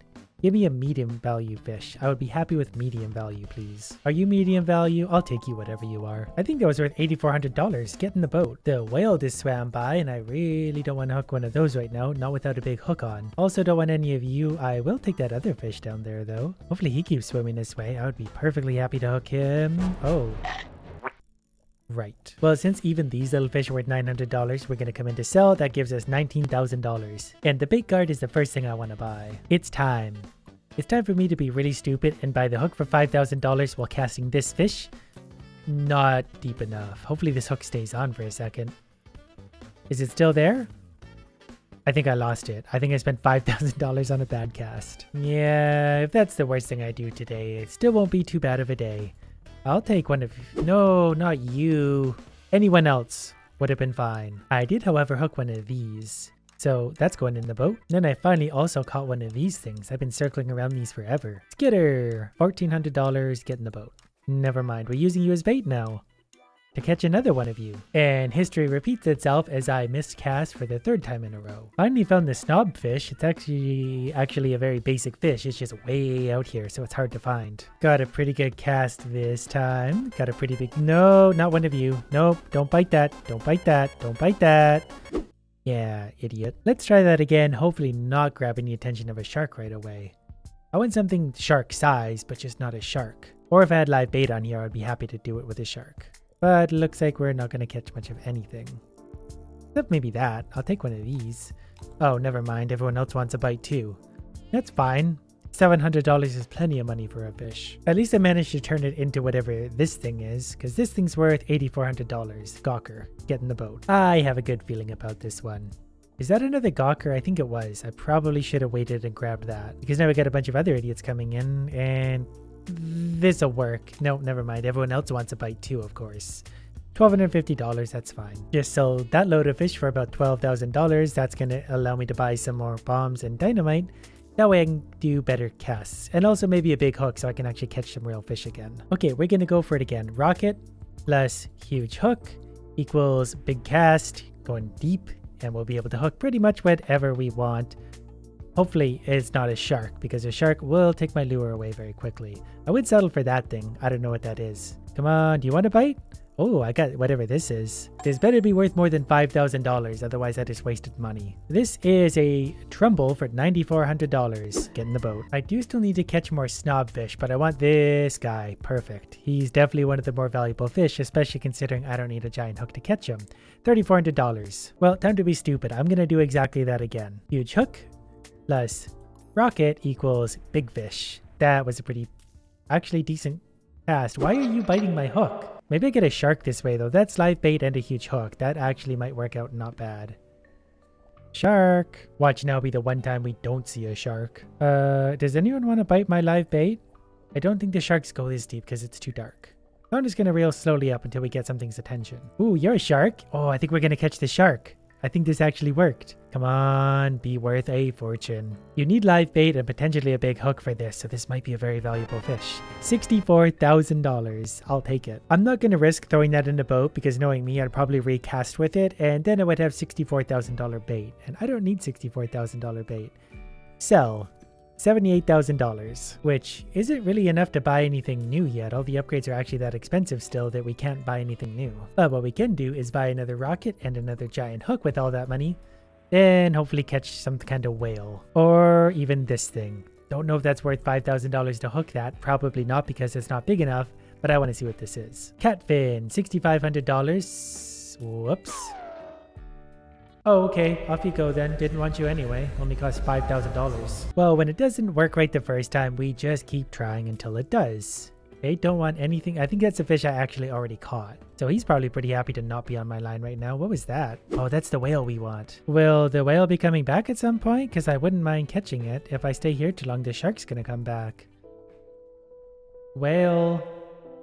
I would settle for him because I think I would still make a profit on my $5,000 hook. Do you want a bite? Yeah, you do. Max active quest. That was a Georgian for $11,000, so I did make a profit. Get in the boat. Then we're gonna do it again because I want a whale. Are you hooked? What? How did I hook something so small? I might have done that incorrectly. That's okay, because there's some pretty big fish hiding just below the surface right here somewhere. Like this. Yeah, well, you get the idea. We'll take the red one because he's worth $7,200. Get in the boat. Never mind. We got some more. Catch and release. Okay, again. Whoops. Back to the quick rod. And then we're going to want the rocket because then hopefully we'll get down to a whale or something similar. Oh, is that a whale? We got the whale. I don't know if it's worth more than a shark, but we're about to find out. This is a big fish. The biggest I've seen, in fact. It's got beautiful eyes. $85,000, and we unlocked Nightfall. Tiger shark. This is a tiger shark? Right, well, you're coming with me. Just so we can sell you for a total of $96,000. We have $155,000 and a new quest, which we would love to explore next time.